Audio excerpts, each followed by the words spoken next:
The original spelling has been preserved and not harmonized. Note on transcription. Clearly introduced typographical errors have been corrected. Complete works of J. Michelet Legendes Démocratiques du Nord the Witch, final edition. Reviewed and corrected Paris Ernst Flammarion, publisher 26, Rue Racine, near the Odéon, all rights reserved. El Sorcière, by Jules Michelet, produced by Laurent Vogel, Hélène Demink, and the online distributed proofreading team at http.net. This file was produced from images generously made available by the Bibliothèque Nationale de France at http://gallica.bnf.fr. It owes nothing to light or passionate chronicles. The Witch, among the books I have published, this one seems to me the most unassailable. It generally emerges from judicial records. The Inquisitors' manuals also contributed. One must believe them in so many things where they accuse themselves. I say this not only for our major trials of Gaufridi, of Lacadière, etc., but for a multitude of facts that our previous scholars have taken from German, English, etc., archives, and which we have reproduced. As for the beginnings, the times one might call the legendary age of sorcery, the countless texts gathered by Grimm, Soldan, Wright Maury, etc., provided me with an excellent foundation. J. Michelet. December 1st, 1862. Alloy. For what follows, from 1400 to 16 beyond, my book has its much firmer grounds in the numerous trials that have been judged and published. Springer says before 1500. One must speak of the heresy of witches, not sorcerers. The latter are of little account. And another, under Louis XIII, for one sorcerer, 10,000 witches. Nature makes them witches. This is the specific genius of woman and her temperament. She is born a fairy. By love, she becomes a magician. By the regular return of exaltation, she is born a sibyl. Through her subtlety, her mischief often fanciful and benevolent. She is a witch and casts spells, at least puts to sleep, deceives evils. Man hunts and fights. Even primitive peoples have a beginning. We see this in travels. Woman ingenues, imagines. She bears dreams and gods. She is the seer on certain days. She has the infinite wing of desire and dream. But the earth has its own heart. To better count the times, she observes the sky. With eyes lowered upon loving flowers, young and herself a flower, she makes personal acquaintance with them. As a woman, she asks them to heal those she loves. A simple and moving beginning to religions and sciences. Later, all will be divided. One will see the specialized man, juggler, astrologer, or prophet, necromancer, priest, doctor. But at first, woman is everything. A strong and vibrant religion, like ancient Greek paganism, begins with the Sibyl and ends with the witch. The former, beautiful virgin, in full light, cradled it, gave it charm and aureole. Thus, for religions, woman is mother, tender guardian, and faithful nurturer. Later, fallen and sick, in the darkness of the Middle Ages, among moors and forests, it was hidden by the witch. Her intrepid pity nourished it, made it live again. Gods are like men. They are born and die on her breast. May her loyalty cost her. Persian mage queens, ravishing Circe, sublime Sibyl, alas, what have you become? And what barbaric transformation! The clergy do not have enough bonfires, the people enough insults, children enough stones against the unfortunate. The poet also a child throws another stone, crueler for a woman. He assumes, without any justification, that she was always ugly and old. She who, from the throne of the East, taught the virtues of plants and the journey of the stars, she who, on the tripod of Delphi, radiant with the god of light, gave her oracles to a kneeling world, it is she, 1,000 years later, who is chased years later, like a wild beast, pursued at crossroads, hated, torn apart, stoned, sitting on fiery coals. At the word witch, one sees the hideous old women of Macbeth, but their cruel trials teach the contrary. Many perished precisely because they were young and beautiful. The Sibyl foretold the fate, and the witch brings it about. That is the great, the true difference. She summons, she conjures, she shapes destiny. This is not the ancient Cassandra who so clearly foresaw and lamented the future, but awaited it. She creates this future. More than Circe, more than Medea, she holds in her hands the wand of natural miracles, and nature as a sister. She already possesses traits of the modern Prometheus. In her begins industry, especially sovereign industry that heals and refashions man. From the ancient gods, she has conceived new gods. In contrast to the Sibyl, who seemed to gaze at dawn, she looks towards sunset. But precisely this dark sunset, as happens on the peaks of the Alps, gives an anticipated dawn of the day. The priest glimpses that the danger, the enemy, the formidable rivalry lies in the one he pretends to despise, the priestess of nature. Alongside the Satan of the past, one sees in her a Satan of the future. For 1,000 years, the sole physician of the people was the witch. If she did not heal, they would insult her, calling her a witch. The emperors, kings, popes, and the richest barons had some Salernitan doctors, Moors, Jews, but the majority of people in every state, and indeed the world, consulted only the midwife or wise woman. But generally, out of respect mixed with fear, they called her the good lady, or fair lady. Belladonna, the same name given to fairies. The unsuspecting passer-by cursed these dark flowers before knowing them. They scared him with their dubious colors. He recoiled, he fled. The same fate befell her favorite plant, belladonna, and other beneficial poisons that she used as antidotes for the great plagues of the Middle Ages. Yet these are the consolers, solanaceae, which, administered discreetly, have often healed and put to sleep so many ailments. It's still a resemblance they share with the one who employed them. You find them in the darkest places, isolated, disreputable, in huts, among ruins. Where would she have lived, if not in the wild moors? The unfortunate one who was pursued so much, the cursed, the proscribed, the poisoner who healed and saved. The fiancé of the devil and incarnate evil, who did so much good, according to the great physician of the Renaissance. That was worth a reward.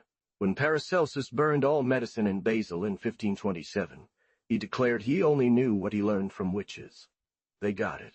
They were paid with tortures and burnings. Special torment devices were found. They invented pains for them. They judged them en masse, condemning them on a single word. There had never been such a profligate waste of human lives. Ferdinand II himself, the bigot, the cruel emperor of the 30 Years' War, was forced to watch over these good bishops. They would have burned all their subjects. Note that at certain times, just by saying witch, hatred kills whoever it wants. Without speaking of Spain, a classic land of burnings where the Moor and Jew never go without the witch. 7,000 are burned in Trier, and I don't know how many in Toulouse. 500 in Geneva, in 3 months 1513, 800 in 13. Würzburg, almost all at once. 1,500 in Bamberg, 2 tiny dioceses. I find, in the list of Würzburg, a wizard of 11 who was at school, a witch of 15 to 17-year-olds in Bayonne, dreadfully beautiful. Is she rich? No. Women's jealousies, men's greed, seize upon such a handy weapon. Which wow. She pretty? You're a store, and can't you, then what done leave you daughter ma? Wale, Anwar, which, Bulgarian, then raise your batron by. In the long course of my history, in the 30 years I have devoted to it, this horrible literature of sorcery has frequently passed through my hands. I have exhausted first the manuals of the Inquisition, the foolishness of the Dominicans' whips, hammers, ants' nests, fustigations, lanterns, etc. These are the titles of their books. I have said something about them elsewhere. Then I read the parliamentarians, the lay judges who succeed these monks, scorn them, and are not much less idiotic. Here, a single observation is that from 1300 to 1600, and beyond, justice remains the same. Except for an interlude in the Paris Parliament, it is always and everywhere the same ferocity of absurdity. Talent does nothing. The spiritual Delancre, a Bordeaux magistrate under Henry IV, highly advanced in politics, when it comes to witchcraft. One is astonished to see these so diverse times, these men of different cultures, unable to take a single step forward. Then one understands very well that they were all stopped, to put it more precisely, blinded, irreversibly intoxicated, and the child suckling at the breast is damned. This principle is the dogma of fundamental injustice. All lost for one, not only punished but worthy of being so, spoiled in advance and perverted, dead to God even before birth. Who says this? Everyone, even Bossuet. He does it justly. An important doctor from Rome, Spina, master of the sacred palace, clearly states the matter. Why does God allow the death of the innocent? For if they do not die for the sins they have committed, they still die guilty of the original sin. De Stritibus, c. 9. From this enormity, two things follow, both just and logical. The judge is always sure of his case. The one brought before him is certainly guilty, and even more so if he defends himself. Justice does not have to sweat heavily or break its head to distinguish between true and false. In all things one starts from a preconceived notion. The logician, the scholastic, has only to analyze the soul and take note of the nuances through which it passes, of its complexity, its internal oppositions, and its struggles. He does not need, as we do, to explain how this soul can become vicious degree by degree. As he would laugh, shake his head. These subtleties, these gropings, if he could understand them, oh, and then gracefully swing the beautiful ears that adorn his empty skull. Our man has a lot to do with all this. When it comes especially to the diabolical pact, the terrible treaty where for a small gain of a day, the soul sells itself to eternal tortures. Him down there, for him the soul and the devil were born for each other, so that at the first temptation, for a whim, an envy, an idea that passes, the soul jumps to this horrible end. I also don't see that our moderns have inquired much about the moral chronology of sorcery. They attach too much to the relations of the Middle Ages with antiquity. Real but weak, of little importance relations. Neither the old witch nor the Celtic and Germanic seeress are yet the true witch. These terrible conceptions did not arise from the long chain of tradition. They burst forth from the horror of the times. The innocent one Sabaces from Bacchus Sabaceus, a small rural sabbat that lasted in the Middle Ages, is not the Black Mass of the 14th century, the great solemn challenge to Jesus. Where does the witch come from? I say without hesitation, from the times of despair, deep despair that the world brought about in the church. I say without hesitation, the witch is her crime. I do not stop at these sweet explanations that attempt to mitigate. Weak, light was the creature, soft to temptations. She was led astray by lust. Alas! In the misery, the hunger of these times, it is not something like this that could stir up diabolic fury. They are far from being ripe for him. If the loved woman jealous and forsaken, if the child chased by the stepmother, if the mother beaten by her son, old subjects of legends, if they have been tempted to invoke the evil spirit, that is not the witch. Just because these poor creatures call Satan does not mean he accepts them. They do not have hatred for God. After a few pages you feel crushed. Read them in their dullness, their grim dryness, so terrifyingly wild. A cruel chill seizes you. To understand this a little better, read the terrible records we have left by the Inquisition, not in Lorante's extracts or Lama the Langens, but in the original records of Toulouse. Death, death, death, that is what you feel in every line. The happiest are those who are killed. You are already in the grave, or in a small stone lodge with musty walls. The horror is the in-pace. This word echoes incessantly, like a bell of abomination that is rung and resounded, always the same word. Dreadful mechanism of crushing, flattening, cruel press that shatters the soul. At her appearance, the witch has no father, mother, son, husband, or family. From bolt to bolt, not breathing and cracking, it bursts from the machine and falls into an unknown world. Who would dare to approach her? Great God! She is a monster, an aerolite, from nowhere. Where is she? By night, under some ancient dolmen. If one finds her there, she is isolated by common horror. Around her burns a ring of fire. In impossible places, in the bramble forest, on the moorland, where the thorns and nettles entwined do not permit passage. Yet who would believe it? She is still a woman. Even this terrible life presses and tenses its feminine spring, female electricity, a gift ignored by the male sorcerer. With him, nothing would have begun. Behold, she is endowed with two gifts, the enlightenment of lucid madness, which, according to its degree, is poetry, second sight, piercing insight, naive and cunning speech, and above all, the ability to believe in all her lies. She conceived and gave birth alone. Who? From this gift comes another, the sublime power of solitary conception, parthenogenesis, that our physiologists now recognize in many species females for bodily fertility, and which is no less certain from mental conceptions. Another herself, who resembles her to the point of deception. A son of hate conceived from love. For without love, nothing is created. She herself often tells her judge, I fear only one thing, not suffering enough for him. She, terrified as she is by this child, finds herself so well in it, takes such pleasure in this idol, that she places it at once on the altar, honors it, offers herself as a victim, and gives herself as a living host. Lancre, do you know the beginning of the child? It's a terrible burst of laughter. Hasn't he cause to be joyful, on his free meadow, far from Spain's dungeons and Toulouse's emure, walled up, walled up. His in-pace inner peace is not less than the world. He goes, comes, wanders about. The forest without limits is his. The expanse of distant horizons is his. All the earth is his, in the roundness of its rich belt. The witch tenderly calls him, my Robin, after the name of this brave outlaw, the joyful Robin Hood who lives under the green-leaved forest. She also likes to call him by the pet names, Verdelet, Joli Bois, Vert Bois Greenlet, Beautiful Wood, Greenwood. These are the favorite places for the mischievous one. As soon as he saw a bush, he went off to school in the brushwood. What surprises is that from the very start, the witch truly created in being. He has all the appearances of reality. We have seen him, heard him. Anyone can describe him.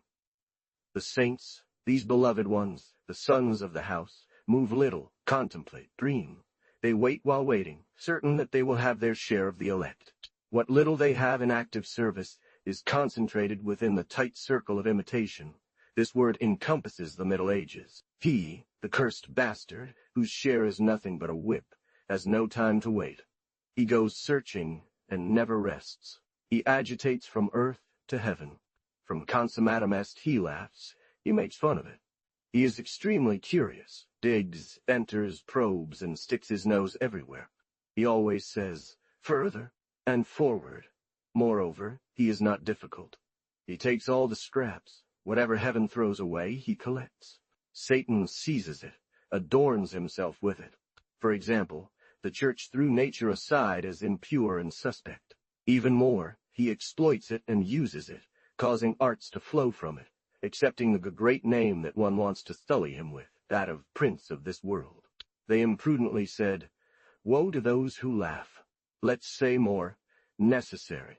To give Satan too much credit, the monopoly of laughter, and to declare it amusing. For laughter is an essential function of our nature.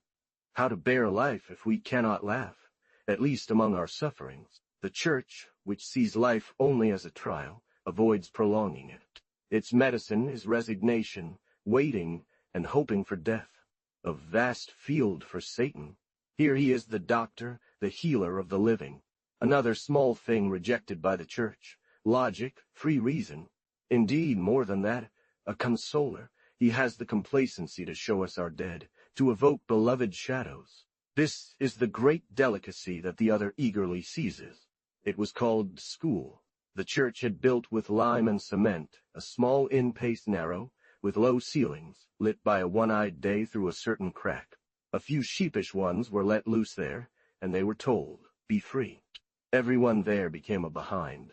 300, 400 years confirm the paralysis, and a Baylard's point is precisely Occam's. It is interesting that one seeks there the origin of the Renaissance. It took place, but how? Through the satanic enterprise of those who pierced the vault, through the effort of the damned who wanted to see heaven. And it took place even more so, far from school and scholars, in the bush school, where Satan taught the witch and the shepherd. A hazardous teaching, if there ever was one, but whose hazards exalted curious love, the frenzied desire to see and know. There began bad sciences, pharmacy defended from poisons, and abominable anatomy. The shepherd, spy of the stars, with his observation of the sky, brought there his culpable recipes, his experiments on animals. The only doctor admitted there by Satan, Paracelsus, saw a third presence, which sometimes slipped into the sinister assembly, bringing surgery with him. The witch brought a stolen body from the nearby cemetery, and for the first time at the risk of the stake one could contemplate this miracle of God stupidly hidden, instead of understood as Mr. Sears so aptly put it. This was the surgeon of those good times, the executioner, the man with the bold hand who played with iron, broke bones, and knew how to set them, who killed and sometimes saved, who hanged until a certain point. The criminal university of the witch, the shepherd, the executioner, in their experiments, which were sacrileges, encouraged the other, forced his competitor to study. For everyone wanted to live. Everything would have been for the witch. One would have forever turned their back on the doctor. It was necessary that the church suffer. Permit these crimes. Grillandus, bow. She acknowledged that there are good poisons. She was forced to publicly dissect. In 1306, the Italian Mondino opened and dissected a woman. Another in 1315. Sacred revelation. Discovery of a world much more than Christopher Columbus.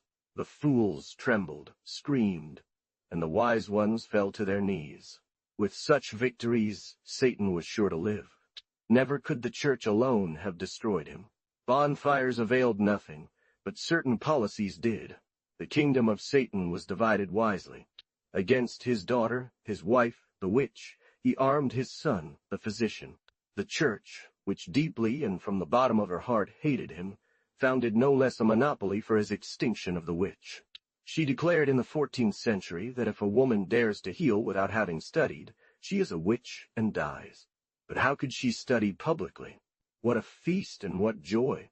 Imagine the ridiculous, horrible scene that would have taken place if the poor savage had dared to enter the schools. At the St. John's bonfire, they used to burn chained cats.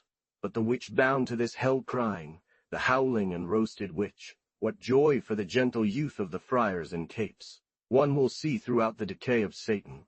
A lamentable tale. They will see him pacified, become an old good man. His spirit is everywhere.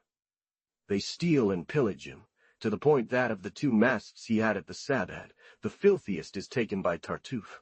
But himself, in person, by losing the witch, he lost everything. Witches were annoying. Now that we have pushed him so much towards his decline, do we really know what we did there? Every well-functioning organism is dual, has 2 sides. Wasn't he a necessary actor, an indispensable piece of the great religious machine, a bit off-kilter today? Life hardly works otherwise. In error, the superior is impatient and wants to remove her. It's a certain swing of 2 opposing, symmetrical but unequal forces. The inferior one acts as counterweight, responds to the other. When Colbert 1672 deposed Satan with little ceremony by defending judges against witchcraft trials, the stubborn Norman Parliament, in its good Norman logic, demonstrated the dangerous implications of such a decision. The devil is not less than a dogma that holds fast to all others. Touching the eternal vanquished, is it not touching the victor? Doubting the actions of the first leads to doubting the actions of the second, the miracles he performed precisely to combat the devil. The pillars of heaven have their feet in the abyss. Colbert did not listen. The dizzy one who shakes this infernal foundation can wound paradise. He had so many other matters. But perhaps the devil heard, and this greatly consoles him. In the small trades where he earns his living spiritism, or a Ouija boards, he resigns himself, and believes that at least he does not die alone. The ancient universal God of nature was finished. Great joy! First Book I. The death of the gods. Some authors assure us that, shortly before the victory of Christianity, a mysterious voice rang along the shores of the Aegean Sea, saying, "The great Pan is dead." One imagined that, with nature dead, temptation was also dead. Disturbed so long by storms, the human soul would now rest. Not at all. Was it merely the end of the old cult, its defeat, The eclipse of the old religious forms? By consulting the earliest Christian monuments, one finds in every line the hope that nature will disappear, life will fade out. Finally, the end of the world is at hand. It is over with the gods of life, who have so long prolonged the illusion. All falls, crashes, plunges into oblivion. The whole becomes nothing. The great Pan is dead. It was not news that the gods should die. The number of ancient cults is founded precisely on the idea of the death of the gods. But how? Osiris dies, Adonis dies, to rise again, it is true. Aeschyle, on the very stage, in these dramas that were only played for the festivals of the gods, explicitly denounces, through the voice of Prometheus. Here, it's something quite different. Defeated and subjected to the Titans, to the ancient powers of nature. The early Christians, in general and in detail, in the past and in the future, curse nature itself. They condemn it entirely, to the point of seeing evil incarnate, the demon in a flower one conf. Therefore, sooner or later, the angels who once destroyed the cities by the Dead Sea come. Let them take away, fold like a veil the vain figure of the world, finally deliver the saints from this long temptation. S. Cyprian, A.P. It. Moratori, script.doe. I. 293, 515. A. Mori, Magic, 435. The Gospel says, the day is coming. The Fathers say, until now, yet it is hard to die, this world, and obstinate to live. The fall of the empire and the invasion of the barbarians give St. Augustine hope that soon there will be left of cities only the city of God. He asks, like Hezekiah, for a reprieve, a moment's rest. Well then, until the year 1000, but after that, no more days. Is it certain, as has often been repeated, that the old gods are finished, themselves bored, weary of living? Have they given up in despair? Has Christianity merely had to blow upon these vain shadows? These gods are shown in Rome, in the capital, where they were only admitted after a prior death, that is, by abdicating what they had of local sap, renouncing their homeland, ceasing to be the representative geniuses of nations. To receive them, it is true, Rome practiced on them a severe operation, deprived them of vitality, made them pale. These great centralized gods had become, in their official life, sad civil servants of the Roman Empire. But this aristocracy of Olympus, in its decay, did not lead the crowd of indigenous gods, the populace of gods still in possession of the immensity of fields, woods, mountains, and fountains, closely intertwined with the life of the countryside. And who says this? The Church. These gods housed at the heart of oaks, in the rushing and deep waters, could not be expelled. She fiercely contradicts herself. When she proclaimed their death, she becomes indignant at their life. 2. She urges them to die, century after century, through the threatening voice of her councils. Well then, are they alive? Gerson himself, around 1400.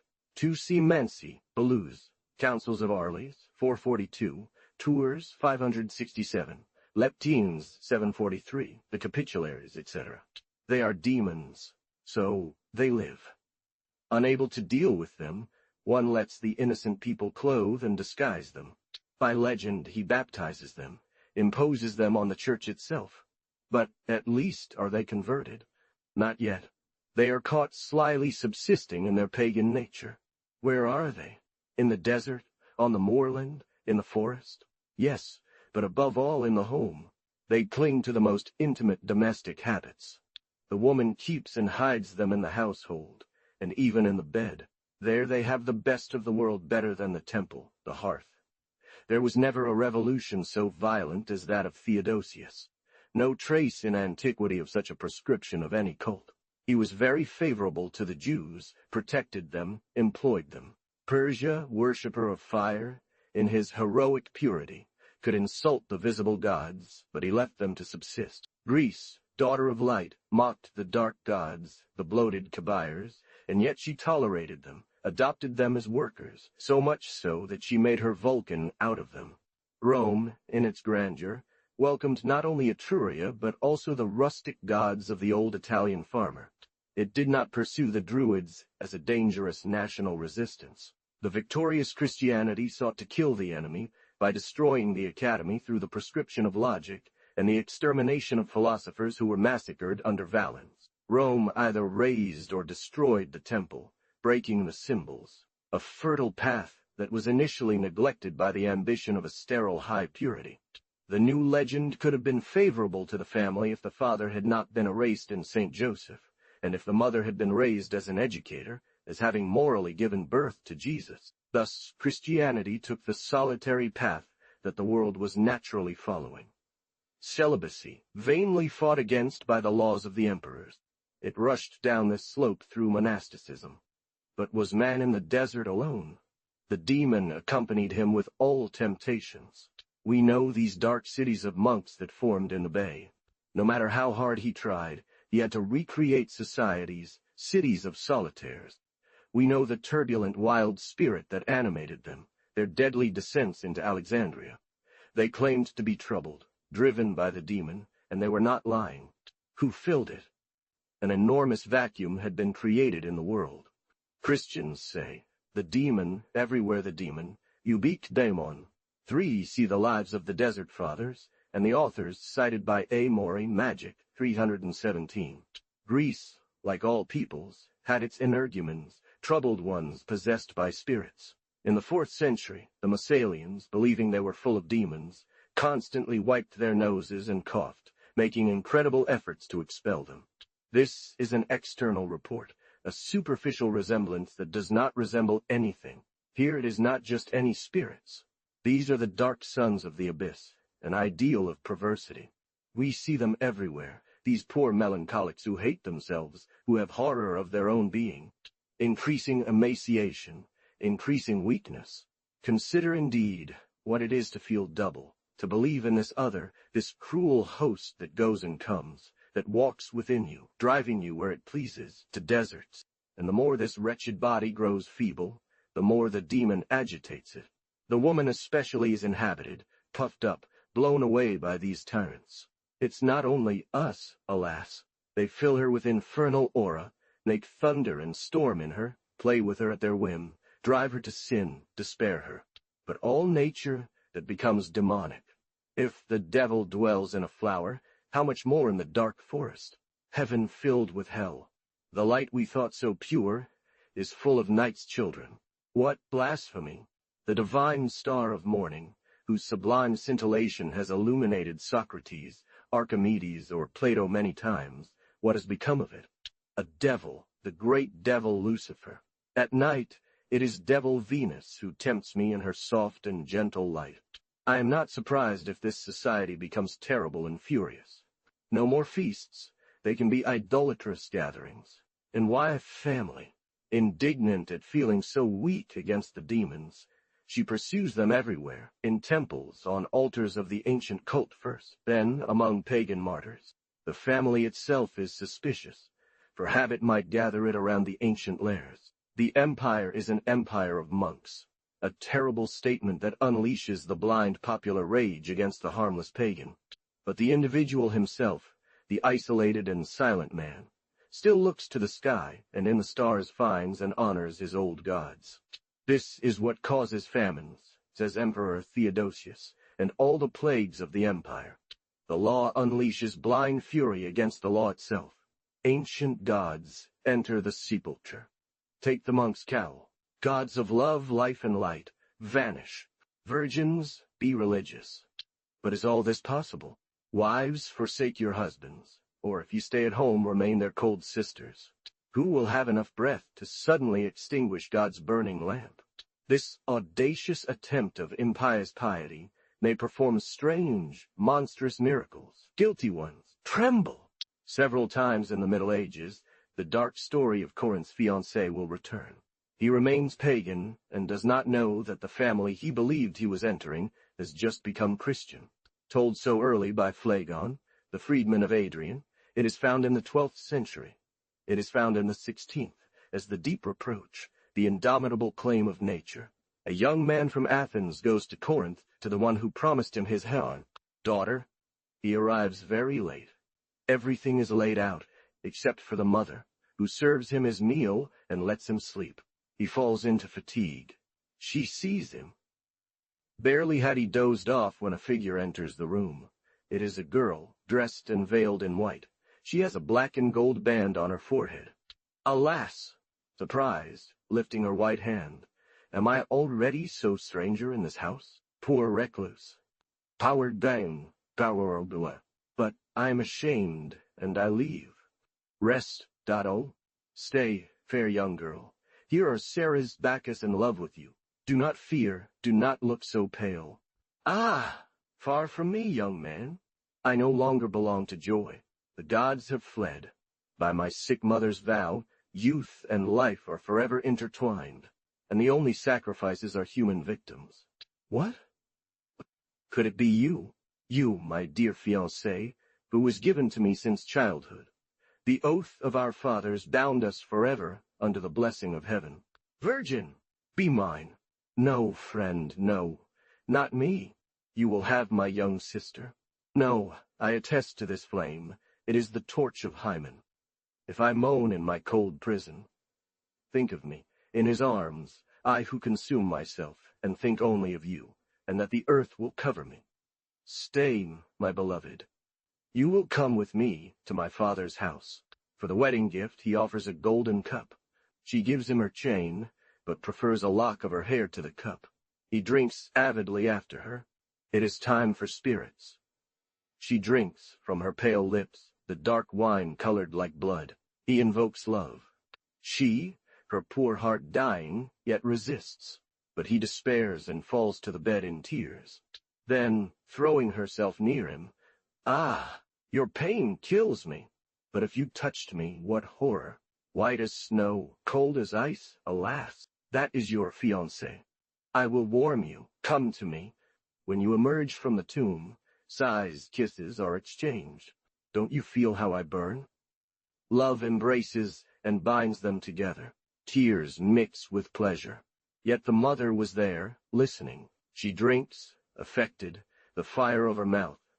Frozen blood ignites with love's rage, but the heart does not beat in her chest. Sweet oaths, cries of complaint and voluptuousness. Shh! It's the rooster's song. Until tomorrow, in the night. Then, farewell, kiss upon kiss. The mother enters indignant. What does she see? Her daughter. He hid her, wrapped her up, but she frees herself, growing from the bed to the vault. Mother, mother, you envied me my beautiful night. You chased me from this warm place. Wasn't it enough to have rolled me in the shroud and carried me straight to the tomb? But a force lifted the stone. Your priests buzzed over the grave. The earth does not freeze love. Twirl, what does salt and water do where youth burns? You promised. I come to reclaim my good. Alas, friend, you must die. You would languish, dry up here. I have your hair. It will be white tomorrow for. Mother, one last prayer. Let the spark jump and the ashes blush. Open my dark hiding place, build a fire, and let the lover have the rest of the flames. We will go to our ancient gods. For here, I have removed a shocking word. Goethe, noble in form, is not so in spirit. At the moment of crying, he makes the girl into a vampire. He ruins the wonderful story, defiles the Greek with a horrible Slavic idea. She comes because she is thirsty for blood, to suck the blood from her heart. Medieval times grotesquely dress up this tradition to frighten us of the devil Venus. Her statue receives a ring from a young man, which she imprudently puts on her finger, and he has her coldly say this impious and filthy thing. Him finished, I will turn to others. The young race will succumb to my fury. She grasps it, keeps it as an engagement, and at night comes to his bed to claim her rights. Luther. The same tale in the Fabliaux, but foolishly applied to the Virgin. To rid him of the infernal wife, an exorcism is needed. Takes up the ancient story, if my memory serves me right, in his table talk, but very coarsely, making the body felt. The Spaniard Del Rio transports it from Greece to Brabant. The bells toll for the dead. The bride dies just before her wedding. The fiancé, despairing, wanders through the countryside. He hears a wailing, but he seizes her, takes her away, and brings her home. It is herself wandering on the heather. Don't you see, she says, Who is leading me? There, the story was in danger of becoming too tender and touching. This hard inquisitor, Del Rio, cuts the thread. The veil lifted, he says. They found a log dressed in the skin of a corpse. Judge Lawyer, though not very sensitive, still gives us the original story. After him, it is done by all these sad narrators. The tale is useless. Our time begins, and the bride has triumphed. The buried nature reemerges, no longer furtively but as mistress of the house. This is the loving counsel that the Church gives to this stormy world, the day after the Great Fall. In other words, volcanoes, debris, ash, lava, verdant, burned fields, cover yourselves in flowers. 2. Why the Middle Ages desperated be like newborn children, quasimodo geniti infantes. Be very small, very young, through the innocence of heart, peace, forgetting disputes. One thing promised the renewing peace. All schools were over, logical ways abandoned. The first word, the last, was the same. An infinitely simple method dispensed with reasoning, giving everyone an easy path that they no longer needed to descend. If the creed was obscure, life was entirely plotted on the path of legend. Imitation, repeat, and copy. Imitate, all will be well. But is this truly the path of true childhood, which revitalizes the human heart and makes him rediscover fresh and fertile sources? I first see in this world, which makes the young and the child, only attributes of old age, subtlety, servility, and impotence. What is this literature before the sublime monuments of the Greeks and Jews, even before Roman genius? It is precisely the literary decline that occurred in India, from Brahmanism to Buddhism. A chatty verbiage after high inspiration. Books copy books, churches copy churches, and can no longer even copy. They steal from one another. Marbles torn from Ravenna adorn Aix-la-Chapelle. Such is all this society. The bishop king of a city, the barbarian king of a tribe, copy Roman magistrates. Our monks, believed to be original, in their monasteries do nothing but renew the villa, very aptly put by Chateaubriand. They have no idea of creating a new society, nor of fertilizing the old one. Copying Eastern monks, they want their servants to be small monastic farmers, a sterile people. It is against their will that families are renewed, that the world is rebuilt. The monks wrote them, but the people made them. This young vegetation can shed leaves and flowers through the cracks of the old Roman shack-turned-monastery, but it does not come for certain. When one sees these old men growing old so quickly, when in a century we go from wise Saint Benedict to pedantic Benedict of Aniane, we clearly see that these people were completely innocent of the great popular creation that blossomed on the ruins. I speak of the lives of the saints. It has its deep root in the soil. The people sow it there, and the family cultivates it, and everyone puts their hand to it, men, women, and children. The precarious, anxious life of these violent times made these poor tribes imaginative and credulous towards their own dreams, which reassured them. Strange dreams, rich with miracles, absurd follies and charming. These families, isolated in the forest, in the mountains as one still sees in Tyrol, the high Alps, descending once a week, did not lack for desert hallucinations. A child had seen this, a woman had dreamed it. A brand new saint emerged. The story spread through the countryside, like a lament, roughly rhymed. They sang and danced it in the evening under the fountain oak.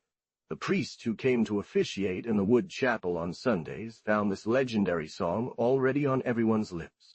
He thought to himself, after all, the story is beautiful, edifying. It honors the church. But how did they come across it? Voice of the people, voice of God, veritable witnesses, irrefutable, the tree, the stone which have seen the apparition, the miracle. What to say to this? He writes this one, embroidering it with his dull rhetoric. He ruins it a bit. Reported to the abbey, the legend will find a monk, unfit for nothing, who only knows how to write, who is curious, who believes everything, all wonderful things. But it is recorded and consecrated, to be read in the refectory, soon in the church. Copied, embellished, overcharged with often grotesque decorations, it will go from century to century until, honorably, it takes its place at the end in the golden legend. They had taken to heart the touching advice of the church. Be newborn children.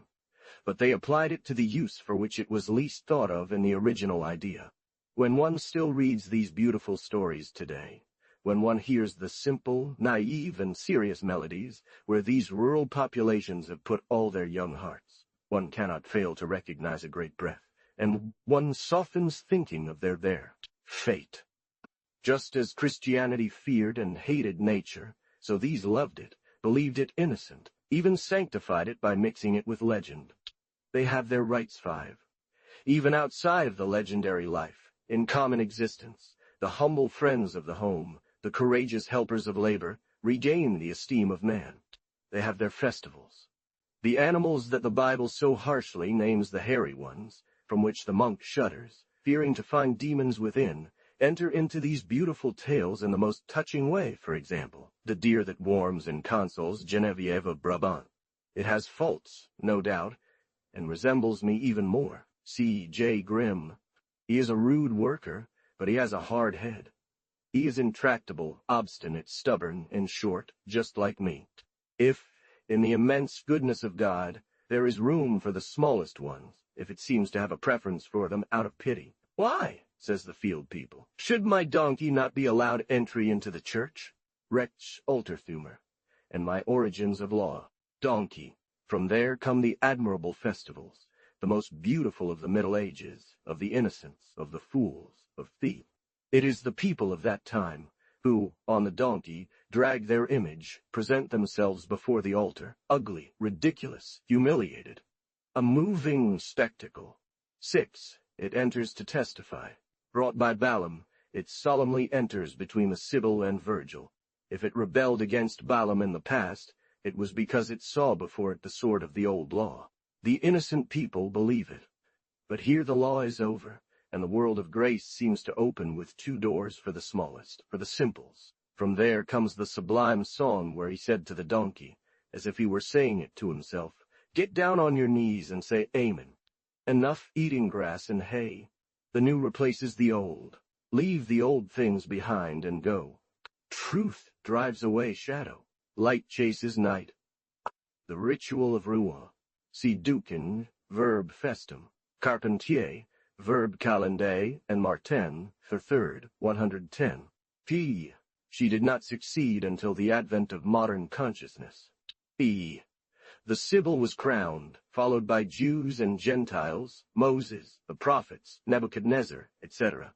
Very early on, and from century to century, from the 7th to the 16th, the Church attempted to prescribe major popular festivals of the goat, the innocents, children, fools. E. Parole. What was demanded of you, wayward children, restive, when they told you to be children? Milk was offered. You drink wine. They led you gently by the reins on the narrow path. Gentle, timid, you hesitated to advance. And all at once, the rein is broken. The career, you ascend in one leap. Oh, now it is scarcely recognizable. What imprudence it was to leave your holy duties to others, to set up the altar, deck it, burden it with flowers, hear and obey, defense against invention, creation. And what is seen is the ancient heresy condemned by the Church, the innocence of nature. No, a new heresy that will not end tomorrow, man's independence. Enough is enough. No more legends, no more new saints. Defense against innovating and worship with new songs. Inspiration is forbidden. Martyrs discovered must stand modestly in their tombs, and wait to be recognized by the Church. Behold the narrow, trembling spirit of Carolinian Church. Defense against clergy and monks, giving the tonsure to colonists, serfs, which would free them. 8c Passum, the Capitulary. It betrays itself, denies itself, it tells children, grow old. What a fall! But is it serious? We were told to be young. Oh, the priest is no longer the people. An endless divorce begins, an abyss of separation. The priest, lord and prince, will sing under a golden cap, in the sovereign language of the great empire that is no more. We will live with the mute, and become mute ourselves. Truly, there is less need to go to church. We, a sad flock, having lost the language of man, the only one God wants to hear, what do we have left but to bray and moo, with the innocent companion who scorns us not, who warms us in the stable during winter and covers us with his wool. But it does not absolve us. It demands that we return to listen to what we no longer hear. For how long, I pray? From then on, a vast fog, a heavy leaden gray fog, enveloped this world. For an awful duration of 1,000 years. Everything is foreseen. Nothing is expected from this world. Whether the tireless bell tolls at its usual hours, or a nasal song continues in Old Latin, one yawns. For 10 entire centuries, a feeling unknown to all previous ages has held the Middle Ages, even in recent times, in a state between wakefulness and sleep, under the influence of a desolating phenomenon, an unbearable fit of boredom known as yawning. Things will remain the same.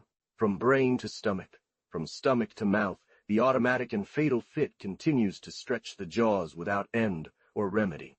The certain boredom of tomorrow makes one yawn today, and the prospect of days, years of boredom to follow weighs heavily in advance, causing a distaste for life.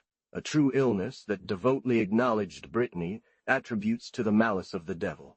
He stands silent and still in the woods. Say the Breton peasants. He sings vespers in all the offices to whoever passes by and watches over the animals. 9. What do you want? Said the Pope. One thing. To be dispensed from the breviary. 9. A very illustrious Breton, the last man of the Middle Ages, who was nonetheless my friend, on his futile journey to convert Rome, received brilliant offers. I'm dying of boredom. Being old means being weak. Charlemagne weeps, the Church weeps. When the Saracens and Northmen threaten us, what will become of us if the people remain old? It admits that the relics no longer protect the Altar 10 against these barbaric demons. Shouldn't one call for the arm of the unruly child that was about to be bound, the arm of the young giant that they wanted to paralyze? This contradictory movement fills the 9th century. They hold back the people and then throw them forward. They fear them and yet call them. 10. This is Hinksmar's famous confession. With him, by him, in haste, we build barriers, shelters that will stop the barbarians, that will cover the priests and saints who have escaped from their churches. Despite the bald emperor, who insists on building, a tower rises on the mountain. The fugitive arrives. Receive me in the name of God, at least my wife and children. I will camp with my beasts within your outer walls. The tower gives him confidence, and he feels like a man. It casts a shadow over him. He defends it, protects his protector. But here, a great difference. In times past, small people, stricken by famine, would become serfs to the powerful. He offers himself as a vassal, meaning a brave and valiant one. 11. 11, a difference not widely felt or marked by those who spoke of personal recommendation, etc. He gives himself and reserves the right to withdraw. I will go further. The land is vast. Just like anyone else, I can build my tower there. If I have defended the outside, I will know how to keep myself inside. This is the great, noble origin of the feudal world. The man of the tower received vassals, but by telling them, "You may leave when you wish, and I shall assist you if necessary, to such an extent that if you get into trouble, I will dismount my horse." This is exactly the ancient formula. 12 Grimm. Ancient legal customs, and my origins of law.g. But one morning, what did I see? Is my sight blurred? What is this? The Lord of the Valley makes his ride around, sets unbreachable, even invisible boundaries. Paradin lectio and core, but diguel datum abatum spotum. I do not understand. This declares that the lordship is closed. The Lord, under lock and key, keeps it shut, from heaven to earth. Horrible. Under what right is this Vassus, i.e., valiant now restrained? One would argue that Vassus can also mean slave. Similarly, the word service, which is said for servant, often a very high servant, a count or prince of the empire, will mean to the weak a serf, a miserable one whose life is worth a farthing. By this abominable net they are caught. There, however, there is in his land a man who claims his land is free, an Aloyu, a fief of the sun. He sits on a boundary stone. He pushes down his hat, watches the Lord pass, watches the Emperor 13 pass. Go your way, pass, Emperor. You are firm on your horse, and I on my boundary stones still more. You pass, and I do not pass, for I am liberty. I am true, but I have no courage to say what becomes of this man. It seems that he is enchanted. The air thickens around him, and he breathes less and less. He can no longer move. He is like paralyzed. His servants die of hunger. His animals also grow skinny, as if a spell had been cast. His land produces nothing anymore. Spirits mow it down at night. He persists, however. The poor man in his royal house is 13 grim at the word Alu, but he is not left there. He is cited, and he must answer in the imperial court. What is it? Say the young ones. He goes, a specter of the old world that no one knows anymore. What? He is neither lord nor serf. Who am I? Hanmuei. But then, therefore, he is nothing. I am he who built the first tower, who defended you, who, leaving the tower, went bravely to the bridge to wait for the pagan Northmans. This land, who will chase me away. No, my friend, says the neighbor, they will not chase you away. Furthermore, I blocked the river, cultivated the alluvion, created the land itself, as God who pulled it out of the waters. You will cultivate this land, but differently than you believe. Remember the maxim, who mounts my hen is my cock. You are from my poultry farm. Remember, my good man, that in a daze, still young 50 years ago, you married Jacqueline, a small servant of my father. Disappoint yourself, throw down the sword. Here, nothing is made up. From this day forward, you are my serf. This horrifying story recurs endlessly to the Middle Ages. Oh, of what blade was he pierced? It was as if Roland had been betrayed. I have abridged, I have omitted, because every time we refer to it, the same steel, the same sharp point pierces the heart. There was one who, under such a great outrage, entered into such fury that he did not find a single word. All his blood rose up to his throat. They recoiled. He was dead. His eyes blazed, his mute mouth, frightfully eloquent, paled the entire assembly. His veins burst. 14. His arteries launched red blood up to the foreheads of his assassins. This is what happened to the Count of Avesnes when his freeland was declared a simple fief, and he became a simple vassal, the man of the Count of Hainaut. Read the terrible story of the Grand Chancellor of Flanders, the first magistrate of Bruges, who was not less claimed as a serf. Gualterius, Scriptores Rerum, Francicarum 3034. There is no way to escape. For whoever takes a step is lost. The uncertainty of the condition, the horribly slippery slope by which the free man becomes vassal, the vassal servant, and the servant serf, is the terror of the Middle Ages and the foundation of its despair. He is obeying, ruin, wild game, serf or killed. The sticky earth holds the foot, roots the passer. Here are the two great general, outer traits of the misery of the Middle Ages, which led it to give itself to the devil. Now let us look at the inside, the depths of morals, and probe the inner depth. The contagious air kills him, that is, makes him mainmort, dead, nothing, a beast, a soul of 5 cents, from which 5 cents will atone for the murder. The little demon of the household. This seems to be the time of the good God. The early centuries of the Middle Ages, when legends were born, have a dreamlike quality. Among rural populations, all subject to the church, with their gentle spirit as these legends attest, one would readily suppose a great innocence. However, the penitential books, which list common sins, mention strange sins, rare under Satan's rule. It seems they had little knowledge of our morals. This was due to 2 things: perfect ignorance and living in close quarters, where relatives mixed together. Theirs, despite defenses, resembled that of the patriarchs from ancient times, who viewed marriage with a foreigner as licentious and only allowed marriages within the family. Allied families treated these unions as one. From there, they faced inconveniences similar to those of the ancient ergastulum, where slaves were jammed together. Not wishing to disperse their dwellings any further into the deserts that surrounded them, they cultivated only the suburbs of a Merovingian palace or a monastery, and each night retreated with their livestock under the roof of a vast villa. Several of these communities persisted during the Middle Ages and beyond. The Lord paid little attention to the consequences. In such indistinction, women were barely guarded. Their position was not high. He regarded this tribe, this mass of people rising and sleeping together, eating from one loaf and one pot as a single family. If the virgin, the ideal woman, rose from century to century, the real woman counted for little in these rustic masses, this mix of men and herds. The nest made the bird. The isolated home made the true family. Miserable fate of a state that changed only through the separation of habitats, when one gathered enough courage to live apart, in a hamlet, or to cultivate distant fertile lands and build huts in forest clearings. From then on, they were no longer things but souls. Woman was born. A moment of great tenderness. Here she is at home. She can therefore be pure and holy. Finally, the poor creature.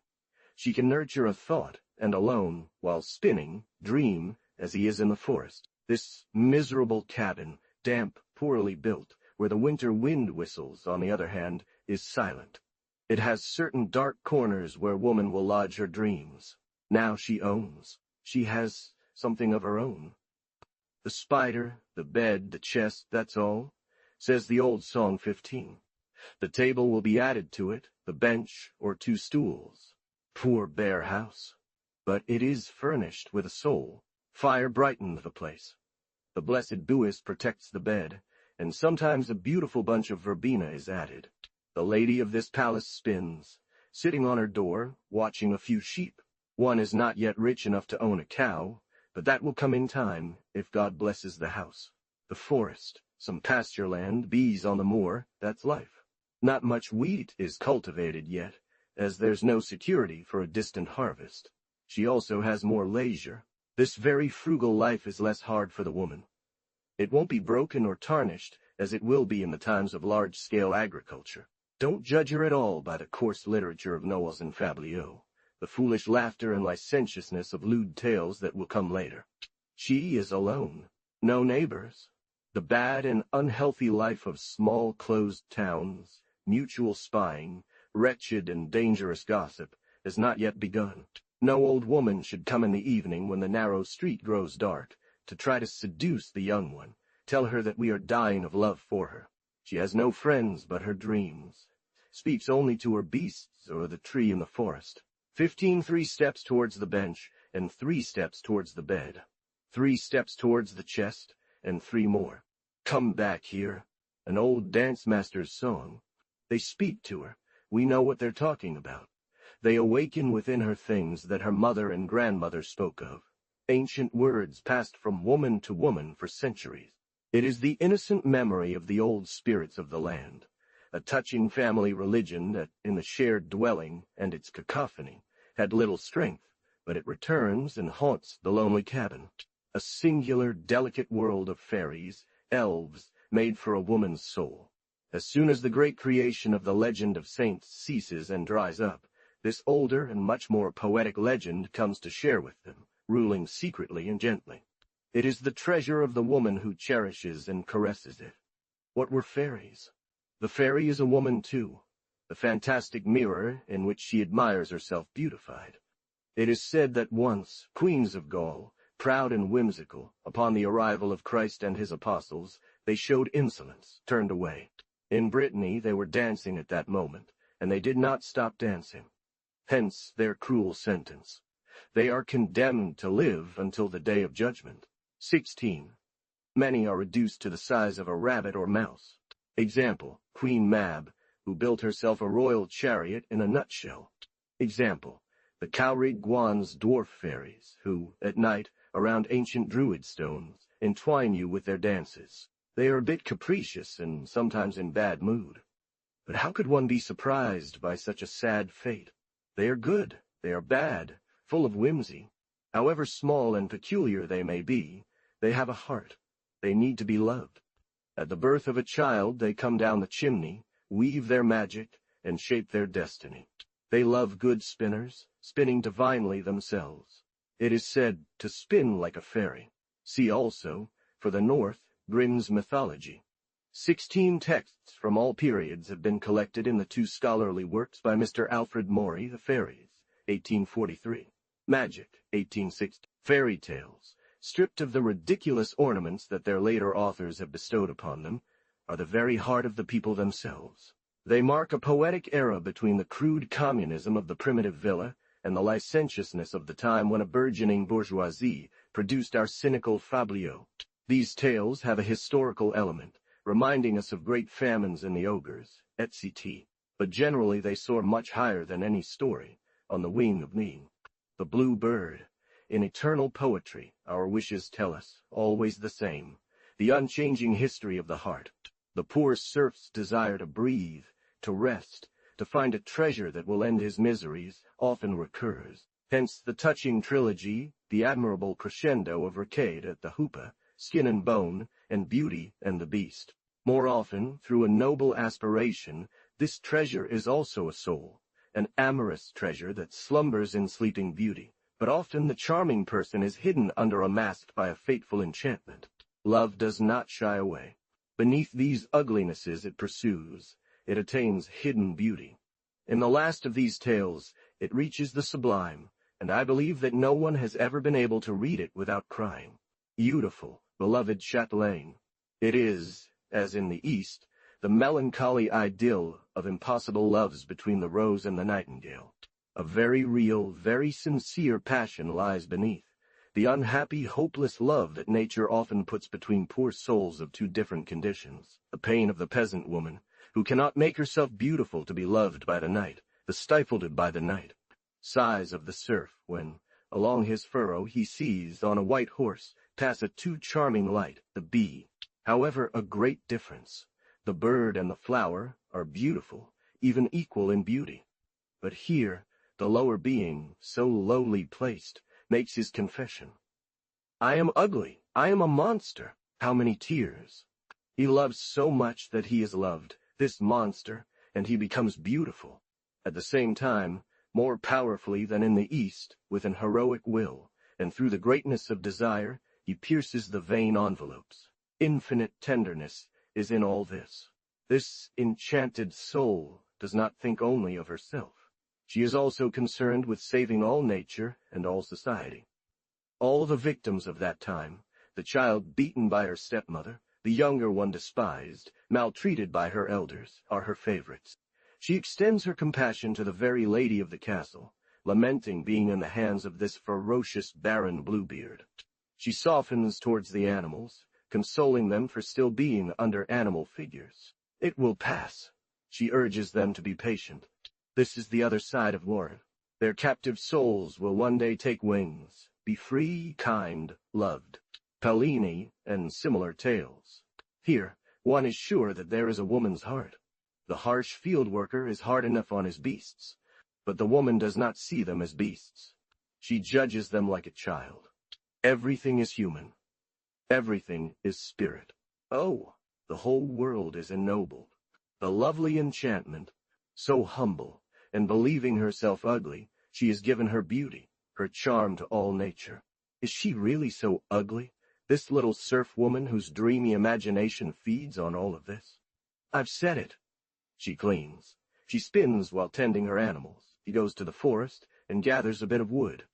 She hasn't yet taken on the harsh labor. She's not the unattractive peasant that intensive wheat farming will make later. She's not the fat, heavy, and idle bourgeois of the cities on which our ancestors told so many fatty tales. This one has no security.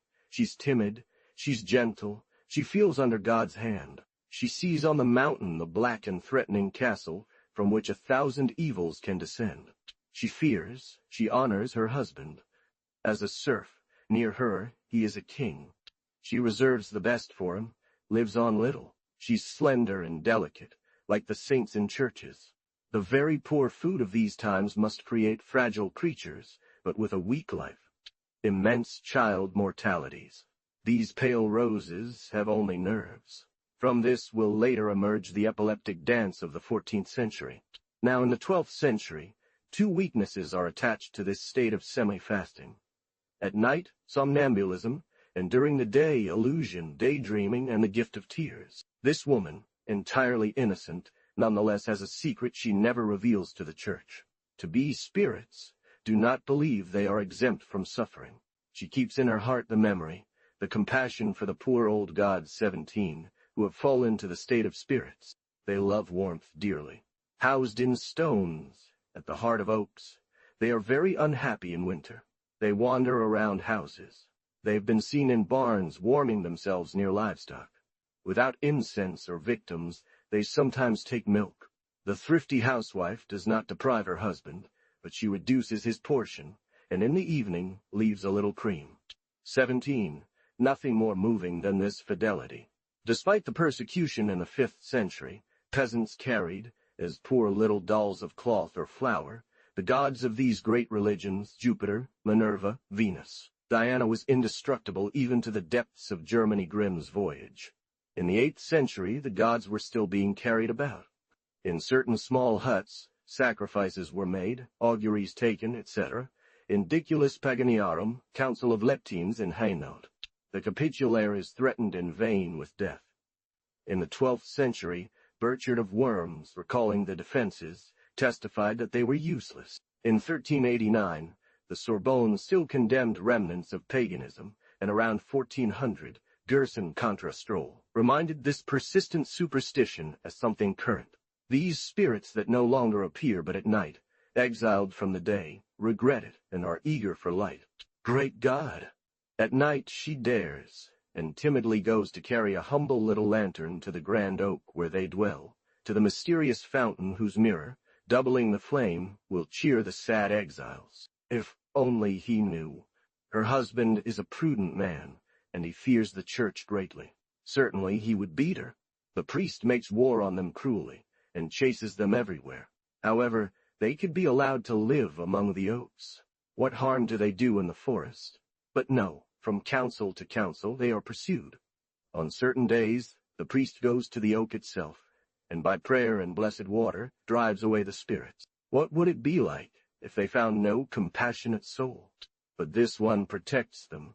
As a good Christian woman, she has a corner of her heart for them. They are confidants, confessors of these touching secrets of women. She thinks of them when she lights the sacred log on the fire. Alone, she can confide such small things of nature, innocent in the chaste wife's hands, but which the church would nevertheless reproach her for.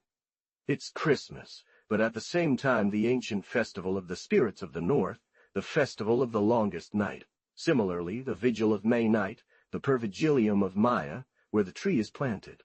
The same with the bonfire of St. John, the true celebration of life, flowers, and love's awakenings. Especially those without children feel it their duty to love these festivals and be devoted to them. A wish to the Virgin might not be effective. It's not Mary's affair. In secret, she addresses an old genius, adored as a rustic god, and whom some local church has had the kindness to canonize.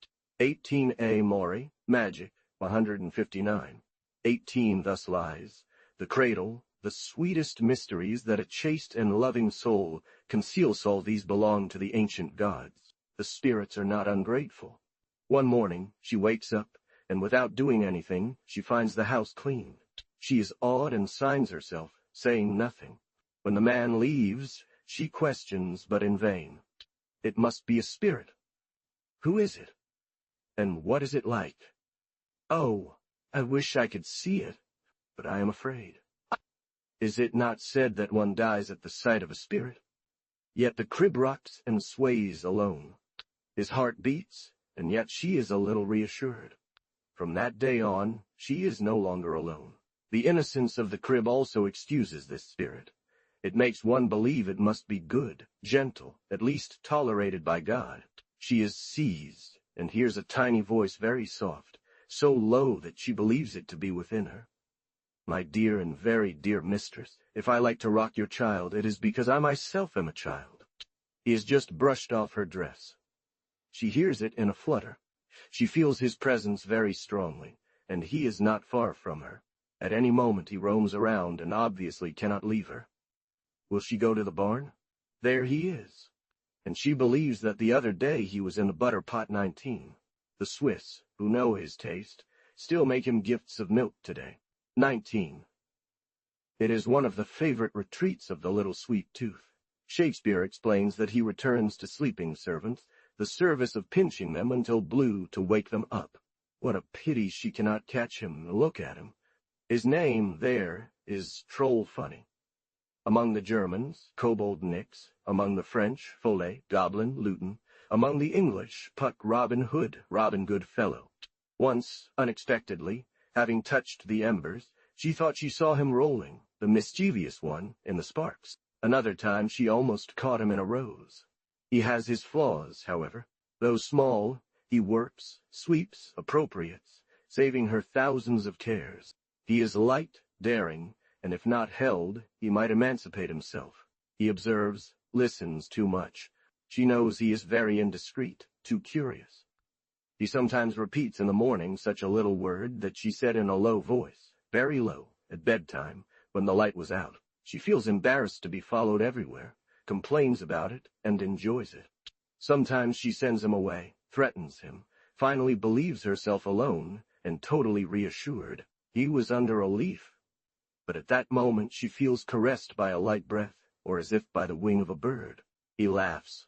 She is furious. His kind voice, without mockery, expresses his pleasure in surprising his modest mistress. But the funny thing, no, dear sweetie, you're not angry. She feels ashamed, dares not say anything. But then she realizes that she loves him too much. She has scruples and loves him even more. At night she thought she felt him slipping into bed. She was afraid, prayed to God, clung to her husband. What will she do? She doesn't have the strength to tell it to the church. She tells her husband, who at first laughs and doubts. She then confesses a little more that this mischievous sprite is sometimes too bold. Never mind, she reassures herself. He's so small. We who see better should not be reassured. She is still very innocent. She would abhor imitating the great lady upstairs, who has her court of lovers and her page. Yet let us admit it, the sprite has come a long way. It is impossible to find a page less compromising than the one hiding in a rose. And yet he resembles an amantir. More intrusive than anyone else, despite his small size, he slips everywhere. He glides into the heart of the husband himself, flirting with him, winning his favor. He tends to his tools, works in the garden, and at night, as a reward, hides behind the child and the cat in the fireplace. One can hear his tiny voice like that of a cricket, but he is rarely seen unless a faint light illuminates a crack where he likes to hide. Then we see, or think we see, a subtle face. They say to him, "Oh, little one, we saw you." They are careful not to believe it. They are told in church that one must beware of spirits, that even someone who appears innocent, gliding as if with a light air, might in fact be a demon. His stature makes him appear innocent. Since he has arrived, things have flourished. The husband and wife both hold on to him, perhaps even more so. He realizes that the mischievous sprite brings happiness to the house. Temptations I have excluded from this picture, the terrifying shadows of time that would have darkened it cruelly. I hear especially the uncertainty in which the rural family found itself, the waiting, and the usual fear of some unfortunate disgrace that could fall from the castle at any moment. One must pay so much to the Lord, but he can take everything else. The optimistic historians who talk so much about fixed dues, charters, and franchises purchased forget the scant guarantees found in all of this. This is called right of preemption. The feudal system had both things that make up hell. On the one hand, extreme fixity. The man was glued to the earth and emigration impossible. On the other hand, great uncertainty in status. Work, work, good man. So see this man, how darkly he plows his furrow and how low his head. While you are in the fields, the feared band from above may descend on your house, taking what they please for the Lord's service. And he is always like this, with a burdened forehead and a clenched heart, as if waiting for some bad news. Does he dream of a misfortune? No, but two thoughts obsess him, two pricks pierce him in turn. If the raised mound showed me a treasure. 1. In what state will you find your house tonight? The other, oh, if the good demon gave us to redeem ourselves. But the poor man who was forbidden no longer wanted anything. He paled, he made the sign of the cross, and then everything disappeared. One is assured that at this call, like the Etruscan genius, who burst forth one day in the form of a child from the soil, a dwarf, a gnome, often emerged very small from the earth, stood up in the furrow, and said, Did he regret it later? I believe this willingly. Didn't he say to himself, "How foolish you are, you will therefore be forever unhappy"? But I also believe that an insurmountable barrier of horror stopped the man. I do not think, as the monks who told us about sorcery affairs would like to make us believe, that the pact with Satan was a light headbutt from a lover or a greedy person. But, it is said, these great miseries must have been greatly alleviated by the time of St. Louis, who outlawed private wars between lords. If we consult common sense and nature, on the contrary, one feels that one only got there at the end, in despair of all things, under the terrible pressure of offenses and miseries. I believe quite the opposite. This peace was a war for them. It is the shocking picture of rampant, barbaric excess. In the 80 or 100 years that elapsed between this prohibition and the English wars, 1241,340, lords, lacking their usual amusement of burning and pillaging the land of neighboring lords, were terrible to their vassals. Ecclesiastic lords, monk lords, etc., shiver in Jules Michelet's journal recently published. Monk lords particularly targeted convents of women. Every night he would arrive at a monastery. The austere Rigaud, confessor to the Saint King, Archbishop of Rouen, conducted his own inquiry into the state of Normandy.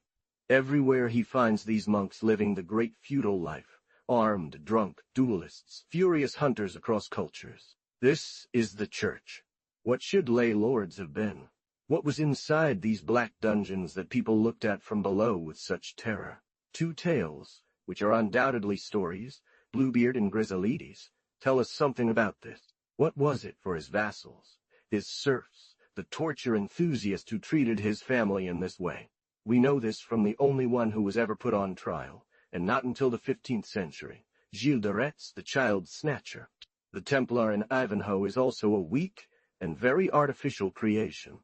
Walter Scott's frontier of Beef or Waverley, the lords of melodramas and novels, are poor people before these terrible realities. Few women were received, they were useless mouths. The author dared not confront the loathsome reality of the temple's celibacy, and that which reigned within the castle. Chivalric romances give exactly the opposite of the truth. It has been noted that literature often expresses the complete opposite of customs. For example, the bland panegyrics at Florian's during the years of the Terror. The accommodations in these castles, and those that can still be seen, say more than all the books. The Lord well knew himself that such a mass of men without women could only be peaceful by letting them loose from time to time. Men-at-arms, pages, valet, crammed together at night under low vaults, held by day in narrow crannies and terraces, in the most desolating boredom, breathed and lived only in their escapes from below. Not escapes from wars on neighboring lands, but from hunting and hunting humans.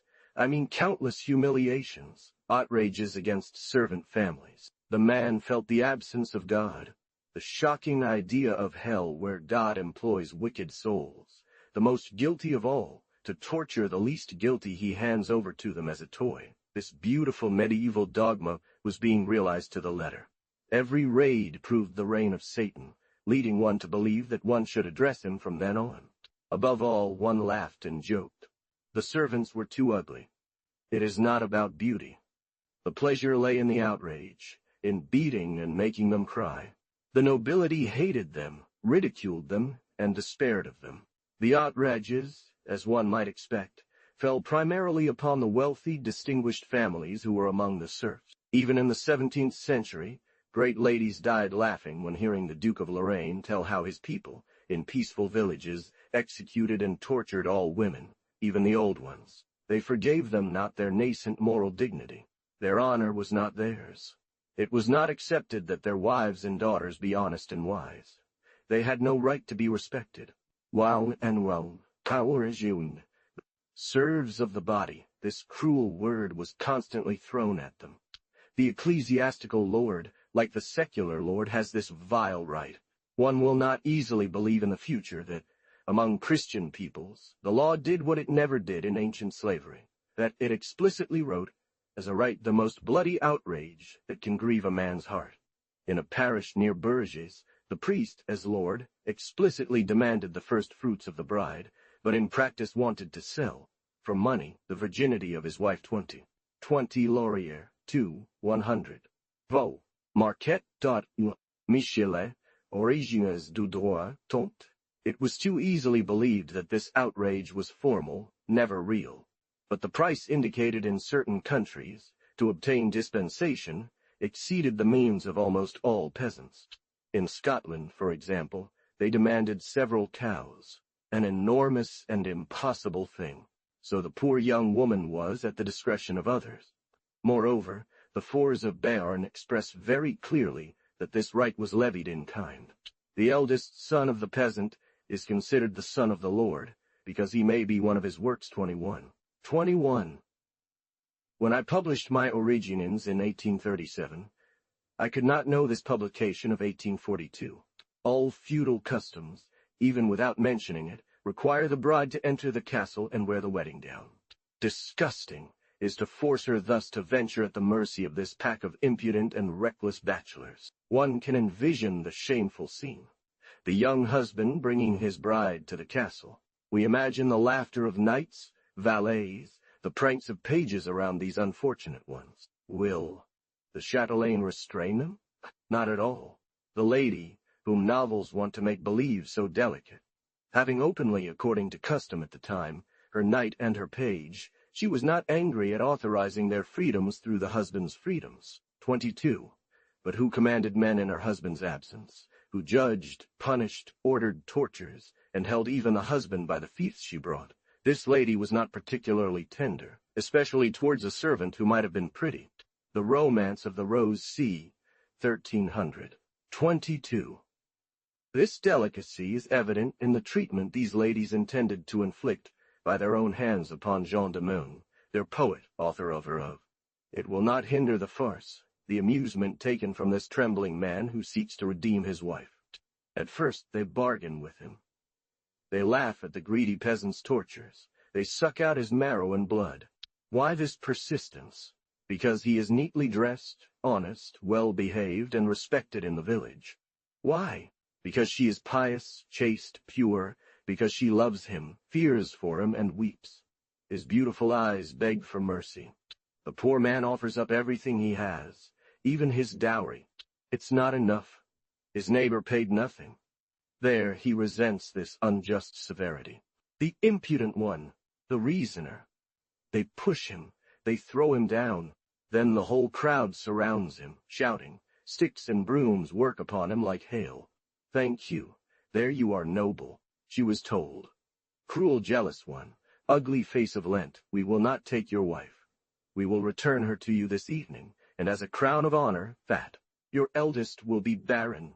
Everyone went to the windows to see the grotesque figure of this dead man in wedding attire. Laughter followed him, and the boisterous crowd, down to the last cook, chased the cuckold. 23. There is nothing more cheerful than our old stories. However, they are not very varied. They have only 3 jokes: the despair of the cuckold, the cries of the beaten, and the grimace of the hanged. We enjoy the first one. We cry to tears at the second. For the third, joy is at its peak. We hold our sides. Note that all 3 are one. That man would have crumbled if he didn't hope in the devil. It's always the inferior, the weak one who is insulted with impunity, the one who cannot defend himself. He returns alone. Is this deserted house empty? No, he finds company there. At home, Satan sits. Alas! But soon she returns to him, poor, pale, and defeated. Alas, what a state! She falls on her knees and asks for forgiveness. Then the man's heart bursts. He wraps his arms around her neck. He cries, sobs, roars so loudly that the house trembles.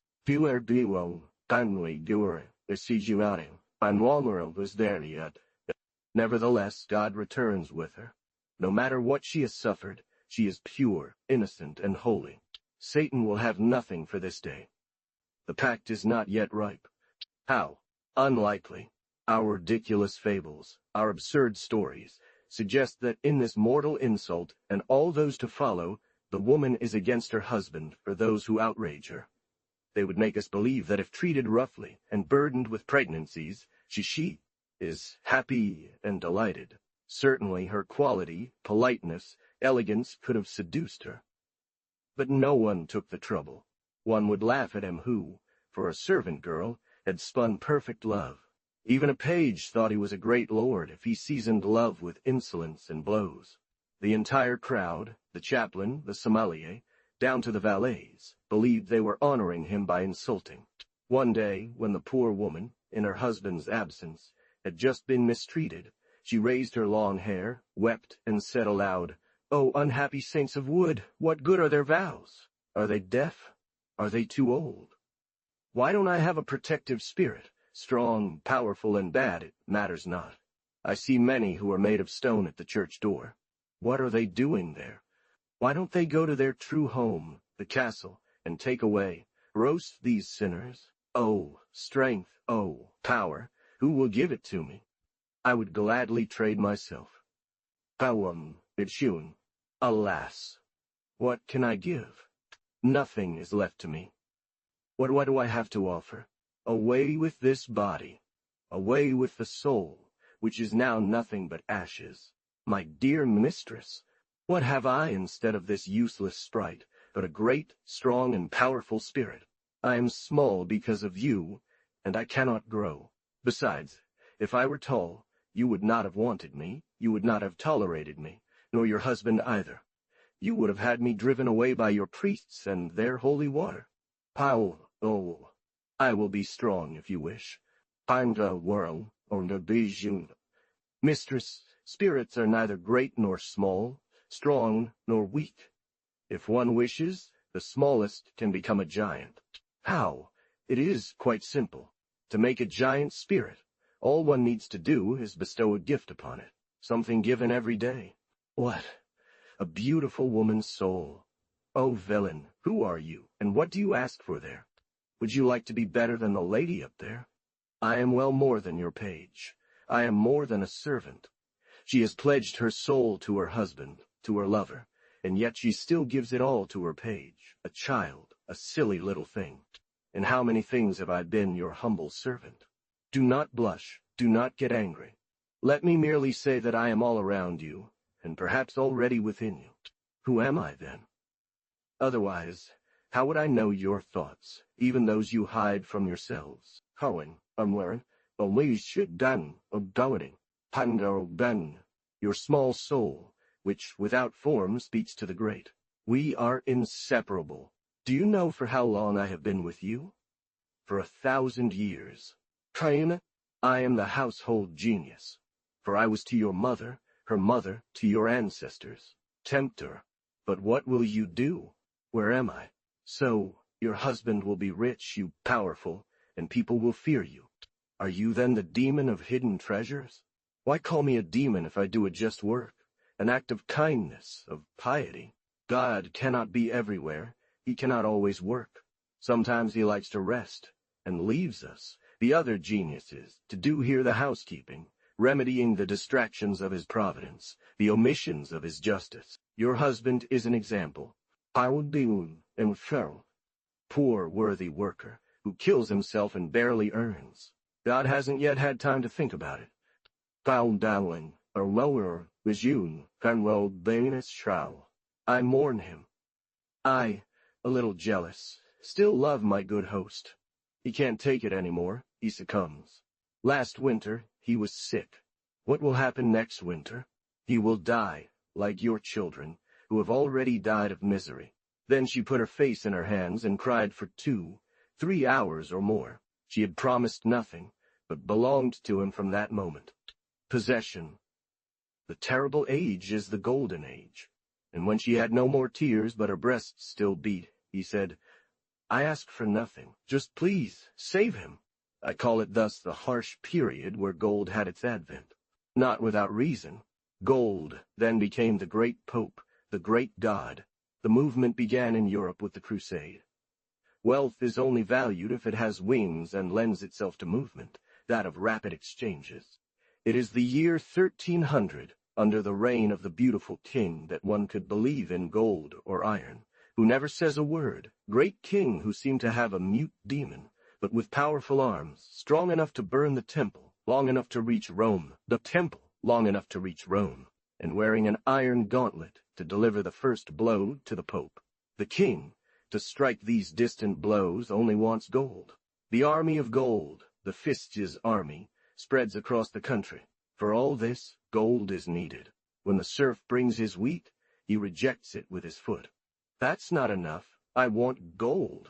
The lord who returned from his dream in the east still desires its wonders, damascened arms, carpets, spices, precious horses. The world changed on that day. Until then, amidst the troubles, there was a naive security in the tribute. Year after year, the levy followed the course of nature and the measure of the harvest. If the Lord said, "It is too little," the response would be, "My Lord, God has not given more. I would you and few, anyway." But alas, where to find gold? Or condemning. We do not have an army to take it from the cities of Flanders. Where shall we dig the earth to steal its treasure? Oh, if only we were guided by the spirit of hidden treasures.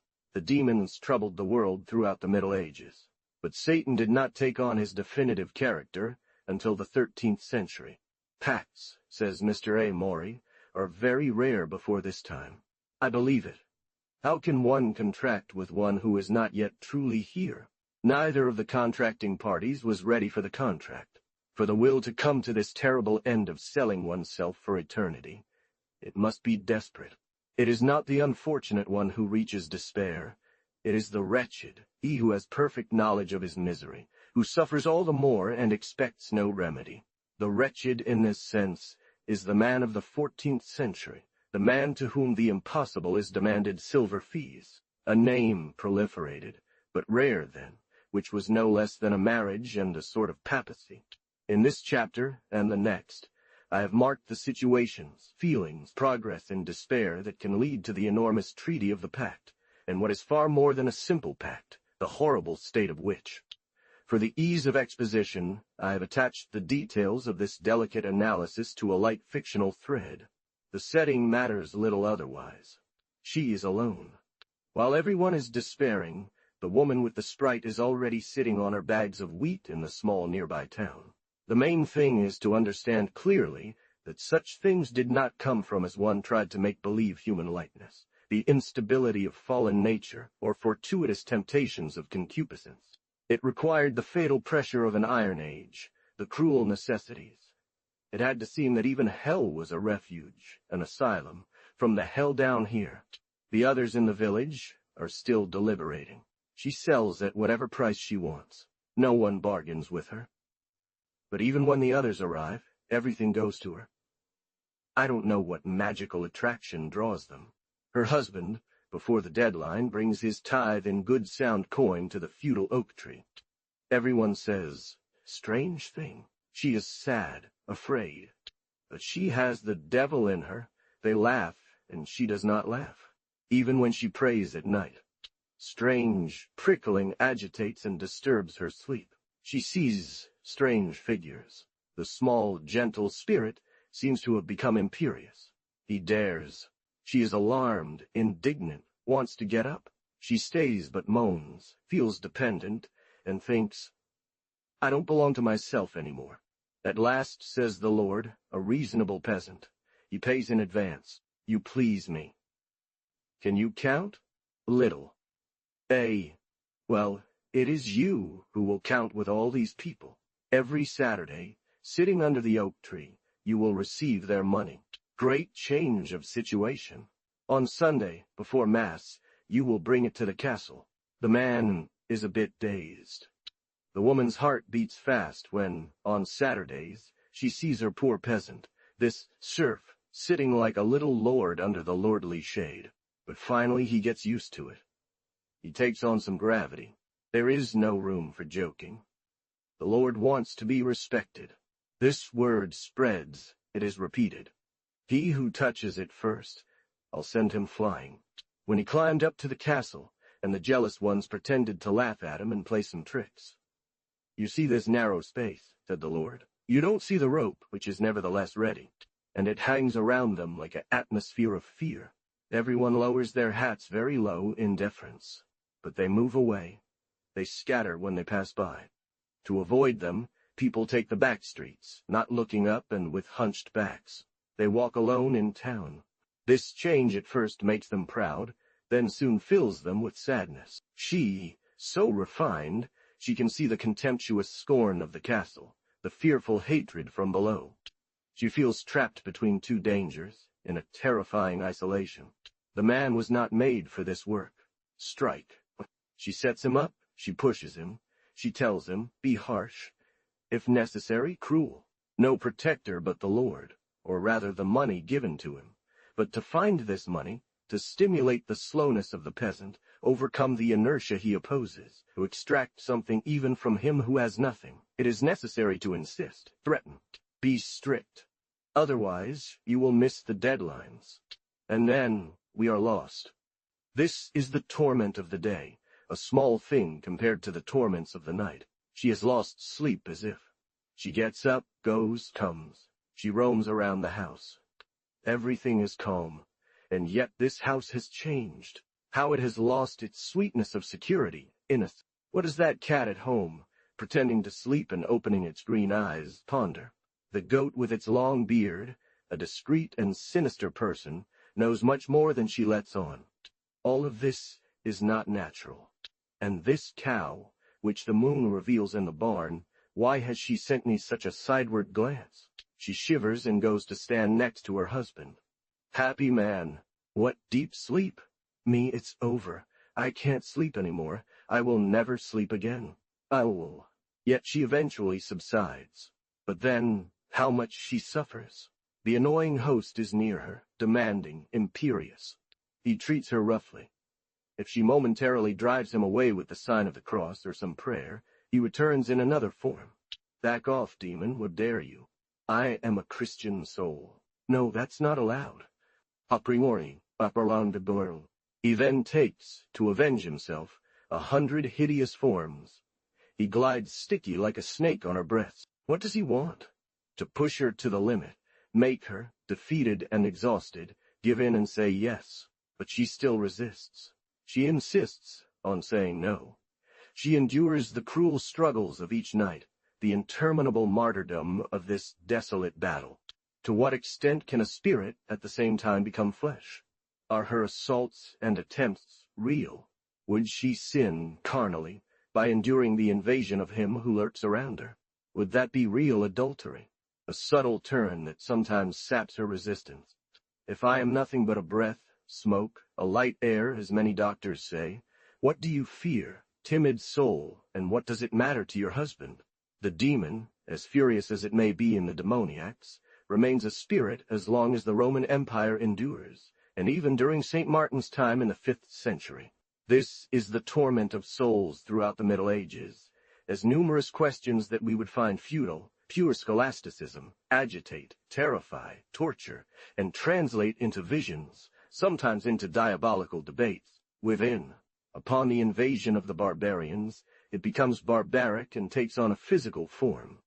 It does so to such an extent that it amuses itself with rocks, breaking the bell of St. Benedict's convent. H can inflict. The idea of devil torturers inflicting physical torture on dead souls was a goldmine for the Church.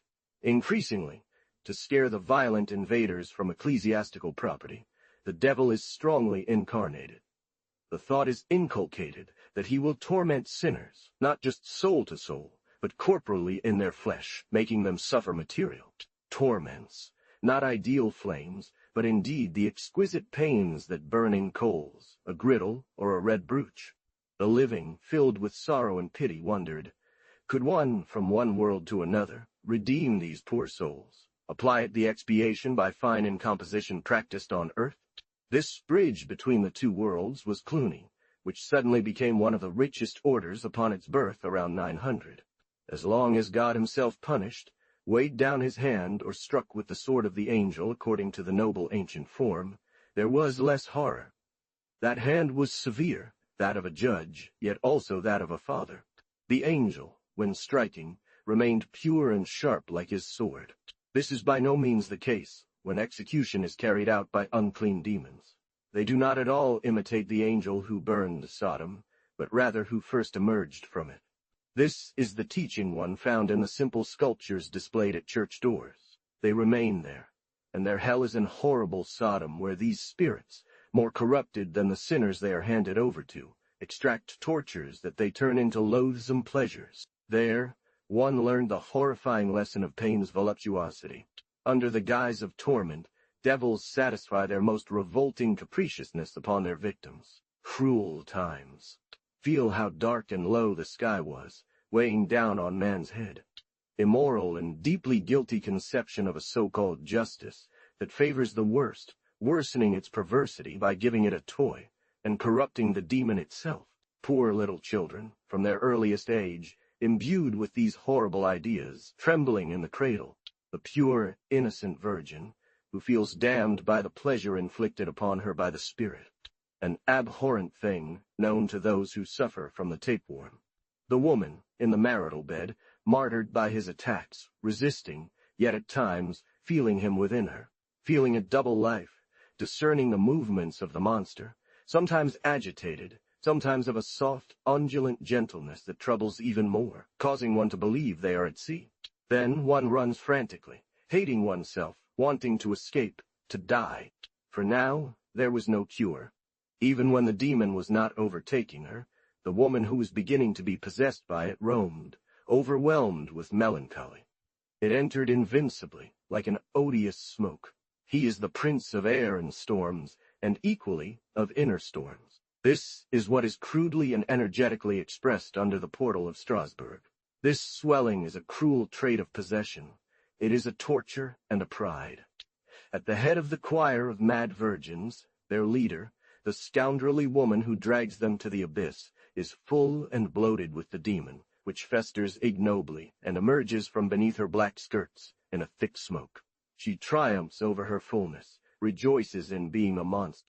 She carries her belly forward, the proud woman of Strasbourg. She tips her head back. She is not yet one, the woman we follow, but she is already bloated with him and his arrogance, with his new fortune. The earth does not bear her. Grass and beautiful, with all that. She walks down the street, head held high, scornful and unyielding. Fear, hatred, admiration are felt for our village queen. She carries herself and looks around. I should be the lady. Rivalry sets in. And what is she doing up there? The impudent one, the lazy one, among all these men, while her husband is away. The village, which hates her, takes pride in her. If the lady of the manor is a baroness, then this one is a queen, more than a queen, one dares not say what. The demon himself is in her eyes, a terrible and fantastic beauty, cruel with pride and pain. He has her, but she is still herself. She belongs neither to the devil nor to God, for he lacks will-power. The demon may invade her, circulate within her and in subtle air, but he is yet to achieve anything. She is possessed, demonized, and does not belong to the devil. Sometimes he inflicts terrible cruelty upon her, without effect. He sets fire to coal within her, in her chest, her abdomen, her bowels. She arches her back, she twists herself, and still says, "No, executioner, I will remain myself. Beware! I'll strike you with a serpent's whip so cruel, I'll cut you with such a blow, that afterward you'll go crying and piercing the air with your screams." The next night, he doesn't come. In the morning it is Sunday. The man went up to the castle. He comes down from it all disheveled. You bring me drop by drop what serves me nothing. The Lord said, a trickling stream does not turn the mill. I'm leaving in 15 days. The king is marching towards Flanders, and I don't have just a battle steed.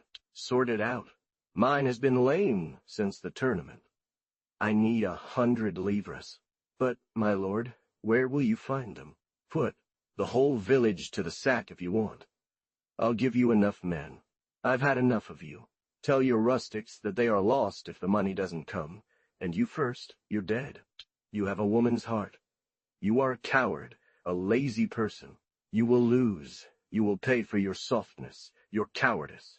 It's Sunday. One would laugh well if they saw you gambling at my thresholds from below. See? It depends on nothing that you don't come down, that I don't keep you here. The unhappy man repeats this to his wife, hopes for nothing, prepares for death, commits his soul to God. She, no less frightened, cannot lie down or sleep.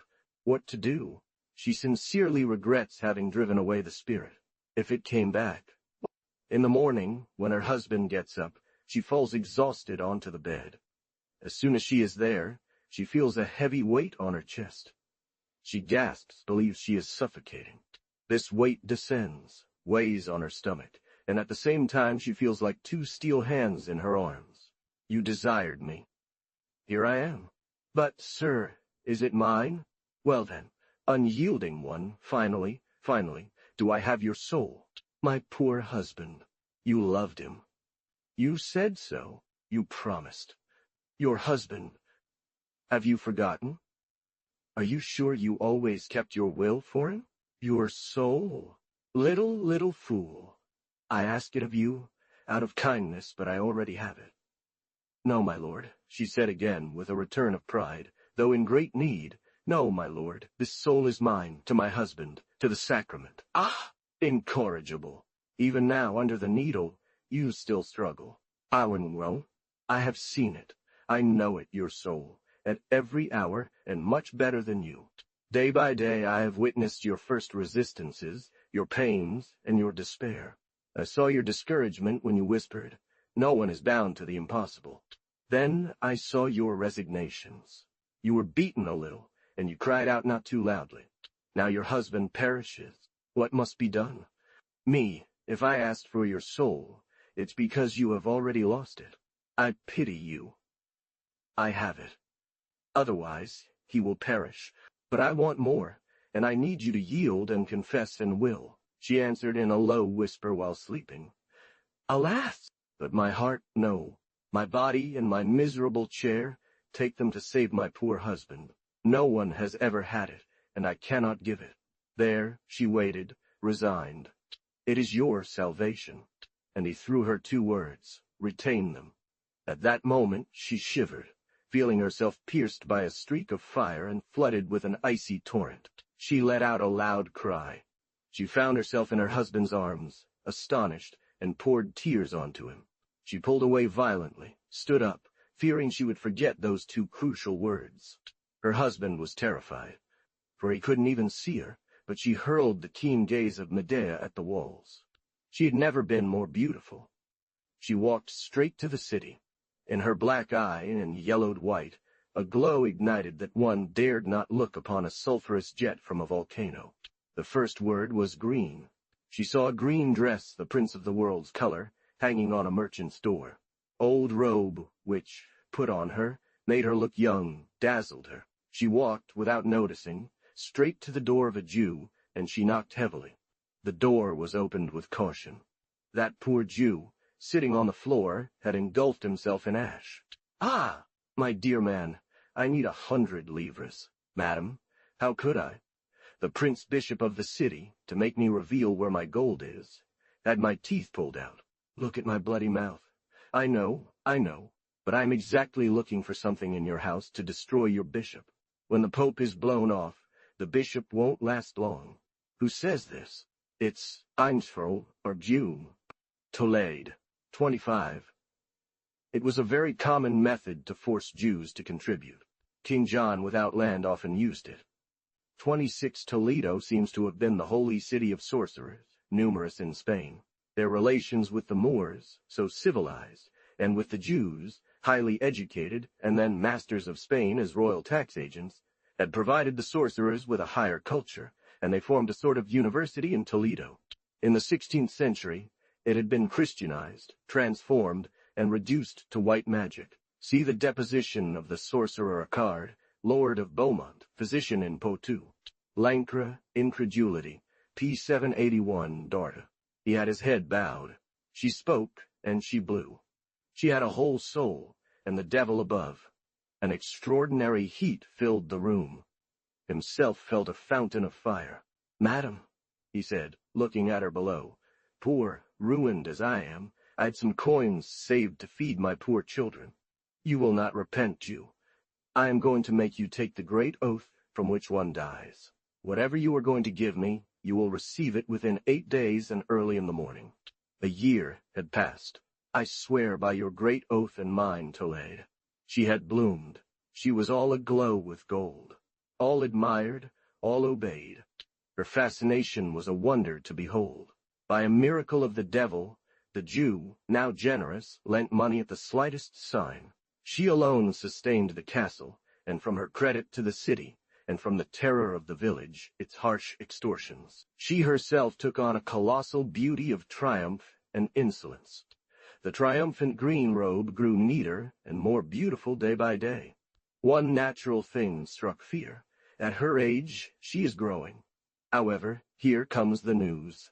The Lord is returning. She rides out to meet him, surrounded by all her retinue, stops and greets her husband. The lady who dared not come down for a long time to avoid meeting that face below, has mounted her white horse. Above all, she says, "How I have waited for you." Comment, can you leave your faithful wife to remain a widow and languish for so long? I will. Well, still, I cannot grant you my favor this evening if you do not give me a gift. Ask, O beautiful one, said the knight, laughing. But hurry, may I find you embellished? For I yearn to embrace you, my lady. She spoke into his ear, and we know not what she said. Before entering the castle, the kind lord dismounted before the village church, entered. Under the porch, leading the notables, he saw a lady he did not recognize but greeted deeply. With unparalleled pride, she wore higher than all men's heads the sublime hennin of the era, the triumphant bonnet of the devil. She was often called thus, due to the double horn it was decorated with. The true lady blushed eclipsed, and passed by small. It is over. Then, indignant, in a low voice, behold her then, your servant. Everything is reversed. Donkeys insult horses. She almost fainted. The crowd was stunned. At the exit, the daring page, the favorite, draws a keen dagger from his belt, and with a single swift turn cuts the beautiful green dress at her rank 27. But when they saw the whole lord's house chasing after her, swift and merciless whistles, the crack of whips, she fled, but not very strongly. She was already a little heavy. Barely had she taken 20 steps when she stumbled. Her best friend had placed a stone on her path to trip her. They laughed. She howled on all fours, but the merciless pages lifted her up with whips. The noble and beautiful greyhounds helped and bit the most sensitive parts. Finally, she arrived, terrified, at the door of her home. Locked! There, with feet and hands, she knocked and cried, "My friend, oh, quickly, quickly! Open to me." She was stretched out there like the poor owl that is nailed to a farm gate. Was the husband there? And the blows, full force, rained down on him. Inside, all was silent. Or was he, rich and frightened, afraid of the crowd, of the looting of the house? 27. This is the great and cruel outrage practiced in these times. It is, in the Welsh and Anglo-Saxon laws, the penalty for impurity. Grimm. 679-711, Sternhoek 19-326, Ducange III, 52, Michelet Origins. Later, the same insult was indignantly inflicted on honest women, proud bourgeois women that nobility sought to humiliate. I also reported in my Origins.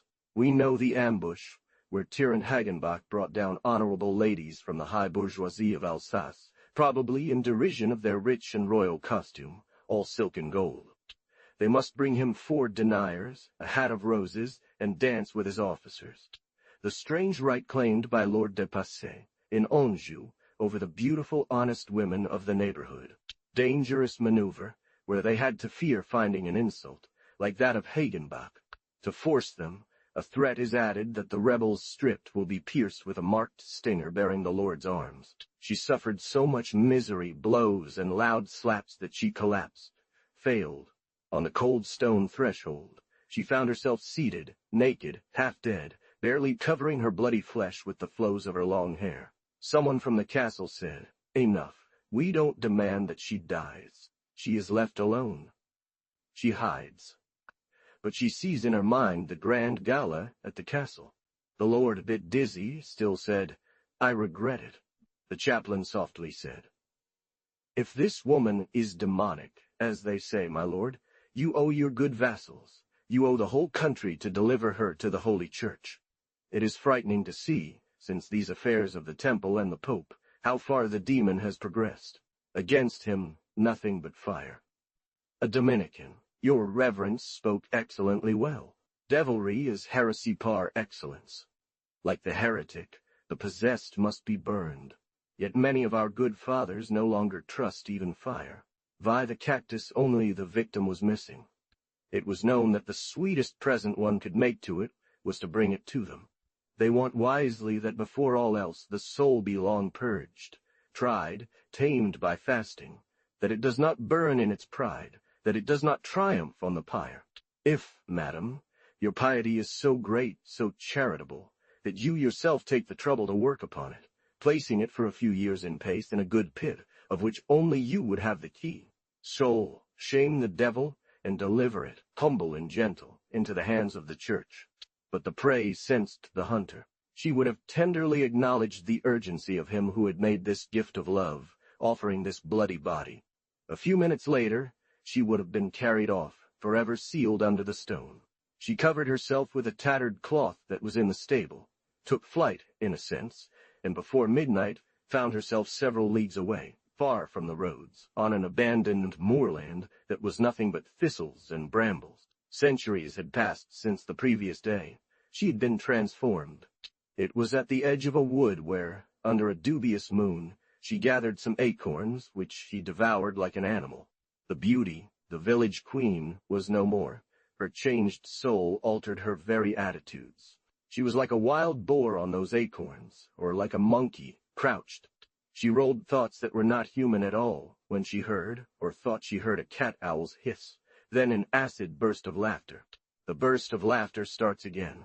She's afraid, but perhaps it is the jolly mockery that counterfeits all voices. These are her usual tricks. Where does it come from? She sees nothing. It seems to come from an old oak tree, but she distinctly hears. Ah, here you are at last. You did not come willingly, and you would not have come if you hadn't found the bottom of your ultimate need.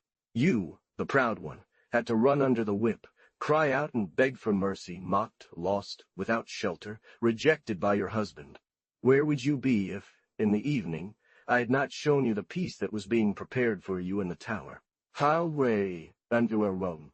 Thou bees them and go, arch. It's too late, much too late, that you come to me, and when they called you the old, young, you did not treat me well, my little sprite of then, so eager to serve you. Now if I want you, it is your turn to serve me and kiss my feet. You belonged to me from the moment of your birth, because of your contained mischief, your devilish charm. I was your lover, your husband. Yours has closed his door to you. I do not close mine. What have I gained by it?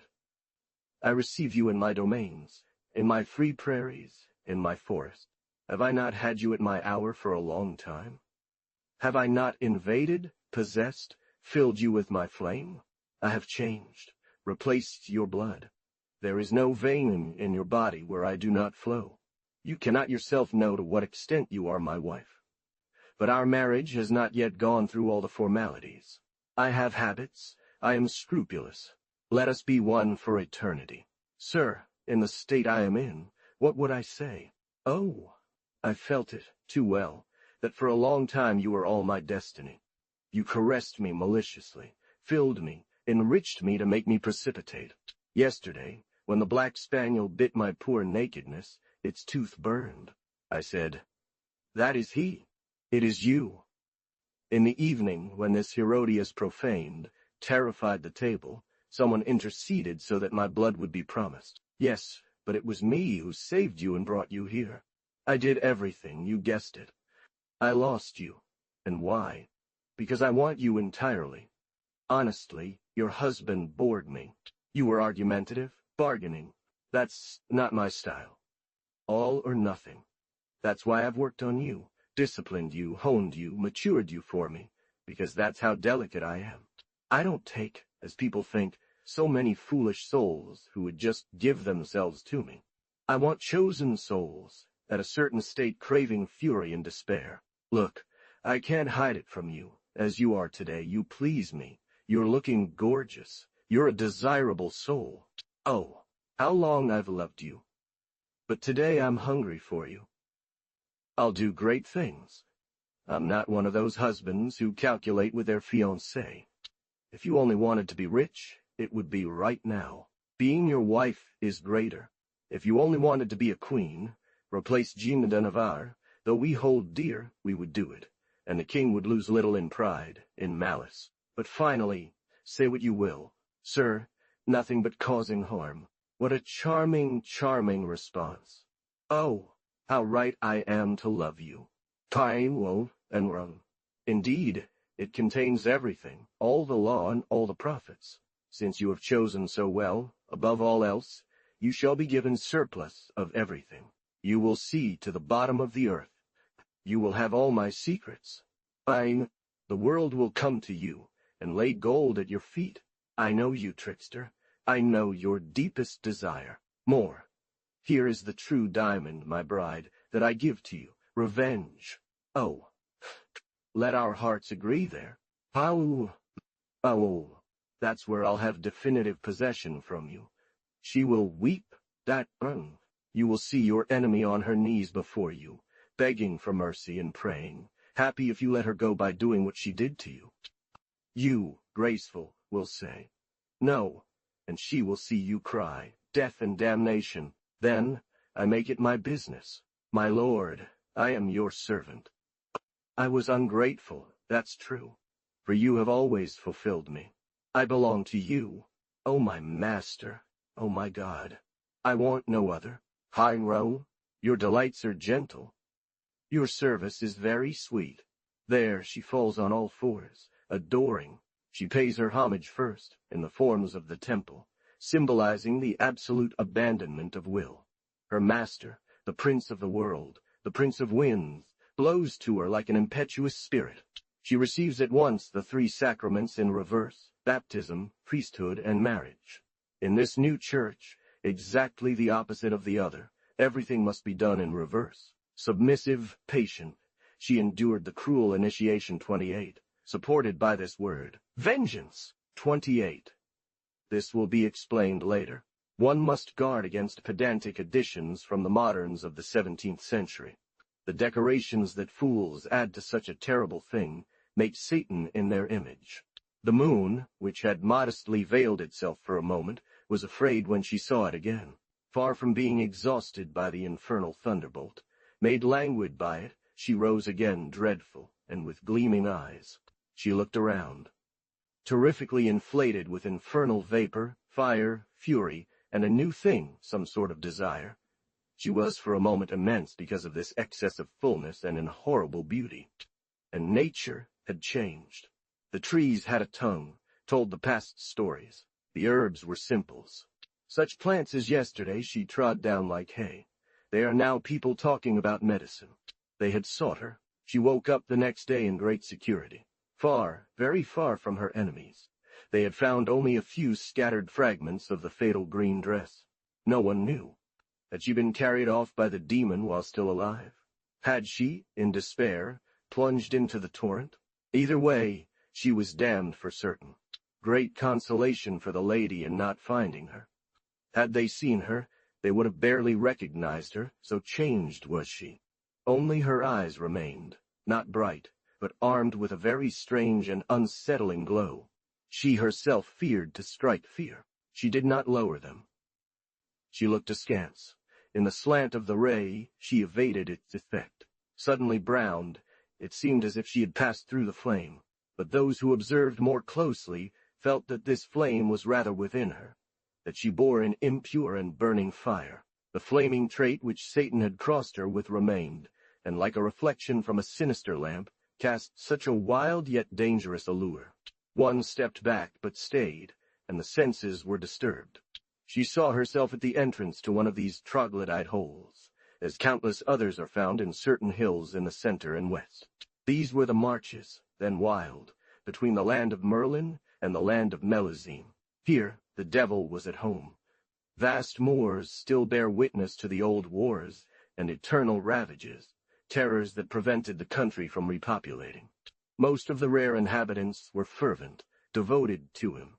Despite any allure that the rugged forests of Lorraine, the black fir trees of Jura, or the salt deserts of Burgos might have for him, his preferences may have been for our western marches. Winter was beginning. Her breath, which stripped the trees, had piled up leaves, dead wood branches. This was not merely the visionary shepherd, the satanic conjunction of the goat and the shepherdess. It was a deeper communion with nature, a greater penetration of remedies and poisons, mysterious relationships whose connection to learn Toledo, the diabolical university, has not yet been fully understood. She found this all prepared at the entrance to the sad shelter. Through a wood and moorland a quarter league away, one descended to the reach of several villages created by a watercourse. "Behold your kingdom," said the inner voice. "Today a beggar, tomorrow you will reign over the land. The king of the dead." She was not initially moved by these promises. The child steps on it. A hermitage without God, desolate, and the relentless west winds, merciless memories in great solitude, so many losses and affronts, this sudden and bitter widowhood, her husband leaving her to shame, all weighed upon her. A plaything of fate. She saw herself, like the sad moorland plant with no roots, that the breeze wanders, brings back, chastises, beats inhumanly. It looks like a gray, angular coral that only sticks together to be better broken. The people say in mockery, she is the fiancée of the wind. She laughs outrageously at herself, comparing herself to it. But from the depths of the dark hole, ignorant and senseless, you do not know what you say. This plant that rolls like this has every right to scorn so many greasy and vulgar herbs. It rolls, but it completes itself within, carrying everything, flowers and seeds. Look like her. The first flower of Satan. I give it to you today so that you may know my first name, my ancient power. I am the king of the dead. Be your root, and even in the whirlwind you will still bear flower, our flowers, as they come from the dust of tombs and the ashes of volcanoes. Oh, how I have been slandered. It is I alone this immense favor deserved altars. I alone bring them back. In vain.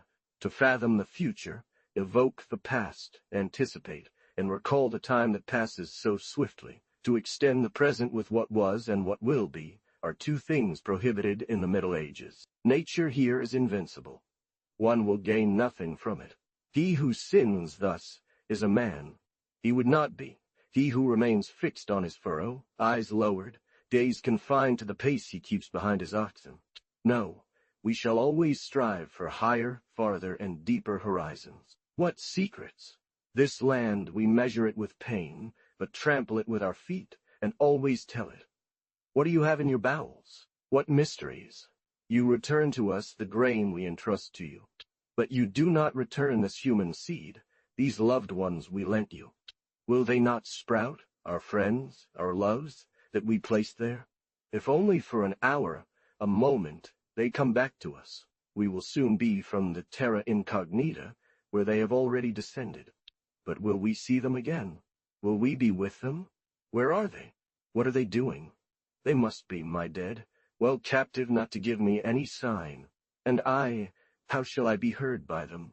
How can my father, for whom I was unique and who loved me so violently, not come to me? Oh, bondage from both sides, captivity, mutual ignorance, a dark night in which one seeks a ray. 29. 29. The ray shines in immortality, the new faith, by Dumesnil, Earth and Sky, by Reynaud, Henri Martin, etc. These eternal thoughts of nature, which in antiquity were only melancholic, during the Middle Ages they became cruel, bitter, debilitating, and hearts are weakened by them. It seems that one is calculated to flatten the soul and make it narrow and tight like a beer bottle. The servile burial between four spruce posts is very apt for this. It troubles an idea of suffocation. You laugh today. What an abominable and impious idea that my good, kind father and my revered mother should become the playthings of this cat. He who is put there, if he returns in dreams, is no longer like a bright and light shadow in the Elysian aureole. He is a tortured slave, miserable game of a griffin cat from hell. Bestius, says the very text, Natratus bestius, etc. For 1,000 years we have not laughed. We have bitterly wept, and even today we cannot write these blasphemies without swelling hearts and grating paper with indignation. It is indeed a cruel invention to have moved All Souls' Day from spring, where antiquity placed it, to November. In May, where it was first, they buried them in flowers. But alas, in March, where it was subsequently placed, it was, with ploughing, the awakening of the lark. The dead and the grain entered together into the earth with the same hope. Oh, what an increase of sorrow! In November, when all work is finished, the season closed and dark for a long time, when one returns home, when man settles down at the hearth and sees before him the forever empty place. Of course, taking this moment, already funereal in itself, of the obsequies of nature, one feared that man himself did not have enough pain. The calmest, the busiest, however distracted by life's turmoil, have strange moments. You live, you work as always. That's good. In the dark, foggy morning, at the evening that comes so quickly to swallow us in shadow, 10, 20 years later, I don't know what faint voices rise to your heart. Hello, friend, it's us. You do not suffer too much from having lost us, and you know how to do without us. But we, never of you. The ranks have drawn closer, and the void hardly seems noticeable.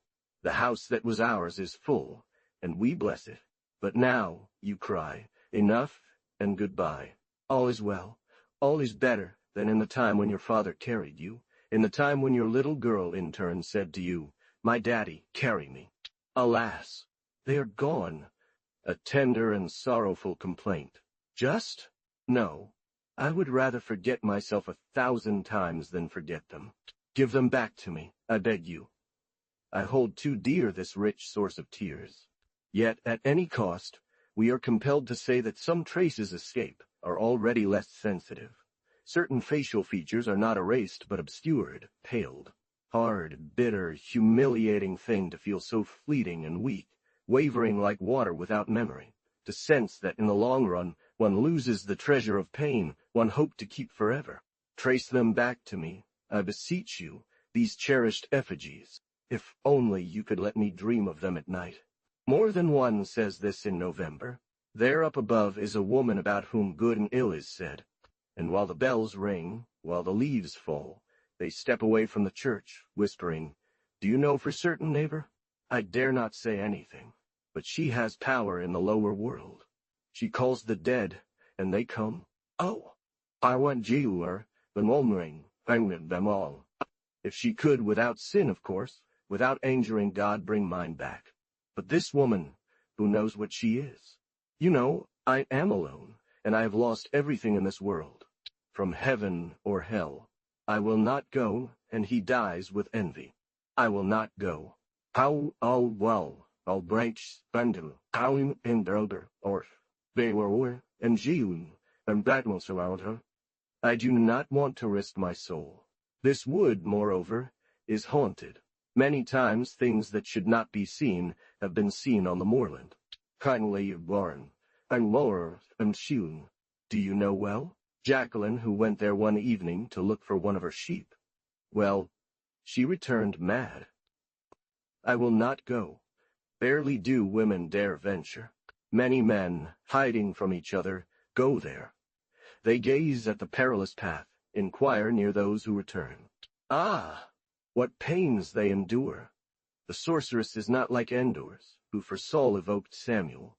She does not show shadows, but gives Kabbalistic words and powerful potions that will make them see visions in their dreams. The grandmother herself, trembling, at 80 years old, wants to see her grandson.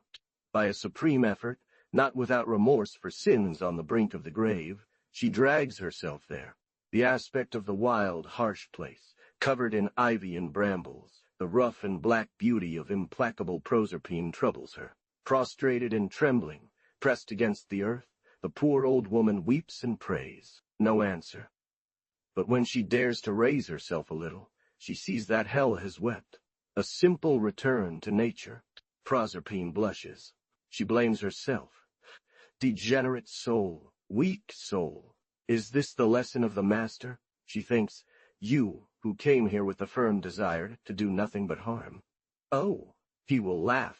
But no, am I not the great shepherd of shadows, to make them go and come, to open the door of dreams? Dante, in painting my portrait, forgot my attributes. By adding this useless tale, he overlooks the fact that I hold Osiris's pastoral staff, and that I have inherited Mercury's caduceus. In vain did they try to build an impassable wall that would block the way between worlds. I have wings at my heels, and I flew over it. He had pity on them against the new god. The calumnied spirit, this ruthless monster, by a charitable revolt, has come to the aid of those who wept, consoled lovers, mothers. It is evident that compassion now appears on Satan's side. Medieval times, with its scribes, all ecclesiastics, take no care to admit the silent, profound changes in popular spirit. The evocation of the dead remains explicitly forbidden. Even the Virgin, an ideal of grace, answers not to this need of the heart. The Church, nothing. By this point alone, many others are changed. One confesses the official hell and boiling cauldrons with one's mouth. While all books continue to please or evoke the pig demon of earlier times, or the clawed demon, executioner of the Second Age, Satan has changed his figure for those who do not write. It resembles old Pluto, but its pale majesty, far from inexorable, grants the dead a return, the living a reunion with the dead, increasingly approaching its father or grandfather, Osiris, the shepherd of souls. Deep down, is it truly believed? Would these pleasures of hell for troubled hearts easily reconcile with the horrific traditions of a torturing hell? Great softening for the heart. One idea neutralizes the other, without entirely erasing it, forming a mixed, vague concept that draws ever closer to Virgil's hell. Their entire lives were but a sigh. The Sibyl dreamt of the Master's words when a tiny step was heard. Happy relief, especially for poor women, who were once drowned in tears and lacked consolation by this terrible dogma of the punishment of their beloved dead. The day barely appears after Christmas, around January 1st. Her black dress reveals that she is a widow. The other, with a loud voice, "You have no right to speak, little mute." On the crisp, frosted grass, a small, trembling blonde woman approaches, and upon arriving, she collapses, unable to breathe. With Medea's piercing gaze, motionless and speechless, she conveys everything. There is no mystery in her timid persona. For you would not succeed. I will speak for you. And indeed, you are dying of love. Recovered slightly, joining her hands and almost at her knees, she confesses. She unburdens herself. She suffered, wept, prayed, and she would have endured in silence. Alas, what will she do? But these winter festivities, these family gatherings, the hidden happiness of women who, without pity, display a legitimate love, have rekindled a burning flame within her. Badwa, if he could return and comfort her for a moment, at the cost of my own life, let me die, and see him again. Go back to your home, lock the door tightly, close the shutter to the curious neighbor as well. You will leave the mourning, and put on your wedding clothes, lay his cover at the table, but he will not come. You will sing the song that he made for you, and which he sang so much, but he will not come. You will take from the chest the last garment that he wore, kiss it, and then you will say, "Too bad for you if you do not come." Then, certainly, he will come, and without delay, drinking this bitter wine, but falling into a deep sleep, you will put to bed the bride. But he himself told me that if I have this dress, and if I sleep without waking up every Sunday, he will come back. The little girl would not be a woman if, in the morning, happy and moved, she did not whisper the miracle to her best friend, very low. Please don't tell anyone. Happiness that is not without risk. What would become of the imprudent if the Church knew she was no longer a widow? That, resurrected by love, the Spirit comes to comfort her? A rare thing, the secret is kept. I'll keep it, hiding a so sweet mystery. Who has an interest in it? Who has not wept? Who has not lost? Who does not see with joy this bridge being built between the two worlds? Kind sorceress, hard is the winter, long and sad in the dark northwest. Spirit from below, be blessed. The eighth, the Prince of Nature. One morning, everything awakens adorned with glistening needles. Even over it has returns, like a dormant pain that wakes again, ravaging at times. The poor Sibyl, numbed in her mournful home of leaves, beaten by the scalding bice, feels the severe rod in her heart.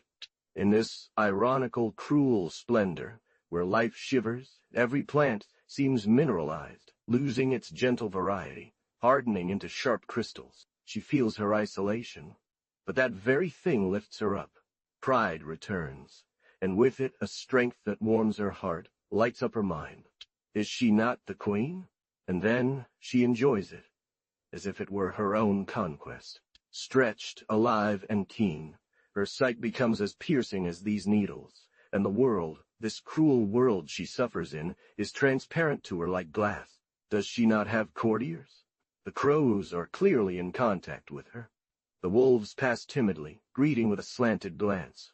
In an honorable group, grave, they come to her, like ancient augurs, to speak of the affairs of time. They get along with her. All birds and animals that man knows only through hunting and death, they are outcasts like her. The bear, less rare than sometimes, sits awkwardly, with its heavy bonhomie, at the threshold of its lair, like a hermit visiting another hermit, as is often seen in the lives of the fathers of the desert. Satan is the great outcast, and he gives his own the joy of nature's freedoms, the wild joy of being a world that suffices to itself. Sharp, cruel, uniform crystals. It was said that the Gothic Church is a crystallization, and it is true. In particular, since 1200, the world has been closed like a transparent sepulchre, where one sees with horror every immobile and hardened thing. A true and terrifying image of the hard crystal city in which a terrible dogma believed to have buried life. Around 1300, architecture, sacrificing what it had of living caprice, variety, repeating itself infinitely, competed with the monotonous prisms of Spitzberg dot. But whatever the buttresses, flying buttresses, or arches that support the monument, one thing makes it shake. Not the loud noises from outside, but something soft within its foundations, working on this insensible melting of crystal. What? The humble flow of tears a world has shed, a sea of tears. Or perhaps a breath of future, the powerful, invincible resurrection of natural life. The fantastic building, already crumbling in more than one place, says to itself, but with terror, "This is Satan's breath." Like a glacier from Hecla, on a volcano that does not need to erupt, a warm, slow, gentle hearth caresses it from below, calls to it, and whispers, "Descend." They imagine Satan making his way through horror or subtlety. The witch has reason to laugh if, in the shadows, she sees there, in the brilliant light, how Dante, St. Thomas, ignore the situation. They make him grotesque and coarse, as he was in his childhood when Jesus could still drive him out of the swine. Or they make him subtle, a scholastic logician, an epiloguing jurist.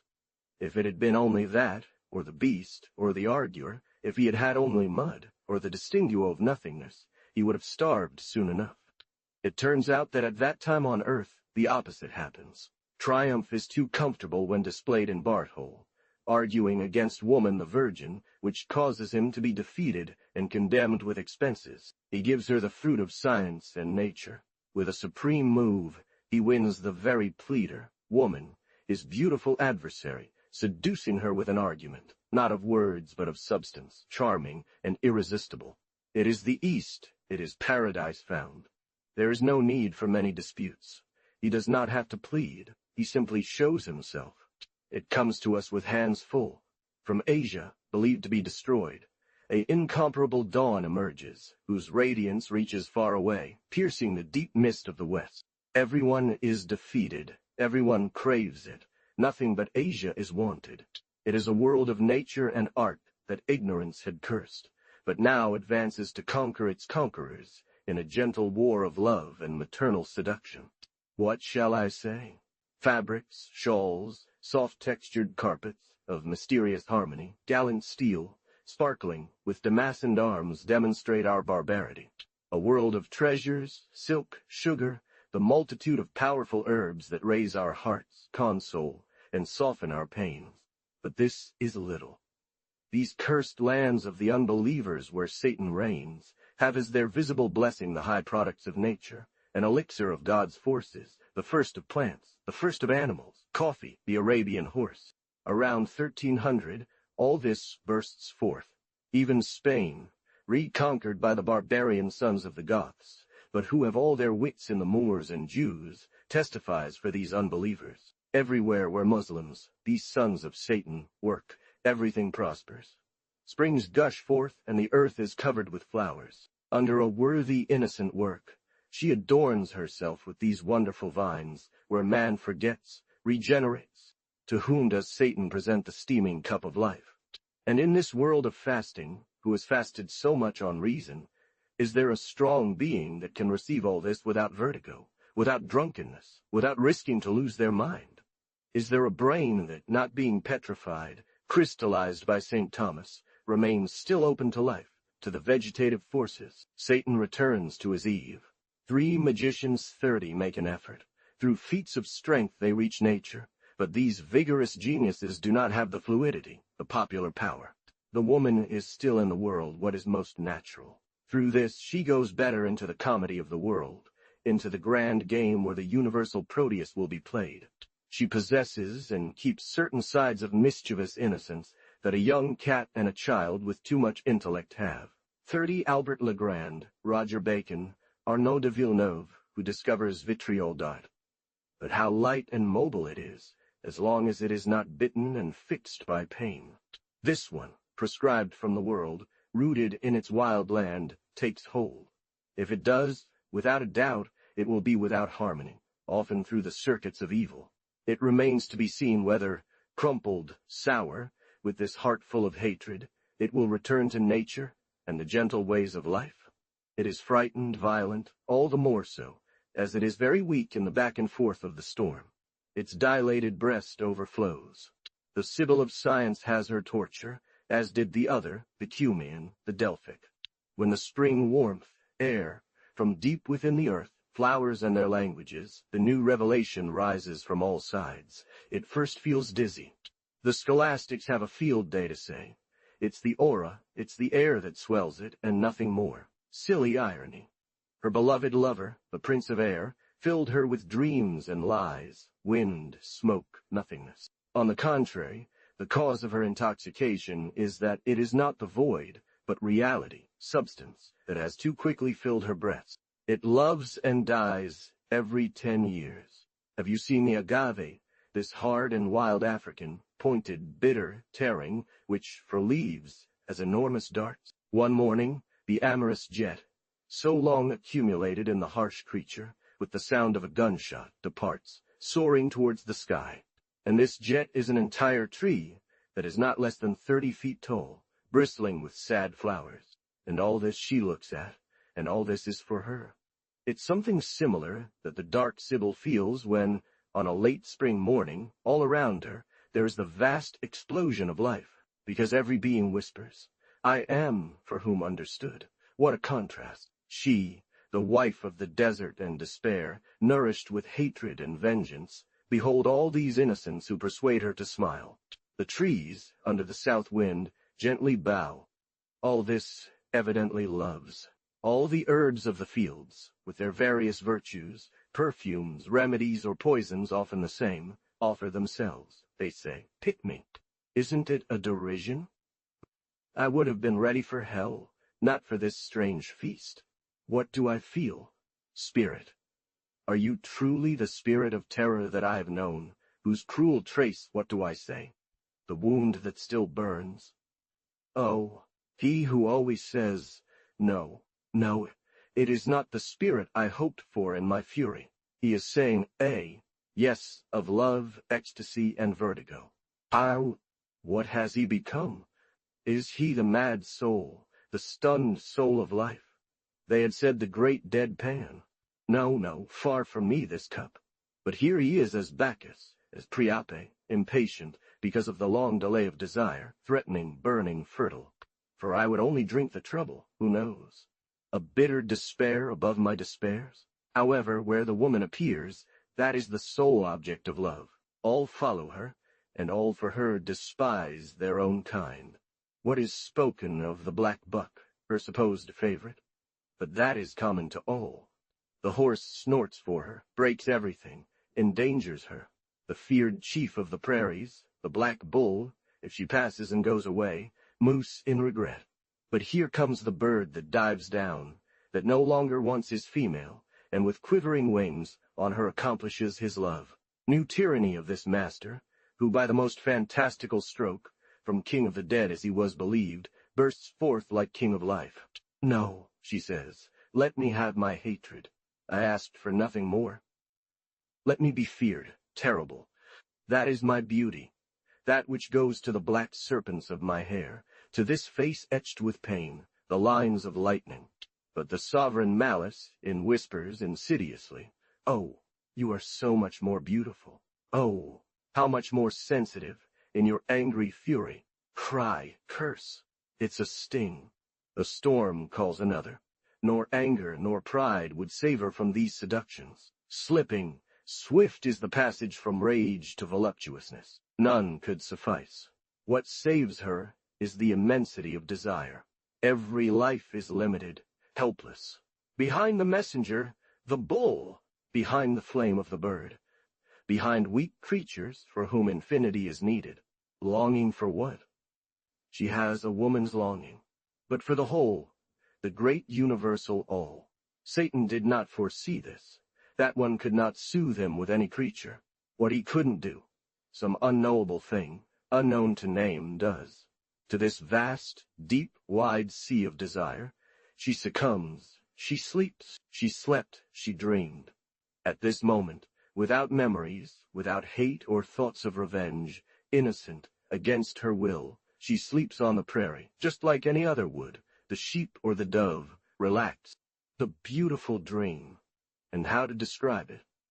Oh, the devil is doctor. It is that the wonderful monster of universal life had devoured itself within her. That now life and death, everything held in her entrails, and at the price of so much pain, she had conceived nature.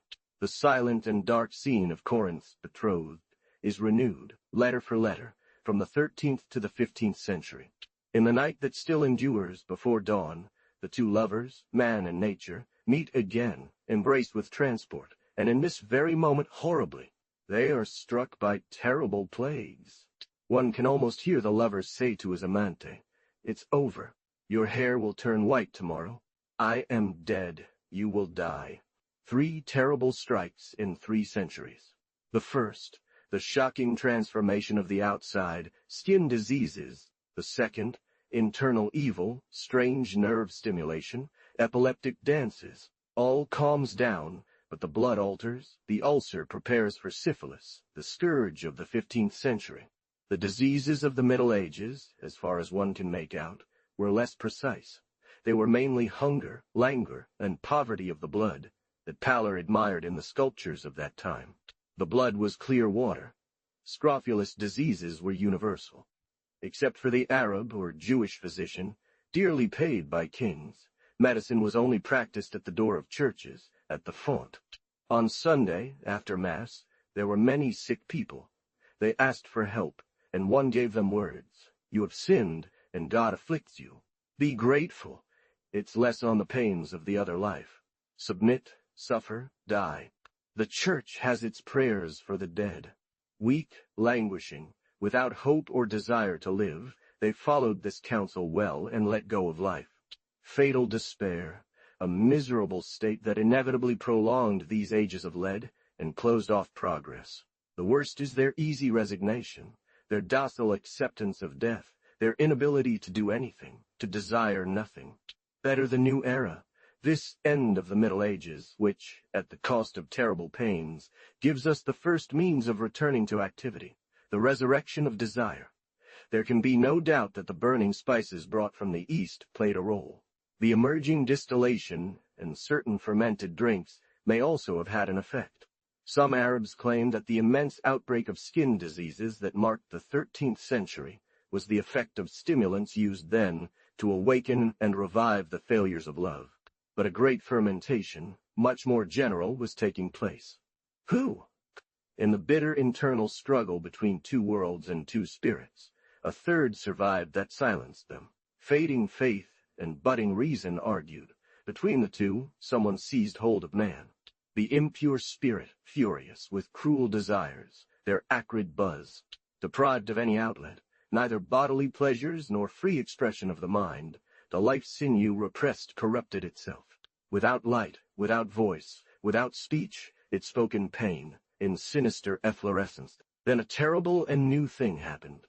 Desire, postponed without reprieve, was halted by a cruel enchantment, a horrible transformation. Love advanced, blind, arms outstretched. 31 Leprosy is attributed to the Crusades, to Asia. Europe had it within itself.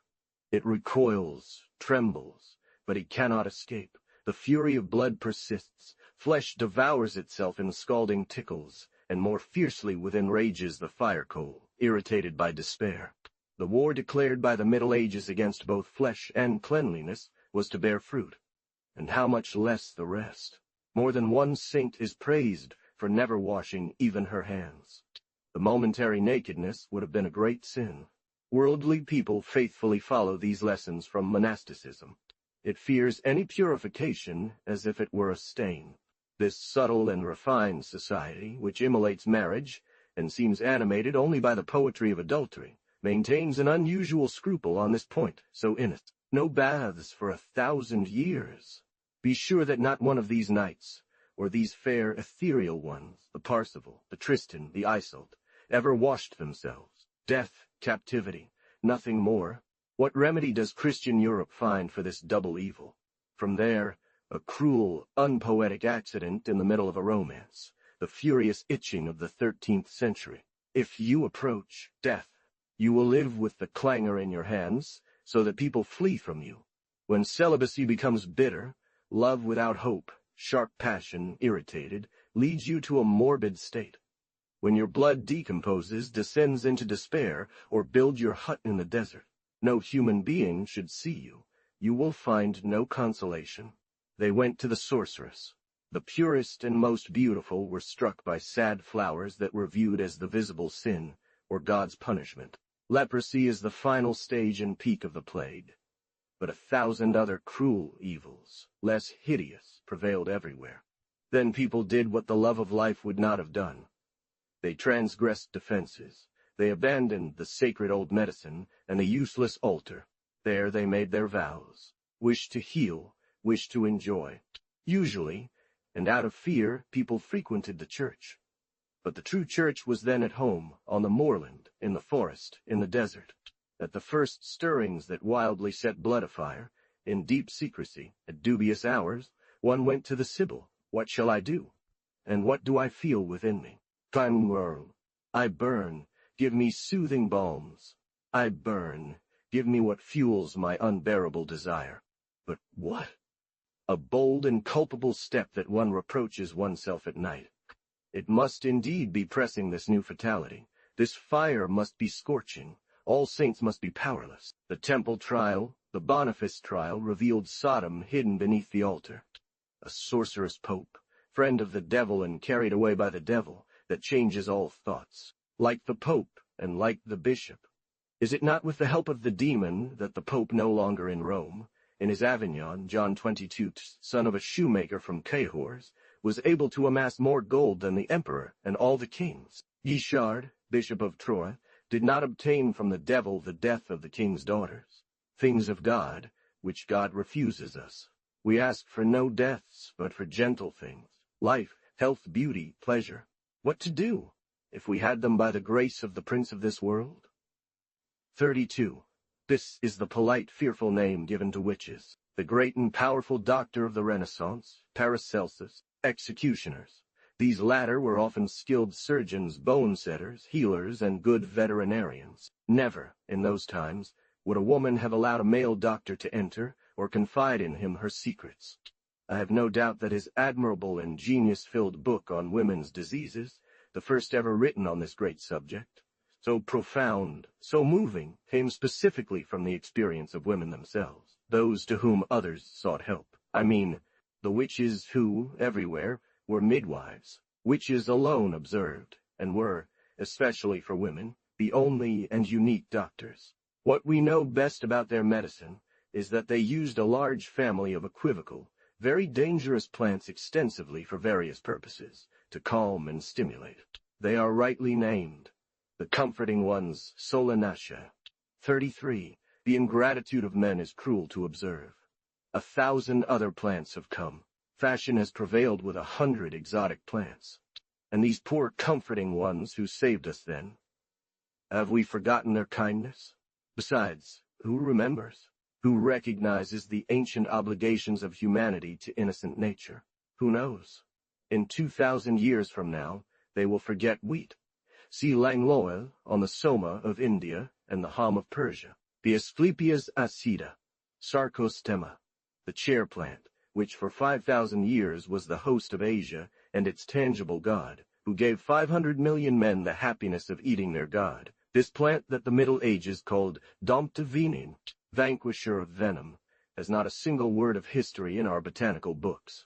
Mem. Delacy, des inscriptions, d'Ancien 326 Papera. An immense and popular family, most of whose species are abundant under our feet in hedges everywhere. A family so numerous that a single genus has 800 species. Nothing easier to find, nothing more common. But these plants are mostly used in a very risky way. It took courage to specify their doses. Courage can be genius. 34 Dictionary of Natural History by Mr. d'Orbigny, Morel's article by M.D. According to Dunnell, etc., let us take the ascending scale of their energies 35 from below. The first are simply vegetable and good to eat eggplants, tomatoes, incorrectly called love apples. Others of these innocent ones are calm and softness itself, the Molnin's white bouillon, so useful for fomentations. 35, I have found this scale nowhere. It is all the more important because the witches who made these trials, at the risk of being taken for poisoners, certainly started with the weakest and gradually moved to the strongest. Each degree of strength thus gives a relative date, and allows to establish in this obscure subject a kind of chronology. I will complete in the following chapters, speaking of Mandragora and Datura. I have mainly followed Mr. Pouchet, Solanaise, and General Botany. In his important monograph, Pouchet did not hesitate to make use of ancient authors, Mathiol, Porta, Gessner, Sauvages, Gemelin, etc. You encounter above a plant already suspected, believed by many to be poisonous, the honeyed plant first, then bitter, which seems to echo Jonathan's words. I ate some honey, and this is why I am dying. But this death is beneficial. It is the alleviation of pain.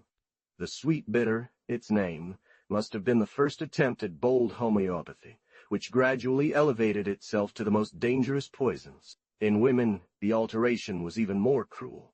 The slight irritation and tingling it caused could have made it a remedy for the dominant diseases of the times, those affecting the skin. The pretty girl, distressed at seeing herself adorned with loathsome redness, spots, and bright pustules, came to beg for this aid. The breast, the most delicate object in all nature, and its beneath-lying vessels form an incomparable flower. 36, is due to its ease of injection and congestion, the most perfect instrument of pain. How many kind hearts would have accepted any poison? Sharp, relentless, unceasing pains. She did not bargain with the witch. She placed in her hands the poor, heavy mammary gland. It calmed for a few days. From the bitter-sweet, too weak, we moved on to the black morels, which have a little more effect. 36, see the plate from an excellent book, readable even by young ladies, the course by Mr. Azu. Then the woman returned to cry, "Well, you will come back tonight. I will look for something for you." You want it. It's a great poison. The witch risked a lot. The plants that were mistaken for herbs to the witches seemed like ministers of death. Nobody at that time thought that poisons, when applied externally or taken in very small doses, are remedies. As if found in her hands, it would have led one to believe her a poisoner or maker of cursed charms. A blind, cruel crowd, proportionate to its fear, could one morning knock her unconscious with stones, subject her to the water test drowning. Yet she goes to seek the terrifying plant. She goes there in the evening, in the morning, when she is less afraid of being met. Or finally, something more terrible, they could drag her, with a noose around her neck, to the church court, which would have made a pious celebration, educating the people by burning her at the stake. Oh, nevertheless, a little shepherd was there, he told the village. If you had seen her as I did, slipping into the rubble of the ruined shack, looking around all sides, mumbling something, She scared me well. If she had found me, I would have been lost. She could have transformed me into a lizard, a frog, a bat. She took a horrible herb, the most horrible I've ever seen, a sickly pale yellow with red and black streaks, like the flames of hell. The horrifying thing is that the whole stem was hairy like a man, with long black and sticky hairs. She ripped it violently from the ground, growling, and suddenly I saw her no more. She couldn't have run so fast. She must have flown away. What terror that woman is! What danger to the entire country! It's certain that the plant is frightening.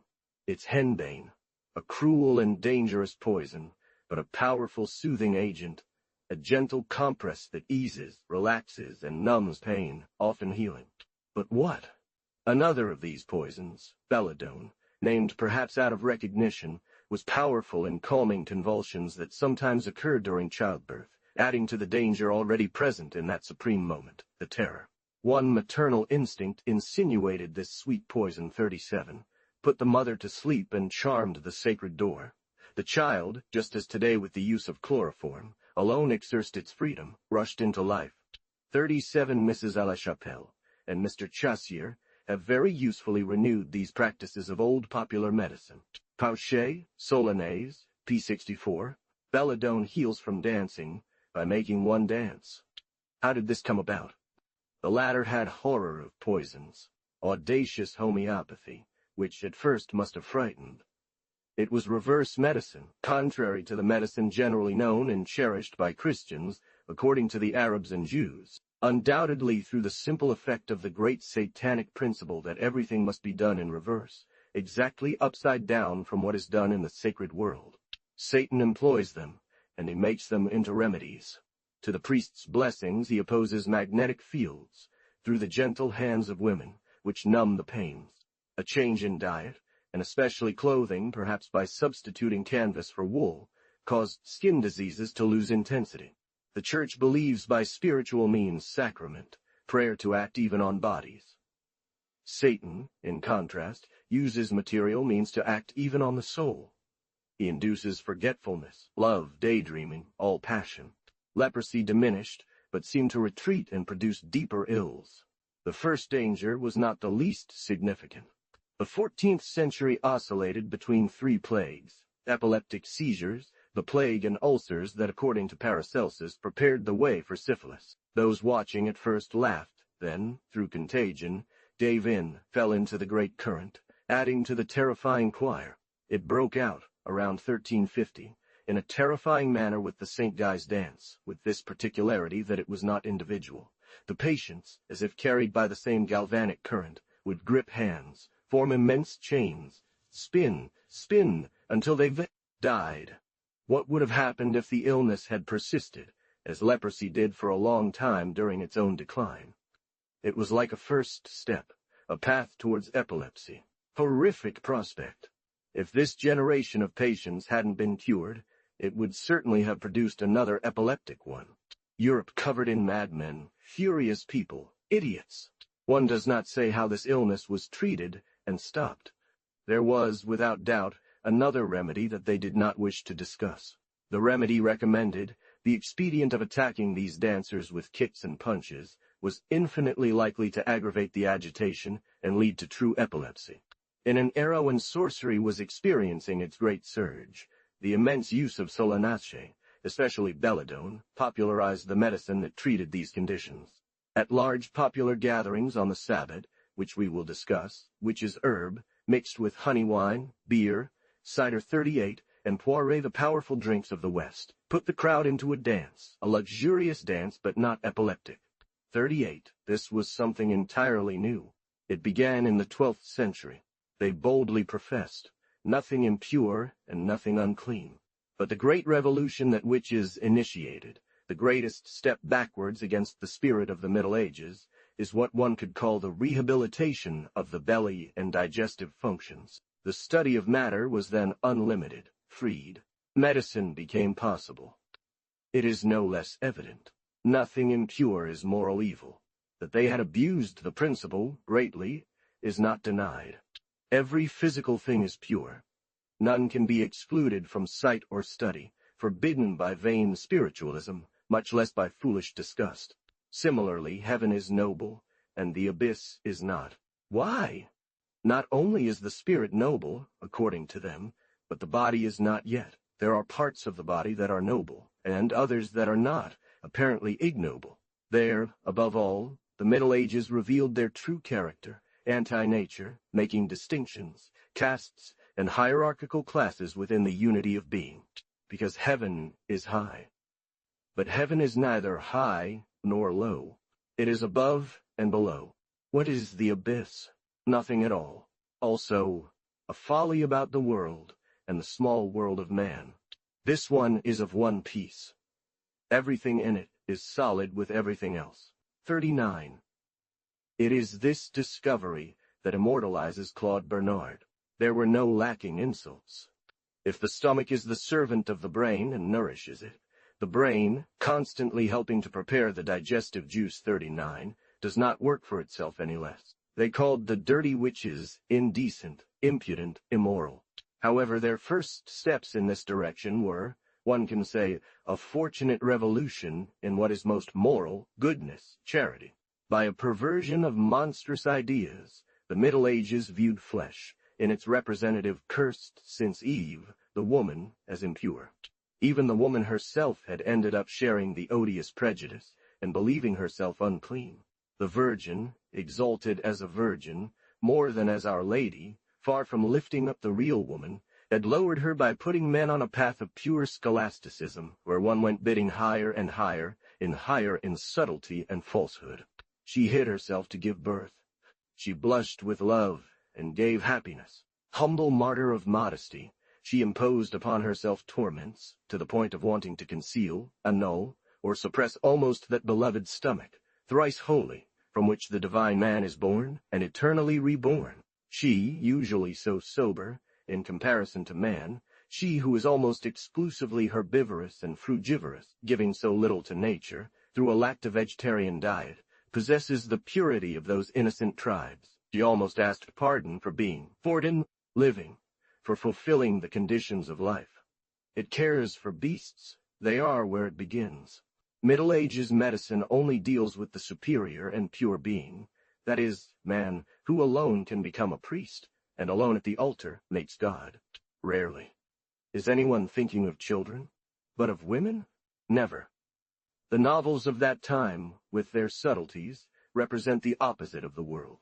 Outside the lessons, apart from the noble adulterous act, the central theme of these novels is the poor Griselides, born to endure pain, often beaten, yet never cared for. It takes not less than the devil, a former ally of the woman, her confidant from paradise. It takes not less than this witch, this monster who does everything in reverse, trample upon customs, and care for her despite herself. The poor creature thought so little of herself. She retreated, blushed, refused to speak. The witch, adroit and cunning, guessed and penetrated. Rather than endure such a thing, she would almost prefer to die. She finally made her talk, extracted her small secret, conquered her refusals, her hesitations born of modesty and humility. Biu, and sure, Dine Ordo. The barbaric witch kept her alive. Charms. If it often did good, it could do much harm. No great power that does not abuse. Filters, let us not hastily conclude from the previous chapter that I am about to cleanse, to exonerate without reserve, the dark fiancée of the devil. And she had 3 centuries in which she truly reigned between the two worlds, the old dying and the new struggling to begin. Read the true portrait Clemengis made of her. The Church, which would regain some strength at least of combat during the struggles of the 16th century, was in the mud in the 14th.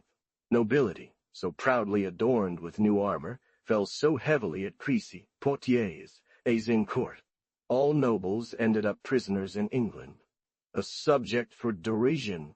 Even bourgeois and peasants mock it, shrug their shoulders. The general absence of lords did not a little encourage the meetings of the Sabbath, which had always taken place but could then become immense popular feasts. Terrifying power that unites all others. What power is that of Satan's beloved, who heals, predicts, divines, summons the souls of the dead, can cast a spell, transform you into a hare or a wolf, lead you to treasure, and even make you love. How could a violent soul, often wounded, sometimes become extremely perverse, not use it for hatred and vengeance, or sometimes for a delight in malice or impurity? All that was once said to the confessor is said to her. Not only the sins committed, but those intended, are known to her. She holds each one by his shameful secret, the confession of the most filthy desires. Everyone comes to her. Both physical ills and those of the soul are entrusted to her, the burning concupiscence of sharp, flaming blood, pressing envies, furious, fine needles that pierce one, re-piercing. Shame is unknown with her. Things are said bluntly. She comes, the weeping girl, to request an abortion. They ask of her life. They ask of her death, remedies, poisons. She comes. The stepmother, a common text in the Middle Ages, to say that the child from the first bed eats much and lives long. She comes, the sad wife, burdened each year with children who are born only to die. She begs for his compassion, learns to chill pleasure at the moment, make it unfruitful. Marriage in these times has only two types and two forms, both extreme, excessive. Here, on the contrary, is a young man who would buy at any price the burning brew that can disturb the heart of a noble lady, make her forget distances, look at her little page. Let us leave novels, poems. The proud heiress of fiefs, who brings a throne or a great domain, and Eleanor of Aquitaine, will have, under the eyes of the husband, her court of lovers, constrain herself very little. The insolence of the feudal woman explodes diabolically in the triumphant bonnet, with two horns and other shameless modes. Let us consider reality in its terrible progress to the unrestrained furies of Philippe le Bel's daughters, of the cruel Isabel, who, by the hands of her lovers, impaled Edward II. But in this century, where classes begin to mix a little, the woman of lower rank, married to a baron, must fear the harshest trials. This is what the true and real history of Griselides, humble, gentle, patient, tells us. The very serious historical tale of Barbe Blue Bluebeard is its popular form. The wife, whom he often kills and replaces, can only be his vassal. He would deal differently with the daughter or sister of a baron who could avenge her. She is obviously faithful, chaste, pure. One very remarkable thing about the touching tale of Griselides is that despite so many trials, she seems not to have had the support of devotion or another love. If this deceptive conjecture does not mislead me, one must believe that this tale is from the 14th century, and not earlier centuries, when a lord would not have deigned to take a wife below him. It does not occur to her to console herself by loving elsewhere. Of the two feudal women, from there a secret but ardent, violent hope begins to burn in a young heart. The heiress and Griselides, only the latter has her serving knights, presides over love courts, favors the humblest lovers, encourages them, makes like Eleanor the famous decision, husband and wife. If he must go to the devil, he will headlong rush towards this adventurous love. In this castle so well fortified, a beautiful door opens to Satan. In such a dangerous game, is there any chance? No, wisdom would answer. But if Satan said yes, one must remember how much, even among nobles, feudal pride created distance. Words deceive. There's a long way from the knight to the horseman. How much more so the simple varlets, grooms, pages, etc., whom he fed with his leftovers. The banneret knight, the lord who led the king an entire army of vassals, looked down with perfect scorn at the poor landless knights, a mortal insult of the Middle Ages, as we know from John without land.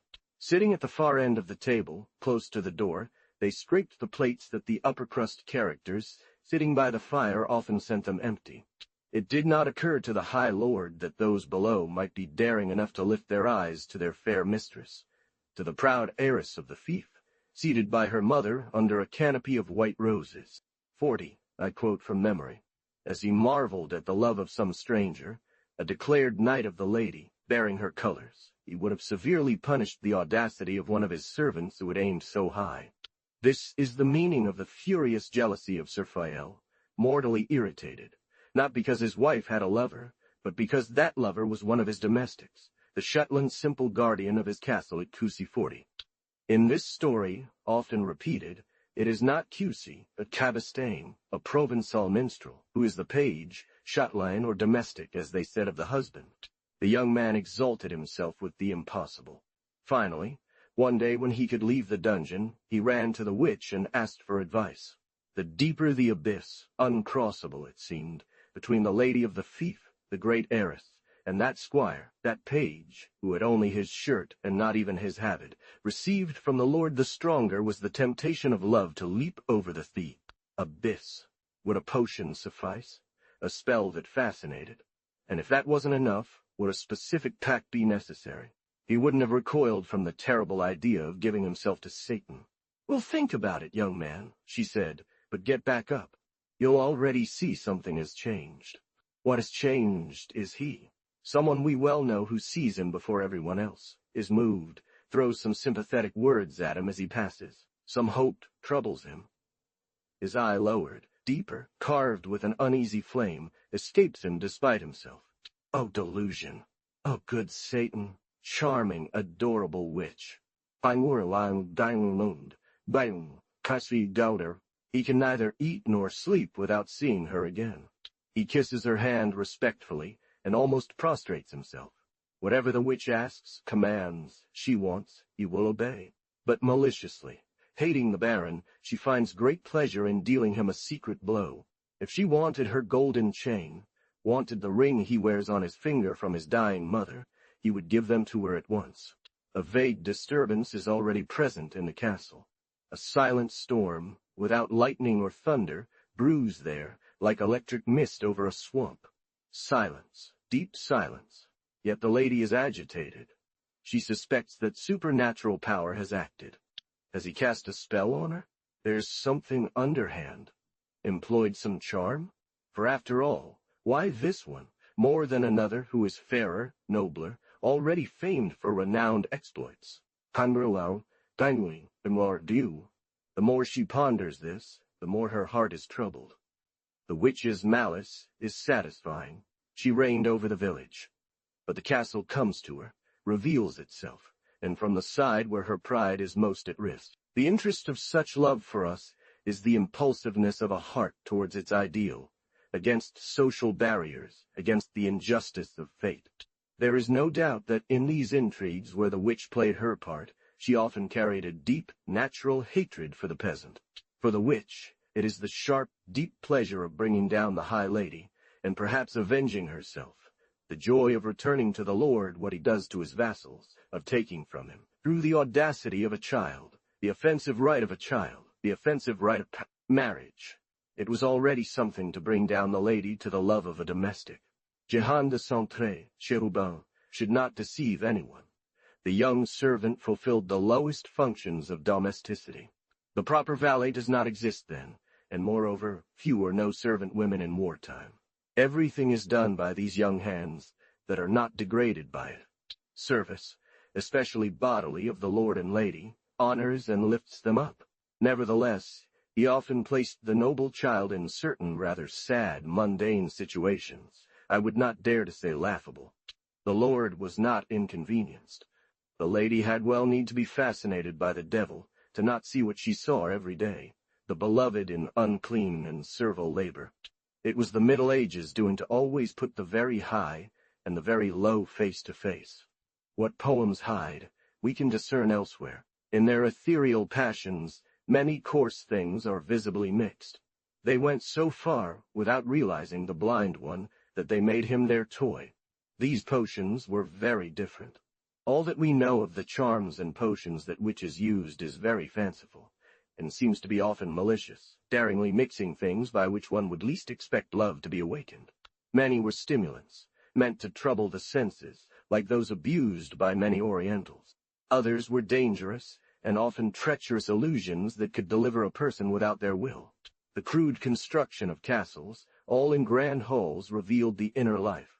Some finally were trials where passion was defied, where one wanted to see until where avid desire could transpose the senses, make them accept, as the supreme favor and communion, the least pleasant things that came from the beloved object.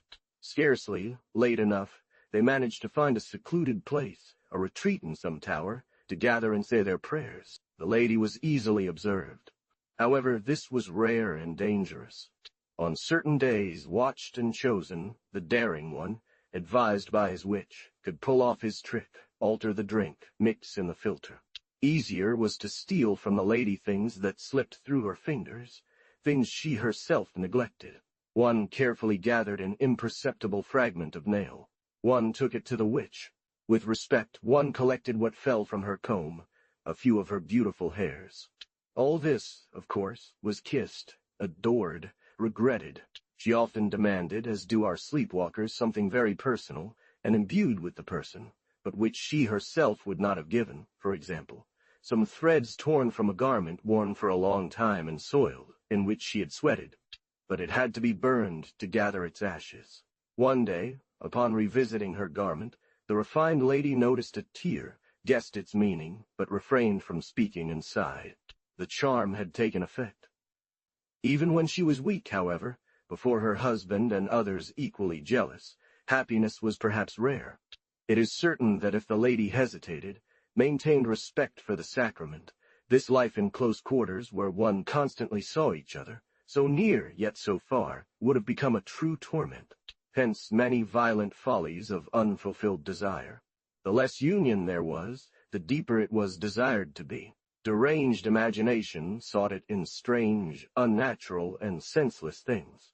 Thus, to create a secret means of communication, the witch pierced the figure of the letters of the alphabet onto each of their arms. If one wanted to convey a thought to the other, he would revive and reopen them by sucking on the bloody letters of the desired word.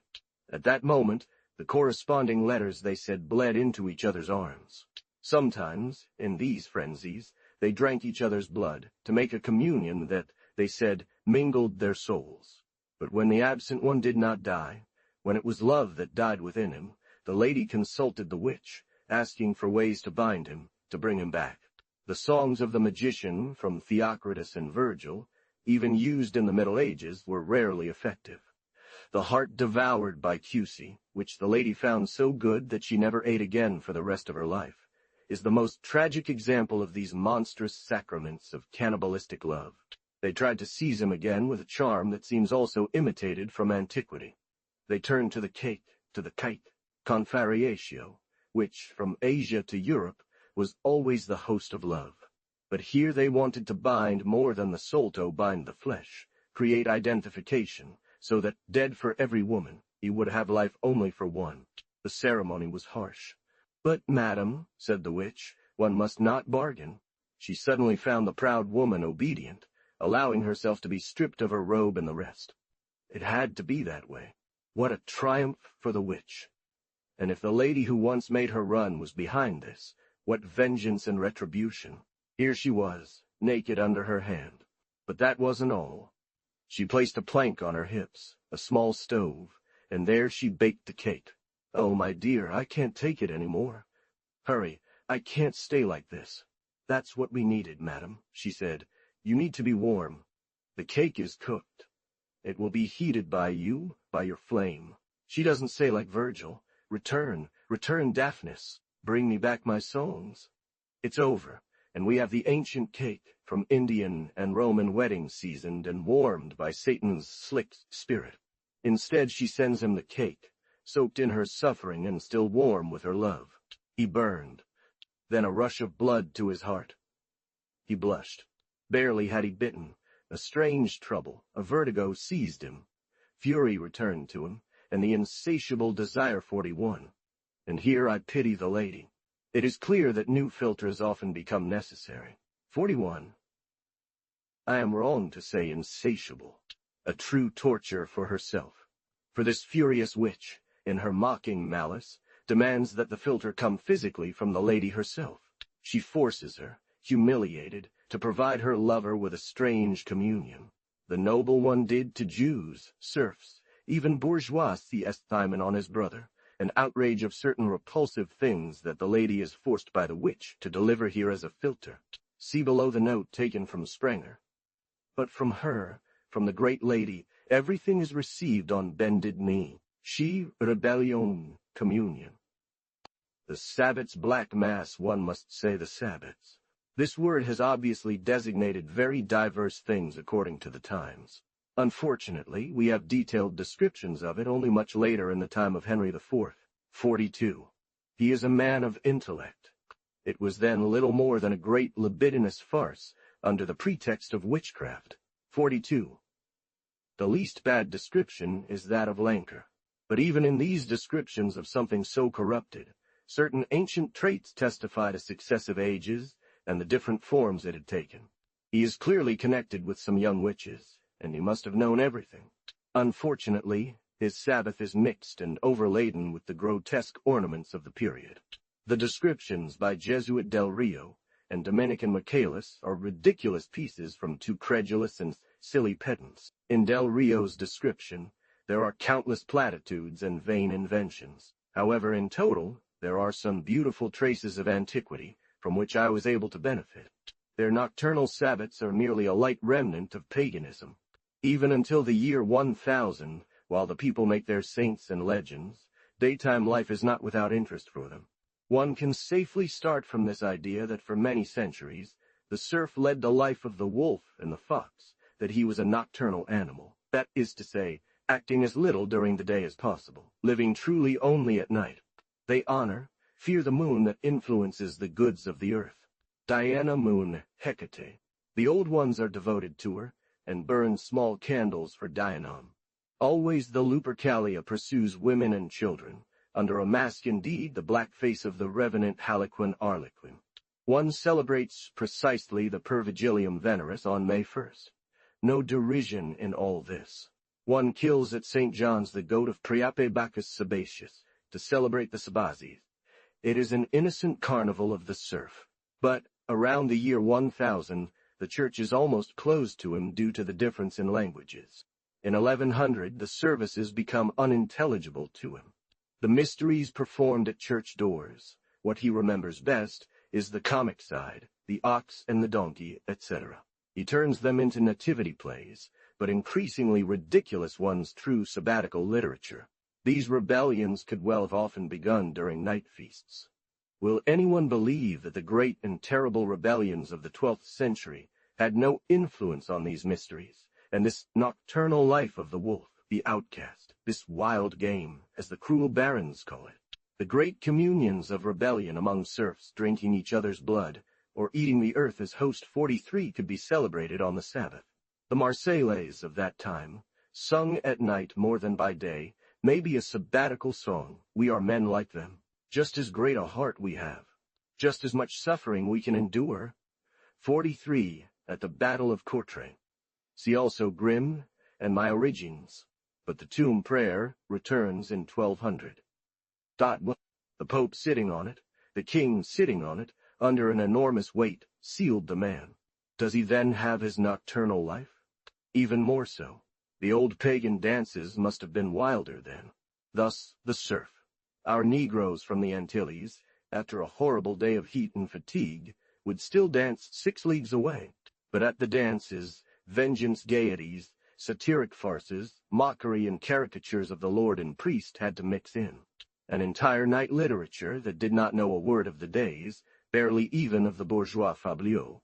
This is the meaning of Sabbats before 1300. For them to take on the surprising form of a war declared against the god of that time, it takes much more. It takes 2 things. Not only to descend into despair, but for all respect to be lost. The Sabbats then take on the grandiose and terrible form of the Black Mass, the reverse office where Jesus is defied, asked to strike down if he can.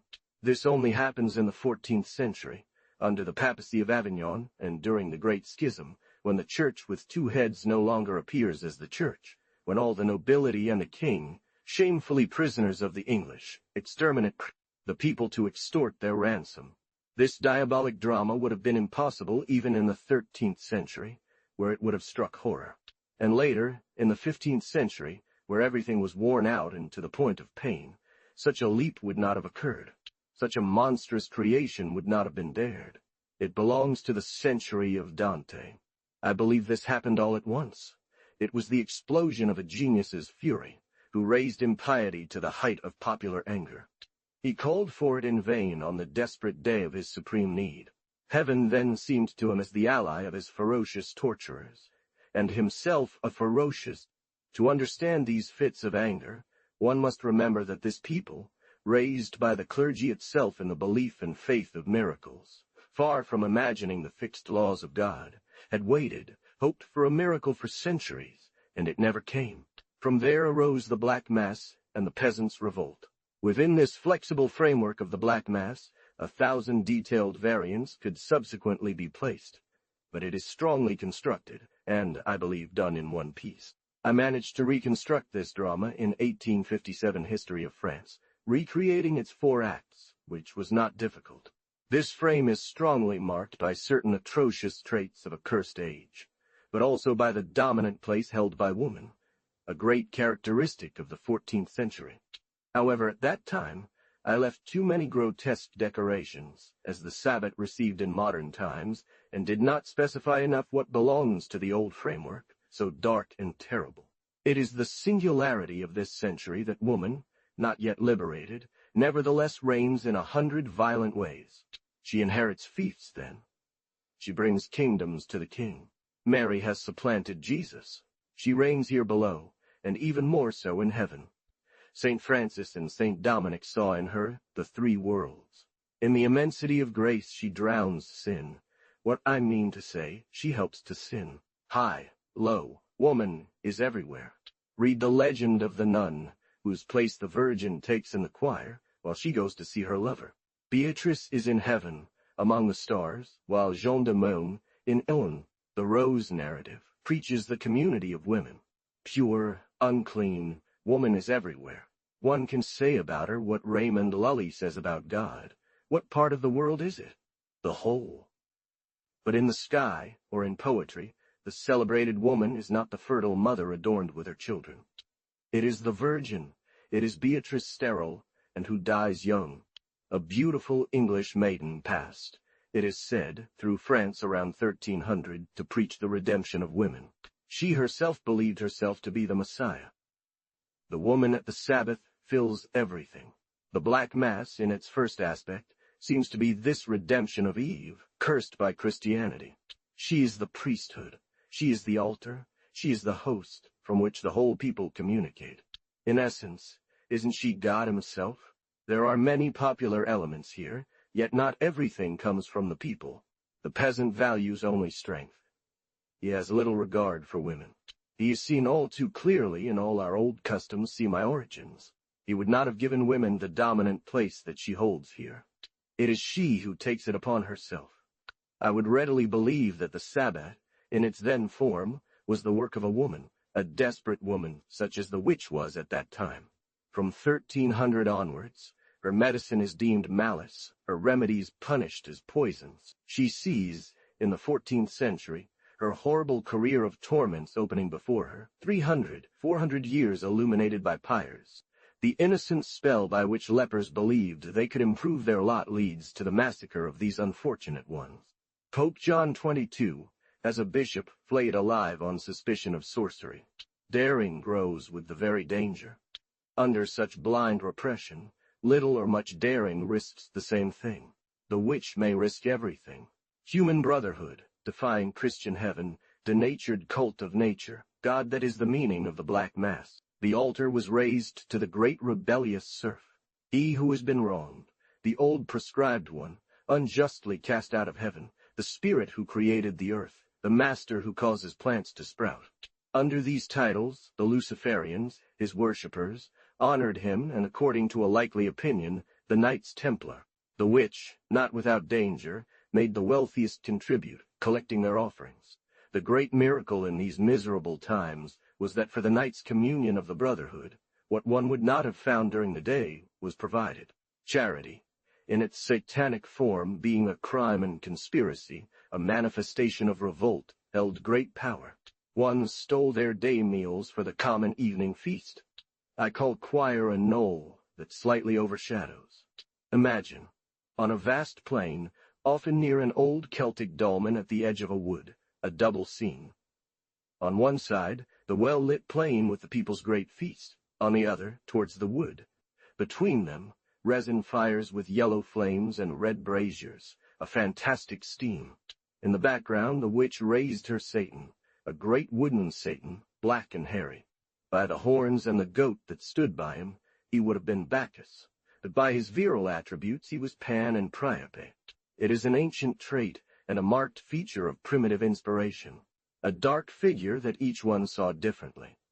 Some found only terror, others were moved by the melancholic pride in which the eternal exile seemed absorbed. 44.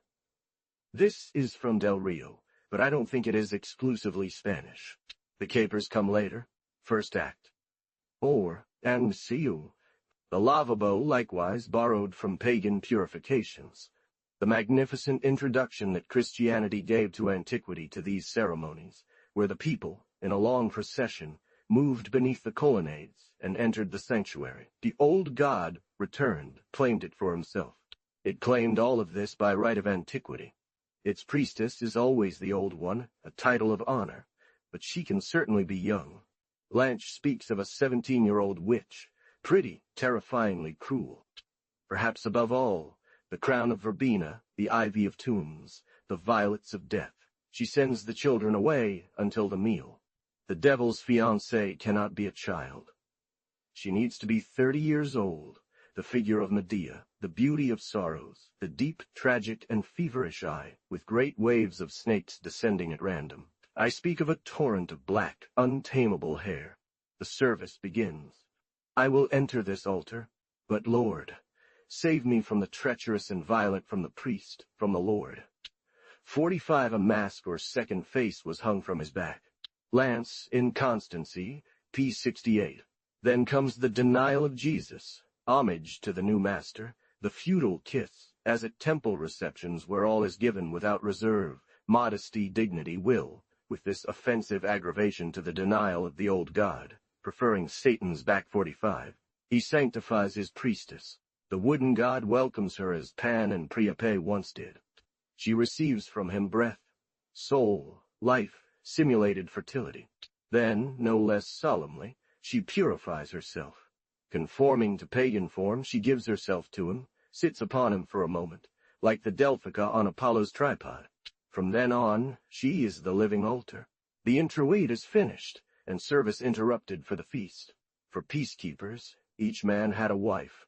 In contrast to the nobles' feast where everyone sat with a sword by their side, here at the brothers' feast, there were no weapons, not even a knife. No one without a wife could be admitted. What drinks were circulated?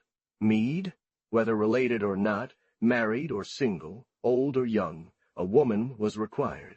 Beer, wine, cider, or perry, both began in the 12th century.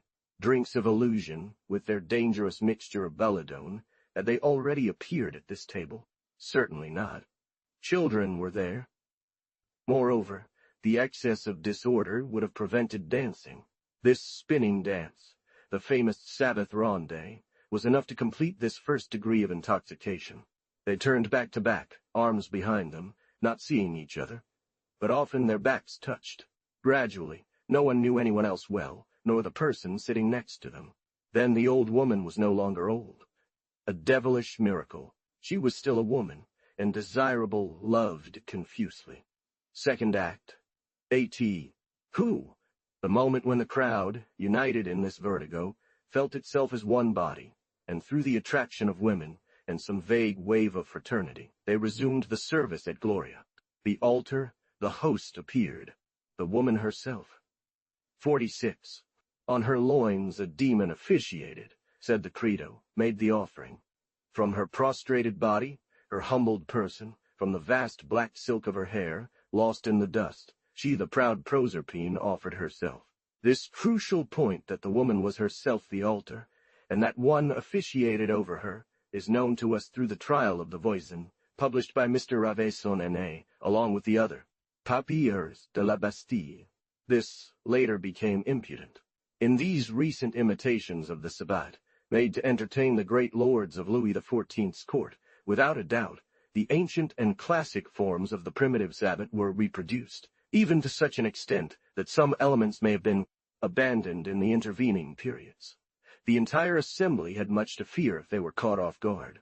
But then, during the calamities of the 14th century, in the terrible times of the Black Death and so many famines, during the Jacquerie and the abhorrent brigandage of the great companies. For this endangered people, the effect was more than serious. The witch risked extremely, and truly, in this bold act, she gave her life. Moreover, she faced a hell of pains, such tortures that one dares barely to speak of. Wheat was presented to the spirit of the earth, who causes wheat to grow, cut and torn, her breasts torn out, her skin slowly flayed, as was done to the sorceress Bishop of Cahors, burned slowly over a bed of embers, and limb by limb, she could suffer an eternity of agony. All, without doubt, were moved when, upon the devoted, humiliated creature who gave herself, one offered prayer and sacrifice for the harvest. Birds flown from the breast of woman, perhaps carried the sighs and vows of the serfs to the god of freedom. What had they asked for? 47. That we, their distant descendants, be freed. This charming offering of wheat and birds is particular to France. Yakir, flagellans, 51. Soldan, 225. In Lorraine, and perhaps in Germany, black animals were offered, the black cat, the black goat, the black bull. What host did she distribute? It was her life, her death that one ate. One already smelled her burnt flesh. Not a joke of derision, as we see in the times of Henry IV, but likely this confariatio that we have witnessed in the filters, the hostie of love, a cake baked on it, on the victim who tomorrow could herself pass through the fire. Lastly, two offerings that seemed like flesh, two simulacra, that of the last dead of the community, and that of the last born. They participated in the merit of the altar woman and hostie, and the assembly fictionally communed from both. Triple hostie, entirely human. Under the vague shadow of Satan, the people only worshipped the people. This was the true sacrifice. It was accomplished. The woman, having given herself to be eaten by the crowd, had finished her work. In derision of the words, she stood up, but she left the place only after proudly posing, and as it were, certifying the legitimacy of all this by calling upon lightning, a defiant challenge to the dethroned God. Agnus Dei, etc., and the rupture of the Christian host. She would have a frog dressed up and tear it to pieces. She rolled her eyes horribly, looking towards the sky, and decapitating the frog, she spoke these peculiar words. Ah! Philip, 48. If I had you in my hands, I would do the same to you. 48 lance, 136 data. I don't know why this name Philip was chosen. It remains all the more obscure as elsewhere. When Satan names Jesus, he calls him Little John or Janicot. Would she call him Philip, after the hated name of the king who gave us the 100 Years' War, who began our defeats at Crécy, and brought us the first invasion? After a long peace, interrupted only occasionally, the war was all the more horrible for the people. Philip of Valois, author of this endless war, was cursed, and may have left a lasting curse within this popular ritual. Jesus said nothing to this challenge, did not unleash lightning, so he was believed vanquished. The agile band of demons chose this moment to amaze the people with small miracles that captured and terrified the gullible. Toads, an innocent beast but believed highly venomous, were bitten by them and torn apart with their sharp teeth.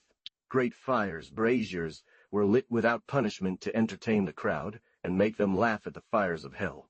Did the people laugh after such a tragic, daring act? I don't know. She did not laugh, for certain, she who first dared this. Those fires must have seemed like the flames of the next bonfire. Love, death. It is up to her to provide for the future of the diabolical monarchy, to create the future witch. Satan falls ill. Let them at least have this brief moment. Each of them, humble and grim, with a composed demeanor, will seem to emerge from his home. In a moment, the harsh dawn will return him to servitude, back under the enemy's eye, under the shadow of the castle, under the shadow of the church, to monotonous labor, to eternal boredom, governed by the two bells. Never, that each of the disinherited be once fulfilled, and find his dream here. All. Prosperous years, lush years, completely different from the dark age when the Sabbat was organized. What heart so wretched, so worn out, that sometimes does not think, does not have some crazy desire, does not say, if only it happened to me? The only detailed descriptions we have, as I said, are modern, from a time of peace and happiness. It is not up to Mr. We do not envision the third act as Reuben's fair, a very confused orgy, a great masquerade ball allowing for all sorts of unions, especially among close relatives. This is hard to believe. According to these authors, who only wish to inspire horror and make one shiver, the main goal of the Sabbath, the lesson, Satan's explicit doctrine, is incest, and in these grand assemblies, sometimes with 12,000 souls, would have been committed in plain sight. The same authors say other things that seem quite contrary to such cynicism. They state that one could only attend as a couple, that one sat at the banquet in pairs, and if an isolated individual appeared, they were assigned a young demon to guide them and show them around. We also see that people came in families, including children. They claim that jealous lovers did not hesitate to come, bringing along curious bells. One only sent them back for the first act, not for the banquet or the office, nor even for this third act. This proves there was a certain decency. Besides, the stage was double. Groups of families remained on the moorland, well illuminated. It was only beyond the fantastic curtain of resinous smoke that darker spaces began where one could depart. The judges, the inquisitors, so hostile, are forced to admit that there was a great spirit of gentleness and peace. None of the three things so shocking at noble feasts. No swords, no duels, no bloodied tables, no gallant perfidies to vilify the intimate friend. As for incest, one must understand. The unholy fraternity of the Templars, whatever is said, was unknown, unnecessary. At the Sabbat, women were everything. Any relation with relatives, even the most permitted today, was considered a crime. Modern law, which is charity itself, understands the heart of man and the good of families. It allows a widower to marry his wife's sister, thus giving his children the best mother. It allows an uncle to protect his niece by marrying her. In medieval times, all of this was incest. Above all, it permits marriage to a cousin, a sure and well-known spouse, often someone loved from childhood, a companion in early games, pleasant to the mother, who adopted her from the heart. The peasant, who only loved his family, was desperate. Even at the 6th degree, marrying his cousin would have been an enormous matter. He had to look elsewhere, far away. There was no way to get married in his village, where kinship created so many obstacles. But then, communication was scarce. People did not know each other, and they hated their neighbors. Another difficulty. The lord of the young serf did not allow him to marry in the neighboring seigneury. The villages, at the feasts, fought without knowing why this is still seen in countries even slightly isolated. One scarcely dared to seek a wife in the very place where one had fought, where one would have been in danger. He would have become a serf of the lord of his wife, and that would have been lost for his own. Thus the priest defended the cousin, the lord the stranger. Many did not marry. This precisely produced what one claimed to avoid. At the Sabbat, natural attractions emerged. The young man found there the one he knew, loved in advance, the one of whom at 10 years old one called the little husband. He preferred her for sure, and remembered little of the canonical obstacles. When one knows well the families of the Middle Ages, one does not believe at all these accusatory imputations of vast promiscuity that would have mixed a crowd. On the contrary, one feels that each small group, close and focused, is infinitely far from admitting the stranger. The serf, not envious for his close ones, but so poor, so miserable, excessively fears worsening his fate by multiplying children he cannot feed. The man's caution was all the more obstinate.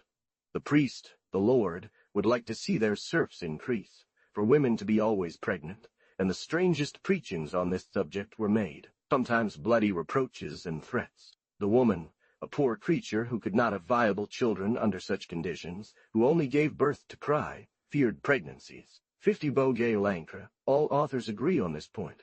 She dared to attend the nighttime feast only with the explicit assurance that it was said, repeated. No woman ever returned pregnant 50. 49 not long ago, my spiritual friend, Mr. Genon, had gathered the most curious information on this matter. Rough contradiction from Satan, but entirely in line with the desire of the serf, the peasant, the poor. Much wheat and no child. Satan sows the harvest, but he makes women fertile. They came, attracted to the feast by the banquet, the dance, the lights, the amusement, not at all by carnal pleasure. Some found nothing there but suffering. Others hated the cold purification that suddenly followed love to make it sterile. Anyway, they accepted everything, rather than aggravate their poverty, make someone unhappy, or give a serf to the Lord. Strong conjuration, very faithful agreement, which tightened love within the family and excluded the stranger. Trust was only given to united parents in the same servitude, who, sharing the same burdens, had no choice but to keep them from increasing.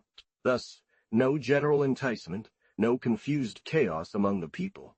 On the contrary, tight and exclusive groups. This is what was meant to render the Sabbat impotent as a rebellion. He did not mix with the crowd. A sad, cold, unclean arrangement. The family, aware of sterility, assured itself by concentrating within itself in the love of those closest, i.e., the interested parties. Even the sweetest moments were darkened and soiled. Alas! Until love, everything was misery and rebellion. That society was cruel. Authority said, "Marry," but it made this very difficult, and through the excess of misery, and through the senseless rigor of canonical impediments, the effect was exactly contrary to the purity that was preached. Only the eldest married. Under Christian appearance, the patriarchal system of Asia existed alone. The younger brothers, sisters, worked under him and for him 51. In the isolated farms in the mountains of the south, far from any neighbors or women, the brothers lived with their sisters, who were their servants, and belonged to them in everything. Analogous morals to those in Genesis, to the marriages of the Parsis, and to the persistent customs of certain Himalayan pastoral tribes. 51. A very common practice in ancient France, the learned and accurate Mr. Montel told me. What was even more shocking was the fate of the mother. One might not believe it, but it is certain. She did not marry her son, could not unite him with a relative, or ensure a bride who would show her respect. At least she was mistreated. She was banished from the home and the table. Her son married, if he could, a girl from a distant village, often hostile, whose invasion was terrifying for both the children of his first marriage and the poor mother, whom the stranger would often expel. A Swiss law prohibits removing a mother from her place by the fire. She was extremely afraid that her son would marry, but her fate was little better if he did not. She was no less a servant to the young master of the house, who succeeded to all the rights of the father, and even to that of beating her. How much more so in these wild times? I have seen this impiety still in the South, the son of 25 years chastising his mother when she got drunk. It was he, rather, who returned from feasts, in a state of semi-drunkenness, knowing very little what he did. The same room, the same bed, for there were never two. She was not without fear. He had seen his married friends, and this made him angry. Hence tears, extreme weakness, the most deplorable abandonment. She tried to sleep, to ignore it. The unhappy one, threatened by her only God, her son, broken-hearted, in a situation so unnatural, despaired. He came, without either of them realizing it, as happens today so frequently in the impoverished quarters of large cities, where a poor person, forced or frightened, perhaps beaten, endures everything. Tamed from then on, and despite her scruples, far too resigned, she endured a miserable servitude. The 36-year-old woman had a son of 20, a shameful and painful life, full of anguish. For year after year the distance of age increased, separating them. But at 50, alas, even later, what happened? According to Lanker and others, Satan credited the son with a great merit for staying faithful to his mother, considering that crime a virtue. From the great Sabbath, where distant villages met, he could bring back the stranger, the young mistress, unknown, hard, heartless, pitiless. If this is true, one can suppose that the woman defended the woman, that the witch was in the mother's interests to keep her at home against the daughter-in-law, who would have sent her out to beg, staff in hand. Lanker still claims that no good witch was born without the love of mother and son. Thus the secrets of magic remained highly concentrated within a family that renewed itself. This was the case in Persia for the birth of the mage, who, it was said, was to come from this loathsome mystery. Less monstrous unions between brother and sister, common among the Orientals and Greeks, were cold, and very unfruitful. Through impious error, they believed to imitate the innocent agricultural mystery, the eternal vegetal circle, where grain, sown in the furrow, produces grain. Laws against nature thus made, through hatred, customs against nature. They were wisely abandoned, and one seldom returned to them without the spirit of revolt, which, stirred by absurd rigors, wildly threw itself into the extreme opposite. Hard time, cursed time, and full of despair, we have discourse. But here comes dawn almost. In a moment the hour strikes that chases away the spirits. The witch, on her brow, feels the lugubrious flowers wither. Farewell to her royalty. Her life, maybe. What if the day finds her still alive? What will she do with Satan? A flame? A ash? He doesn't mind. He knows well, the cunning one, that to live, to be reborn, the only way is to die. Oh, will he die, the powerful conjurer of the dead who gave those who mourn the only joy here below, the vanished love and the beloved dream? No, he's certain to live. It cannot be. As sure of living as he is, the hardy one dies at his leisure. Will he die, the unique physician of the Middle Ages, of the sick age, who saved him with poisons and said, "Live then, fool"? Will he die, the powerful spirit, who finding the cursed creation, the nature lying prostrate on the ground, cast off by the church like a dirty baby, picked up nature and held it in his breast? It eludes, burns with dexterity its beautiful goatskin, vanishes into the flame and dawn. What becomes of her? I'll raise your barrel, and feeling and will barrel. But she who created Satan, who created all, good and evil, who favored so many things, love, devotions, crimes, here she stands alone on the deserted moor. Many will bless her. She is not, as they say, the horror of all. More than one has found her beautiful. More than one would sell their share of paradise to dare approach. But around there is an abyss. She is admired too much, and feared so much. 52 Lanche speaks of beloved and adored witches, of this all-powerful Medea, her deep, beautiful eyes, the voluptuous snakes of black hair with which she is flooded. Alone forever, forever without love. Who remains for her? Nothing but the spirit who just eluded. Well, my good Satan, let's go, because I am quite eager to be there. Hell is better. Goodbye, world. She who first created, played the terrible drama, had to survive very little. She leaped onto it. One followed her with their eyes. Satan, obedient, had right next to him, saddled a gigantic black horse which, with its eyes and nostrils, unleashed fire. The good people, terrified, said, "Oh, what is she going to become?" As she left, she laughed, with the most terrible laugh, and vanished like an arrow. One would like to know, but one will never learn what became of that poor woman 53. 53 see the end of The Witch of Berkeley, in William of Malmesbury's work. Second book. The witch of decadence Satan multiplies. Nothing titanic for sure, far from it, base by nature. The delicate jewel of Satan, the little witch conceived from the black mass where the great one had disappeared, she came, she bloomed, full of malice and cat-like grace. This one, completely contrary to the other. Slender and oblique in her bearing, cunning, gliding sweetly, often turning her back haughtily. From her cradle, slick and brimming with bad habits, not even for Satan himself, for he is still a spirit, and she has a unique taste for all things material. She will express throughout her life a certain nocturnal moment, impure and troubled, where some thought that one would have loathed in the day finds liberty in the dream. She who is born with this secret in her blood, this instinctive knowledge of evil, who has seen so far and so low, will respect nothing, neither thing nor person in this world, will have little religion. As a child she contaminated everything.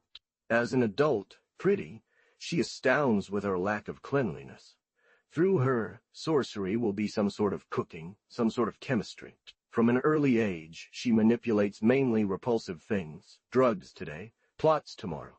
This is her element, lovers and illnesses. She will be a clever, daring, empirical go-between.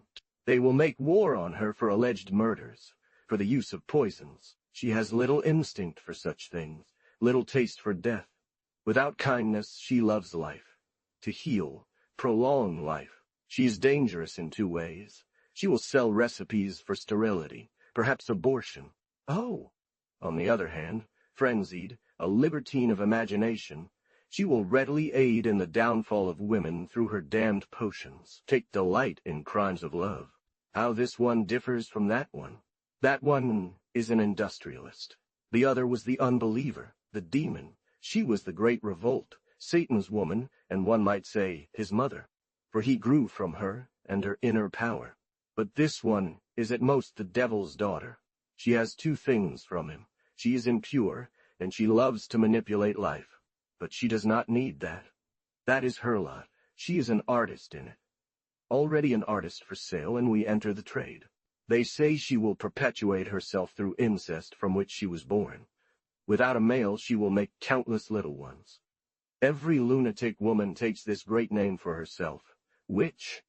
In less than 50 years, at the beginning of the 15th century, under Charles VI, a great contagion spreads. Whoever believes they have some secrets, some recipes, whoever thinks they are guessing, whoever dreams and travels in their dreams, considers themselves Satan's favorite.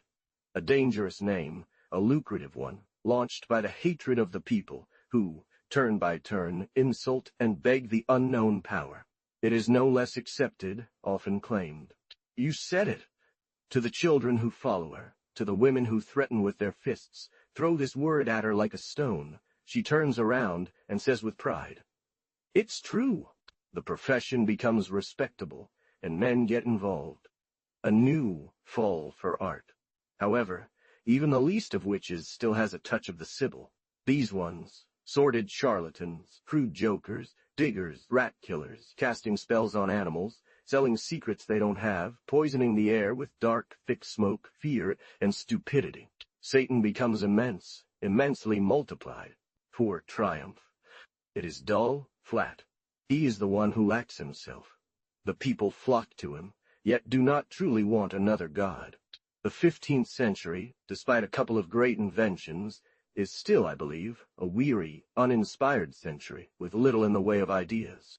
It begins dignantly enough with the royal Sabbath at Saint Denis, the frenzied and lugubrious dance that Charles VI held in this abbey for the burial of Dougs Clan, who had been buried years ago. 3 days, 3 nights. Sodom rolled upon the graves. Death, whether willing or not, became a matchmaker, giving pleasures a cruel point. The madman, who was not yet an idiot, forced all these kings, his ancestors, these dry bones jumping in their ale, to share his dance. They stuck to it. This fashion lasted for 40 years. There emerged the filthy fashions of the time when ladies, grown up with the diabolical hood, flaunted their bellies and seemed all pregnant, an admirable way to hide pregnancy. Adolescence, on the other hand, with its audacity, overshadowed them in stark nudity. The woman had Satan on her forehead and the horns of a demon. The bachelor, the page, had him at her feet in the fine-pointed scorpion shoe. Under animal masks, they dared to exhibit themselves from the sides of the beast. The famous child-snatcher, Retz, himself then a page, took flight. They displayed their faces naked. All these great ladies from fiefs, audacious Jezebels, even more unchaste than men, would not bother to disguise them. Their sensual fury, their mad ostentation of debauchery, their outrageous challenges were for the king, for all, for sense, life, body, soul, an abyss and a bottomless chasm. What emerged from this was the defeated generation at Azincourt, a poor lineage of exhausted lords who, in miniatures, still make one shiver to see under a tight, faithless garment their sad, emaciated limbs. This is the grotesque style of the 15th century. 54, even on the most mystical subject, in a masterpiece, The Lamb by Van Eyck John of Bruges, makes all virgins appear pregnant. 55. This slimming down of worn-out and exhausted people ruins all the splendid miniatures from the court of Burgundy, the Duke of Berry, etc. The subjects are so deplorable that no execution can produce happy works of art. I feel great sympathy for the sorceress, who, upon the return of the great lady after the king's feast, will be her confidant and minister, demanding the impossible. At the castle, it is true, She is alone, the only woman, or nearly so, in a world of unmarried men. History and common sense say exactly the opposite. According to romances, the lady would have enjoyed surrounding herself with pretty girls. Eleanor is not so foolish as to oppose Rosamond. These queens and great ladies, so licentious, are no less horribly jealous, as Henry Martin relates. The power of love of the lady, we repeat, lies in her solitude. Whatever her figure or age, she is the dream of all. The witch has every right to make her abuse her divinity, to have her laugh at this flock of bewitched and tamed males. She makes her dare everything, treat them like animals. They are transformed. They fall on all fours, flattering monkeys, ridiculous bears, or lusty dogs, eager to follow the outrageous Circe. All this is pitiful. She feels nauseous. She repels these crawling beasts with her foot. It's disgusting, not quite guilty enough. She finds an absurd remedy for her plight. When they are so useless, it is to have someone even more useless take a very tiny lever, a piece of advice befitting the witch, to awaken, before its time, the spark in the innocent who sleeps in the pure childhood slumber. Here is the ugly tale of little Jeanne de Saintré, a type of cherubim and other miserable dolls of the ages of decay. Under so many pedantic adornments and sentimental morality, the base cruelty at the core is very evident. Here, the fruit is killed in the flower. In a sense, this is what was accused of the witch, of eating children. At least, they drain their life from them.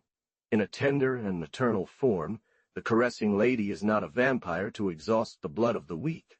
The result of these enormities, the novel itself tells us. These vain caprices increase blasphemy, the fury of emptiness. She feels wild, she retreats. Saintré, he says, becomes a perfect knight, but perfectly frail and weak, so much so that he is taunted, challenged, by the country priest, in whom the lady, finally better advised, sees what suits her best. Circe, in the midst of her animals, bored, exasperated, wishes she herself could be an animal. From the tower, she casts a sinister glance at the dark forest. She feels trapped, and has the fury of a wolf held on a chain. Come now, the old woman. Morin, I want her. Run! And 2 minutes later, what? Hasn't she already come? Here she is. Listen well. I'm too bored. You only have one way to escape.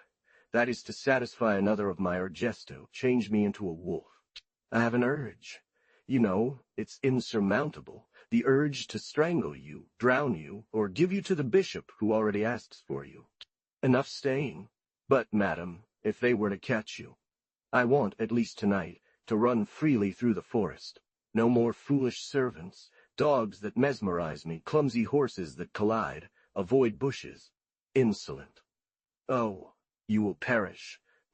At least, you know well the story of the she-wolf whose leg was cut off 56. How many regrets I would have. Banworm, it's my affair. I won't listen to you any more. How are you? I'm eager, and I've already barked. What happiness! The woman, to put my tooth in her, to hunt alone, under the moonlight, and alone to bite the deer, the man too, if he comes, to bite the tender child, and especially the woman. Oh, Glamour, Garwar, Ijur, Torny. I hate them all. Banthor, not one as much as you. But don't back away. I won't bite you. You repel me too much, and moreover you have no blood. Blood! That's what's needed. 56. This terrible fancy was not uncommon among these great ladies, noble captives in castles. They were hungry and thirsty for freedom, cruel freedoms.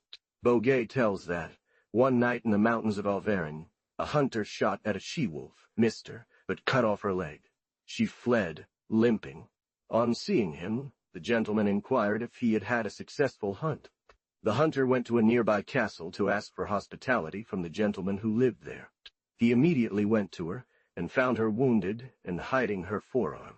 To answer this question, he wanted to take out of his game bag the paw that he had just cut off a she-wolf.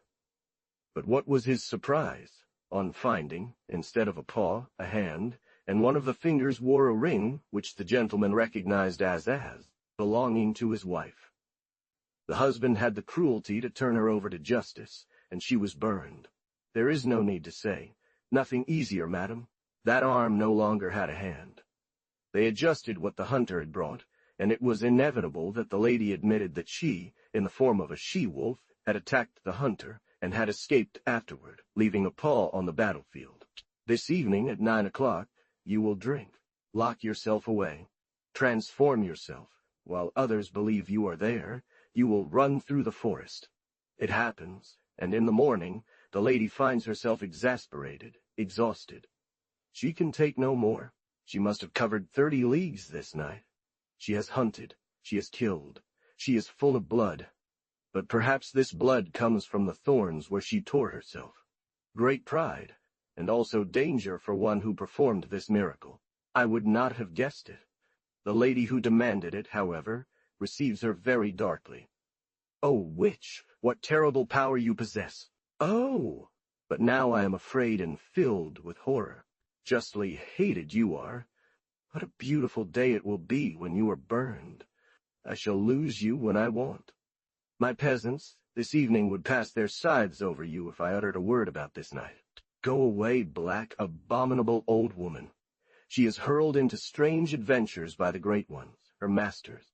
Having only the castle that holds her, defended by the priest, she will refuse to her terrible protectors. What? What will she do? If the Baron, returned from the Crusades, from Nicopolis, for example, an imitator of Turkish life, makes her come, will he charge her with stealing children for him? These razzias, immense in Greek lands, where sometimes 2,000 pages entered the seraglio at once, were not unknown to Christians to the barons of England as early as the 12th century, later to the Knights of Rhodes or Malta.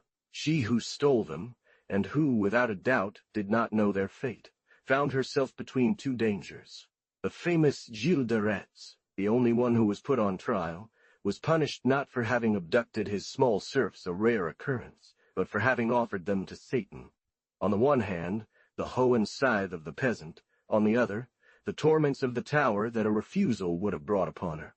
The man of Retz, his terrible Italian 57, could very well have crushed her in a mortar. 57 see my History of France, and especially the scholarly and exact notice of our most regretted Armand Duerol. Notice on Gilles de Retz, Nantes, 1855, reproduced in M. Levot's Breton biography. It shows that those who supplied the horrible children's charnel house were generally men. It is not said, was La Maffray, who also got involved, a witch? Mr. Garreau was to publish the trial. It is to be desired that this publication be made, but genuine, complete, unmutilated. The manuscripts are in Nantes and Paris, from every side, dangers and gains. My learned friend, Mr. Douglas Mataffo, informs me that there exists a more complete copy than these originals in the archives of Thouars, from the La Tremouille and Sorrent families. No situation is more horribly corrupting. The witches themselves did not deny the absurd powers that the people attributed to them. They admitted that with a doll pierced with needles they could enchant, make thin, and even kill whoever they wanted. They confessed that, with Mandrake, torn from the foot of the gallows by the tooth of a dog, they said, which did not fail to die, they could pervert reason, turn men into beasts. Niston, Dictionnaire de Medicine Lettrée and Robin edition, article Datura. Thieves make use of these potions all too often. Even more terrifying was the furious delirium of the deadly nightshade, or Datura, that makes people dance to death 58, endure 1,000 humiliations, of which one has no consciousness or memory. 58 Pouchet, Solennée et Botanique Générale, the author of From Immense Hatred and Extreme Terrors. They once made the executioner of apes and his wife take them, as they wanted to strip them of their money. These two people fell into such a strange delirium that for an entire night they danced naked in a cemetery. The witch's hammer, Sprenger, recounts with horror that he witnessed, on a snowy day when all the roads were impassable, a desperate population filled with fear and afflicted by two real evils. He says he has never seen such numerous pilgrimages to Notre-Dame de Grâce or Notre-Dame des Ermites. What pride and indignation the old woman must have felt at seeing all this people at her feet. All these people, crawling through the snow, ringing bells, falling down, went to the witch to beg for her grace from the devil. This pride sometimes led her to a furious libertinism. Hence the German word. The witch in her attic showed her companion 15 handsome sons in green clothes, and said to her, "Choose, they are yours." Her triumph was to reverse roles, to inflict the most shocking outrages as love's trials upon the nobles, the great ones whom she bewitched. Of the fickle idol everything was adored, disputed over. We know that queens, as well as kings, high ladies in Italy still in the last century, Maurepas collection, XXXXX 111, held court at the most repugnant moment, and were served by those favored with the least desirable things. This is already sad for human nature. For as long as she was young and pretty, taunting, there wasn't a test so low, so shocking that her household animals, the Sigisbee, the abbot, a mad page wouldn't be ready to endure, on the foolish idea that a repugnant philtre had more virtue, comme diront meme, etc. But what can one say about this prodigious thing, that the witch, neither a great lady nor beautiful one, nor young, poor, and perhaps a servant, in dirty rags, by her malice alone, some libertine fury, a perfidious enchantment, stupefied and empowered me, degraded to such an extent the most serious characters, monks from a convent on the Rhine, from these proud Germanic convents where one only entered with 400 years of nobility, made this sad confession to Sprenger. We have seen her ensnare 3 of our abbots in turn, kill the 4th, saying turn, kill the 4th, audaciously. I did it and will do it again, and they cannot escape from there because they ate, etc. Sprenger, Malleus Maleficarum, Quaestio, p. 84. The worst for Sprenger, and what drives him to despair, is that she is so protected, undoubtedly by these fools, that he was unable to burn her. I acknowledge that we have no power to avenge or investigate anything against her. Therefore she still remains. The hammer of the witches took little trouble to conceal their doings. Rather, they boasted about them, and it is from their own mouths that Sprenger gathered much of the material for his tome. Ing as quickly as possible the bodies where he makes his abode. Sprenger only had the merit of producing a more complete work, which crowns a vast system, an entire literature. Successive to the old penitentiaries, the manuals for confessors in the Inquisition of Sins, came the Directoria for the Inquisition of Heresy, which is the greatest sin. It is a pedantic work, ridiculous in its imitation of the divisions and subdivisions used by the Thomists, but naive and highly convinced, coming from a man truly terrified, who, in this terrible battle between God and the devil, where God generally allows the devil to have the upper hand, sees no remedy but to chase him with fire in his hands, burn. But for the great heresy, which is witchcraft, special directoria or manuals, called hammers for witches, were created. How was Sprenger led to study these subjects? These manuals, constantly enriched by the zeal of the Dominicans, reached their perfection in Sprenger's Malleus, a book that guided him himself in his great mission in Germany, and remained for a century the guide and light of the Inquisition courts. He relates that while in Rome, at the refectory where monks hosted pilgrims, he saw 2 from Bohemia. One a young priest, the other his father. The father sighed and prayed for the success of his journey. Moved by charity, Sprenger asked him the source of his sorrow. It was that his son was possessed. With great difficulty and expense, he brought him to Rome, to the tomb of the saints. "Where is this son?" said the monk. "Right beside you," came the answer. At these words, I was afraid and drew back. I envisioned the young priest, and was astonished to see him eating modestly and responding gently. Under which one? He taught me that having spoken a bit harshly to an old woman, she had cast a spell on him. The spell was under a tree. The witch obstinately refused to say. Sprenger, always out of charity, took the possessed from church to church, and from relic to relic. All this before the people, who followed, admired, and trembled. At each stop, exorcism, fury, screams, contortions, jumbling in every language and wild leaps. Devils, so common in Germany, were rarer in Italy. In a few days, Rome was talking about nothing else. This affair, which made much noise, undoubtedly brought the Dominican to the forefront.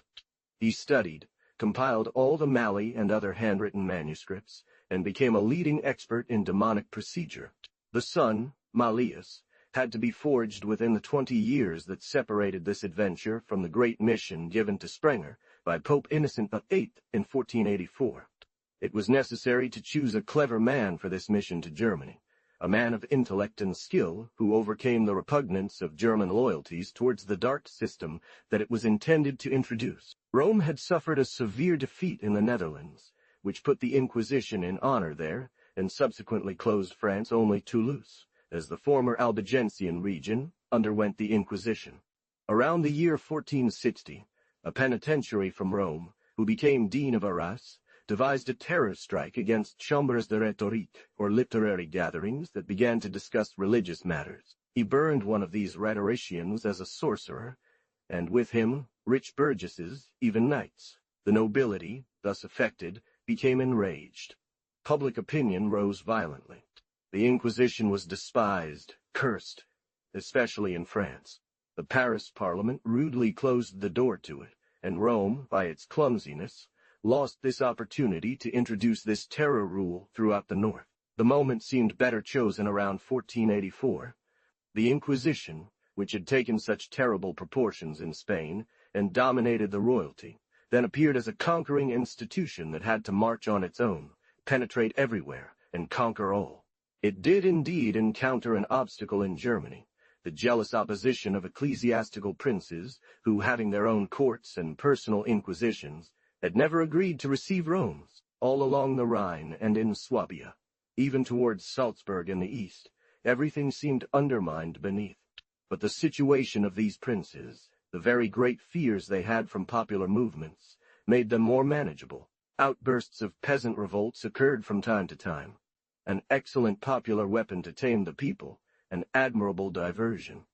It would have seemed an immense underground volcano, an invisible lake of fire, which, from place to place, would have revealed itself through jets of flame.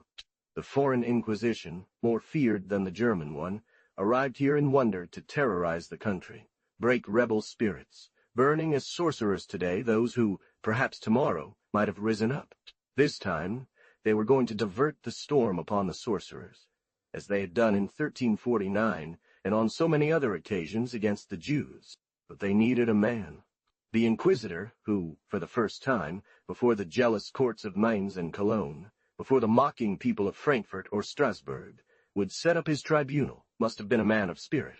His personal dexterity should balance things, sometimes making one forget the odiousness of his ministry. Rome, moreover, has always prided itself on choosing men very well. Little concerned with questions, many people believed, not without reason, that business success depended on the peculiar character of the men sent to each country. Was Sprenger the right man?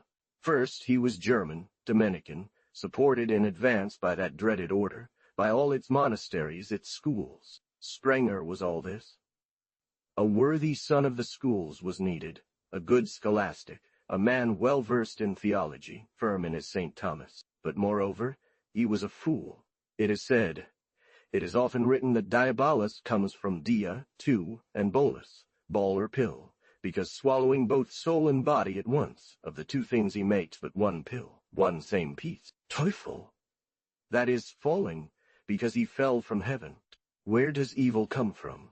But he says, continuing with Sganarelle's gravity, according to Greek etymology, diabolus means clausus or gastulo, a strange etymology, but of great scope, from maleficiendo, which means male of fide sentiendo.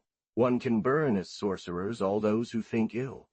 If malice is equated with bad opinions, every sorcerer is a heretic, and every doubter a sorcerer. Herein lies the undeniable and solid merit of Sprenger. This is what was done in Arras, and what one wanted to gradually establish everywhere.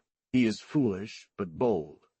He fearlessly poses the least acceptable theses. Another would try to evade, mitigate, or downplay objections. He does not. Then he adds coolly, so many heretical errors. From the first page he presents face on, exposing one by one the natural, obvious reasons one has for not believing in diabolic miracles. And without refuting the reasons, he copies contrary texts, St. Thomas, the Bible, canonical legends, and gloss. He first shows you common sense, then pulverizes it with authority. Now what do you say? Satisfied, he settles down, serene and victorious. He seems to say, well, would you be brave enough to use your reason? This is certainly beyond reply. No one will speak up. Go ahead and doubt, for example, that the devil doesn't play a trick by putting husband and wife at odds when the church and canonists daily accept this as a valid reason for separation. Springer, at the beginning of this manual for judges, declaring even the slightest doubt heretical, the judge is bound. He feels he must not falter, that if unfortunately he has some temptation to doubt or show humanity, condemning himself and burning himself. This method is consistent everywhere. Common sense first. Then head on, face on, and without caution, deny common sense. Someone might be tempted to say that since love is in the soul, it's not really necessary to assume there must be the mysterious action of the devil. Isn't this cunning? No, says Springer, I distinguish. He who splits the wood is not the cause of the fire. He is only an indirect cause. The wood splitter is love, see Dennis the Areopagite, Origin, John Damascene. Therefore, love is only an indirect cause of love. This is what studying is like. It could not have been a weak school that produced such a man. Only Cologne, Louvain, and Paris had the tools to shape human minds. The Paris school was strong, for kitchen Latin what to oppose to Gargantua's Janotus. But Cologne was stronger, the glorious queen of darkness that gave Hutton the type of obscure men, the obscurantists and ignoramuses, a so prosperous and fertile race. On the table of his tribunal, he has the sum on one side, on the other the directory. This solid scholastic, full of words, empty of sense, and sworn enemy of nature as much as reason, sits with superb faith in his books, and in his robe, in his dirt and dust. He does not budge. To everything else he smiles. What I mean? It is not a man like him who believes in such nonsense. It is not he who will give in to astrology or alchemy, follies that are not yet stupid enough to lead to observation. Springer has a strong mind. He doubted old recipes, although Albert the Great asserts that sage in a fountain is sufficient to cause a great storm. He shakes his head. Sage! For others! Please! For anyone with experience, one recognizes here the deceit of him who would lose track and mislead, the cunning prince of the air. But there will be trouble. He has to do with a doctor more wily than the devil. I would have liked to see face to face that admirable figure of a judge and the people he was presented with. Creatures that God would place in two different spheres would not be more opposed, more alien to each other, more devoid of a common language. The old, skeletal and tattered figure with the flaming eye of malice, 3 times refined in the fire of hell, the sinister loner, scholar, for the judgment of the scholastic. They will not make him sweat long on his bed of justice.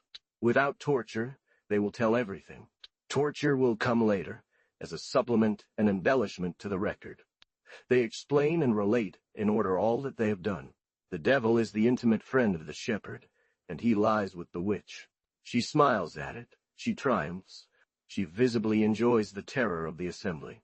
Behold an old madwoman, the shepherd is no less so. Fools? Neither of them. Far away they are refined and subtle, hearing the grass grow and seeing through walls. It is mainly the fear he has of them.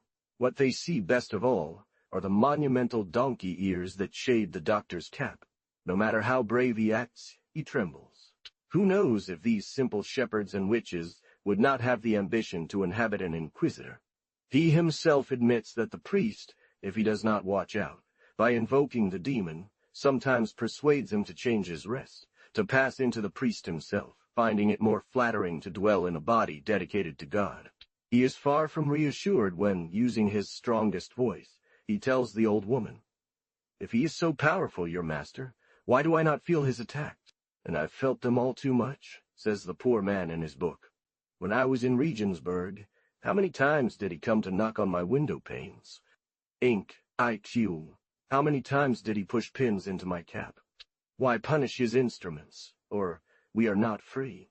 For example, the devil acts only as much as God allows him to. Then there were 100 visions, dogs, monkeys, etc. The greatest joy of the devil, this great logician, is to drive doctors to despair, through the voice of the false old woman, with embarrassing arguments and insidious questions, from which he barely escapes by acting like the fish that escapes by acting like the fish that escapes by stirring up the water and darkening it with wit.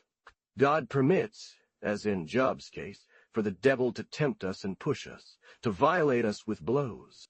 Should we punish who is not free? You are serfs only of your pact with evil. Sprenger gets out of it by saying, you are free beings here, force text, to which the answer would be too easy. If God permits evil to tempt us to make a pact, he makes that pact possible, etc. The whole people speak like him. Fool who argues with the devil. All applaud at the trial. All are moved, trembling, eager for the execution. Enough hangings have been seen. The judge has the people on his side. He is not embarrassed.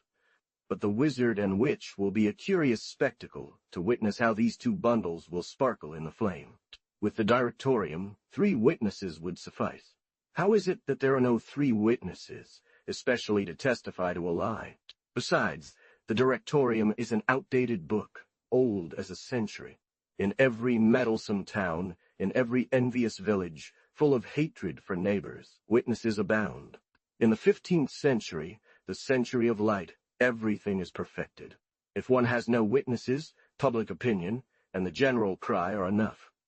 60 Faustin Haley, in his scholarly and luminous treatise on criminal instruction Voldoren, I 398 have perfectly explained how Innocent III, around 1200, eliminated the guarantees of accusation which had been necessary up to that point, especially the penalty for slander that the accuser could face. In their place there are dark procedures, denunciation, inquisition. See in the Soldan the terrible lightness of these last procedures. Blood was shed like water.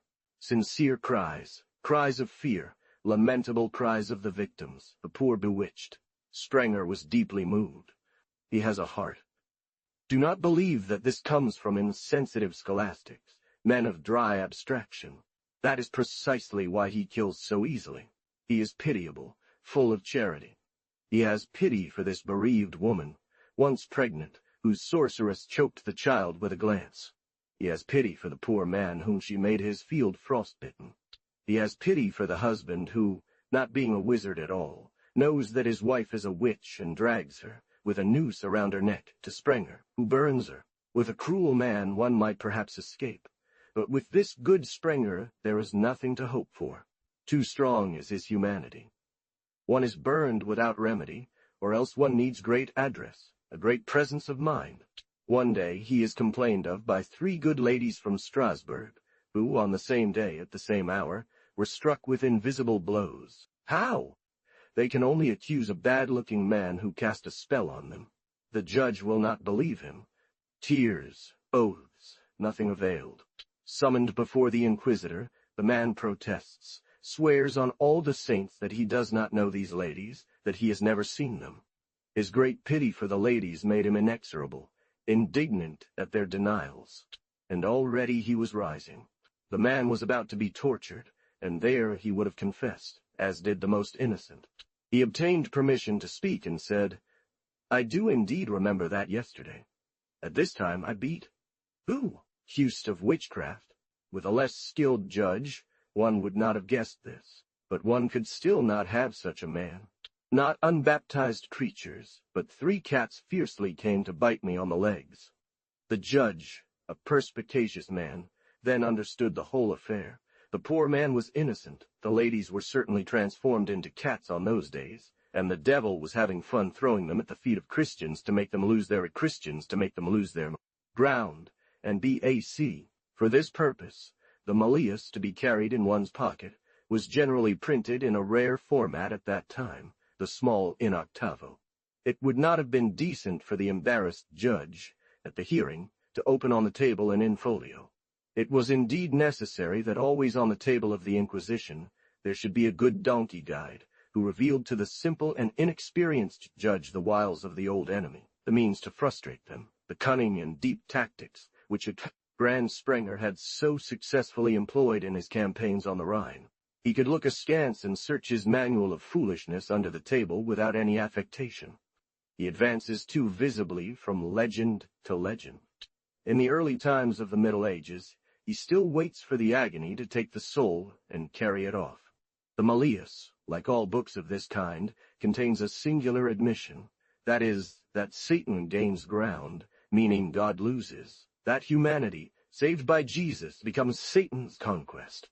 How far he has come since the times of the Gospel, when he was too happy to lodge in swine, until the era of Dante, where, as a theologian and jurist, he argues with saints' pleads, and for the conclusion of a winning syllogism, carrying away the disputed soul, says with a triumphant laugh, "Didn't you know I was a logician?" St. Hildegard, c. 1100, believes that he cannot enter a living man's body, otherwise the members would scatter. Only the devil's shadow and smoke can enter. This last glimmer of common sense disappears in the 12th century. In the 13th, we see a prior so afraid of being taken alive that he has himself guarded day and night by 200 armed men. Here begins an era of growing terrors, where man relies less and less on divine protection. Who says this? The legend?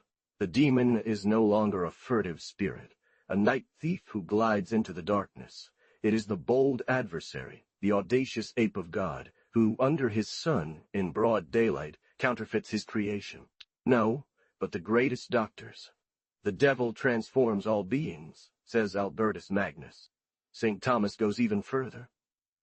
All changes, he says, that can be made of nature and by seeds the devil can imitate. Astonishing concession that, in a mouth so grave, does not go less than to constitute a creator face to the Creator. Here's God's share small. But for what can be done without sprouting, he adds, a metamorphosis of man into beast, the resurrection of a dead person, the devil cannot do them. In his own right, he only has the miracle, the rare and singular action. A terrible uncertainty hangs over everything. But the daily miracle, life, is no longer solely his. The demon, his imitator, shares with him nature. For man, whose weak eyes make no distinction between the created nature of God and the created nature of the devil, here the world is divided. The innocence of nature is lost. Back! Everything becomes suspect. The pure source, the white flower, the little bird, are they truly from God, or treacherous imitations, traps set for man? Of the two creations, the good, as the other in suspicion, is obscured and overrun. The shadow of the devil obscures the day. It spreads over all life. Things are thus at the time of Sprenger. Judging by human appearance and terrors, he does not share the world. He has usurped it entirely. His book is full of the saddest confessions about God's powerlessness. He permits, he says, that it be so. No prayer, no penance, no pilgrimage suffices. Not even he admits the sacrament of the altar. Permitting such a complete illusion, letting people believe that the devil is all, and God nothing, is more than permitting. It is deciding the damnation of a world of unfortunate souls, against which nothing defends them from this error. Strange mortification. Nuns well confessed, the host in their mouths, confess that at that very moment they feel the infernal lover who, without shame or fear, troubles them and does not let go. And pressed with questions, they add, weeping, that he has the body because he has the soul. But here he is more than equal. The ancient Manichaeans, the modern Albigensians, were accused of believing in the power of evil, fighting alongside good, and making Satan equal to God. I am not surprised by the strange spectacle the world presents then. If God, in the host, does nothing, Satan appears superior. Finding him too strong in the soul, they want to drive him out of bodies. Spain, with dark fury, Germany, with the terrified and pedantic anger witnessed by the Malleus, pursue the insolent victor into the miserable places where he chooses to dwell. They burn and destroy the living homes where he had taken refuge. To what end? Burning this old one, he establishes himself with the neighbor. No, I say, sometimes if we believe Sprenger, he seizes even the priest who exorcises him, triumphing over his own judge. The Dominicans, through cunning devices, nevertheless advised the intercession of the Virgin, the continuous repetition of Ave Maria. However, Sprenger admits that this remedy is fleeting. One can be caught between two Aves. From this the invention of the Rosary, the chaplet of Aves by which one can, without attention, mutter endlessly while the mind is elsewhere. All of this seems to contradict what we said in the previous chapter about the decline of sorcery. The devil is now popular and present everywhere. Entire populations adopt this first attempt at art, by which Loyola will try to lead the world, and whose exorcitia are the ingenious rudiment. He seems to have won. But does he enjoy the victory? Does he gain substance? Yes, under the new aspect of scientific rebellion that will bring us the brilliant Renaissance. No, under the old aspect of the dark spirit of sorcery. One trembles, and yet one laughs. Its legends, in the 16th century, more numerous, more spread than ever, often turn to grotesque. 6161, see my Luther's Memories, for the Killcrops, etc. Cent Years of Tolerance in France.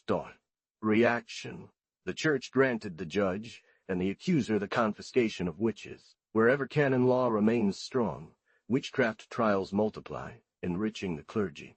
A first ray of light already appears in the middle of the 15th century, and it comes from France. Where secular courts claim these cases, they become rare and disappear, at least for centuries in our history. 1550. The examination of Joan of Arc's trial by the Parliament, her rehabilitation, makes one reflect on the trade of spirits, good or bad, on the errors of ecclesiastical tribunals, which for the English, for the greatest doctors of the Basal Council, she is for the French a saint, a sibyl. Her rehabilitation inaugurates in our country an era of tolerance. The Paris Parliament also rehabilitates the so-called Arras Waldensians. In 1498, it sends a witch presented to it as a lunatic. No condemnation under Charles VIII, Louis de Taube, François I. On the contrary, Spain, under the pious Isabella 1506, under Cardinal Ximenes, begins to burn witches. Geneva, then under its bishop 1515, burned 500 in 3 months. Emperor Charles V, in his German constitutions, in vain seeks to establish that witchcraft, causing damage to goods and persons, is a civil matter not ecclesiastical. In vain he suppresses confiscation, except in cases of treason. The small princes' bishops, for whom witchcraft is one of the best revenues, continue to burn furious.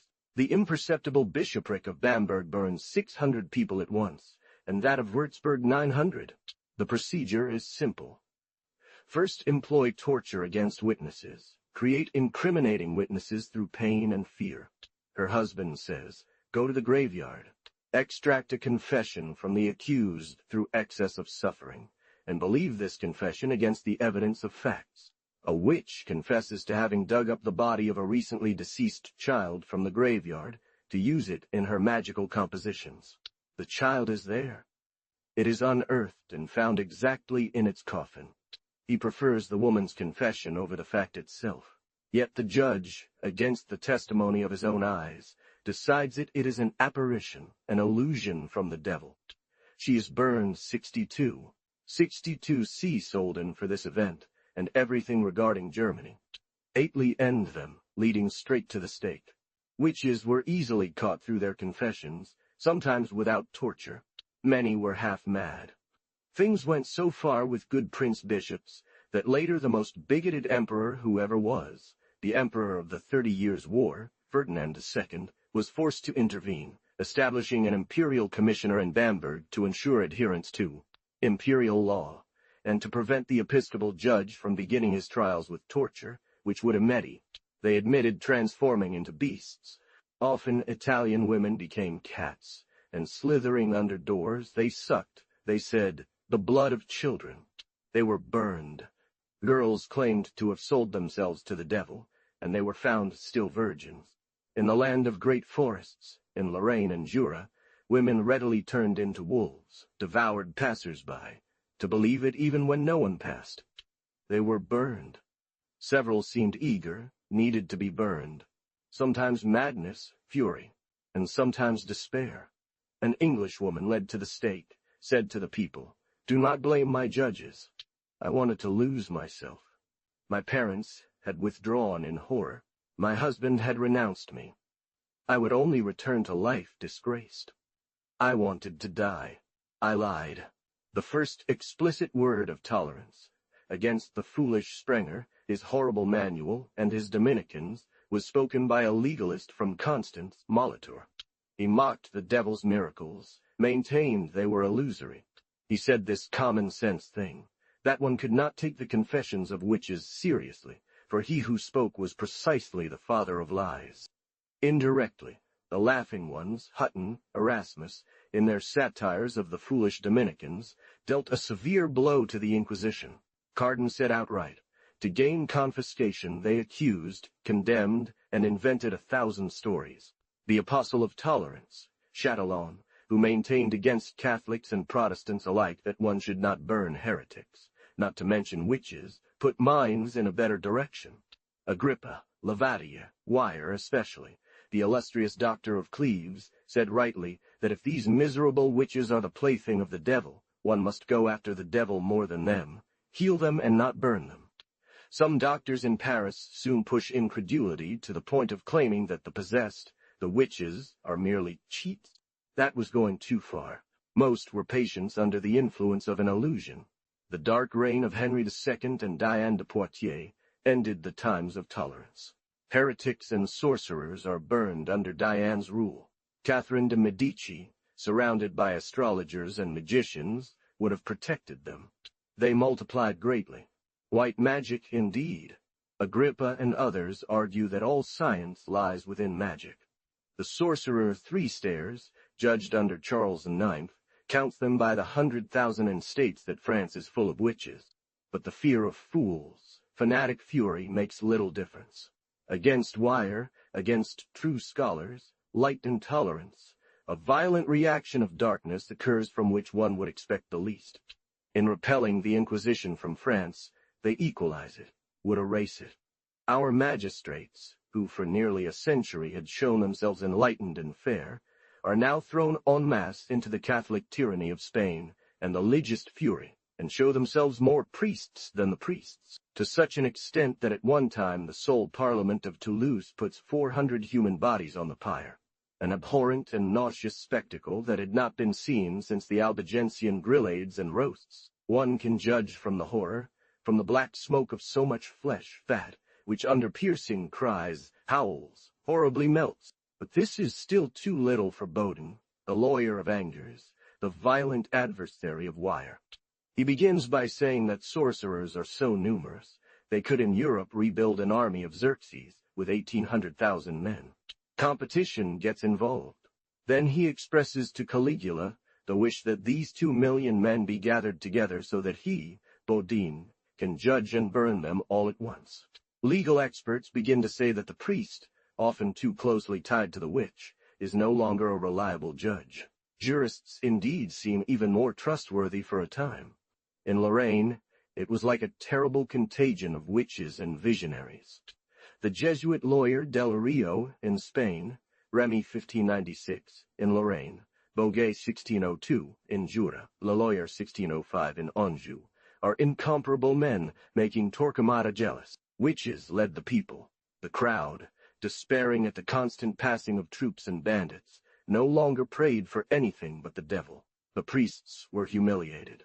My justice is so good, he says, that last year there were 16 who killed themselves rather than pass through my hands. Many villages, afraid between two terrors, that of witches and that of judges, wanted to leave their lands and flee, according to Remy, the judge from Nancy.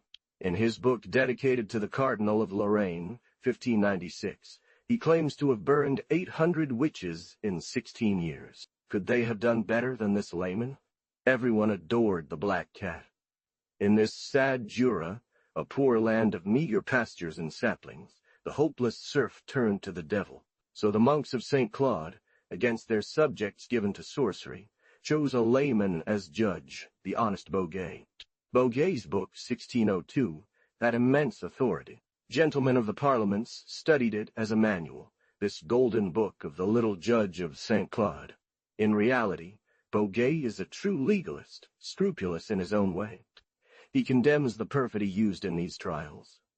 He does not want the lawyer to betray his client, or for the judge to promise mercy to the accused so as to kill him. He blames the unreliable trials to which witches were still subjected. Torture is unnecessary, he says, they never yield to it. Finally, he shows humanity by strangling them before throwing them into the fire, except for Werewolf, whom one must be careful to burn alive.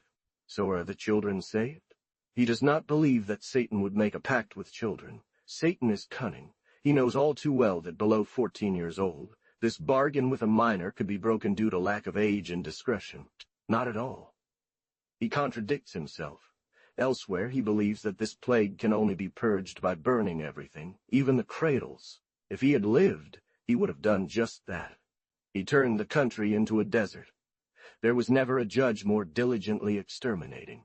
But it is in the Bordeaux Parliament that the cry of victory for secular jurisdiction in Lanker's book, Inconstancy of Demons, 1612, resounds. The author, a man of intellect and adviser to this parliament, relates in triumph his battle against the devil in Basque country, where, in less than 3 months, he dispatched an unknown number of witches, Basque witches, 1609.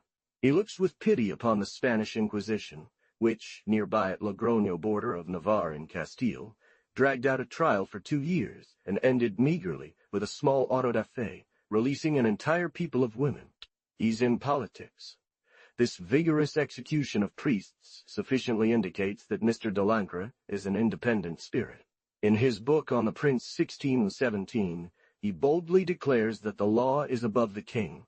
Never have the Basques been better characterized than in the book on Inconstance. In our land, as in Spain, their privileges virtually made them a republic.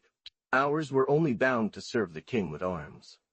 At the first beat of the drum, they were to arm 2,000 men under their Basque captains. The clergy weighed little.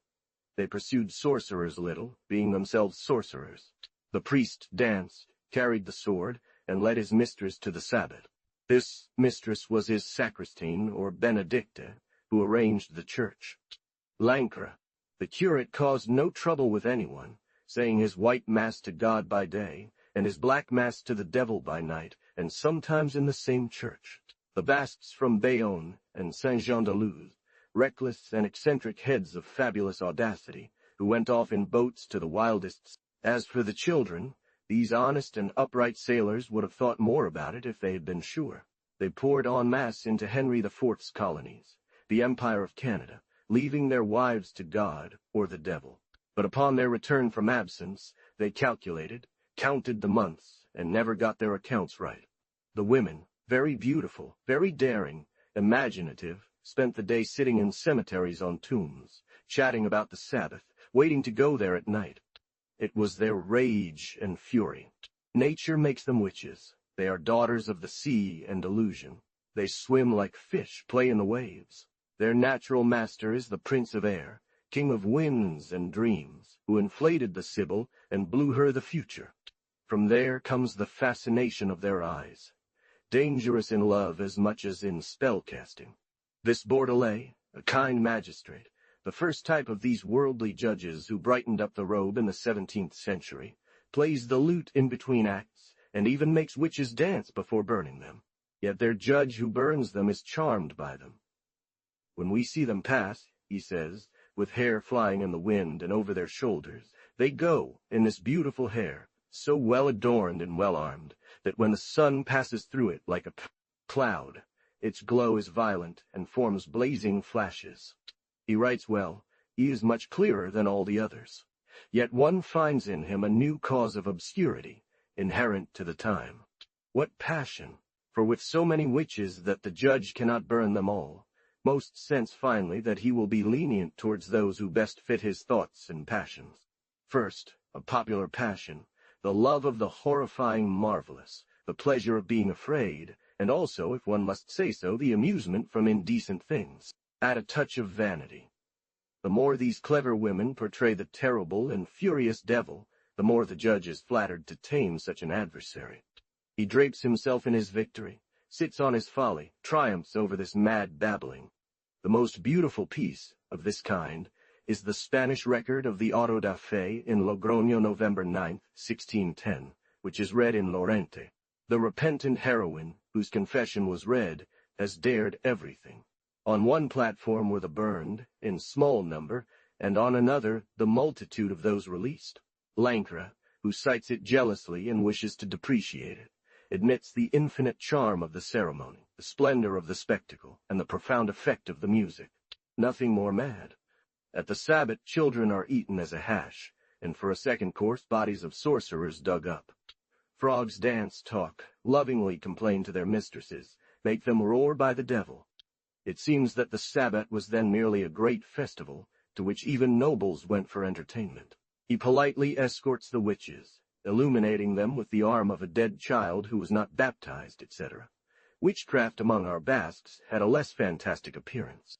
At the forefront were veiled, masked people, whom some believed to be princes. One used to see only idiots from the lands there, said Lanker, but now one sees quality people. Satan, to celebrate these local notables, sometimes created an bishop of the Sabbat in such cases. This is the title that young Lord Lancinena received from him, with whom the devil himself wanted to open the dance. So firmly established, the witches ruled. They exerted an incredible imaginary terror over the country.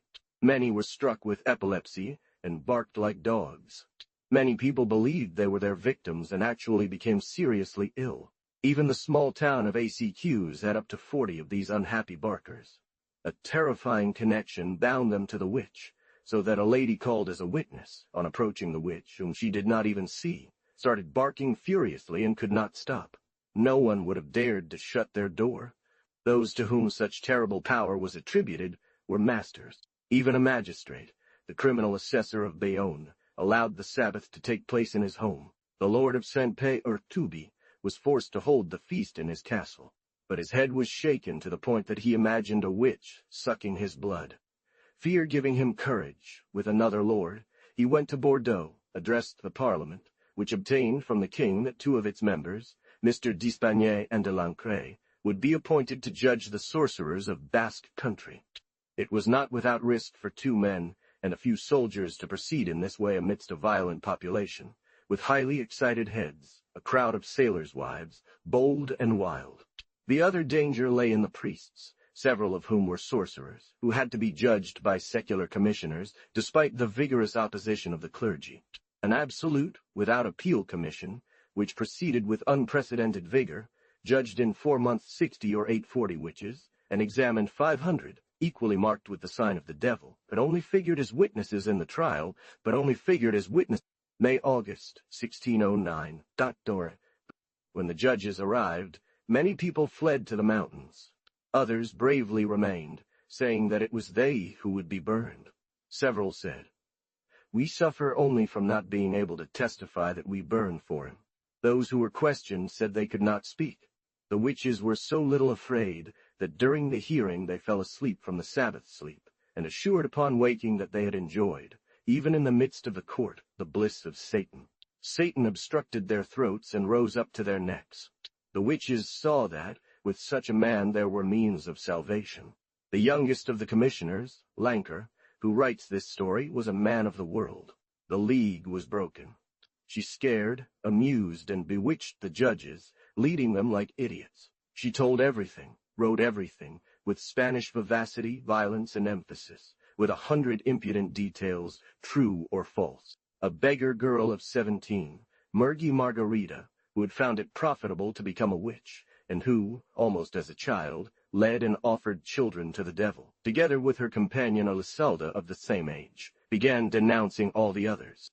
They entrusted this corrupt, light-hearted, enraged girl with the terrible task of searching on the bodies of girls and boys for the place where Satan had marked his presence. This place was recognized by its being insensible, and needles could be inserted into it without pain. A surgeon tortured the old. She, the young, whom she called as witnesses, but if she said they were marked, they could be accused. An abhorrent thing for this impudent girl, who became the absolute mistress of the fate of these unfortunate ones, to go and plunge the needle into them, and at will point out these bloody bodies to death. She had gained such power over Lanker that she made him believe, while he slept in Saint-Pé, in his hotel, surrounded by his servants and escort, that the devil entered his room at night, celebrated the Black Mass, curtains to poison him, but they found him well guarded by God. The Black Mass was served by the Lady of Lancinena, to whom Satan had made love in the very chamber of the judge. Lancre and his colleague, terrified, advanced, daring not to retreat. One can see the probable purpose of this wretched tale. The beggar resents the lady, who was beautiful, and who could have, without this calumny, gained some influence over the gallant commissioner as well. They planted their royal stakes on the very spots where Satan had held his sabbat. It struck fear into them. They felt strong and armed with the king's power. The accusations poured in like hail. All the women, in a line, accused each other. Then the children were called to denounce their mothers. Lancre, as judge, deemed an 8-year-old witness good, sufficient, and respectable. M. d'Espagnet could only devote a moment to the case, as he was soon to depart for the states of Béarn. A sufficient number of witches were sentenced to the stake. Unknowingly pushed by the violence of the young accusers who would have been in danger, had they not set fire to the old ones, Lancre conducted the trial at a gallop, bridle loosened. Seeing their fate, they too began to speak, denounce. When the first ones were brought to the fire, there was a horrible scene. The executioner, the bailiff, the sergeants, thought it was their last day. The crowd pressed against the carts to force these unfortunate women to retract their accusations. Men put knives to their throats. They nearly perished under the claws of their furious companions. Yet justice emerged honored. The girls' revelations had exposed them, and then the commissioners moved on to the most difficult task, judging 8 priests in their hands. Lancre speaks of their morals as a man who knows all about the unusual. He reproaches them not only for their gallant practices on Sabbath nights, but especially for their sacristines, benedicts, or marguières. The clergy was deeply moved. He even repeats stories that priests sent husbands to Newfoundland and brought devils back from Japan who deliver women to them. The Bishop of Bayonne would have resisted. Unable to do so, he absented himself and designated his vicar general to attend the judgment. Fortunately, the devil came to the aid of the accused better than the bishop. As he opens all doors, one morning he found that 5 out of 8 had escaped. The commissioners, without losing time, burned the 3 remaining ones. This was around August 1609. The Spanish inquirers who were trying their case in Logroño only arrived at the auto da fe on November 8, 1610. They had encountered much greater embarrassment than our own, due to the immense, dreadful number of accused. How to burn an entire people? They consulted with the Pope and Spain's greatest doctors. Retreat was decided upon. This is the method that had already saved all priests in libertinism trials. It was agreed that only the obstinate, those who persisted in denying, would be burned, while those who confessed would be released. They contented themselves with their confession and a small penance.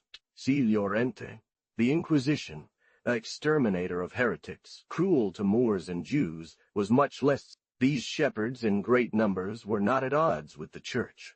The low, sometimes bestial pleasures of goat herders caused little concern for enemies of free thought. The Book of Lancre was written primarily to show how the secular and parliamentary justice of France is superior to that of priests. It is written lightly and with a flowing pen, very gay.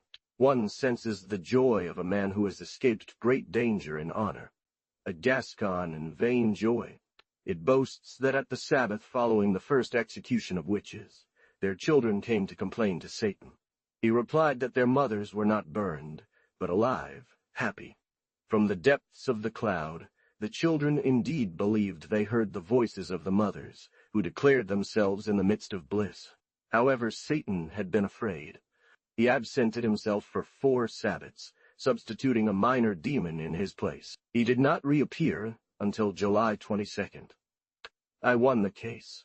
When the sorcerers asked him about his absence, he said, "I've been pleading your case against Janicotte Littlejohn, and those still imprisoned will not be burned." The great liar was contradicted, and the winning magistrate assures that at the last one who was burned, a cloud of frogs emerged from her head. The people rushed upon them with stones, so much so that she was more stoned than burned. Satan becomes ecclesiastic, 1610. But with all this attack, they were not able to defeat a black frog, which escaped the flames, sticks, and stones, and fled to a place where no one ever knew where to find it. They levy almost forced contributions, charge a fee for presents, and fine absentees. No matter the appearance of satanic fanaticism still maintained by witches, it emerges from the account of Lancre, and others from the 17th century, that the sabbat at that time was primarily a matter of money. In Brussels and Picardy they pay, according to a fixed rate, whoever brings a new member into the fraternity. In Basque countries there are no secrets. There are assemblies of 12,000 souls, and people from all classes, rich and poor, priests and gentlemen. Satan himself, a gentleman above his 3 horns, wears a hat like a gentleman.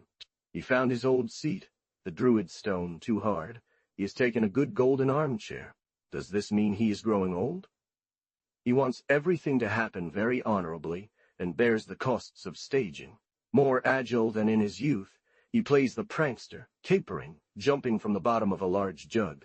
He officiates with his feet in the air and his head upside down. To top it off, Satan has silverware brought in. Besides the usual flames, yellow, red, blue, which delight the eye by showing and concealing fleeting shadows. He delights the ear with strange music, especially certain bells. Even his frogs put on airs. They become elegant and, like little lords, dress in green velvet. The overall look is that of a grand carnival, a vast masquerade ball with very transparent costumes. Satan, who knows his crowd, opens the ball with the bishop of the Sabbath, or the king and queen. Dignities created to flatter major figures, rich or noble, who honor the assembly with their presence. The violent Sabbath dance is no longer the sole rhythm. It is no longer the dark feast of rebellion, the sinister orgy of the serfs, the Jacques, communing at night in love and by day in death. Moorish dances, lively or languishing, loving or obscene, are added, where girls, trained for such, like Murgy and Lasalda, simulated and paraded the most provocative acts. These dances were said to be the irresistible allure that, among the Basques, precipitated all women, wives, daughters, and widows, the latter in great numbers, into the sabbat. It is love without love. Without these diversions and the feast, one would scarcely understand this fury for the Sabbath. The feast was expressly that of sterility. Boguet established it marvelously. Lancre varies in a passage to repel women and make them fear pregnancy, but generally more sincere, he agrees with Boguet. This should have well darkened the feast if men had any heart. The cruel and filthy examination he imposes even on the bodies of witches clearly shows that he believes them to be barren, and that sterile, passive love is the essence of the Sabbath. The mad women who came to dance and eat were total victims. They resigned themselves, desiring only not to return pregnant. They bore, indeed, much more than man the weight of misery. Sprenger tells us the sad cry that already, in his time, escaped in love. Let the fruit be to the devil. Throughout this century, the desire, the need for sterility grew. Yet at that time 1500, one lived for 2 pence a day, and in this time 1600, under Henry IV, one barely lived on 20 pence. A comedy à la Pourceaugnac. This sad reserve, this fear of shared love, would have made the Sabbath cold and boring if clever directors had not increased its burlesque, had not lightened it with amusing intervals. 63, where the witch was usually replaced by an agreeable figure, the queen of the Sabbath, a young and beautiful bride. Thus the beginning of the Sabbath, this ancient scene, crude and naive, the simulated fertilization of the witch by Satan, once by Priape, was followed by another game, a lavabo, a cold purification to freeze and sterilize, shivers and grimaces. 63. The instrument described allows for this term. In Boguet P69, it is cold, hard, very thin, slightly longer than a finger, obviously a cannula. This is already the clissoire. In Lancre, 224, 225, 226, it is better understood, less likely to cause harm. It is long as an elm tree and sinuous. Satan would cut it into little pieces and eat them gravely. A facet no less shocking was that of the Black Host, the Black Mass, to which 1,000 vulgar jokes were made from antiquity, from Greece, where it was inflicted on androgynous men or young effeminate boys who frequented other men's wives. The final act, according to Lancre, or perhaps according to the 2 audacious women who believed him, was something quite surprising in such large gatherings. Publicly, incest would have been generalized, and the old satanic condition for producing a witch, namely that a mother conceived with her son, would have been displayed. This was of course useless then, as witchcraft is hereditary in regular and complete families. Perhaps it was all just a play, a grotesque portrayal of Semiramis or an idiot Ninus. What may have been more serious, a probably real comedy, and which strongly indicates the presence of a high society of libertines, was a loathsome, barbaric mystification. She sought to attract some imprudent husband whom she drugged with the fatal elixir datura, belladone, so that, enchanted, he lost movement, voice, but not sight. His wife, otherwise enchanted by erotic potions, sadly absent from herself, appeared in a deplorable state of nature, submitting patiently to caresses under the indignant eyes of him who could do nothing. This one was poignant with reality, and it could be pushed to the last shames. Her visible despair, her futile efforts to loosen her tongue, undo her immobile limbs, her mute furies, her eye rolls gave onlookers a cruel pleasure, akin, moreover, to that of such comedies by Molière. Sterile shames, indeed, as the Sabbat always was, and the next day dimmed in the memory of the two digressed victims. But those who had seen, acted, forgotten, these punishable acts already smell of aristocracy. They do not resemble in any way the ancient fraternity of serfs, the primitive Sabbat, impious, perhaps tainted, but free and without surprise, where everything was desired and consented to. Clearly, Satan, corrupted through all time, is still corrupting himself. He becomes a polished, cunning, sweet-talking Satan, even more treacherous and filthy. What a new and strange thing at the Sabbat is his agreement with the priests, innocent magistrate. Satan, as Lancre says, recommends him to make love to his spiritual daughters, to corrupt his penitent women. What is this curate who brings his Benedicte, his sacristan, who touches church matters, saying Mass in the morning, black Mass at night? He seems to ignore that for a century already Satan has understood and exploited the benefits of the Church. He has become a director. Or, if you prefer, the director has become Satan. Therefore, remember, dear Lancre, the trials that began in 1491, which perhaps contribute to making the Paris Parliament tolerant.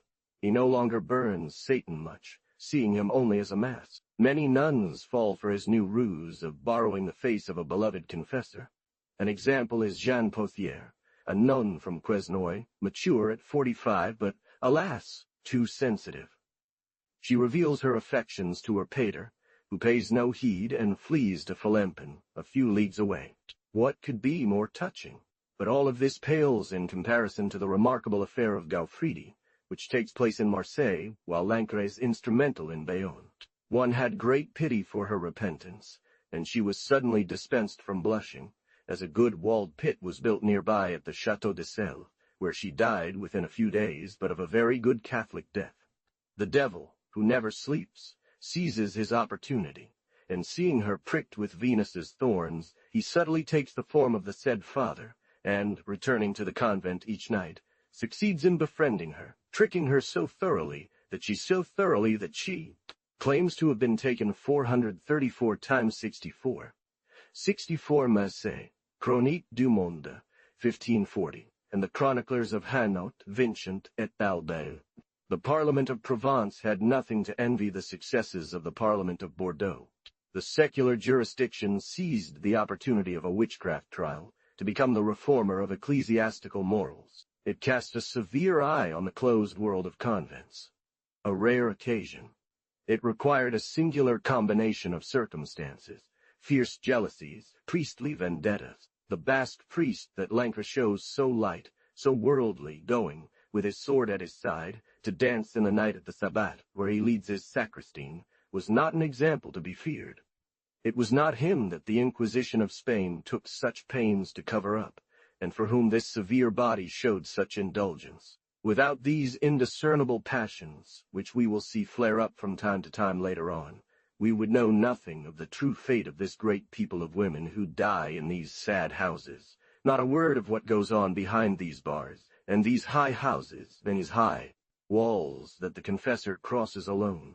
One can clearly see with Lancre, amidst his hesitations, that there is something else. In the General States of 1614, when they say that a priest should not judge another priest, also think of something else. It is precisely this mystery that is torn apart by the Parliament of Provence. The tactic was the same to downplay the scandal, disorient the public, and occupy them with form while hiding the substance. The director of religious women, their master, disposing of their bodies and souls, enchanting them. That is what became apparent in the trial of Gaufridi, later in the terrible affairs of Loudon and Louviers, in those that Laurente Ricci and others have revealed to us. There was no way to stifle the first affair. At the trial of a sorceress priest, they emphasized the sorcerer and dismissed the priest, shifting blame onto magical arts, and forgetting the natural fascination of a man-master over a flock of women who submit to him. It had erupted in full force in Provence, in that land of light where the sun pierces through every day.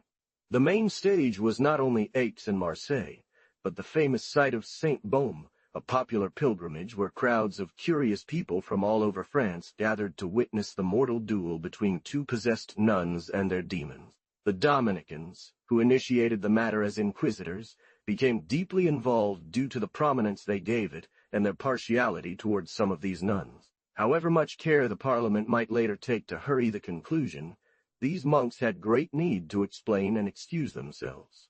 Hence the important book of Monk Michaelis, mixed with truths and fables, where he elevates Gaufridi, the priest whom he had burned, to prince of magicians, not only in France but in Spain, Germany, England, and Turkey, throughout inhabited land. Gaufridi seems to have been a pleasant and deserving man. Born in the mountains of Provence, he had traveled much in the Netherlands and the East. He enjoyed the best reputation in Marseille, where he was priest at the church of Acquail. It is said that he had a singular gift to win all hearts. His bishop took notice of him, and the most devout ladies preferred him as confessor. Gaufridi lost his senses and did not respect the age or the sacred ignorance of his students' abandonment. Nevertheless, he would have maintained a good reputation if a noble lady from Provence, blind and passionate, whom he had already corrupted, had not pushed her infatuation to the point of entrusting him, perhaps for her religious education, a charming 12-year-old girl, Madeleine de la Palude, blonde and of a gentle nature. Gaufridi, to keep her, said he could marry her before the devil if not before God. She grew up, however, and the young noble maiden realized her misfortune, this inferior and hopeless love. He stroked her pride by telling her that he was the prince of magicians, and she would become his queen. He put a silver ring on her finger, marked with magical characters. Did he take her to the Sabbat, or make her believe she had been there, disturbing her with drinks, magnetic fascinations? What is certain is that the child, torn between two beliefs, filled with agitation and fear, became at times insane, and some seizures threw her into epilepsy. Her fear was of being taken alive by the devil. She dared no longer stay in her father's house, and sought refuge at the Ursuline convent in Marseille. Gaufridi, 1610. The order of the Ursulines seemed to be the calmest of orders, the least unreasonable. They were not idle, occupied a little with raising young girls. The girls who were murdered there so harshly to free themselves died immediately, and through these prompt deaths they horribly accused the inhumanity of the families. What killed them was not mortification, but boredom and despair. The Catholic reaction, which had begun with a high Spanish ambition for ecstasy, then impossible, which had wildly built many convents of Carmelites, Volantines, and Capucines, soon ran out of steam. After the initial fervor, the terrible cloister disease described as early as the 5th century by Cassian, the heavy melancholic boredom of afternoons, the tender ennui that leads to indefinable longings, quickly consumed them. Others were like fury, their strong blood choked them. A nun, to die decently without leaving too much guilt for her close ones, needed about 10 years. This is the average length of a cloister life. Therefore, adjustments had to be made, and men of good sense and experience realized that to prolong their lives they needed to occupy them somewhat, not keep them too isolated. Saint Francois de Sales founded the Visitandines, who were to visit the sick 2 by 2. César de Beauce and Romillion, who had established the priests of the doctrine in connection with the oratory, founded what could have been called the daughters of the doctrine, the Ursulines. Both were in contact with the world, under respected directors. All this under the high inspection of the bishops, and with little monasticism, They were not yet cloistered. The visitandines went out. The Ursulines received at least the parents of the pupils. The danger of all this was mediocrity. The founder of the Ursulines, Remillion, was an elderly man, a converted Protestant, who had gone through everything and returned from it all. Although the Oratorians and Doctrinaires had people of great merit, the general spirit of the order was systematically average, moderate, and careful not to take flight too high. He believed his young Provençals to be already as wise, and he intended to keep his little sheep in the meager pastures of an Oratorian, monotonous, and reasonable religion. That's how boredom crept in. One morning, everything escaped. They felt a power, and without doubt through the escapades of the young, love-struck fool, they knew it was nothing less than diabolic power. The Provençal mountain man, the traveler, the mystic, the man of trouble and passion, Gaufridi, who came there as the director of Madeleine, had a very different impact. Everyone was seized with fear, and more than one with love. Imaginations were exalted, heads spun. There were 5 or 6 who wept, cried, and screamed, feeling themselves possessed by the demon. If the Ursulines had been cloistered, sealed up, Gaufridi, their only director, could have brought them to agreement in one way or another. It could have happened, as at the cloister of Quesnoy in 1491, that the devil, who often takes the form of someone loved, would have manifested himself under the guise of Gaufridi, the common lover of the nuns. Or, as in these Spanish cloisters of which Lorente speaks, he could have persuaded them that the priest sanctifies those to whom he gives himself, and that sin with him is a sanctification. L'Estoile, et d'Or, an opinion prevalent in France, and even in Paris, where these priests' mistresses were called the consecrated. Michelet, p. 561, Dartboard Rowan. Did Gaufridi, master of all, stick to Madeleine? We do not know. Did he not move from love to libertinism? The judgment mentions a nun, who was not shown at the trial but reappears at the end, as if she had given herself to the devil and him. The Ursulines were a house open to all, where everyone came and saw. They were under the care of their doctrinaires, honest and jealous. Even the founder was there, indignant and despairing. And suddenly he went mad. What misfortune for the nascent order, which at that very moment was prospering, spreading throughout France. Remillion wanted to silence the matter. His claim was wisdom, good sense, calmness. He secretly had these girls exorcised by one of his priests. But the devils paid no heed to doctrinal exorcists. The devil in the blonde girl, a noble demon named Belzebuth, who was the spirit of pride, did not deign to loosen his teeth. Among these possessed ones there was a girl, particularly favored by Remillion, aged between 20 and 25, highly educated and nourished in controversy, born Protestant, but having neither father nor mother, she had fallen into the father's hands, just like he, a converted Protestant. Her name, Louise Copeau, seemed common. She was, as it appeared too clearly, a girl of extraordinary intelligence, with a raging passion. Add to that an appalling strength. She endured for 3 months, in addition to her infernal storm, a desperate struggle that would have killed the strongest man in 8 days. But she forgets, one, the demon of jealousy. She hated cruelly the little one, the blonde, the favored one, the haughty noble maiden. She said she had 3 devils. Verine, a good Catholic devil. Light, one of the air demons. Leviathan, an evil devil, a reasoner and Protestant. And another that she admits is the demon of impurity. Louis Gaufridi, prince of magicians. In her fits, she had said that she had been to the Sabbat, that she had been queen there, and that they had worshipped her and given themselves over to him. What prince? Louise, to whom such a revelation had driven a dagger, was too furious to doubt it. Mad, she thought the madwoman in order to lose her. Her demon was supported by all the demons of the jealous ones. They all cried out that Gaufridi was indeed king of sorcerers. The rumors spread everywhere that they had made a great capture, a priest, king of magicians, prince of magic for all countries. Thus was the terrible diadem of iron and fire that these female demons pressed upon his forehead. Everyone lost their heads, even old Remillion. It was simply a matter of exorcisms. But since both girls were to accuse Gaufridi, this would bring him into the hands of the Inquisition.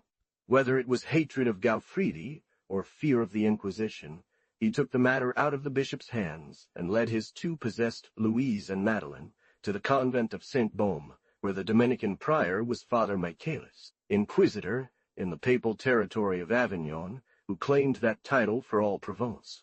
Michaelis was to preach the Advent in Aix before the Parliament. He felt how dramatically this case would elevate him. He seized it with the urgency of our trial lawyers when they are faced with a dramatic murder or some curious case of criminal conversation.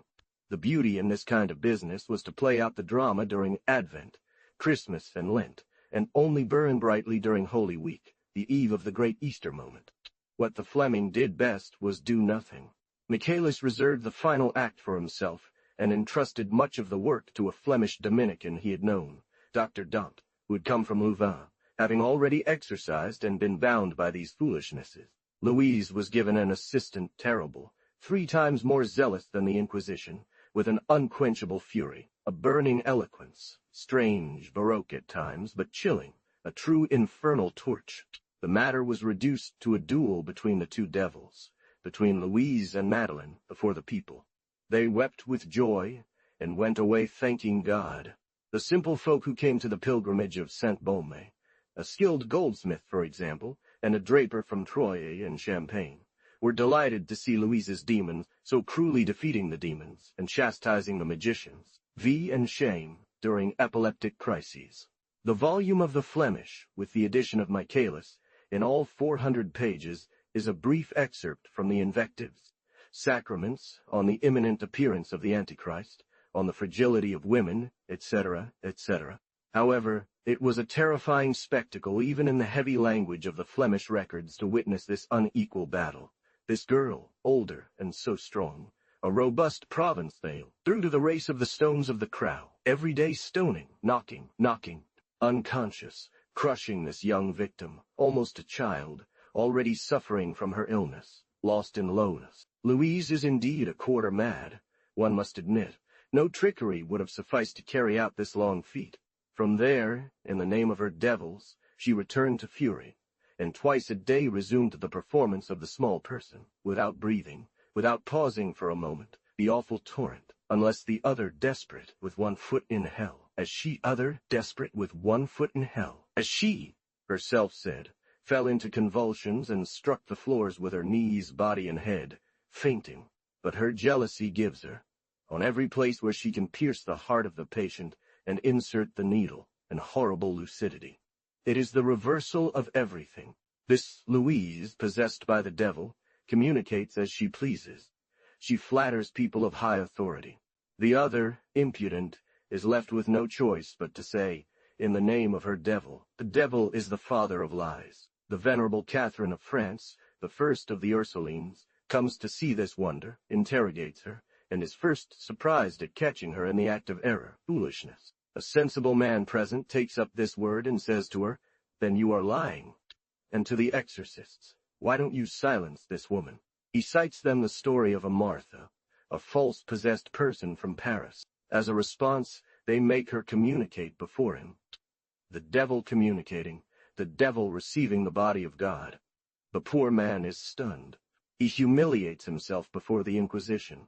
He's been outplayed, says no more. Victorious from Saint Baume, she strikes as far as Marseille. One of Louise's tactics is to terrify the audience, saying, "I see magicians." Everyone trembles for themselves. Ile-de-France, the priests of the doctrine, who themselves declared against her. I return your advice. Finally, this frenzied woman, overwhelmed, insults her own superior. You told me at the start to be humble and obedient. Her Flemish exorcist, reduced to the strange role of secretary and confidant of the devil, writes under her dictation 5 letters, to the Capucins of Marseille, summoning Gaufridi to convert, to the same Capucins, to arrest Gaufridi, garrote him with a shawl, and hold him prisoner in a house she specifies, several letters to moderates, Catherine. Verine, Louise's devil, a demon of air and wind, whispered mad, light, and senselessly proud words into her ears, hurting friends and enemies, even the Inquisition. One day she began to laugh at Michaelis, who was desponding, preaching in the desert at Aix while everyone came to listen to him at Saint Baume. "You preach, O Michaelis, you speak the truth. but you advance little. And Louise, without studying, reached and understood the essence of perfection. This wild joy came primarily from having broken Madeline. December 17th, daughter. A single word did more than 100 sermons. A barbaric word. You will be burned. The little girl, distraught, said whatever she wanted from that moment on, and supported her secretly. She humbled herself before everyone, asked for forgiveness from her mother, her superior Remillion, the audience, and Louise. If we believe her, the fearful one took her aside, begged her to have pity on her, not to punish her too severely. The other, tender as a rock, gentle like a shipwreck, felt that she belonged to her, to do with her as she pleased. She took her, enveloped her, stunned her, and took away the little soul that was left in her. Second enchantment, but in reverse for Gaufridi, a possession by terror. If Madeline had resisted, Gaufridi would have escaped. The destroyed creature walking under the rod and whip, it was pushed day after day down this path of exquisite pain to accuse, to kill those she still loved. Everyone was against Louise.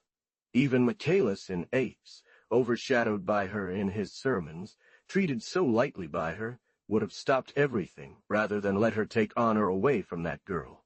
The bishop and chapter especially defended their priest. Marseille defended Gaufridi, fearing to see the Inquisition of Avignon reach them and take a Marseillais captive at home. They maintained that there was nothing in all this but jealousy among confessors, the usual hatred of monks towards secular priests. The doctrinaires wanted to end it all. They were distressed by the commotion.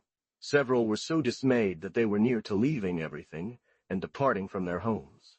The ladies were indignant, especially Mrs. Libertat, the wife of the chief royalist, who had returned Marseille to the king.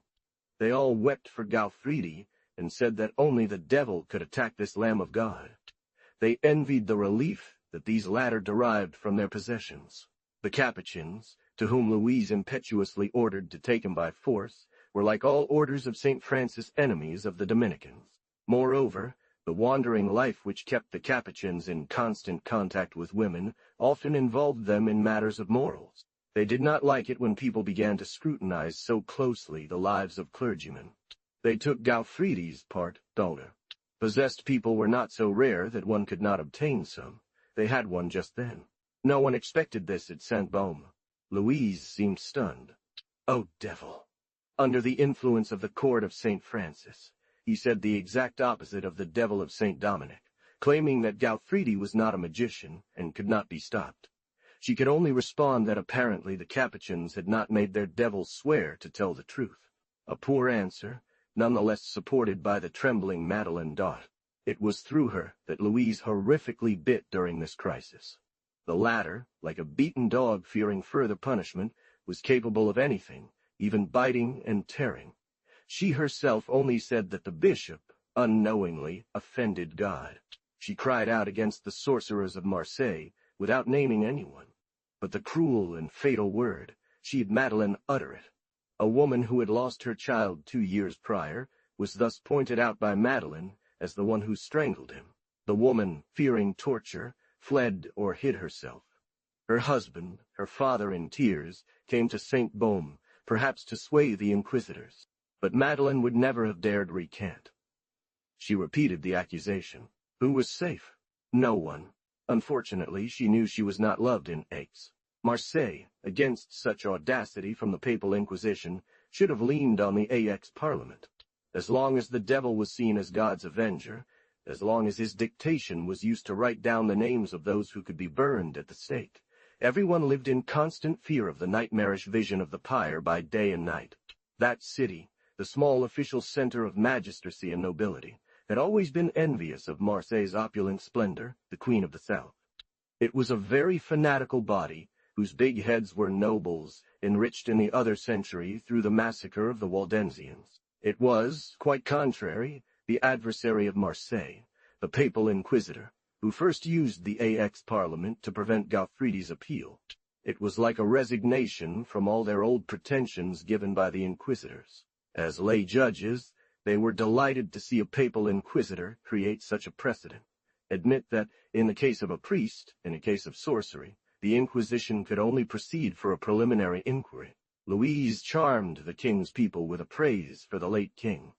In this affair, where everything had to be strange and miraculous, it was not the least wonder to see a demon so furious. There was also a flattering side where those from Aix-Bit, as had those from Bordeaux. They were raised by the church itself to be censors and reformers of ecclesiastical morals. Henry IV, who would have believed it, was canonized by the devil. The poor fathers were broken. One morning, without warning, he burst out with praises of this pious and holy king who had just ascended to heaven. Louise, without restraint, pointed to the Capuchins, defenders of Gaufridi, and announced that they would be punished temporally in their bodies and flesh. Such an accord between the two old enemies, the Parliament and the Inquisition, the latter now secure in the secular arm, soldiers and executioner, a parliamentary commission sent to Saint-Baume to examine the possessed, listen to their depositions, their accusations, and draw up lists, was truly terrifying. Their devil no longer spoke. They went to find the bishop, and told him that indeed one could hardly refuse to represent Gaufridi at Saint-Baume, and make an act of obedience, but after that the bishop and chapter would demand him, replace him under the protection of episcopal justice. One had also undoubtedly calculated that the sight of this beloved man would greatly disturb the two girls, that even terrible Louise herself would be shaken by the demands of her heart. Indeed, this heart awoke at the approach of the guilty one. The furious woman seemed to have had a moment of tenderness. I know of nothing more burning than her prayer for God to save him whom she pushed to his death. Great God, I offer you all the sacrifices that have been offered since the beginning of the world, and will be offered until the end. Everything for Louis. I offer you all the tears of the saints, all the ecstasies of angels, everything for Louis. I wish there were more souls, so that the offering would be greater. Everything for Louis. Heaven's Father God, have mercy on Louis, etc. Redeemer of the world God, have mercy on Louis. Vain pity. Fatal, moreover, in which case he was sure to be burned, in our jurisprudence. What she wanted was for the accused not to harden his heart, but to confess his guilt. She herself, moreover, was finished. She could do no more. The Inquisitor Michelet, humiliated by having been defeated only by her, irritated against his Flemish exorcist, who had subordinated himself so much to her, and revealed to all the secret springs of the tragedy. Michelet came precisely to break Louise, save Madeleine, and substitute her, if possible, in this popular drama. This was not ill-conceived, and testifies to a certain understanding of the stage. The winter and Advent had been filled by the terrible Sibyl, the furious Bacchante. In a milder season, in a Provençal spring during Lent, a more touching character would have figured, a completely feminine demon in a sick child and a timid blonde. The little maiden belonging to a distinguished family. Nobility took an interest in her, and the Parliament of Provence. A Capuchin, also present, at Louise's first word, cried out, "Silence, cursed devil!" Michelet, far from listening to his Flemishman, Louise's man, when he wanted to enter the small council of parliamentarians, closed the door to him. However, Gaufridi had arrived at Saint-Baume, where he made a sad figure. This lasted only 8 days, from January 1st to 8th. He abandoned himself, and when they put him face to face with Louise, she appeared as a judge, one of those old church judges, cruel and subtle scholars. A man of spirit, but weak and guilty, he could sense the end of such a popular tragedy all too clearly, and in his cruel catastrophe, he felt abandoned and betrayed by the child he loved. She asked him doctrinal questions, and to everything he answered yes, even granting the most questionable things, for example, that the devil can be believed in justice on his word and oath. The clergy of Marseille demanded his extradition. His friends, the Capuchins, claimed to have visited his room and found nothing magical. Gaufridi was in a bad position. 4 canons from Marseille came to take him by force and brought him back home. But his opponents were not in a good one either.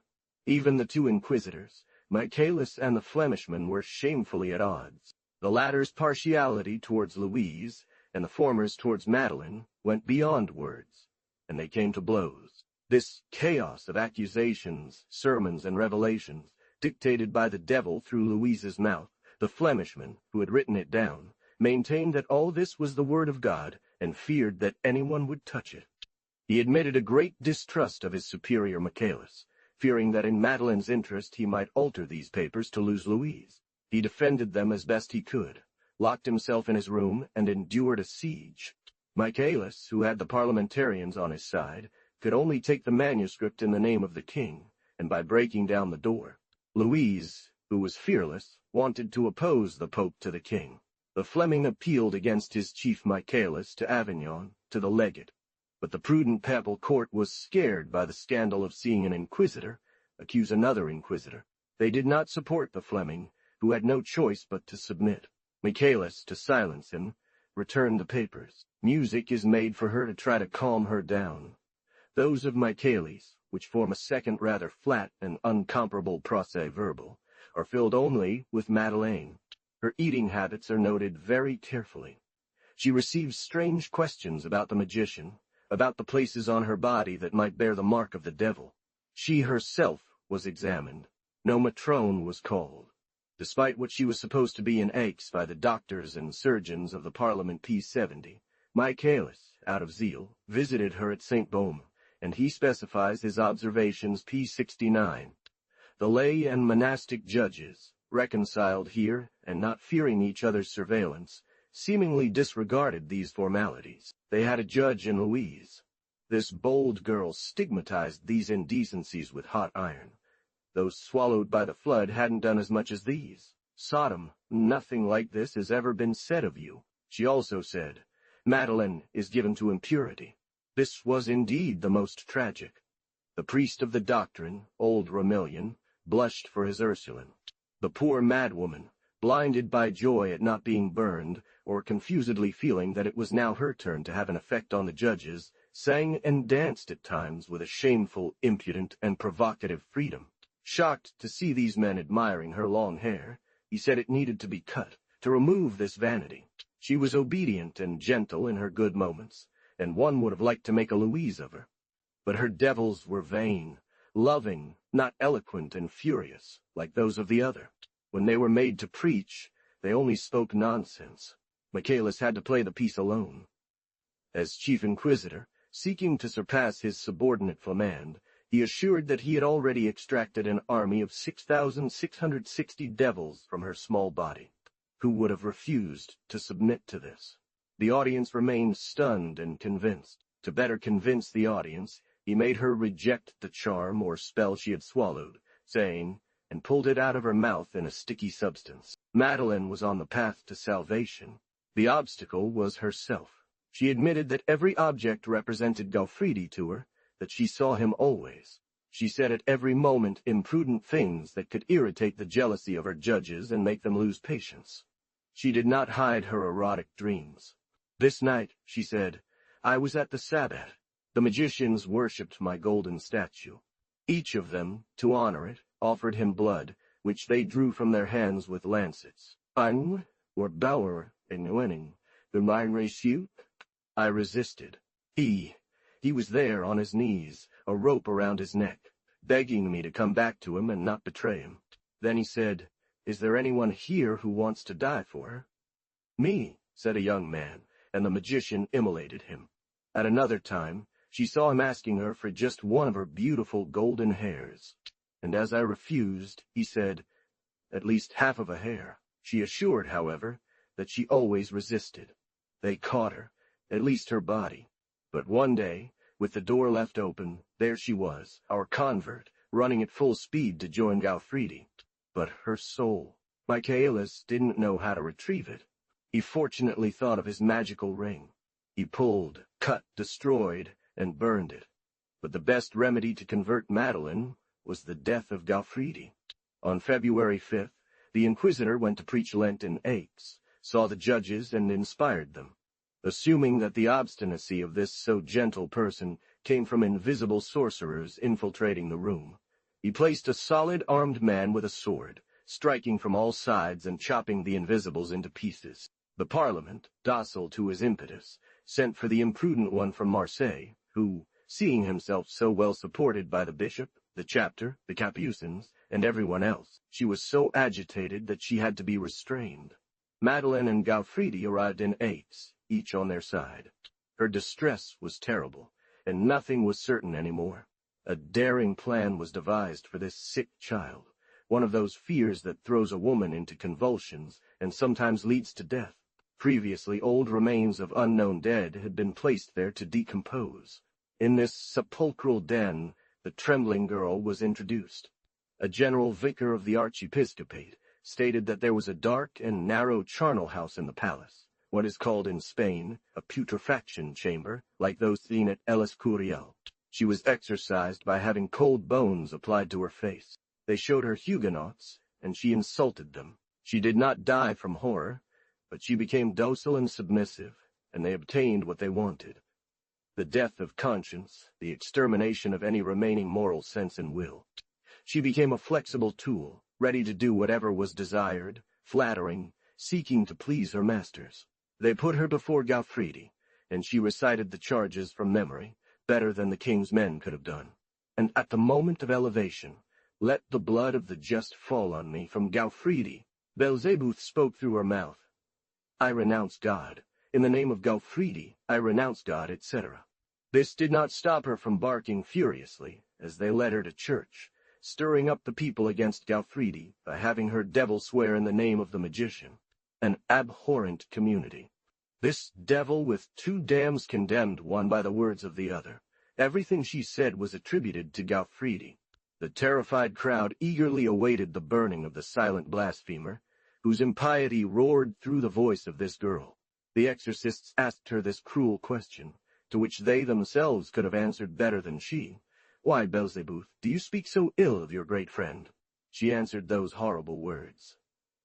"If there are traitors among men, why not among demons? And when you force me, I betray him and mock it. Mine owl. When I am with Gaufridi, I am his to do whatever he wants." Yet she did not endure that loathsome laughter. Courage alone was lacking in her. She could no longer take even the smallest nourishment. Although the demon of fear and servility seemed to have taken complete hold of her, there was still room for despair. And these people who had been exterminating her with exorcisms for 5 months and claimed to have freed her of 6,000 or 7,000 demons, are forced to admit that she only wanted to die and desperately sought all means of suicide. Once she pricked herself with a pin, but did not have the strength to press down. Once she grabbed a knife, and when it was taken from her, she tried to strangle herself.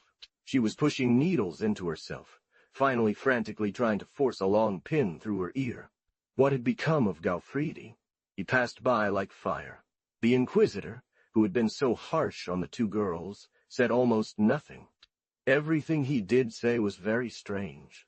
He recounted that his eyes were bound while they used needles to search his entire body for the insensitive spot that was supposed to be marked with the devil's sign. And the Inquisitor added, "If we were in Avignon, this man would be burned tomorrow." He felt lost and no longer defended himself. When the bandage was removed, he learned with shock and horror that 3 times a needle had been pushed into him without his feeling it. Thus he was marked 3 times with the sign of hell.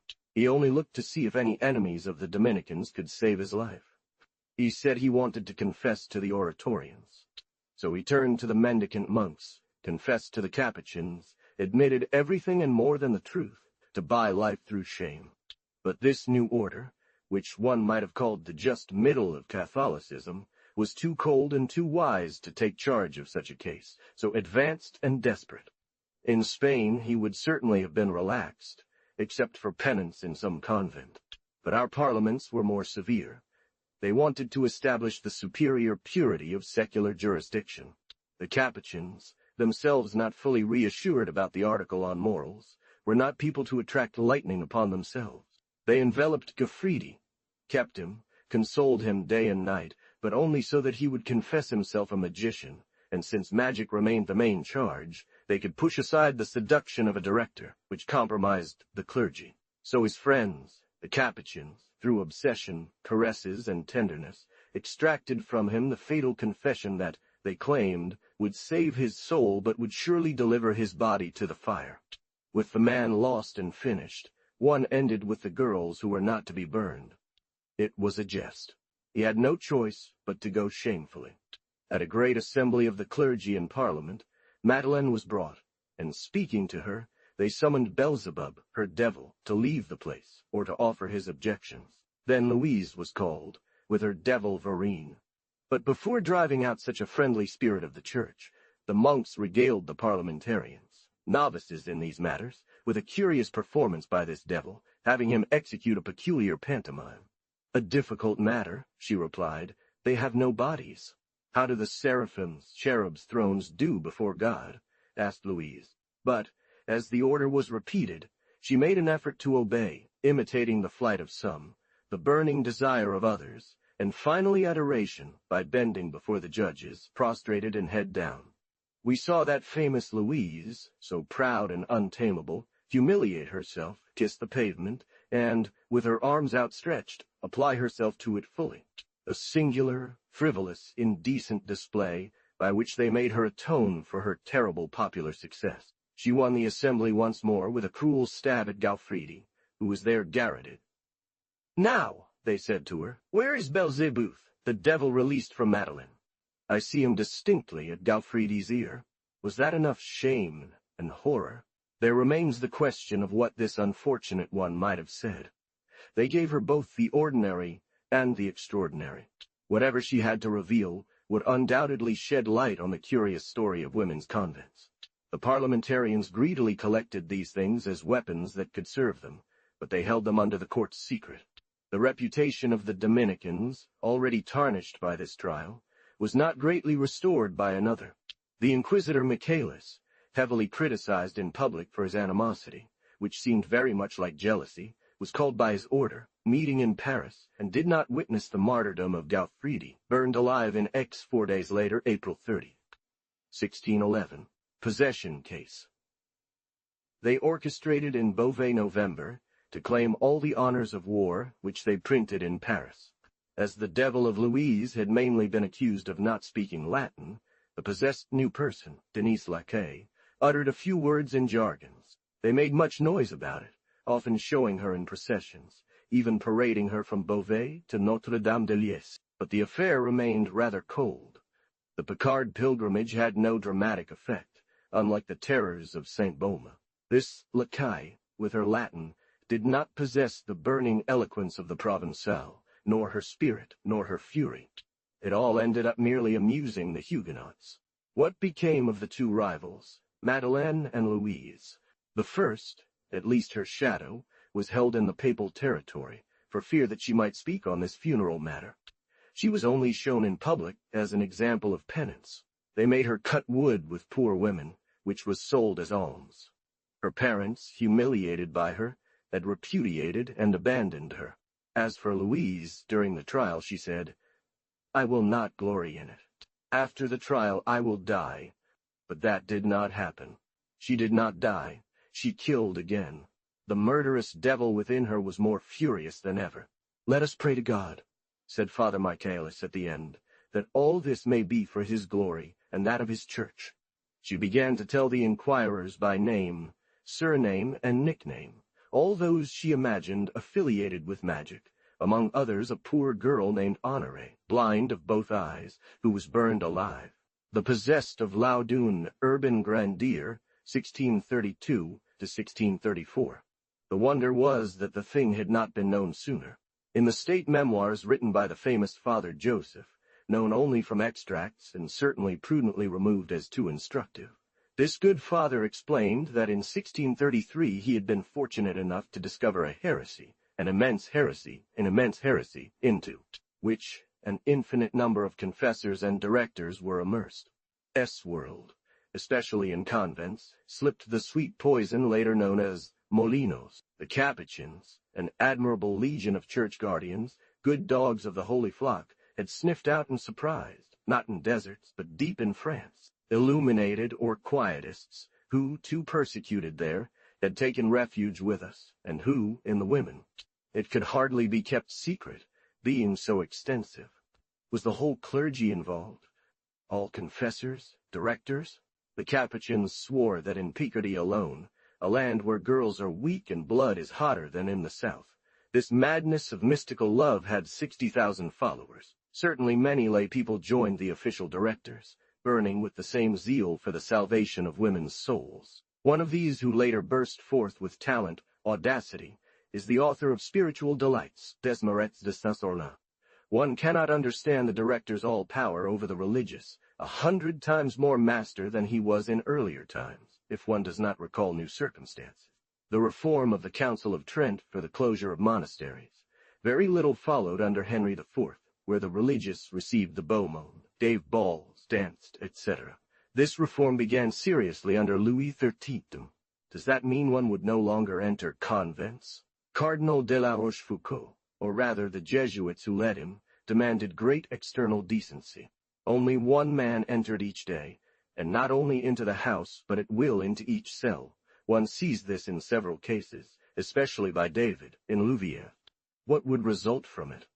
This reform, this closure, closed the door to the world, to inconvenient rivals, gave the director a monopoly and unique influence. The speculative will make it an issue, not practical men, not doctors. As early as the 16th century, Dr. Wyer explains it through clear stories. He cites in Book 4 several religious women who became love-struck. He had masses said so that God would grant him the grace to soon marry this convent. And in Book 3 he talks about a respected Spanish priest, who by chance entered a convent of nuns in Rome, and came out mad, saying that as wives of Jesus they were his, the priests, vicars of Jesus. 65 Wyer, Book 3, Chach 7, according to Grillandus. The senses are not everything in the state of these girls. If this transient visit had such an effect, one can understand the state the director of women's monasteries must have been in when he was alone with them, and could take advantage of the seclusion to spend the day with them, receiving it every hour. Their dangerous confidences about their languors and weaknesses.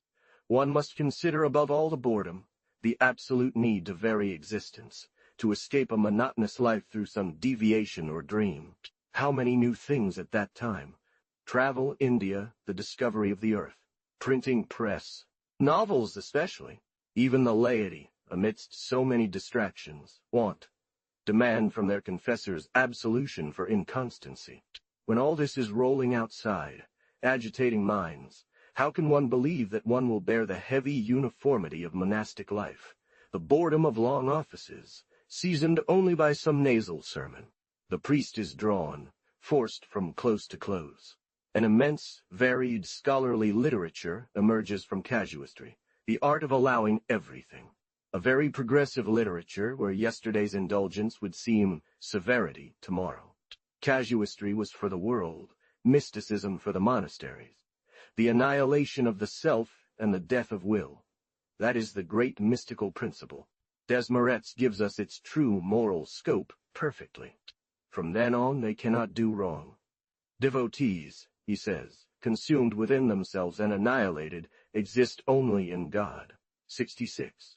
The higher part is so divine that it no longer knows what the other does. Ow. 66. A very ancient doctrine that often reappears in the Middle Ages. The angel teaches the novice first of all the contempt for the body and indifference towards flesh. In the 17th century, it was common in monasteries in France and Spain, nowhere clearer and more naive than in the lessons of a Norman angel, to a nun Louvier's affair. Jesus despised her so much that he exposed her naked to flogging and let everyone see. Example. The Holy Virgin who did not resist Gabriel, but obeyed, conceived. He teaches her the abandonment of the soul and will, the holy, docile, completely passive obedience. She take a risk? No, for a spirit cannot cause any impurity. On the contrary, it purifies. Thus did our first parents. The foundation of his teaching was to kill sin with sin, to better enter into innocence. Louvier's. This beautiful doctrine flourished as early as 1623, taught by an elderly authorized director, David Dodd, spirit of Bosroger Capuchin Dodd. But no, they disappear, and there is no news of them. Afflicted Piety, 1645, pp. 167, 171, 173, 174, 181, 189, 189, 196. Some, it is said, were imprisoned. One was supposed to believe that the zealous Joseph, who had raised such an alarm cry against these corruptors, would not stop there, that there would be a great and bright inquiry. 60,000 doctors would be known, examined closely. But no trial, just deep silence. It seems that Richelieu cared little about deepening the matter. In general, the monk was jealous and hated the secular clergy. His affection for the Capuchins did not blind him to the point of following them, in a case that would have placed the Inquisition in the hands of all confessors. Master absolute of Spanish women, he was disliked by our French women for his uncleanliness. They rather went to the priest or to the Jesuit, an amphibious confessor, half monk and half worldly. No one. If Richelieu had released the pack of Capuchins, Recollets, Carmelites, Dominicans, etc., who would have been safe within the clergy? What director, what priest, even an honest one, hadn't used and abused the soft language of quietists near their penitent women? Richelieu refrained from disturbing the clergy, while he was already preparing the General Assembly, where he requested a donation for war. Thanks to these all-seeing cares, a certain darkness remains indeed over the affair of Grandier 67. A trial was allowed for the monks, just one, against a curate, but against a magical curate, which permitted things to become muddled as in the affair of Gaufridi, so that no confessor or director recognized themselves, and each, safe and sound, could always say, "It's not me." His historian, the Capuchin Tranquille, proves marvelously that he was a sorcerer, even more a devil, and he is named in the trial as one would have said of Astaroth Grandier of the Dominions. On the contrary, Menage is likely to place him among the great men accused of magic, among the martyrs of free thought. 67. The History of the Demons of Laudun by the Protestant Alban is a serious and solid book, confirmed by the very proceedings of Laubertmont. That of Capuchin Tranquille is a grotesque piece. The procedure is in our great Paris library. Mr. Figuier has given a long and excellent account of the whole affair history of the wonderful. I am, as one will see, against those who burn, but by no means for the burned person. It is ridiculous to make him a martyr out of hatred for Richelieu. He was a fat, vain libertine, who deserved not the fire but perpetual imprisonment. The three affairs are one and identical. Ich mirrored Laudun as Laudun had mirrored others, and which in turn had its own Gaufridi and Urbain Grandier. Always the licentious priest, always the jealous monk, and the furious nun through whom the devil is made to speak, and always the priest burned at the end. To see a little more clearly, Grandier must not be taken in isolation, but kept in his place within the diabolical trilogy of time, of which he was merely a second act, illuminated by the first act, witnessed in Provence, in the terrible affair of Saint-Baume, where Gaufridi perished, illuminated by the third act, through the affair of Louviers. This is what sheds light on these affairs, and allows for a better view than in the murky depths of Spanish and Italian monasteries. The nuns in these countries of southern sloth were remarkably passive, enduring the life of a convent, and even worse, 68. 68. See Del Rio, Llorente, Ricci, etc. Our French women, on the contrary, with strong, vivid, demanding personalities, were terrible with jealousy and hatred, true devils, and without a trace of humanity, indiscreet, loud, and accusatory. Their revelations were very clear, and so clear towards the end that everyone felt ashamed, and in 30 years, through 3 cases, the matter, which had begun with horror, faded into obscurity under jeers and disgust. One would not have expected a scandalous affair for Catholics in Laudun, in the heart of Poitou, among the Huguenots, under their eyes and ridicule, in the very city where they held their national synods. But it was precisely these Catholics, in the old Protestant towns, who lived as if in conquered territory, with great freedom, believing not without reason that people often massacred, just recently defeated, would remain silent. The Laudun Catholic magistrates, priests, monks, a bit of nobility, and a few artisans lived apart from the other, in a true conqueror colony. The colony split, as one would expect, due to the opposition between the priest and the monk. He made a splash in the pulpit, and soon in society. The numerous and haughty monk, acting as a missionary convert, held ground against Protestants and confessed Catholic ladies, until a young curate arrived from Bordeaux, a student of the Jesuits, well-educated and charming, with excellent writing, and charming, with excellent writing. Speaking skills. Born in Maine, he was a skilled debater, but with a Southern education, a relaxed Bordeaux manner, quick-witted, and light-hearted like a Gascon. In no time, he stirred up the entire small town, captivating women and alienating men, at least most of them. He became magnificent, insolent, and unbearable, showing no respect for anything. He choked on his sermons. He rained sarcasm on the Carmelites, attacked monks in general from the pulpit. All were at his disposal. Majestic and luxurious, this figure appeared in Loudon's streets like a father of the church, while at night, less boisterous, he moved through alleys or back doors. It wasn't enough. The wife of the king's advocate was sensitive to him, but even more so the daughter of the royal prosecutor, who had a child with him. This conqueror, master of ladies, always pushing his advantage, turned his sights to the nuns. There were Ursulines everywhere then, sisters dedicated to education, female missionaries in Protestant countries, who caressed, charmed mothers, and attracted young girls. Those in Loudun ran a small convent of noble and poor maidens, a poor convent itself.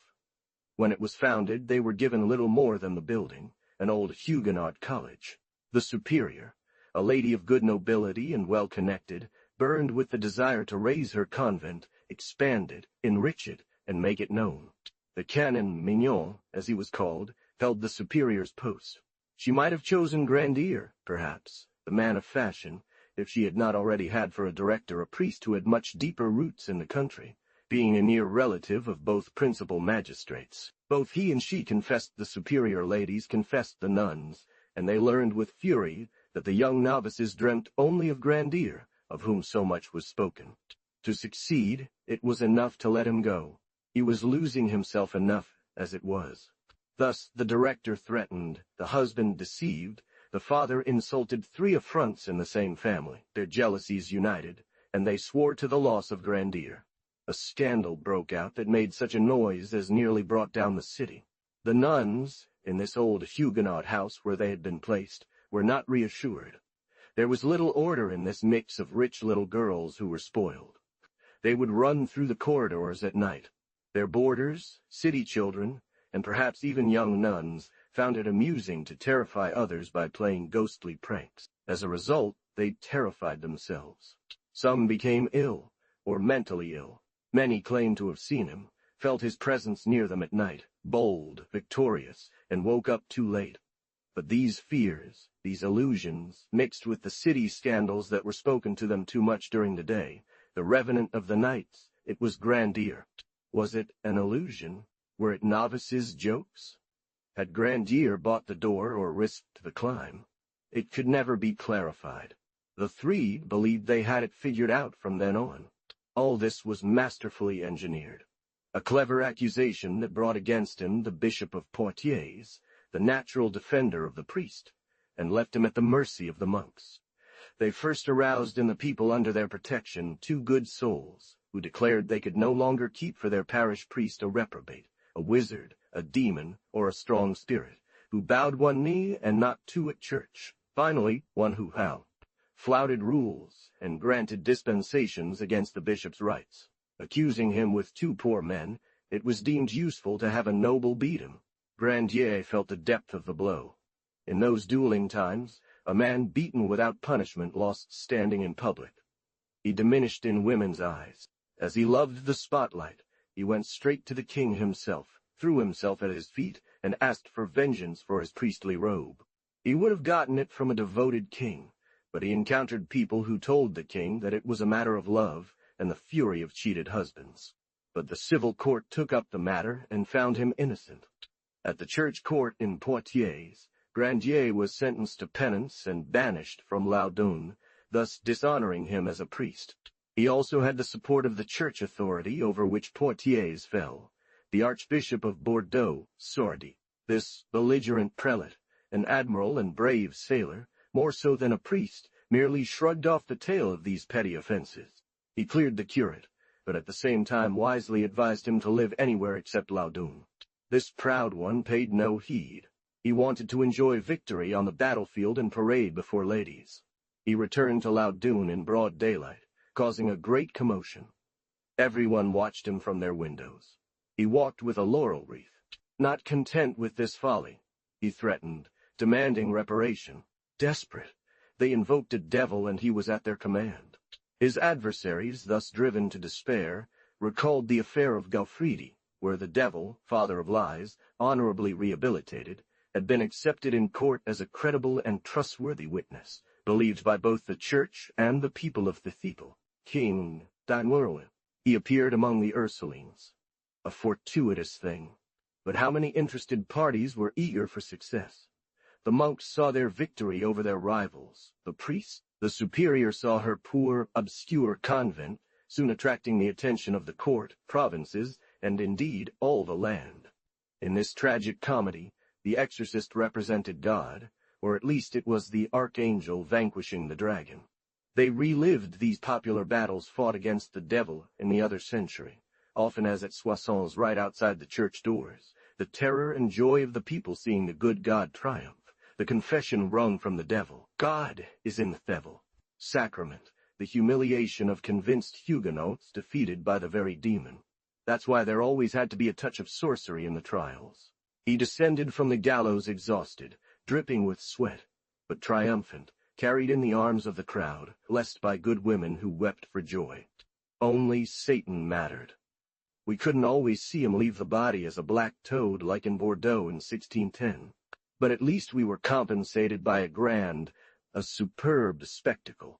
The harsh desert of Madeleine, the horror of Saint-Baume, in the Provence affair, made up much of the success.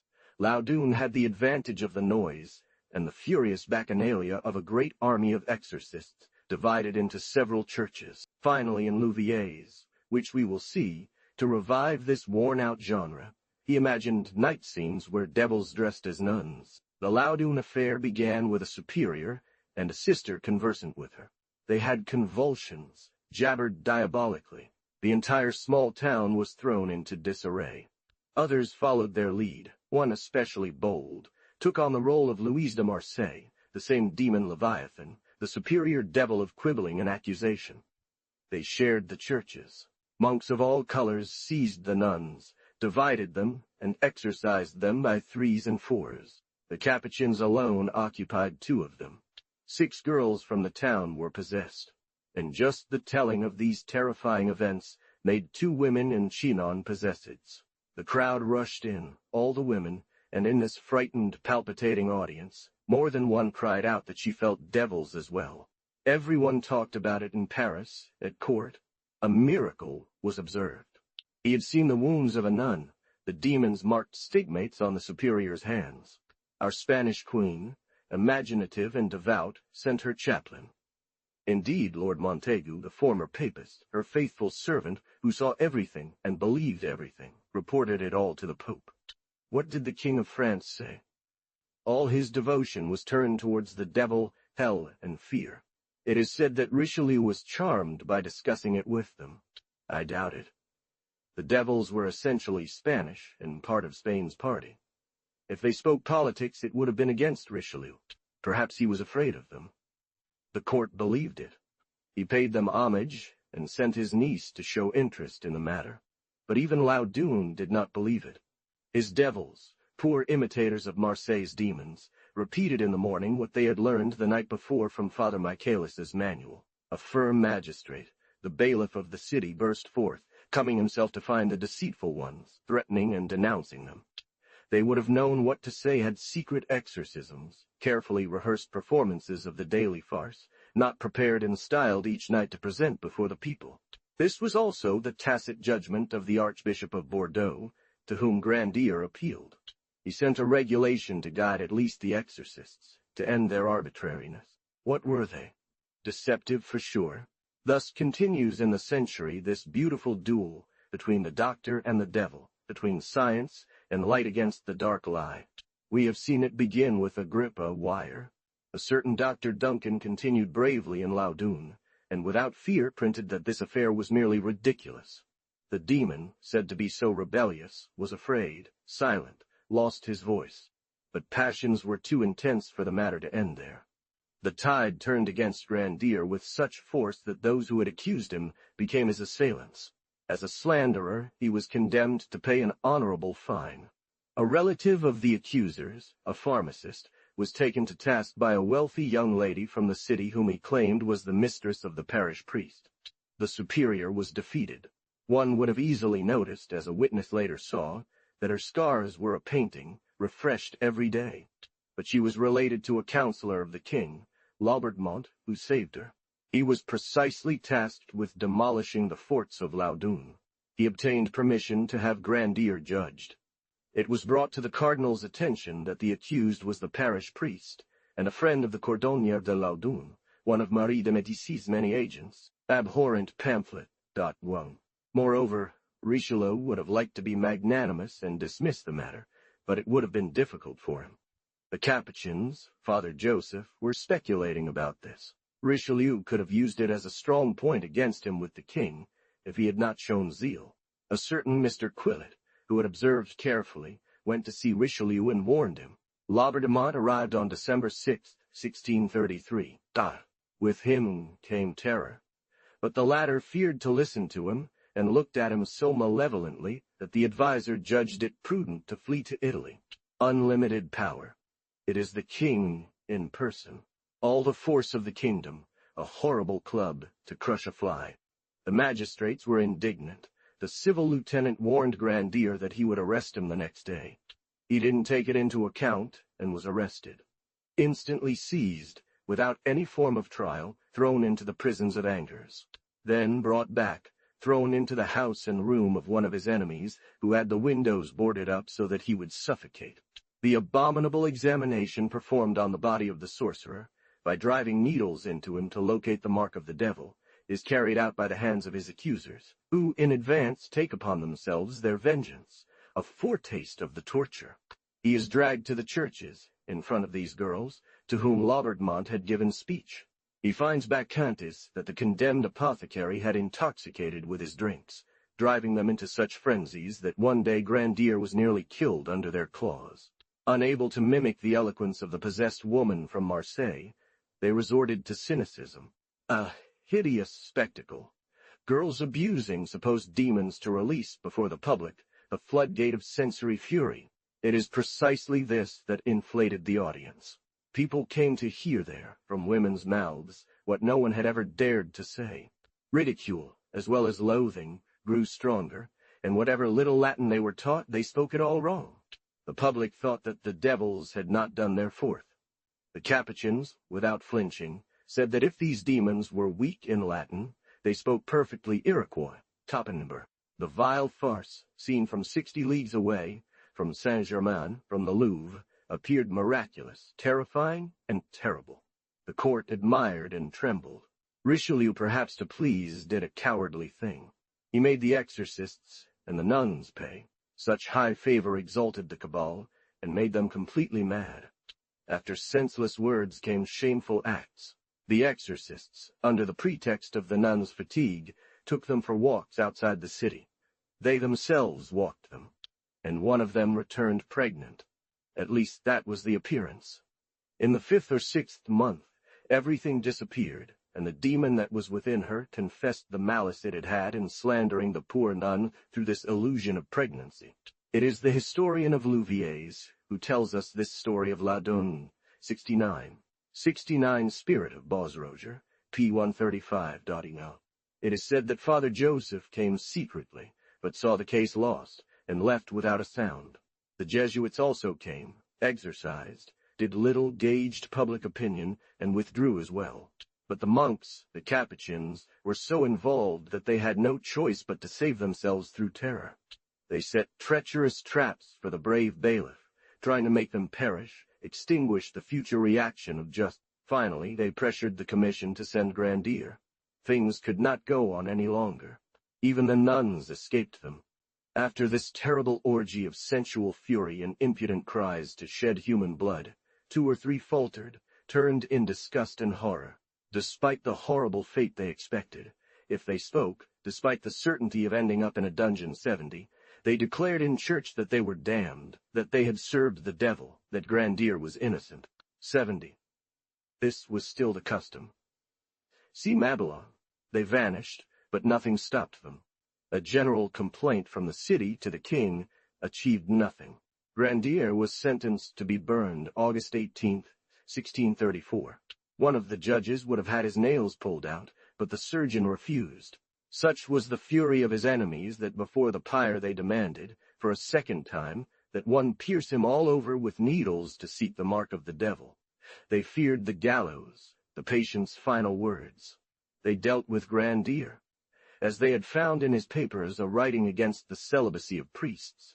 Those who accused him of witchcraft believed themselves to be strong-minded spirits. One remembered the bold words uttered by the martyrs of free thought against their judges. One recalled Giordano Bruno's supreme word, Vanini's bravado. They told him that if he were wise, they would save his flame, but they would strangle him first. He said nothing on the way, or on the gallows. The weak priest, a man of flesh, gave himself to the flesh once more and promised not to speak. The patient, resolute, had only time to say, "Ah!" when he was seen well bound to the post, all ready, with the fire arranged to envelop him suddenly in flames and smoke. A monk, his own confessor, without waiting for the executioner. "You have deceived me." But the whirls of pain rose, and the furnace roared. One heard only cries. Richelieu, in his memoirs, speaks little of this affair, and with visible shame. He makes it understood that he followed the reports that came to him, the voice of public opinion. He had not lessened his efforts by bribing the exorcists, loosening the reins on the Capuchins, allowing them to triumph through France, and being tempted by deceit. Gaufridi, renewed by Grandier, will reappear even more disreputable in the Louviers affair. Alas! It was precisely in 1634 that the devils, driven out of Poitou, moved to Normandy, copying and recopying their follies from Saint-Baume, without invention or talent, without imagination. The furious Leviathan of Provence, counterfeited at Laudun, loses his southern spur, and extricates himself from the situation only by making virgins speak fluent sodomite languages. Just now, in Louviers, he loses even his audacity. He takes on the weight of the North and becomes a poor fool. Post. By Louviers. Madeleine Bavent, 1633 to 1647. 71-71. It was too easy to deceive those who desired to be so.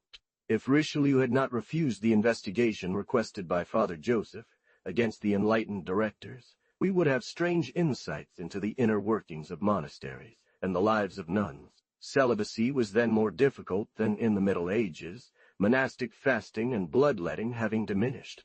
In default, the history of Louviers, much more instructive than those of Aix and Laudun, shows that the director, although he had a new means of corruption in enlightenment, still employed the old frauds of sorcery, diabolical and angelic, appearances, etc., drawing die. Many died from this cruelly inactive and nerve-overloaded life. They did not hide their martyrdom much. They told it to their sisters, their confessor, to the Virgin. A touching thing, more than ridiculous, and worthy of pity. One reads in a register of an Italian Inquisition this confession by a nun. She innocently said to the Madonna, "Please, Holy Virgin, give me someone with whom I can sin in Lastery." Confession, P2, 205. Real embarrassment for the director, who, whatever his age, was in danger. We know the story of a certain Russian convent. A man who entered it did not leave alive. Among us, the director would enter, and had to enter every day. The people jokingly called them sanctified. They commonly believed that a saint can only sanctify, and a pure being purifies. L'Estoile. This belief was very serious in the monasteries. See the Capuchin Esprit de Beaux Roger, Chiéjou, p. 156, and like a sorcerer. The third, Boulet, under the guise of an angel. Here is the key book on this matter. Of the three successive directors of the Louviers convent over 30 years, the first, David, is enlightened and Molinosist before Molinos. The date of this book explains the perfect freedom with which it was written. History of Magdalene Bavent, a nun from Louviers, with her interrogation, etc., 1652, in quarto, Rouen 72. I know of no more important, more terrifying, or more worthy of being reprinted book bile, Imp Z, Old 1016. During the Fronde, a courageous priest, an Oratorian, found this nun in Rouen prisons, and dared to write down her life story at her dictation 72. Distressed. This is the strongest account of its kind. Piety, by Capuchin Spirit de Beauseroger, is an immortal work in the annals of human stupidity. I have drawn surprising things from it in the previous chapter that could see it burned, but I refrained from copying the loving liberties that the angel Gabriel takes with the Virgin, his dove kisses, etc. The Examen and Apology are in a bound volume misnamed. The two admirable pamphlets by the brave surgeon Evelyn are at the Saint Genevieve Library. Elegies, de Richelieu, letter X 550. The Apology is also there in double volume Z, 899. At 12, she was sent to learn the textile trade with a seamstress. Madeleine, born in Rouen in 1607, was an orphan at 9 years old. The house confessor, a Franciscan friar, was the absolute master. This seamstress, making habits for nuns, depended on the church.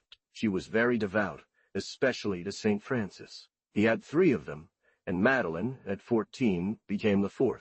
The monk convinced the apprentice girls, no doubt intoxicated by belladone and other sorcerers' drinks, that he took them to the Sabbath, and married them to the devil Dagon. A St. Francis monastery had just been founded in Louviers by a lady from Rouen, widow of the prosecutor Hennequin, hanged for fraud. The lady wanted this work to help her husband's salvation. She consulted a saintly man, old priest David, who directed the new foundation. At the city gates, in the woods surrounding it, this poor and gloomy convent, born of such tragic origins, David was known by a strange and violent book against abuse that tainted the cloisters, the Whip of the Hut 73. However, this severe man had very strange ideas about purity. He was an Adamite, preaching the nudity that Adam had in his innocence. They were thus exercised in certain reserved gardens, and even at the chapel, docile to his lessons. The nuns at the cloister of Louviers, to tame and humiliate novices. Madeleine, who at 16 had obtained permission to be received as a novice, was too proud, maybe too pure then, to endure this strange life.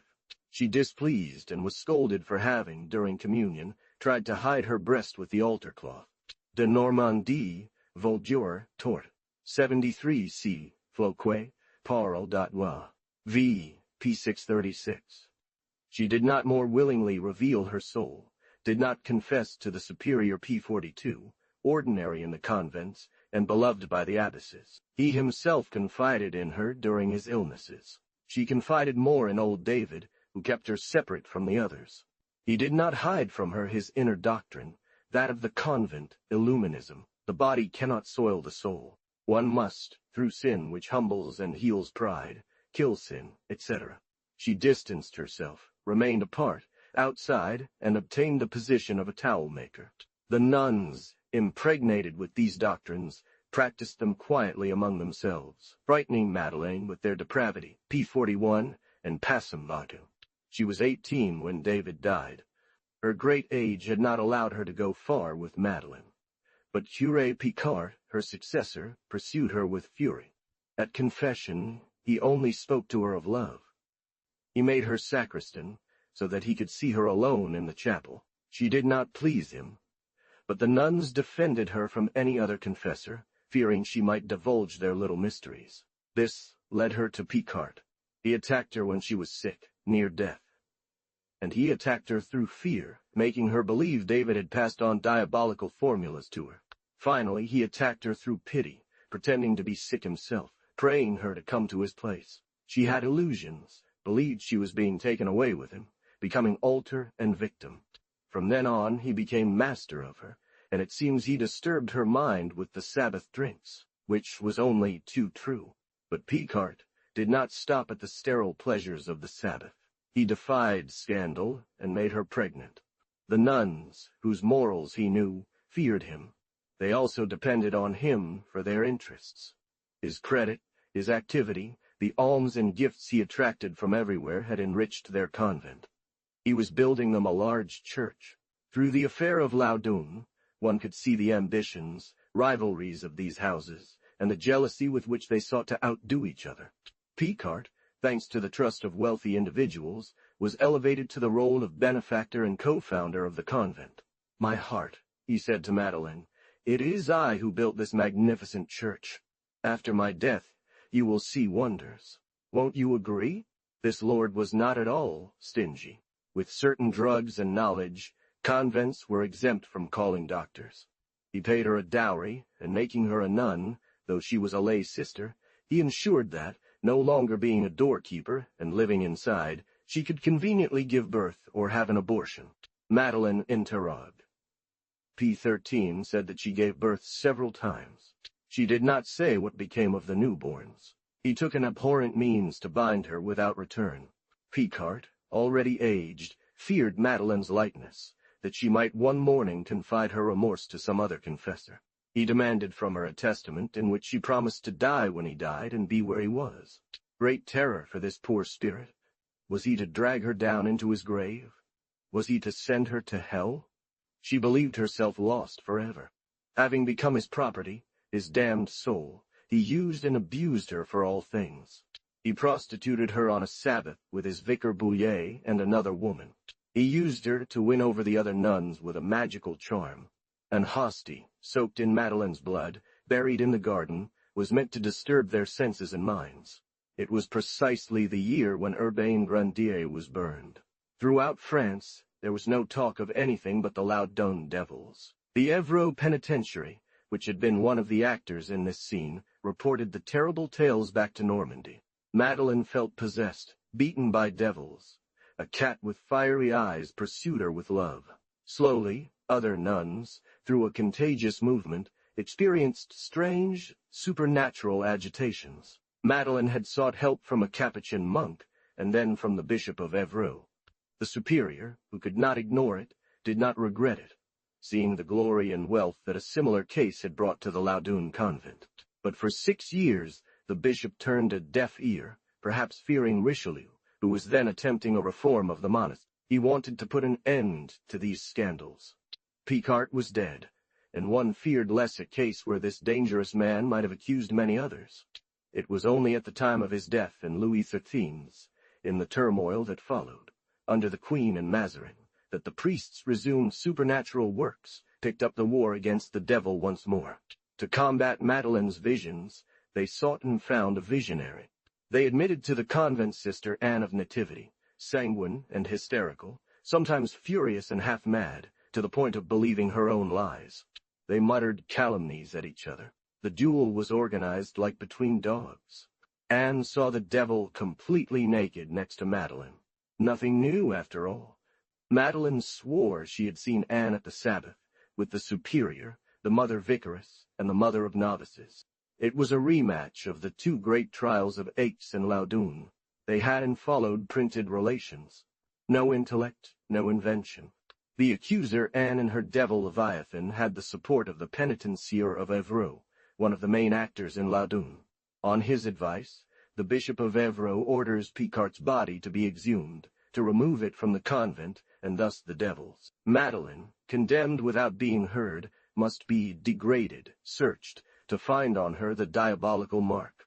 They tear off her veil and robe.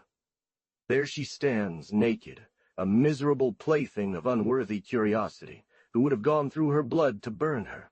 The nuns did not hand over this cruel visit to anyone. It was already a torment. They found pain everywhere. If they did not manage to prove her a witch, at least they enjoyed her tears and screams. These virgins, converted into matrons, checked if she was pregnant, shaved her all over, and with their needle-like pricks planted in the quivering flesh, sought for an insensitive spot, as the sign of the devil should be. Her departure, it was said, would calm the convent. But Sister Anne was not satisfied. On the report of her devil, the bishop condemned Madeleine, who the visit justified, to eternal impace. It was not so. The devil wreaked havoc even more. Nearly 20 nuns were crying, prophesying, struggling. This spectacle attracted the curious crowd from Rouen, and even from Paris. A young surgeon from Paris, Evelyn, who had already witnessed the Loudun farce, came to see the Louviers one. He had brought with him a very perceptive magistrate, a counselor of the aid in Rouen. They paid close attention, settled in Louviers, and studied for 17 days. From the first day, they saw the collusion. Each time, they came with the crowd to the convent garden. A conversation they had had with the penitencier of Evreux, upon entering the city, was repeated to them as revealed by the devil of Sister Anne. The staging was very gripping. The shadows of night, the torches, the flickering and smoky lights produced effects that had not been seen in Laudon. The method was simple, after all. One of the possessed said, "A charm will be found at a certain point in the garden." They dug, and they found it. Unfortunately, Evelyn's friend, the skeptical magistrate, did not move from the side of the main actress, Sister Anne. At the very edge of a hole that had just been opened, he shakes her hand, and when she opens it again, he finds the charm a small black thread that she was about to throw into the earth. The exorcists, penitents, priests, and capuchins who were present were overcome with confusion. The intrepid Evelyn, by his authority, began an inquiry and saw the bottom of the matter. Out of 52 nuns, he said, there were 6 possessed ones who deserved correction. The nervous contagion has driven them mad.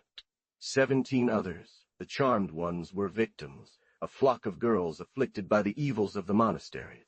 He formulates it with precision. They are set but hysterical, inflated with storms at the matrix. The first thing to do is separate them. They predict, agreed, but what doesn't happen? He then examines with a Voltairean fervor the signs that priests recognize as supernatural in the possessed. They translate, agreed, but don't understand example. Ex parte virginis means the departure of the Virgin. They know Greek before the people of Louviers, but they no longer speak it before the doctors of Paris. They make jumps, turns, the easiest ones, climb a large tree trunk where a 3-year-old child would go. In short, what they do that is terrible and truly against nature is to say filthy things that a man would never say. The car was pushing the issue. More victims were to be made.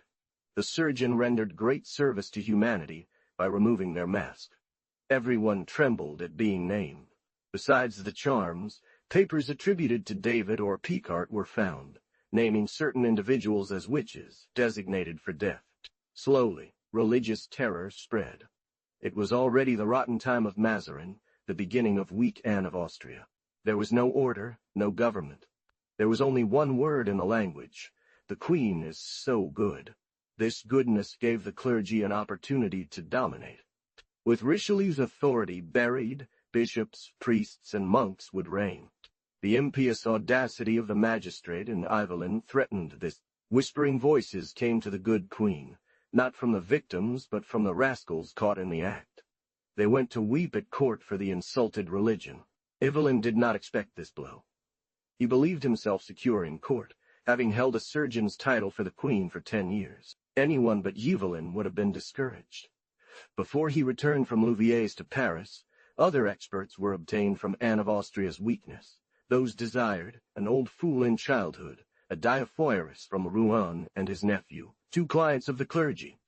They did not fail to find that the Louviers affair was supernatural, beyond any human art. The doctors from Rouen treated this surgeon, this barber, this freighter with scorn. The court did not support him. He persisted in a brochure that will remain. He accepts this great duel of science against clergy, declaring his wire in the 16th century that the true judge in these matters is not the priest, but the man of science. With great difficulty he found someone who dared to print, but no one who wanted to sell. Then this heroic young man became a distributor of the little book in broad daylight.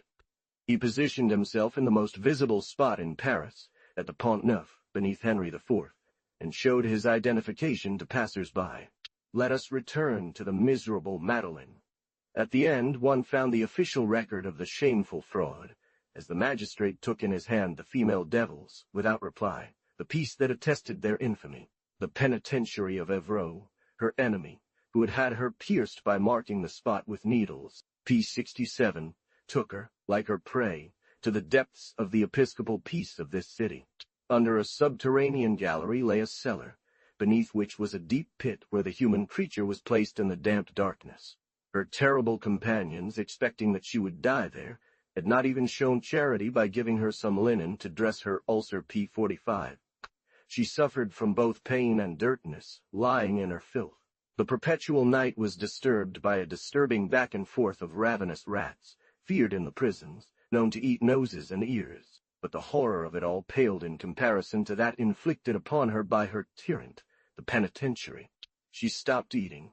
He would come each day to the cell above, speak through the hole in the wall, threaten, command, and force her to confess against others. He feared she might expire, pulled her out of the hole for a moment, put her in the upper cell. Then, furious at Yvelin's deed, he returned her to her lower drain. The glimmer of light, a fleeting hope seized and then suddenly lost, filled her despair. The ulcer had healed, and she gained strength. She was gripped by a furious desire for death, to no avail. She swallowed spiders, only to vomit them back up, not dying from it. She drank glass, swallowed it down. Finding a sharp iron blade, she tried to cut her throat, but could not. Nothing succeeded for her. For 4 hours she struggled, twisted, bled. Then she took a soft place, her belly, and drove the iron into her entrails. Even this wound closed soon. She became a woman again, alas. To add to her misfortunes, life returned to her, stronger than ever. The death of her heart did nothing, and still desirable, a temptation for her jailers, brutal servants of the diocese, who, despite the horror of the place, but she did not defend herself from within. She defended herself against men and rats. An angel came to her aid, she said. Prison corrupts the mind. He would no longer return.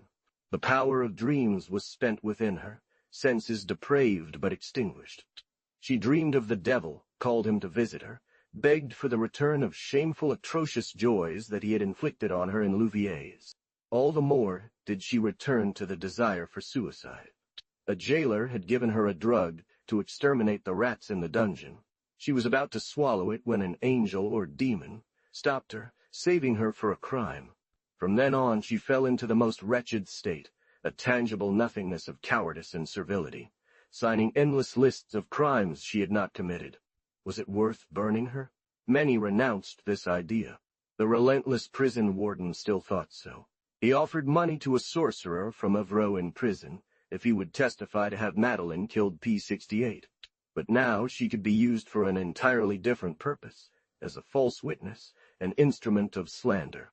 Whenever they wanted to destroy a man, they dragged her to Louviers or Evreux. Cursed shadow of a dead woman who lived only to make others die. They brought her there to kill a poor man named Duval with her tongue. She recognized him and said she had seen him at the Sabbath. Through her he was burned. The prison dictated to her. She repeated docilely. He told her what sign she would recognize Duval by, which she had never seen before. She admitted this horrible crime, and trembled at the thought of answering for it before God. The doors remained wide open. Sometimes she had the keys. She fell into such contempt that she was no longer kept in custody. Where would she have been, becoming an object of horror? From then on, the world rejected her, spat her out. Her only world was her cell. Under the anarchy of Mazarin and his good lady, the parliaments remained the sole authority. A simple episcopal decision had dug up Picard, throwing him into the street. That of Rouen, which had previously been the most favorable to the clergy, however, indignant at the arrogance with which he proceeded, reigned, burned. Now it was the turn of Vicar Bouillet, and they were prosecuting him. The Parliament listened to the complaint of Picard's parents, and condemned the Bishop of Evreux to replace him at his own expense in the tomb of Louviers. There was great fear that he would compromise both the surgeon Yvelin and the magistrate who had caught the religious sisters in the act of fraud.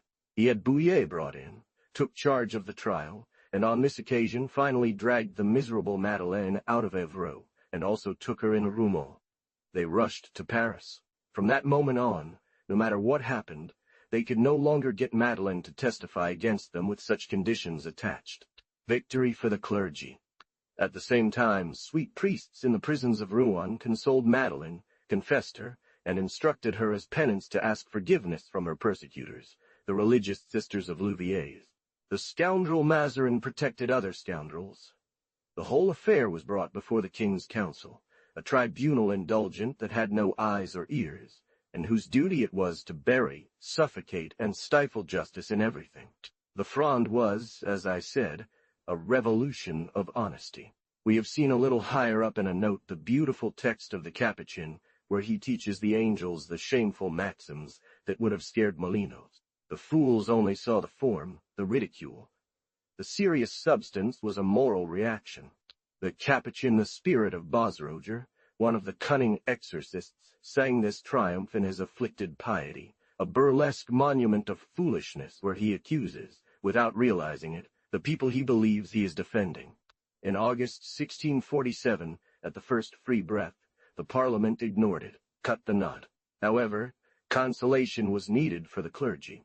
It ordered, 1. That the Sodom of Louviers be destroyed, and that the scattered daughters be returned to their parents. 2. That from now on, the bishops of the province should send extraordinary confessors 4 times a year to the convents to investigate if these unclean abuses were not being renewed.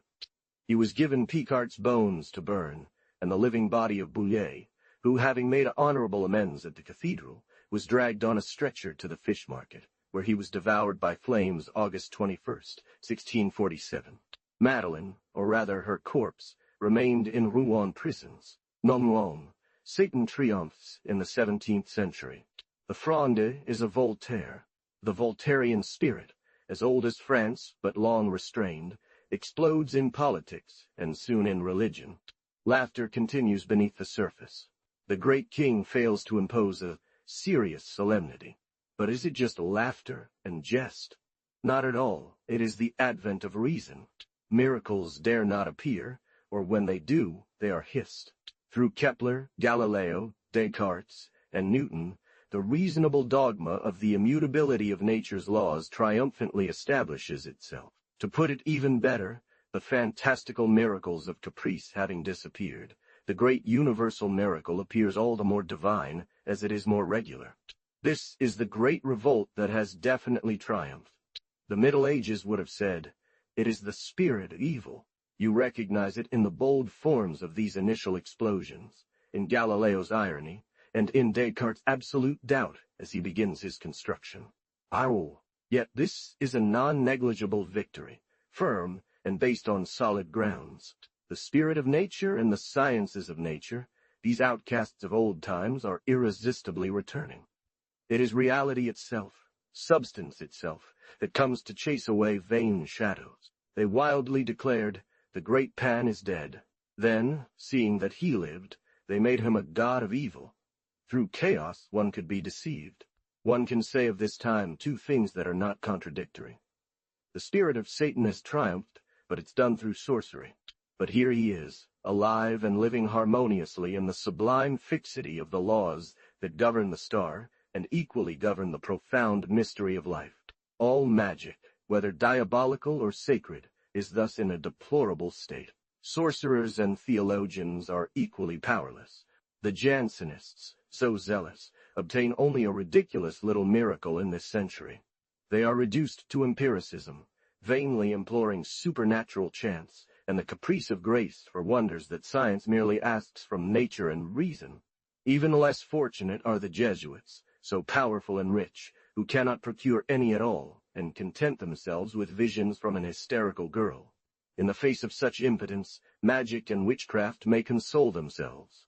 Note that in this decline of faith in the supernatural, one follows the other. They were linked in imagination and in the terror of the Middle Ages. They are still linked in laughter and scorn. When Molière mocked the devil in boiling cauldrons, the clergy was very upset. They felt that faith in paradise was diminished by that much. 1672. A wholly secular government, that of great Colbert, who was once the true king, does not hide its scorn for these old questions. He emptied the prisons of sorcerers, still stacked there by the Parliament of Rouen, preventing courts from admitting accusations of witchcraft. This Parliament demands and makes it very clear that by denying witchcraft, many other things are compromised. The Sabbat disappears. And why? Doubt about the mysteries below shakes belief in the mysteries above, because it is everywhere. It enters customs. Its practices are common life. They said of the Sabbath, no woman ever returned pregnant from it.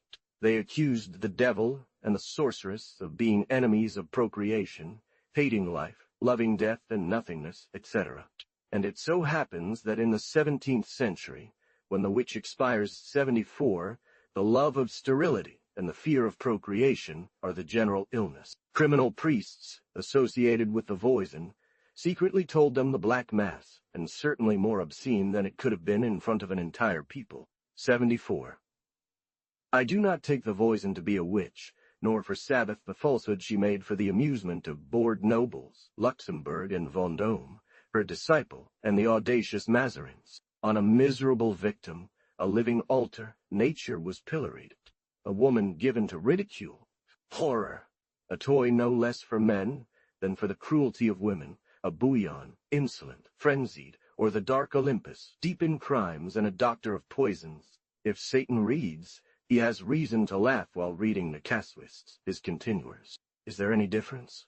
Yes, well, but these have pity on the rich. Satan, in fearful times, was provident for the hungry. He had pity on the poor. The rich, with their vices, luxury, and court life, are a pauper, a wretch, a beggar. He comes to confession humbly, menacing, extorting from the doctor permission to sin in conscience. From Navarro to Escobar, a strange bargain is made at the expense of the wife, and there is still some dispute. But it's not enough. One day someone will, if one has the courage, tell the surprising story of the casuist's cowardice, who wants to keep his penitent, the shameful expedients by which he descends. The casuist is defeated. He gives everything up. Now that he no longer needs it, he will freely give the latter to the casuist. From Zoccoli to Liguori, 1670, he no longer defends nature. The devil, at the Sabbat, as is known, had two faces, one threatening from above, and another humorous on his back. What amuses Satan is that his faithful are then found among the honest people, the serious households that govern themselves by the Church 75.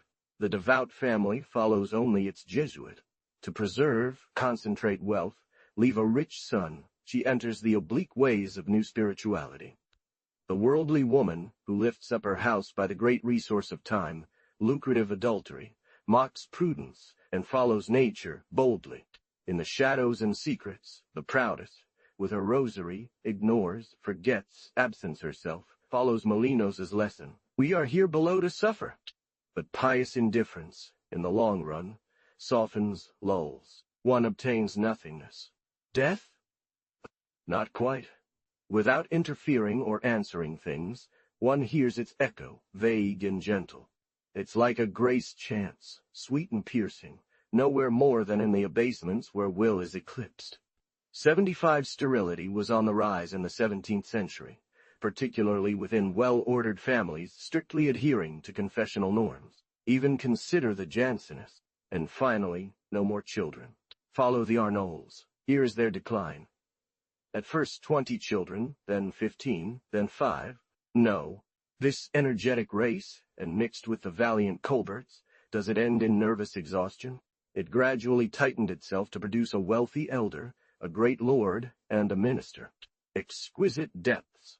They succeed and die of their ambitious caution, certainly authorized. Poor Satan! You are outdone. Humble yourself, admire, and recognize your sons. They are ungrateful for the witch who prepared them. The doctors, who are even more his legitimate sons, born from popular empiricism that was called witchcraft, his preferred heirs to whom he left his greatest legacy, do not remember enough. They do more. To this fallen king, to their father and author, they deal certain blows. Tu quoque, fili mi, panganuel. They offer him cruel weapons to the laughing crowd. They claimed he is neither devil nor God, but like the Middle Ages said, the prince of the air. Even in the 16th century, they derided the spirit that through all time, from the Sibyls to the witches, agitated and inflated women. Satan would be merely a disease. Possession would be nothing more than an effect of captive, seated, dry, and strained life in the cloisters. If Aeolus shakes the earth, says Yvelin, why not a girl's body? The surgeon from Alacadière, whom we will see shortly, coldly states, nothing more than a suffocation of the matrix. The 6,500 demons of little Madeleine de Gaufridi, the legions that fought within the bodies of the agitated nuns of Laudun, Louviers, These doctors call them physical storms, strange decline. That is too simplistic a view. War, Satan is something else entirely. The terror of the Middle Ages, defeated and routed before the simplest remedies, Moliere's exorcisms would flee and disappear. Doctors see neither his highest revolt in science, nor the strange compromises of pious intrigue and impurity he engaged in around 1700, merging Priape and Tartuffe. We think we know the 18th century, yet we have never witnessed anything essential that defines it. Until Cagliostro, Mesmer, and the magnetizers who would come towards the end of the century, many priests exploited the dying art of witchcraft. The more its surface, upper layers were civilized, illuminated, and flooded with light, the more hermetically sealed beneath lay the vast region of the ecclesiastical world, convents, gullible women, who were prone to believe anything. They only speak of enchantments, spread fear, and engage in expelling demons with indecent exorcisms. Many practice witchcraft, well aware that they face little risk, as burning at the stake is no longer practiced. It is precisely because we laugh that these dark mechanists go about their business with little fear. They feel protected by the tenderness of time, by the tolerance preached by their enemies, the philosophers, by the lightness of great jesters who believe everything to be over if one laughs. The new spirit is that of the regent, skeptical and jovial. It erupts in Persian letters. It erupts everywhere in the all-powerful journalist who fills the century, Voltaire. As for everything else, he laughs. If human blood flows, his whole heart rises up. Gradually, the maxim of the worldly public seems to be, punish nothing and laugh at everything. Tolerance allows Cardinal Tencin to publicly marry his sister. Tolerance excuses Father Apollinaire, caught in a shameful exorcism. Tolerance ensures the abbots of convents in a peaceful possession of the nuns, up to declaring pregnancies, legally attesting births 76. Covrigny, the gallant Jesuit, idol of provincial convents, atones for his adventures only with a recall to Paris, that is, a promotion. There were 16 canons. The noble chapter of the Canons of Pinion, who had the honor of being represented at the States of Provence, held no less proudly to the public possession of the nuns of the country. The provostry received, in 1 year, 16 declarations of pregnancy from the nuns, 78 handwritten history of Best. This publicity had this good aspect, that the monastic crime, infanticide, must have been less common. They saved at least their children.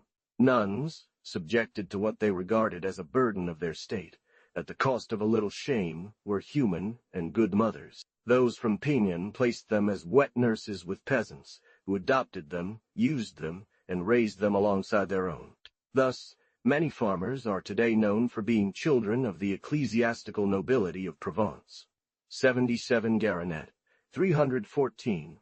Another was the punishment of the famous Jesuit Gerard. He deserved the rope and was honored, dying in odor of sanctity. This is the most curious affair of the century. It touches on the method of the time, the crude mixture of the most opposite machines. The dangerous suavities of Canticles were, as always, the preface. One continued with Marie Alacoque, through the marriage of bloody hearts, seasoned with Molinos's morbid douceurs. Gerard added the diabolic breath and terrors of enchantment. He became the devil and the exorcist. Finally, the unfortunate one, whom he barbarously sacrificed far from obtaining justice, was pursued to death. Father Girard and the judge 1730. She disappeared, probably, locked up by letter of cachet, and plunged alive into the tomb. The Jesuits had misfortunes. Being so well at Versailles, masters at court, they had no credit whatsoever with God. Not even a small miracle. The Jansenists, at least, abounded in touching legends. An infinite number of sick, disabled, lame, and paralytic people found healing at the tomb of Deacon Paris. And why laugh in the end? His life is much more moving than ridiculous.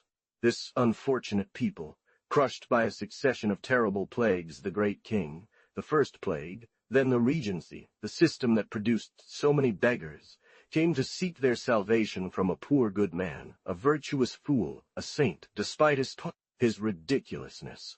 One should not be surprised if these good people, moved, suddenly forgot their miseries at their benefactor's tomb. The healing did not last long.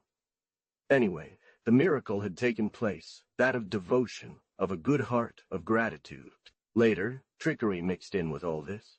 But then 1728, these strange popular scenes were very pure. The Jesuits would have given anything to have even one of these miracles they denied. They had been working for almost 50 years to adorn their legend of the Sacred Heart, the story of Marie Alacoque, with fables and small tales. The cured were even more crooked. As for the mute, unfortunately, the one playing that role was a proven scoundrel, caught in the act of theft. For 25 or 30 years, they had tried to make people believe that their colleague, Jacques II, not content with healing scrofula as King of France, after his death amused himself by making the mute speak, causing the lame to walk straight, and correcting the crooked. She roamed the provinces, and at every chapel of renowned saints, she was miraculously cured and received alms, only to start over elsewhere. To procure miracles, the South is better. There are nervous women, easily excited, prone to creating sleepwalkers, miracled ones, stigmatized individuals, etc. The Jesuits had a bishop of their own in Marseille, Belzunce, a man of heart and courage, renowned since the famous plague, but credulous and quite narrow-minded, under whose shelter one could take many risks. A true Jesuit who could succeed in two ways, either through female intrigue or by the Santissimo. They placed a Franco-Comtois Jesuit near him, who was not lacking in wit, who, with an austere appearance, did not fail to preach agreeably in a flowery style, slightly worldly, that ladies appreciated. 78.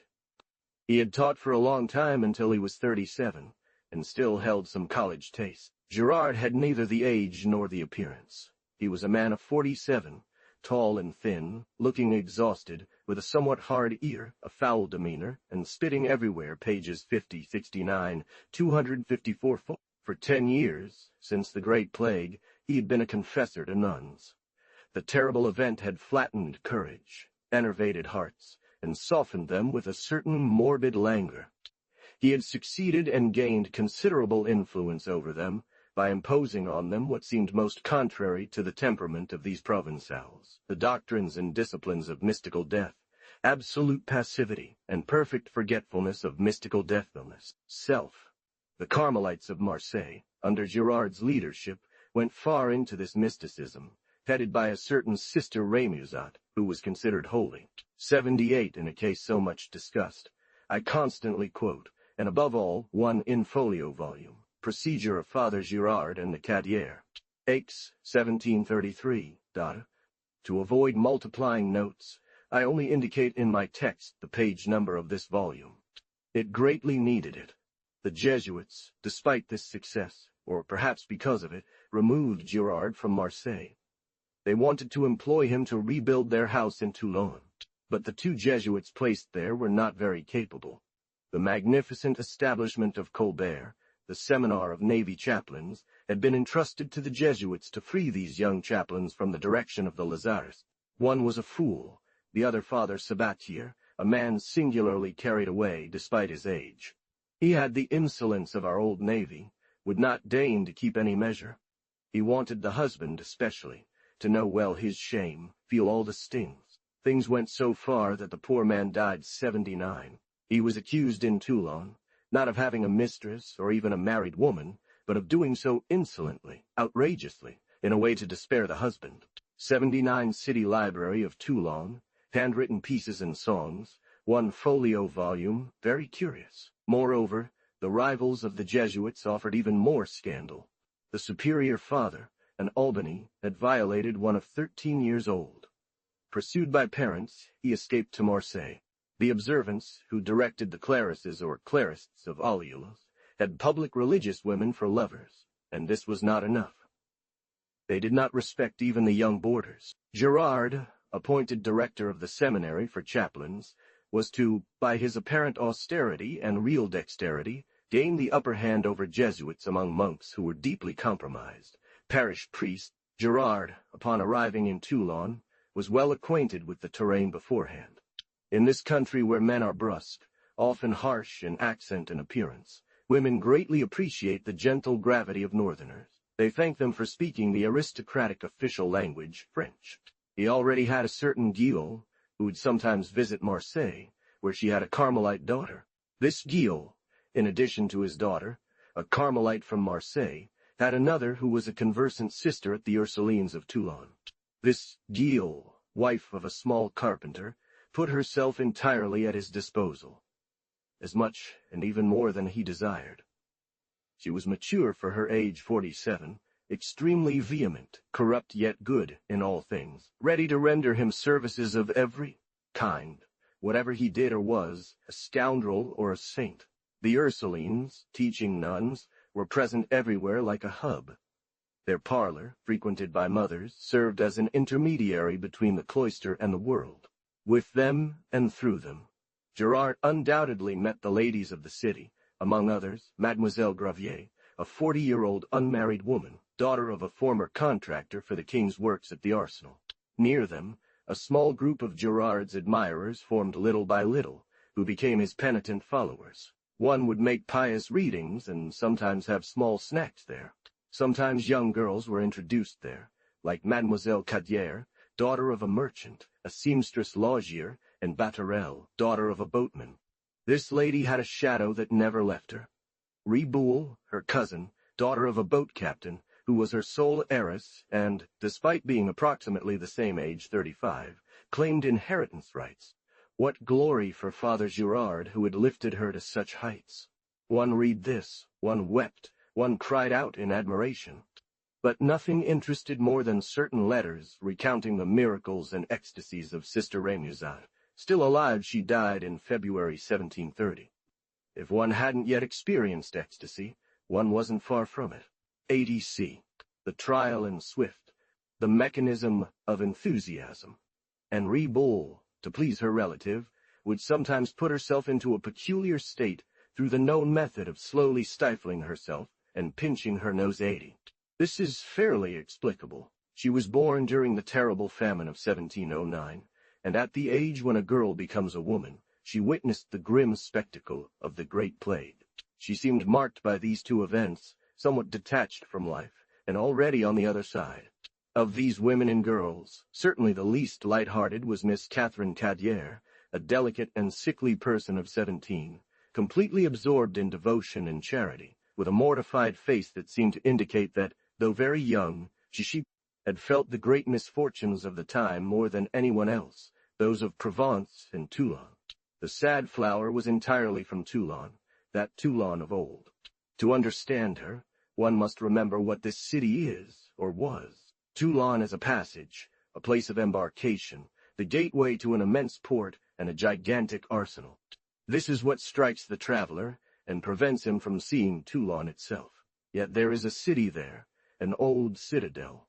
All this concentrated in the dark streets of a city, then strangled by the tight belt of fortifications. It harbors two distinct peoples, the foreign official and the true Toulonnais, the latter often unfriendly toward the former, envious of his position, and frequently revolted by the arrogant attitude of the navy. The streets appear all the darker for it. The originality of the little black town lies in its position between two oceans of light 5, wonderful mirror of the bay, and the majestic amphitheater of its bare mountains, with their dazzling gray peaks that blind you at noon. Those that do not lead straight to the port, and do not draw some light from it, are dark at all hours. Dirty alleys and small merchants, poorly stocked shops invisible to anyone coming from the day, form the general aspect. Inside, it forms a labyrinth of narrow streets, where one finds numerous churches, old convents that have become barracks. Strong streams, laden and tainted with domestic water, flow like torrents. The air circulates little, and one is amazed, under such a dry climate, to find so much humidity there. It looks like a dead end.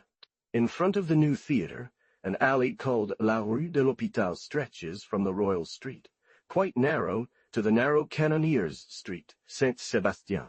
The sun, however, casts a glance at noon, but it finds the place so sad that instantly it moves on and returns the alley its dark shadow. Among those black houses, the smallest belonged to Mr. Cadière, a retailer or reseller. One could only enter through the shop, and there was a room on each floor. Those good people were not absolutely poor. The Cadières were honest people, devout, and Mrs. Cadière a perfect mirror. Not only was the small house theirs, But like most of the bourgeois in Toulon, they had a bastide.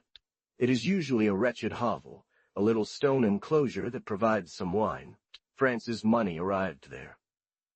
In the time of the Great Navy, under Colbert and his son, the prodigious movement in the port benefited the city. All of this ended abruptly. So many great nobles passed through, dragging with them their houses, their numerous servants, a wasteful people who left much behind. 81. See a very good handwritten essay by Mr. Brune. This artificial movement ceased. They could no longer even pay the workers of the arsenal. The decayed ships remained unrepaired, and they eventually sold the wood. 81. Toulon felt the full impact of all this acutely. During the siege of 1707, it seemed almost dead. But what was it in the terrible year of 1709, Louis XIV's 93rd year, when all the plagues at once, a cruel winter, famine, epidemic, seemed to want to obliterate France? The Provence trees themselves were not spared.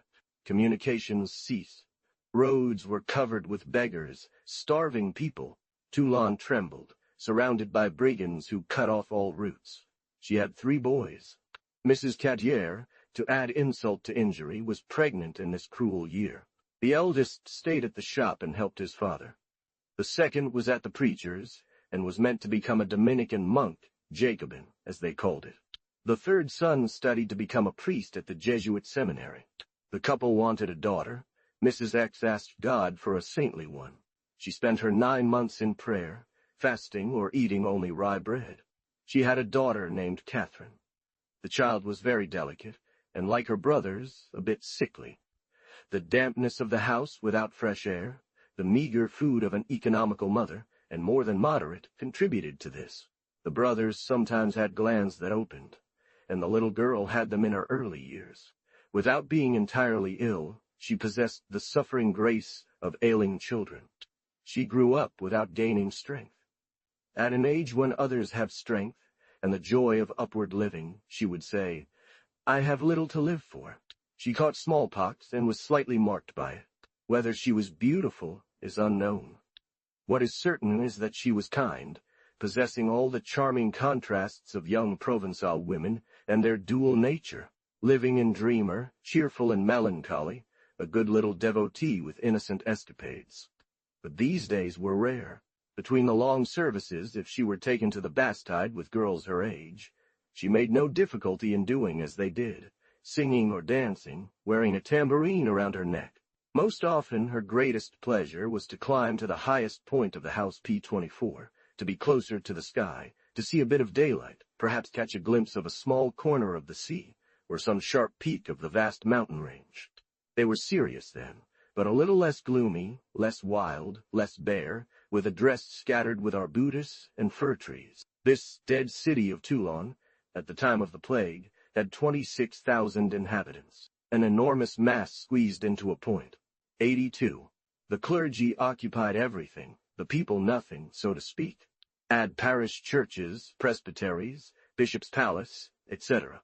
And yet from this point, subtract a belt of large convents leaning against the walls, minim, oratorians, Jesuits, Capucins, Recollets, Ursulines, Visitandines, Bernardines, Refuge, Bon Pasteur, and in the very center, the enormous convent of Autun, Dominicans.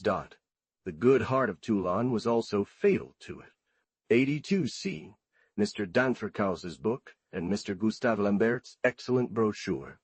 One can imagine how fiercely the plague bit into a community so concentrated. It magnanimously received escaped people from Marseille. The frightened notables were going to flee, scatter in the countryside. They could well have brought the pestilence, as much as bales of wool to which the introduction of the plague is attributed. The first consul, Mr. from Anticaus, with a heroic heart, he held them back and sternly said, "And what will become of the people, gentlemen, in this bare city if the rich take their purses?" He held them back and forced everyone to stay. The horrors of Marseille were attributed to communication between the residents. Anticaus tried an entirely contrary system. It was to isolate and lock the Toulonnais up at home. 2 immense hospitals were created in the bay and on the mountains. Everything that didn't go there had to remain at home under threat of death. For 7 long months, Anthocous supported this seemingly impossible challenge of keeping and feeding a population of 26,000 souls at home. For that time, Toulon was a sepulchre. There was no movement other than the morning distribution of bread from door to door, followed by the removal of the dead. Most of the doctors perished, as did most of the magistrates, except Anthocous. The undertakers also perished. The condemned deserters replaced them, but with a hasty and furious brutality. The bodies, from the 4th floor, were thrown into the cart head first. A mother had just lost her young daughter. She was horrified to see this poor little body thrown like that, and with money, she managed to have it taken down. On its way back, the child revived. They put it back up, and it survived. So she became the grandmother of our learned Mr. Brune, author of the excellent History of the Port.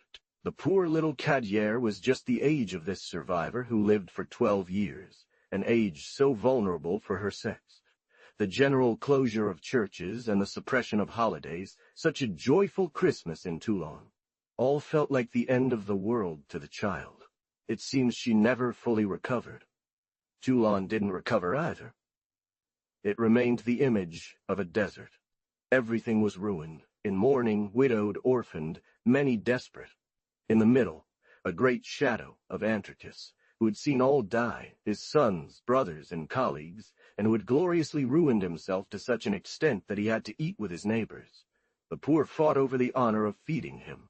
The little girl told her mother she would never wear her beautiful clothes again, and they had to be sold. She only wanted to serve the sick. She always dragged her mother to the hospital, which was at the end of their street. A 14-year-old neighbor named Laugier had lost her father, and lived with her mother in great misery. Catherine constantly went there and brought food, clothes, everything she could. Her piety and her charming little heart made her all-powerful. She asked her parents to pay for Laugier's apprenticeship as a seamstress, and such was her influence that they did not refuse this significant expense. Her charity was passionate. She did not merely give, she loved. She had wanted this Laugier to be perfect. She had her close by, often sleeping with her. Both had been received into the one. Fanwell d'Arthur, Daughters of St. Teresa, a third order organized by the Carmelites. Miss Cadière was an example, and at 13 she seemed a fully realized Carmelite. She had borrowed from a Visitandine books on mysticism that she devoured. Laugier, at 15, formed a stark contrast. She wanted to do nothing, only eat and be beautiful. She was, and for this reason, she was made sacristan of the chapel of St. Teresa. At 20 years old, she had 7. Both of them had the temperament of the country, extreme nervous agitation, and from childhood, what was called mother's vapors matricinal. This brought great privileges with the priests. So when her conduct merited her expulsion from the congregation, another authority, a vicar general, became enraged to the point of saying that if she were allowed to remain, the chapel would be closed. pp. 36-37. But the result was opposite. Carnal in Laugier, gluttonous, lazy, violent, entirely cerebral in the pure and gentle Catherine, who, due to her illnesses or her vivid imagination that absorbed everything within her, had no notion of sex. She thought of nothing but praying and giving, did not want to get married. At the mere mention of marriage, she cried as if they were proposing to leave God. They had lent her the life of her patron saint, St. Catherine of Genoa, and she had purchased the Castle of the Soul by St. Therese. Few confessors followed her in this mystical flight. Those who spoke crudely about these things hurt her. She could not keep either her mother's confessor, a priest from the cathedral, nor a Carmelite, nor the old Jesuit Sabatier. At 16, she had a priest from Saint Louis, of high spirituality. She spent days at church, so much so that her mother, then a widow who needed her, despite being highly devoted, punished her upon her return. It wasn't her fault. She was lost in her ecstasies. Her 2 young brothers were very differently disposed towards Gerard. Girls of her age held her in such high regard that sometimes, during Mass, they thought they saw the host, drawn by the force of love she exerted, flying to her, and placing itself in her mouth herself. The eldest, at the preacher's, had the natural antipathy towards the Jesuit order that was characteristic of St. Dominic's order. The other, who, to become a priest, was studying with the Jesuits, saw Girard as a saint, a great man. He had made him his hero. She loved this young brother, like herself, ill. What he continually said about Girard had an effect. One day she met him in the street. She saw him so brave, but so good and so gentle, that an inner voice told her, Ecce homo, behold the man who is to guide you. On Saturday she went to confess herself to him, and he said, Miss, I have been expecting you. She was surprised and moved, thinking in no way that her brother could have warned her, but believing that the mysterious voice had also spoken to her, and that they both shared this heavenly communion of warnings from above P81, 383. 6 months of summer passed without Girard, who confessed her on Saturdays, taking a step towards her. The scandal of old Sabatier was enough of a warning. It would have been wise of him to stick to the most obscure attachment, to Gilles, who was indeed mature but fiery and incarnate evil. It was Cadier who innocently advanced towards him. The morality of the Jesuits. Her brother, the impulsive Jacobin, had lent money to a lady and spread a satire throughout the city titled, They Were Soon Apprised of It. Sabatier swears he will write to the court, obtain a sealed letter to lock up the Jacobin. His sister is troubled, afraid. She goes, with tears in her eyes, to implore Father Girard to beg him to intervene. She was deeply moved. Soon after, when she returns, he tells her, Be at ease. Your brother has nothing to fear. I have sorted out his affair. Girard felt his advantage. What could be stronger on a young heart?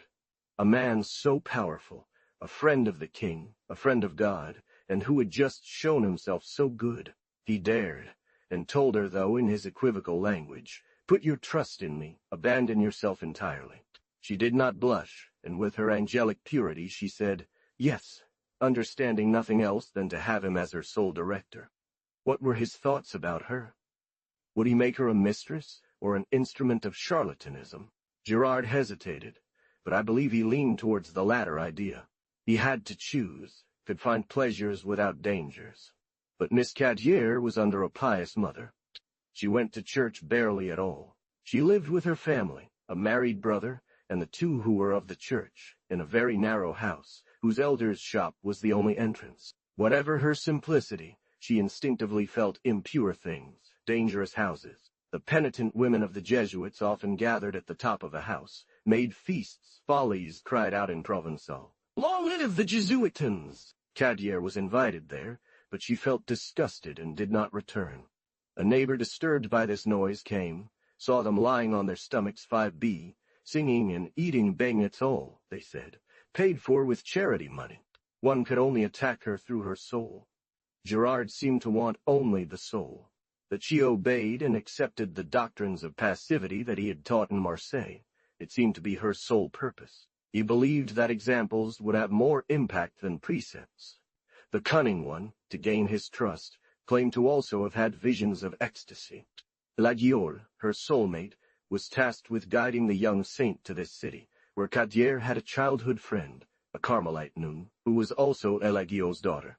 She feasted her on ridiculous stories. She told her, for instance, that upon finding a spoilt barrel of wine in the cellar, she prayed, and instantly the wine became good again.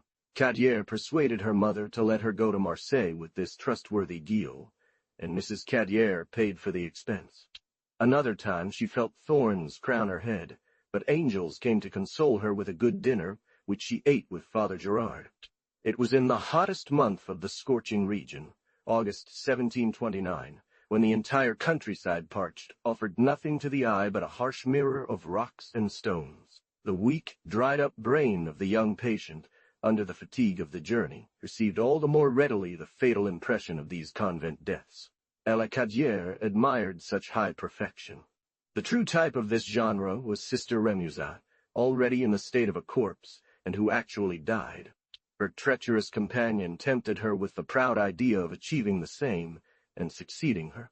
During this short journey, Girard, remaining in the stifling heat of Toulon, had sadly sunk.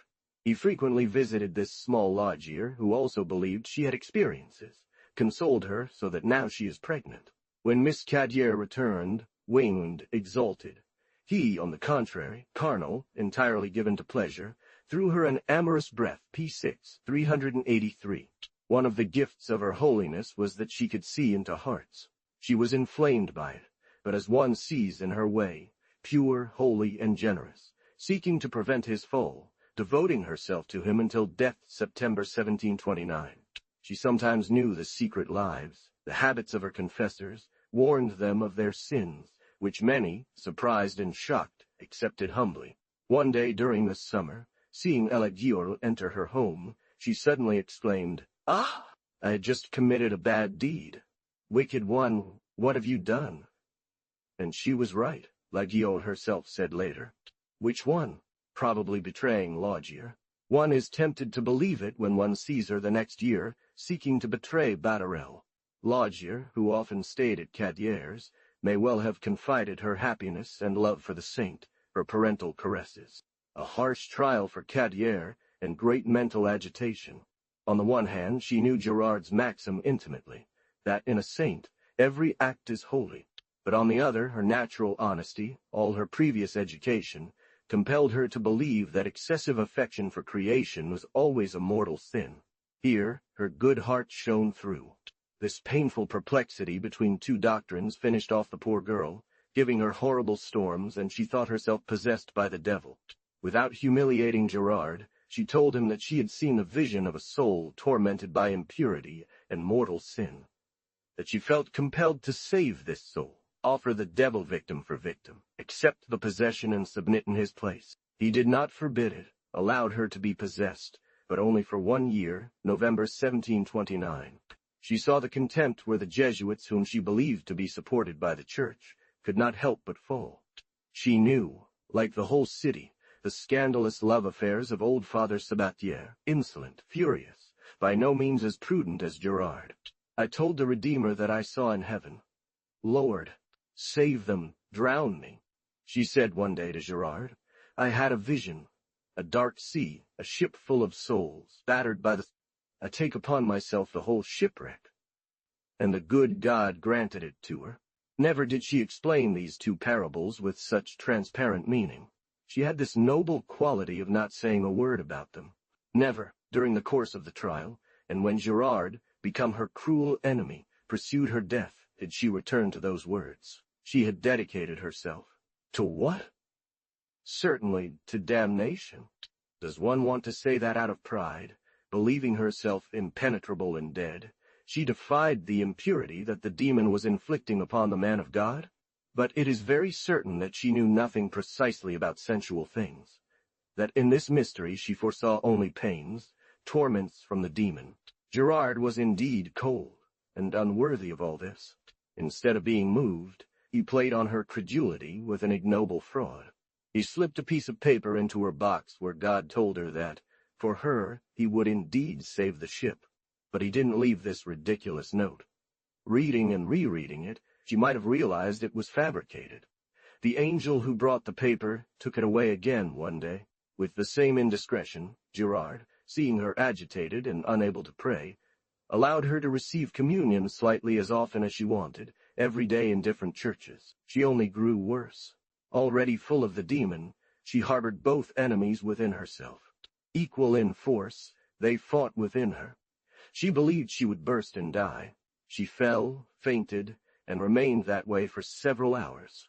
In December, she barely left her bed, let alone go out. Gerard had a good enough excuse to see her. He was careful, always having the younger brother take him there, at least until the door. The sick room was on the top floor of the house. Her mother discreetly stayed at the shop. He was alone as much as he wanted, and could lock the door if he chose. She was very sick then. Very pure, she was very sensitive. He treated her like a child. He pushed her gently forward on the bed, held her head, kissed her paternally. All this was received with respect, tenderness, and gratitude. At such light contact that another would not have noticed, she lost consciousness. A brush near her breast was enough. Gerard experienced it, and it gave him bad thoughts. He stayed there for a long time. She threw herself into this sleep at will, and she thought of no defense, trusting him completely, only troubled, a little ashamed to take such liberty with such a man and make him lose so precious a time. One could foresee what happened. The poor young girl, though sick, did not fail to cause an irresistible intoxication in Gerard's head. Once, upon waking, she found herself in a posture absurdly indecent. Another time she caught him caressing her. She blushed, sighed, complained, but he impudently said, "I am your master, your God. You must suffer everything in the name of obedience." Around Christmas, at the great feast, he lost his last reserve. Upon waking, she exclaimed, "My God, how I have suffered!" "I believe you, poor child," he said with a sympathetic tone. Gerard understood better, yet not without terror, what he had done. Since then, she complained less, but did not understand what she felt in sleep. P5, 12, etc. In January and February, a too certain sign warned him of the pregnancy. To add to their embarrassment, Sorcière also found herself pregnant. Among the cunning ones, everything was faked. These devotions, these feasts, discreetly watered down with the local wine, had as their first effect the natural exaltation in a flammable race, the contagious ecstasy. But in this young Sorcière, sanguine and vehement, the ecstasy was real. She experienced true delirium, failures, especially when Gerard came to her chamber. She became pregnant later than Cadier, perhaps during the king's feasts P37, 114. Great danger. They were not in a desert, or at the bottom of a convent interested in stifling the matter, but rather in the middle of the street. Sorcière among curious neighbors, Cadier within her family. His brother, the Jacobin, began to think it wrong that Gerard paid her such long visits. One day he dared to stand near her as Gerard arrived, as if to keep watch over her. Gerard, with boldness, expelled him from the room, and the mother, indignant, drove her son from the house. This led to a confrontation. He took an unusual stand, to meet with a bold blow and escape through crime. The libertine became a scoundrel. He well knew his victim. There is no doubt that this young man, so harshly treated, banished from his home, filled with anger, would go cry out to the preachers, and they, seizing such an opportunity, would repeat the story and stir up the entire city against the Jesuit. He had seen the scars of scrofula she had suffered as a child. She had it on her feet. The skin remains pinked, thin, and weak. This does not heal clearly like a wound.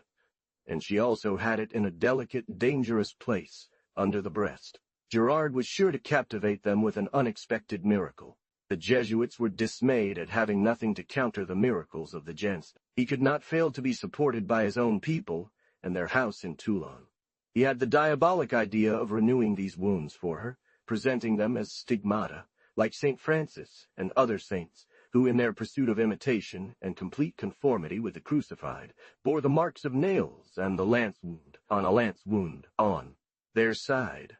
Another, Father Grignet, was a blessed fool who would see whatever one wanted. One of them, the old Sabatier, was ready to believe anything. He had once been the confessor of Lacadière, and that would have been an honor for him. If the Carmelites or others had any doubts, they would be warned from on high, making them think it wise to remain silent. Even the Jacobin Cadier, an enemy and jealous rival until then, would find it in his interest to return, to believe in something that would make the family so glorious, and him the brother of a saint. But one might say, someone will object, wasn't this a natural thing? We have countless well-documented examples of true stigmatized people. 83. 83 see especially amoring, magic. The opposite is more likely.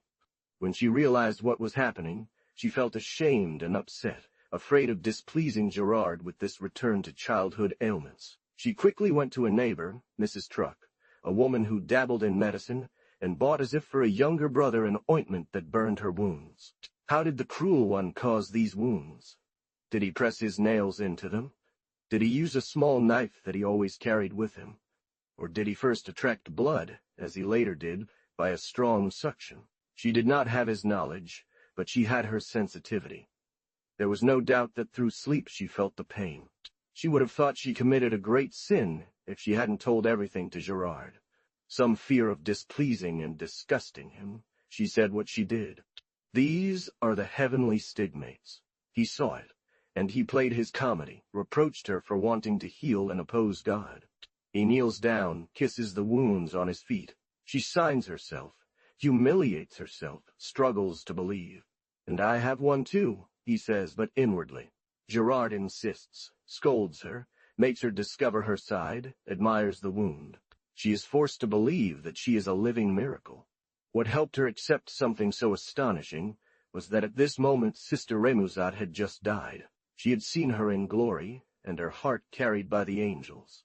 Who would succeed her on earth? Who would inherit the sublime gifts she had received, the heavenly favors with which she was filled? Gerard offered him the succession, and corrupted it with pride. From then on, she changed. She sanctified vainly everything she felt from nature's movements. The repugnance, the tremblings of a pregnant woman that she didn't understand, she attributed to the inner violence of the spirit. On the first day of Lent, while dining with her parents, she suddenly sees the Lord. She shivers, she has horror for what will have to be endured. I want to lead you to the desert, he says, to associate you with the excesses of holy love during quarantine, to associate you with my sufferings. But only she can give herself for a whole world of sinners. She has bloody visions. She only sees blood. She catches a glimpse of Jesus as a sieve of blood. She herself spat out blood, and she still lost it in another way. But at the same time, her nature seemed changed. As she suffered, she fell in love. On the 20th day of Lent, she sees her name joined to Gerard's. Mary, the woman has over God. With exalted pride, stimulated by the new sense that came to her, pride makes her understand the special domain. She feels how much the angel is inferior to the saint, to any saint.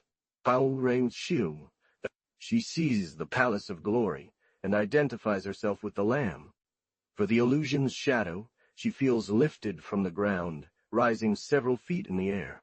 She can barely believe it, but a respected person, Miss Gravier, assures her of it.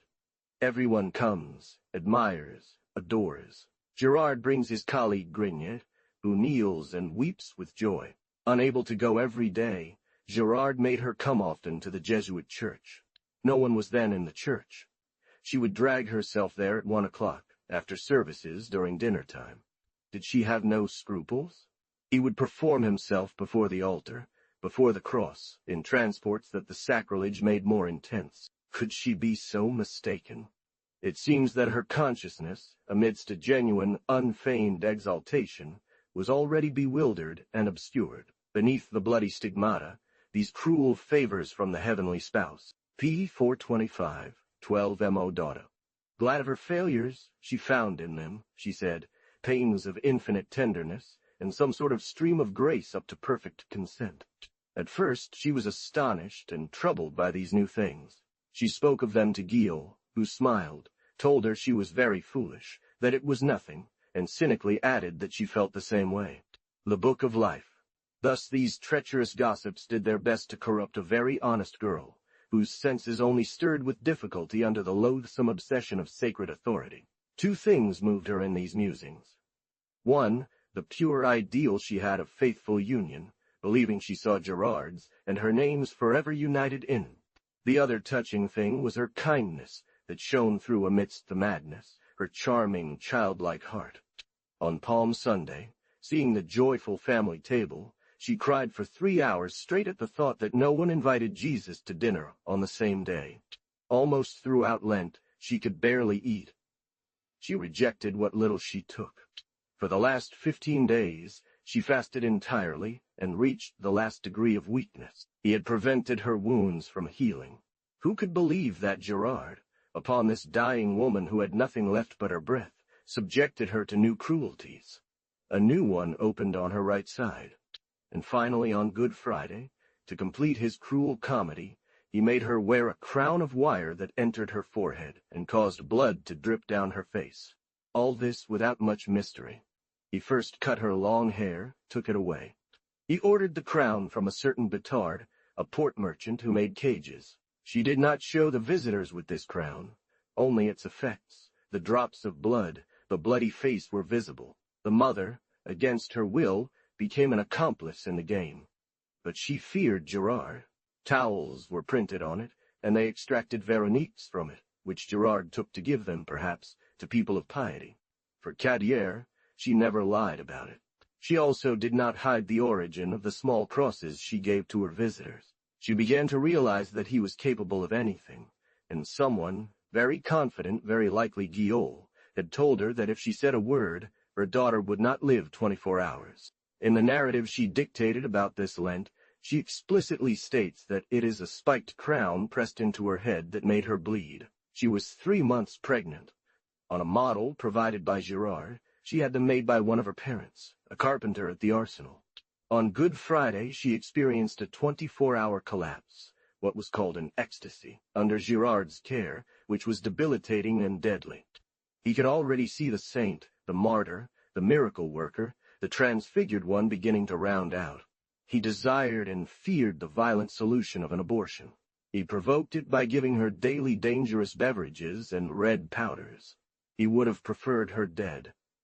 That would have gotten him out of his dilemma. At least, he would have wanted to distance her from her mother, hide her in a convent.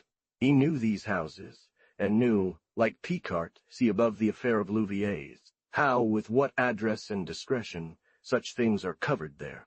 Even spoke of it on Good Friday. He wanted to send her either to the Chartreuse of Prémolé or to Saint Clair d'Olioule, but she seemed so weak that they dared not take her out of bed. He took the vessel, looked carefully out the window. Finally, 4 days after Easter, while Girard was in his room, she had a painful need, and suddenly lost a large mass that appeared to be coagulated blood. But she, who suspected no ill from it, called the servant, gave her the vessel to empty. What imprudence! There are not as many details on Lagier's abortion. This cry escaped Girard, and foolishly he repeated it P54, 388, etc. She had realized her pregnancy during the same Lent. She had experienced strange convulsions, signs that were rather ridiculous. One was a cut she gave herself while sewing, the other a sharp ulcer on her side P38. Her ecstasis suddenly turned to impious despair. She spat on the crucifix. She screamed at Girard, "Where is he, this damned father who put me in this state? Where is he? He leaves me here." It wasn't difficult to abuse a 22-year-old girl. Let him come. The women surrounding her were themselves Girard's mistresses. They went to fetch him, but he dared not confront the outbursts of the pregnant girl. Was Girard a sorcerer, as was later claimed? These gossip-mongers, interested in lessening the noise, managed without him to find a way to end everything without fanfare. One could well believe it by seeing how easily, neither young nor handsome, he had charmed so many women. But the strangest thing was, after so much compromise, to control public opinion. It seemed for a moment as if he had enchanted the very city itself. In reality, people knew the Jesuits were powerful. No one wanted to confront them. Even speaking ill of them in whispers was not certain. Even the Carmelites, fiercely jealous and wounded by their loss of Cadière, fell silent. The religious establishment consisted mainly of small monks from mendicant orders with no powerful connections or high protections. His brother, the young Jacobin, preaching with a trembling mother, returned to political maneuvering, drawing closer to Girard, finally giving himself entirely to him, even lending his aid in an odd maneuver that could make it seem as if Girard had a gift of prophecy. If he faced any weak opposition, it was from someone he seemed to have subjugated the most. Cadière, still submissive, nevertheless showed slight signs of an imminent independence that was to be revealed. On April 30th, during a country outing that Girard gracefully organized, where he sent, along with Guillaume, his flock of young devotees, Cadière fell into a deep reverie. This beautiful spring moment, so enchanting in this land, raised her heart to God. She said, with a true sense of piety, "You alone, Lord. I only want you alone. How thou, Bangwaron, Gangshiub, Toinung. Your angels are not enough for me." She was very agitated. Then one of them, a very cheerful girl, wearing, in the Provençal style, a small tambourine around her neck. Cadière joined the others, leaped and danced, wrapped a rug around her head, played the bohemian, and spun around in 100 folies. In May, she convinced her mother to allow her to take a trip to Saint Baume, to the Madeleine Church, the great saint for penitent girls. Girard only allowed her to go with the escort of 2 faithful supervisors, Gilles and Riebel. But on the journey, though at times she still experienced ecstasies, she grew weary of being the passive instrument of the violent spirit infernal or divine that disturbed her. The annual term of the obsession was not far away. Hadn't she gained her freedom? Once out of the dark and fascinating Toulon, back in the open air, in nature, under the sun, the captive regained her soul, resisted the foreign soul, dared to be herself, to want. The two spies of Gerard were greatly dismayed. On their return from this short journey from May 17th to 22nd, they warned her of the change. He convinced himself of it. She resisted the ecstasy, no longer willing, it seemed, to obey but reason alone. He held nothing. He had believed he held her, through fascination and sacred authority, finally through possession and carnal habit. The young soul, which after all had been less conquered than surprised treacherously, returned to its nature. He was wounded. He resolved to retake the Cadière by punishing this first small rebellion, if one can call it so, the timid rise of the compressed soul that lifts itself up. From his profession as a pedant, from the tyranny of children, punished at will, and that of the nuns, equally dependent, he retained a hard core of jealous domination. On May 22nd, when, according to his custom, she confessed to him, he refused to absolve her, saying that she was so guilty that he must inflict on her the next day a great, very great penance. What would it be? Fasting. But she was already weak and exhausted. There remained corporal punishment, discipline. Long prayers, another penance, were not in the habits of the quietist director. He forbade them. It was the punishment of universal usage, meted out in convents as well as in colleges. A simple and abbreviated means of swift execution that, in simple and harsh times, applied even within the church itself. The school children, monks, and nuns were not punished otherwise. 84. In the fabliaux, one sees naive paintings of customs where, after confessing the husband and wife without formality in the same place behind the confessional, the priest gave them discipline. The Grand Dauphin was cruelly flogged. Young bufflers of 15 years died from the pain of being whipped Saint-Simon-Daudet. More and more, one felt what she had of dangerous, immoral. Fear and shame led to sad supplications and indignities. The prioress of the Abbey aux Bois, threatened by her superior with a painful punishment, appealed to the king. She was, for the honor of the convent, dispensed from public shame, but given back to her superior, and probably the punishment Waspin, received in small circles. One had seen her too much in the great trial that, under Emperor Joseph, revealed the inner workings of the Jesuit colleges, which was later reprinted under Joseph II, and is still today. Gerard knew that she, not accustomed to shame, very modest, having suffered nothing but in her sleep, would suffer extremely from an indecent punishment, be broken, lose everything she had of spirit. She must be mortified even more, perhaps, than another, suffer if one must confess because of her womanly vanity. She had suffered so much, fasted so much. Then came the abortion. Her delicate body seemed to be nothing more than a shadow. All the more certainly she feared to show anything of her poor person, emaciated, destroyed, in pain. She had swollen legs, and such a minor infirmity that could only humiliate her extremely. We do not have the courage to tell what followed. The first deposition made on the spur of the moment, before the ecclesiastical judge sent to surprise her. They are, one feels everywhere, words coming from a young heart that speaks as if before God.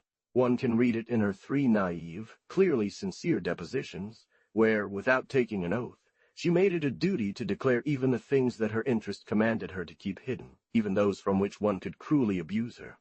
The second, before the king, I mean before the magistrate representing him, the civil and criminal lieutenant of Toulon. The trial, in folio. Finally, the last one before the great chamber of the AX Parliament.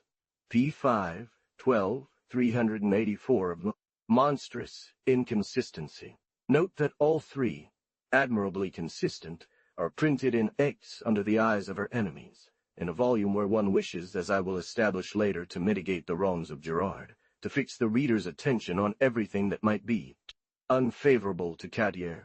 However, the editor could not dispense with giving these damning depositions for the one he favored. He terrified the poor girl, then suddenly abused her terror shamefully, barbarously. Far from it. Love is not at all a mitigating circumstance here. The most accurate version here is his deposition before the criminal lieutenant of Toulon P12, etc. 85. This was put in Greek, falsified twice, on page 6 and page 389, to diminish Gerard's crime. He no longer loved her. This is what makes it the most horrifying. We have seen his cruel drinks, and we will see his abandonment. He resented her for being better than these degraded women. He resented her for having tried him so innocently, compromised him. But above all, he did not forgive her for keeping a soul. Celerate libertinism. He only wanted to tame her, but welcomed with hope the words she often said, "I feel it, I will not live." How did he explain these shocking contradictions of caresses and cruelty? He gave shameful kisses to that poor broken body which he would have liked to see die. Did he offer them as proof of patience and obedience, or did he boldly get to the true bottom of Molinos? Is it not through sins that sin is put to death? Did she take it seriously? And didn't she understand that these appearances of justice, expiation, and penance were nothing but licentiousness? She didn't want to know. In the strange moral collapse she experienced after May 23rd, in June, under the influence of the soft and hot season, she submitted to her master, a little afraid of him, and driven by a peculiar slave love, continuing this comedy of receiving small punishments every day. Gerard treated her so little that he didn't even hide his relations with other women from her. He wanted to send her to a convent. Meanwhile, she was his toy. She saw it, let it happen. The Nun at the Convent, 1730. She was weak, and further weakened by her shameful, nagging doubts, growing increasingly melancholic. She had little regard for life, and repeated these words not at all sad for Gerard. "I feel it, I will die." The abbess of the convent of Olioles was young for an abbess. She was only 38 years old. She lacked neither spirit nor wit. This house relied on two sources of income. She was quick to love or hate, driven by her heart or senses, with very little tact or measure befitting the governance of such a house. They lived among the observant monks who managed the convent. Firstly, it had 2 or 3 nuns from consular families in Toulon who, bringing substantial dowries, did as they pleased. He saw it through the affair of Aubigny. No serious closure. Little internal order. Secondly, these monks, with their orders spread throughout Marseille and beyond, provided small pensioners and novices who paid. A troublesome and dangerous situation for the children. What was seen in Laudun in 1630 existed in Olioles as well in 1730. In the hot summer nights of this African climate, more oppressive with its stifling gorges of Olioles, both religious and novices went about, came and went very freely. The abbess feared that La Cadière would see all this too clearly. The majority of the religious, around 12 out of 15 that the house counted, somewhat neglected by the monks who preferred high society, were poor, bored, disinherited creatures. Their only comforts came from chit-chat, childish games, and certain intimacies among themselves and with the novices. She made difficulties in receiving her. Then suddenly, she took her stand in a way completely contrary to expectations. In a charming letter, more flattering than one could expect from such a lady, she expressed the hope that she would leave the direction of Gerard. It was not meant to be passed on to its observant followers, who were incapable of understanding it. She had the bold, daring idea to take it upon herself and lead the Cadière. She was extremely vain. She intended to claim this marvel, conquer it easily, feeling more pleasant than an old Jesuit director. She would have exploited the young saint for her home's benefit. She honored her immensely by receiving her at the threshold, on the street door. She kissed her, took her in, led her to her beautiful abbess's chamber, and told her that she would share it with her. She was delighted by her modesty, her feeble grace, a certain mysterious, endearing strangeness. She had suffered tremendously from this short journey. The abbess wanted to put her to bed, in her own bed. She told her that she loved her, as much as she wanted to share it with her, sleep together like sisters. For her plan, perhaps it was more than necessary, it was too much. It would have sufficed for the saint to lodge at home. By this singular weakness of sleeping with her, she gave her too much the air of a little favorite. Such privacy, very in fashion among ladies, was forbidden in convents, furtive, and something from which a superior should not set an example. Yet the lady was surprised by the girl's hesitation. It was not doubtlessly only due to her modesty or humility.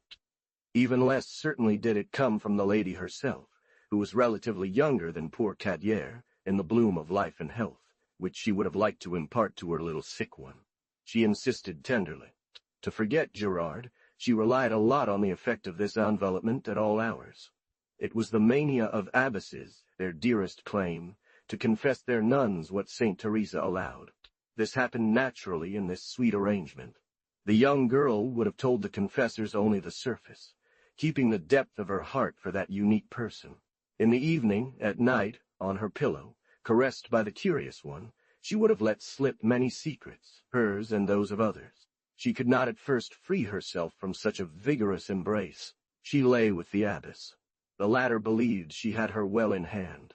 She made them write down her legend, her words, everything that escaped her, and doubly so, through contrary means, and as a saint and as a woman, I mean as a nervous, sensitive girl, perhaps sensual because of weakness. She would have made it her idol, her dear doll. Meanwhile, she gathered the humblest details of her physical life, sent the report to Toulon. On such a slippery slope, training, without doubt, went quickly. The young girl had scruples and fear. She made a great effort, from which her languor would have made you believe she was incapable. Great surprise. She humbly asked to leave this dove's nest, this too-soft bed, this delicacy of having the common life of novices or boarders. Mortification. The abbess felt she had been ignored, and she was disappointed in the ungrateful one, and never forgave her. La Cadière found a warm welcome from the others.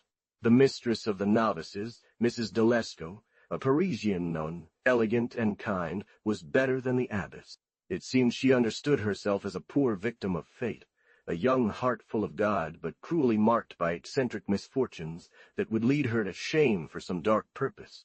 She was only concerned with keeping her safe from her imprudences, interpreting and excusing what might be less excusable in her. Their sensitivity, little occupied, concentrated on her, and had no other object. Except for the 2 or 3 noble ladies who lived with the monks, and had little taste for high mysticism, everyone loved her, and regarded her as an angel from heaven. They found her not only pious and supernaturally devoted, but a good child, of good heart, kind and amusing. Boredom was no more. She said, "I go at night everywhere, even to America." She occupied them, edified them with her dreams, true stories, I mean sincere ones, always mixed with pure tenderness. I leave letters everywhere to say that one should convert. This night I will find you, even if you lock yourselves in. We will go together to the Sacred Heart. Miracle. All of them, at midnight, received, they said, the charming visit. They believed they could smell the Cadière embracing them, bringing them into the heart of Jesus, p. 81, 89, 93. They were both afraid and happy, for the sake of imagination. The most tender and credulous was a Marseillaise, Sister Rambaud, who had this happiness 15 times in 3 months, that is to say about every 6 days. What proves this is that at the same time the Cadière was present in every woman's home. They were not well hidden. The abbess, however, was hurt. First, being jealous and thinking she was the only one excluded, and then realizing that despite being lost in her dreams, she would learn about the scandals of the house, but as nothing could come to the Cadière except through the illuminating way, she believed she knew them through revelation. Her kindness burst forth. She had great compassion for God who was thus outraging. All this overtook her, and once again she imagined that she should pay for others, sparing the sinners from the deserved punishments, by exhausting herself of what the fury of demons can inflict most cruelly. On June 25th, the feast day of St. John, she was with the sisters at the novitiate in the evening. She fell backward, twisted, cried out, and lost consciousness. Upon waking, the novices surrounded her, waiting curiously to hear what she would say. But the mistress, Mrs. Lescaut, guessed what she would say, feeling she was about to lose control. She took her straight to her room, where she found herself scratched, and her shirt bloody. How did Gerard's absence trouble her amidst these inner and outer struggles? She could not understand it. She needed support, but it only came, if at all, during visiting hours, rarely, and for a brief moment. She wrote to him on June 28th through her brothers, as she could read but barely write.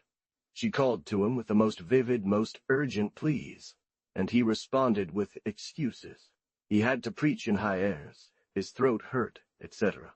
Unexpectedly, it was the abbess herself who made him come.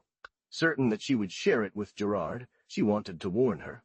Perhaps she was concerned about what L.A. Cadier had uncovered from within the convent. I can make great progress in virtue, under your direction, thanks to the holy freedom that my position gives me. A surprising and light approach, revealing the abbess's unsound mind. The pretense of our suitor will serve as a cover, and means P3-27. She wrote to the Jesuit a note the most flattering and tender July 3rd, P3-27, praying that when he came, he would visit her first, desiring, in great secrecy, to be his student, his disciple, as Nicodeme was to Jesus. Having failed to supplant Gerard with Cadier, she sought to supplant Cadier with Gerard. She had. She advanced, without preface or warning, suddenly. She spoke as a grand dame, still agreeable, and certain of being taken at her word, going so far as to speak of the freedom. But she might have guessed that he had other troubles in Toulon. She left, in this false step, from the just idea that Gerard no longer cared much for Cadier. Her 40s did not protect her. He was anxious about a matter that no longer concerned a little girl, but a mature, wealthy, well-to-do lady, the wisest of her penitents, Miss Gravier. He did not want an independent sheep back at the fold. He feared they might be a trap set by the observance. One morning, she was surprised and deeply mortified to find herself pregnant, and complained bitterly. July, P395. Gerard, concerned by this new adventure, received the abbess's unexpected advances coldly. He decided to be cautious, saw the abbess, already embarrassed by her impulsive approach, then saw Cadier, but only at the chapel where he confessed her. She was undoubtedly hurt by his lack of enthusiasm, and indeed this behavior was strange and utterly inconsistent. He disturbed her with light, gallant letters, playful little threats that could almost be described as loving. Deposition, Lescott and page 335. Then he would only see her in public. That's what Gerard had desired. In a letter the same evening, she retaliates cleverly, telling him that when he granted her absolution, she felt wonderfully detached from herself and all creation. His affairs were in disarray, and Cadier was too much. He was delighted by her letter, far from being offended, preaching detachment to him. At the same time, he insinuated how much caution he needed. He had received a letter sternly warning him of his faults. She waited. No Gerard. Nevertheless, as he left for Marseille on Thursday, June 6th, he would see her en route P329, July 4th of 1730. His agitation was extreme. The tide rose. It was like the sea, a storm. It was the night of July 6th, a concentrated, heavy heat in the narrow cellar of Olioles. She told her dear Rainbow, who refused to leave her, that they slept together P73 in violation of regulations, except to say that she had come there in the morning. Around 4 or 5 o'clock, seeing her struggling in intense suffering, she thought she had colic and looked for fire in the kitchen. While she was gone, L.A. Cadier took an extreme measure that undoubtedly led to Gerard's arrival at that moment. Under this pain she was transfigured, and her eyes sparkled. This lasted for at least 2 hours. Either she reopened the wounds on her head with her nails, or she managed to push the spiked crown into herself. She bled profusely. The nuns rushed to see her in this state they admired. They wanted to let their observants in. L.A. Cadier prevented them. The abbess would have been careful not to warn Gerard to see her in this pathetic state, where she was too moving. The kind Mrs. Lescott gave him this consolation and warned the father. Finally, he climbed up, found all the nuns around Cadier's bed.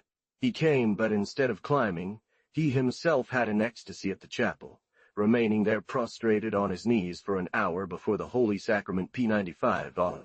Who can know better than me? Said the cunning one. They told him that she had seemed to be attending Mass, moving her lips as if receiving the host. An angel warned me. I celebrated Mass and communicated it from Toulon. They were astonished by the miracle, so much so that one of them remained ill for 2 days. Gerard then addressed Cadier with an unworthy lightness. "Ah, ah!" Any man would have been moved. "Little glutton, are you stealing half my share?" They withdrew with respect. They left them alone. Here he was face to face with the bloody victim, pale, weakened, all the more agitated. What more naive, more violent confession of her dependency, of the absolute need she had to see him? It was a humiliation. But who would not have pitied her? This confession, expressed through blood and wounds more so than any words, was meant to reach the heart. Did she, therefore, possess a moment of human nature, this innocent person? What he had from her unaware, what was it? Little or nothing. In her short and unhappy life, the poor young saint, so foreign to sensuality, had she a moment of weakness. With his soul and will, he would have everything. La Cadier is very brief, as one can believe, on all this. In her deposition, she modestly says that she lost consciousness, and did not know what happened. In a confession to her friend Madame Alamand p. 1078, without complaining of anything, she makes everything clear. In return for such a great outpouring of heart, such charming impatience, what did Gerard do? He scolded her. The flame that would have consumed any other, emboldened him, cooled him off. His soul of a tyrant craved only deaths, pure toys for his will. The schoolgirl dragged the master, and by this bold initiative he had forced him to come. The irritable pedant treated it as he would have done with a college rebellion. His libertine severities, his selfish coldness in cruel pleasure, withered the unfortunate one, who only felt remorse, no less shocking. The blood shed for him had no other effect than to seem good to exploit for his own interest. In this meeting, perhaps the last, he wanted to secure the poor creature, at least for discretion, so abandoned by him, she still thought herself his. He asked if he would be less favored than the convent that had witnessed the miracle. She bled in front of him. The water with which he washed this blood, he drank it, and made her drink it 86, and he believed he had bound his soul by this abominable communion. This lasted for 2 or 3 hours, and it was nearly noon. The abbess was scandalized. 86. It was the custom of the knights, the soldiers from the north, to become brothers through the bond of blood, see my origins of law. She decided to come herself with dinner and have the door opened. La Cadier asked for coffee. Gerard had some tea. As it was Friday, he pretended to be fasting, having presumably prepared well in Toulon. The conversation sister, who was in the kitchen, was surprised on such a day p86, but without this stimulant, she would have collapsed. He gave her some, and she held Gerard back a little longer. He stayed with her, though not locked up, until 4 o'clock, wanting to erase the sad impression of his behavior in the morning. With lies of friendship and paternity, he somewhat strengthened the fickle creature, restoring her serenity. She accompanied him as he left, and walking behind, she made, like a true child, 2 or 3 little jumps for joy. He said dryly, "Little fool." p89. She bitterly paid for her weakness. "Retire from me." That very night, at 9 o'clock, she had a terrifying vision, and they heard her scream, "Oh my God, get away!" Great scandal. The next morning at 8, during Mass, she did not wait for communion, considering herself unworthy, and retreated to her room. But she was so beloved that a nun who ran after her, through a compassionate lie, swore she had seen Jesus communing her with his hand. There was, which is quite rare, a conspiracy of tenderness among women to cover up for another woman. Mrs. Lescott, subtly and skillfully, wrote in the legend, as mystical ejaculations, pious sighs, devoted tears, everything that came from this torn heart. Nothing speaks more against the poor Cadier and her charming gifts. In 1 month she was already like the child of all. Whatever she did, she was defended. Innocent, nonetheless, we only saw her as a victim of the demon's assaults. A strong, good woman from the people, daughter of the blacksmith from Olioul's and seamstress at the convent, Matheron, having witnessed Gerard's indecent freedoms. In a moment when they spoke of removing her from the convent, she exclaimed, "Take away Miss Cadier, but I will have an iron gate made to prevent her from leaving." p. 47, 48, 50. Excessive, imprudent audacity. Plans regarding this matter, p. 330, without a doubt asking for an investigation, accusing the accusers. The nearly dead Cadier was far from these ideas. Her brothers, who came each day, afraid of the situation and the potential consequences that the abbess and her monks could extract, dared to approach, and in an ostensible letter written to Girard on behalf of Cadier, they reminded her of the revelation she had on June 25th about the observance customs, telling her it was time to fulfill God's Ide. They prayed for Girard to come and confess her. It was a terrible scene. Her friends imagined that the one who had caused the disturbance would also bring calm. She made cries and lamentations at the confessional that could be heard 30 paces away. Girard was in anguish. The curious had a perfect opportunity to listen, and they did not miss it. He said, "In vain, calm down, miss." Page 95. Even though he absolved her, she would not absolve herself. On the 14th she looked like death, and her mother was called. On the 12th, she felt a sharp pain in her heart that made her believe her ribs were cracking. She received the viaticum. The next day she made an honorable retreat, the most moving, the most expressive ever heard. We burst into tears. Pages 333-31 on the 20th, she experienced a kind of agony that pierced her heart. Then, suddenly, by a fortunate turn of events that saved her, she had a very gentle vision. p. 332. She saw the sinner Madeleine forgiven, exulting in glory, holding in heaven the place that Lucifer had lost. However, Girard could only ensure his discretion by corrupting her further, stifling her remorse. Sometimes he would visit her at the parloir, kissing her imprudently. But even more often he sent his devoted ones.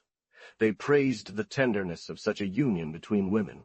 Gilles and others would overwhelm her with caresses and embraces, and when she confided, wept, they smiled, saying that all of this was divine liberty, that they too had their share and were just as involved. Girard did not disapprove of their mutual confidences and sharing of the most shameful secrets. He was so accustomed to this depravity, and found it so natural that he spoke to Cadier about Miss Gravier's pregnancy. These vile teachings gained nothing on the Cadier. They were offensive to his brothers, who did not ignore them.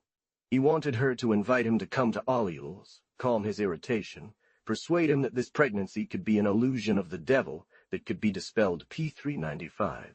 The letters they wrote in his name are quite peculiar. We will discuss the only one he did not have in hand to falsify. For Girard's letters, these are well-crafted pieces, written evidently for the potential trial that may come. Enraged at the core, ulcerated, viewing Girard as a scoundrel but compelled to have their sister speak with a respectful kindness, they still have outbursts where their fury is evident. It is from July 22nd. Rome. It is bittersweet, charming, from an imprudent, light-hearted man. Here's its meaning. The bishop arrived this morning in Toulon and will go see the Cadier. We will discuss what we can do and say. If the vicar and Father Sabatier go to see her, and ask to see her wounds, she will say that she has been forbidden to act or speak. You know that I only ask for my good. I have a great longing to see you again, and to see everything, and it's been a long time since I've seen anything halfway. He means, through the grating of the visiting room. Well, will I tire you out? Don't you tire me out either, etc. A strange letter in every sense. In essence, it is the letter of a guilty man worried. He challenges both the bishop and his Jesuit colleague, old Sabatier. He knows that she holds his letters, his papers, in short, what could lose him? The two young men respond to their sister's name with a lively letter, the only one with a true accent. Their sister promises in the letter to obey him, to say nothing to the bishop or the Jesuit. They answer line by line, without outrage, but with an often ironic bitterness where one feels contained indignation. She congratulated him on having so much courage to urge others to suffer. He was terrified. The very next day they went to tell her that she wanted to leave the convent immediately. She acknowledged his shocking gallantry, but in a shocking way one could sense a man's hand, the hand of the two dizzy ones. He thought the papers would slip away with her. His fear was so deep that it took his mind away. This touched the poor girl, who told him. He weakened to the point of going to weep in the parlor of Alleuil's, knelt before her, asking if she had the courage to leave him P7. No, advanced, and allowed herself to be kissed. On the 29th, everything changed, and Judas only wanted to deceive him and gain a few days until he could get support from above. Elacadier remained in Olioles, asked for forgiveness, promised submission P339. It is too evident that he has been influenced by powerful forces. As early as the 29th we received threats possibly from Aix, and later from Paris. The big hats of the Jesuits wrote, and from Versailles the court protectors. What would the brothers do in this struggle? They consulted their leaders, who must have warned them not to attack Gerard, the libertine confessor, too strongly. It would displease the entire clergy whose confession is their precious treasure. Instead, one had to isolate him from the clergy by noting his singular doctrine, show him as a quietist. With that alone, they could lead him far. In 1698, a priest from the environs of Dijon was burned for quietism. This became the account of the visions she had during Lent. Gerard's name is already in heaven. They thought of making, apparently under the dictation of their sister, a stranger to this project, a memorandum, in which Gerard's quietism, exalted and glorified, would be noted and actually denounced. She sees it, united to her name, in the Book of Life. They dared not bring this record to the bishop, but their friend, her young chaplain, little Camerel, stole it from them. The bishop read it, and copies spread through the city. On August 21st, Gerard being at the episcopal palace, the prelate said to him in a mocking tone, "Ah, well, father, here is your name in the Book of Life." He was crushed, felt lost, wrote bitter reproaches to Cadier. He begged for his papers again with tears. Cadier was greatly surprised. She swore that this record had never left her brother's hands. But when she knew it was a lie, her despair knew no bounds. P163. The most cruel pains of soul and body assailed her. She believed herself dissolving at times. She became almost mad. I had such a desire for suffering. P362. I seized the discipline twice, so violently that I drew abundant blood from it. In this terrible error that reveals both her weak mind and the infinite sensitivity of her conscience, Diol portrayed Gerard as a man on the brink of death. She pushed her compassion to the limit. P361. She was about to surrender the papers. It was too obvious that only they defended her, protected her, proved her innocence, and exposed the deceptions she had been subjected to. But if she had to choose between perishing or losing Gerard, she would much rather take the first option. Handing them over meant risking that roles would be reversed, that she might be blamed for seducing a saint, or that all the blame would fall on her side. A demon, perhaps Diol herself, tempted her just there, through the strange grandeur of this sacrifice. She wrote to him that God demanded a bloody sacrifice from her. P28. Cadier followed this example. She could cite saints who, when accused, did not justify themselves, but accused themselves and died like lambs. When Gerard was accused before her, she defended him, saying, "He speaks the truth, and I lied." P32. She could have only returned Gerard's letters, but in this great escape of the heart, she did not bargain. She gave him also the minutes of hers. He had both the written minutes by the Jacobin and the copies that the other brother made and sent to her. From then on, he feared nothing, no possible control. He could remove, replace, destroy, erase, forge. His work as a forger was perfectly free, and he worked well. Of 80 letters, 16 remain, and yet they seem like laborious pieces fabricated afterward. Gerard, having everything in his hands, could laugh at his enemies. From now on, let them fear. The bishop, a man of the world, knew Versailles too well, and the credit of the Jesuits too well not to spare them. The bishops of Toulon had always been great lords. He even considered it political to make him a small repair for his malicious reproach regarding the Book of Life, and gracefully told him that he wanted to hold a child from his family at the baptismal fonts. Their list includes all the first names of Provence, Bau, Glandèves, Nicolai, Forbin, Forbin-d'Opede, and famous Italian names, Fiesque, Trivalce, La Rovere. From 1712 to 1737, under the Regency and Fleury, the bishop was a la Tour du Pin. He was very rich, also owning abbeys in Languedoc, at Anianen and Saint-Guilhem du Désert. He had behaved well, it is said, during the plague of 1721. Moreover, he hardly resided there, leading a thoroughly worldly life, never saying Mass, and considered to be more than gallant. He saw it during one of its good moments. He came to Toulon in July, and though Girard had dissuaded him from going to Olioles and visiting Elicadière, he still felt curious about it. She pleased him, seemed to him a good little saint, and he so trusted in her superior lights that he had the audacity to... He hesitated, however, despite the brothers' prayers, to get her out of Olioles and take her away from Girard. A way was found to decide him. They spread the rumor in Toulon that the young girl had expressed a desire to flee to the desert, like her model, Saint Teresa, who had undertaken such a journey at 12 years old. The bishop felt deeply wounded. It was said that Girard was putting this idea into her head to snatch her away one morning, take her out of the diocese of which she was the pride, and present this treasure to some distant convent where the Jesuits exploit her miracles, visions, and the kindness of this popular young saint dot. It meant to the abbess that Miss Cadière should only be handed over to her own mother, who was to take her out of the convent soon, and bring her to a bastide that belonged to the family. To not upset Girard, they had Cadière write that if this change bothered him, he could join and provide her with a second confessor. He understood and loved better to disarm jealousy by letting go of Cadière. He withdrew September 15 through a very careful, humble, pitiful note, in which he tried to leave her friendly and gentle towards him. If I have made mistakes regarding you, you will always remember that I had good will to help you. I am and will always be entirely yours in the Sacred Heart of Jesus. However, the bishop was not reassured.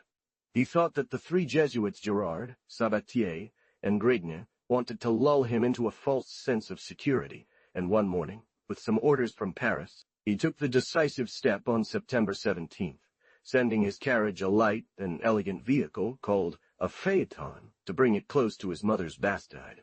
But this elderly man refused to calm her, keep her safe, and set her back on the right path. He sought a confessor for her, first approaching the Carmelite who had confessed her before Girard. Others likely hesitated as well. He was a 40-year-old man of strong character and courage, very firm, even obstinate. The bishop was forced to turn to an outsider, Father Nicolas, prior of the Barefoot Carmelites, who had arrived in the region 3 months earlier from Comtat. He proved most worthy of this trust by refusing it. It wasn't the Jesuits he feared, but the young woman herself.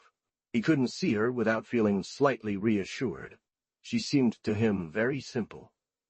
Happy to have finally found a secure and solid man who could support her. He saw no good in her, thought that the angel could be an angel of darkness, and feared that Satan, disguised as a gentle maiden, might strike more maliciously. She had suffered greatly from being held by Girard in constant doubt. That same night, the heat of mid-September did not stop her, with all 3 doors and the windows open in the room. From the first day, she spoke more than she had in a month, telling her life story, her sufferings, her devotions, her devotions. She continued almost until dawn, near her brothers who were sleeping. The next day she resumed her conversation under the vine canopy, speaking with joy about God and the highest mysteries. Her innocence was evident. The Carmelite was astonished, wondering if Satan could praise God so well. She seemed like a good girl, obedient, gentle as a lamb, and playful like a young dog. She wanted to play bocce, a common game in Bastides, and he agreed to play too. If a spirit were within her, one could at least say it was a spirit of lying. By closely observing her for a long time, one could not doubt it. Her wounds truly bled at times. She witnessed her excesses all too well. She avoided making impudent verifications, as Girard did, choosing instead to merely observe the wound on her foot. A sudden fierce heat took hold of her heart, circulating everywhere. The Carmelite realized there were 2 persons within her, the young girl and the demon. She no longer knew herself, falling into convulsions and speaking nonsense. The first was honest, even very innocent of heart, ignorant, despite whatever had been done to her, understanding little of the things that had so greatly disturbed her. Before her confession, when she spoke of Girard's kisses, the Carmelite roughly said, "These are great sins." She replied with tears, "Oh my God! I am then lost, for he has done other things to me as well." The bishop came to visit her. The Bastide was a place for his walks. The bishop was very angry, mortified, indignant.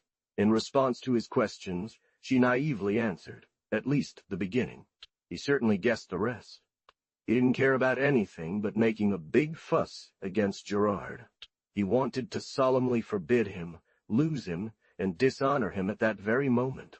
Without considering the danger of a struggle with the Jesuits, he fully embraced the Carmelite's ideas, admitted that she was bewitched. Thus Gerard was a sorcerer. La Cadière, prayed for the one who had caused her so much harm, refused to seek vengeance. She knelt before the bishop, begged him to spare her, not to speak of these sad things. P. 127 Darda. With touching humility, she said, "It is enough for me to be enlightened now, to know that I was in sin." Her Jacobite brother joined her, anticipating all the dangers of such a war, and doubting whether the bishop would be firm enough. She had less agitation. The season had changed. The scorching summer was over. Nature at last granted its mercy. It was the kind month of October. The bishop experienced great satisfaction that she was delivered by him. Like grass that returns in October after small rains, she rose, bloomed again. For approximately 7 weeks, she appeared to be very wise. The young girl, no longer in the suffocating heat of Orleans, without contact with Gerard, well guarded by her family, protected by the honest and brave monk, finally under the bishop's protection, who barely complained about her actions, and, covered her with his constant protection, became completely calm. The bishop was so pleased that he wished the Carmelite, assisted by La Cadière, would act among the other penitent women of Gerard, bringing them back to their senses. They had to come to the Bastide. One can judge how reluctantly, and with what ill grace they did so. The situation became strained and ridiculous.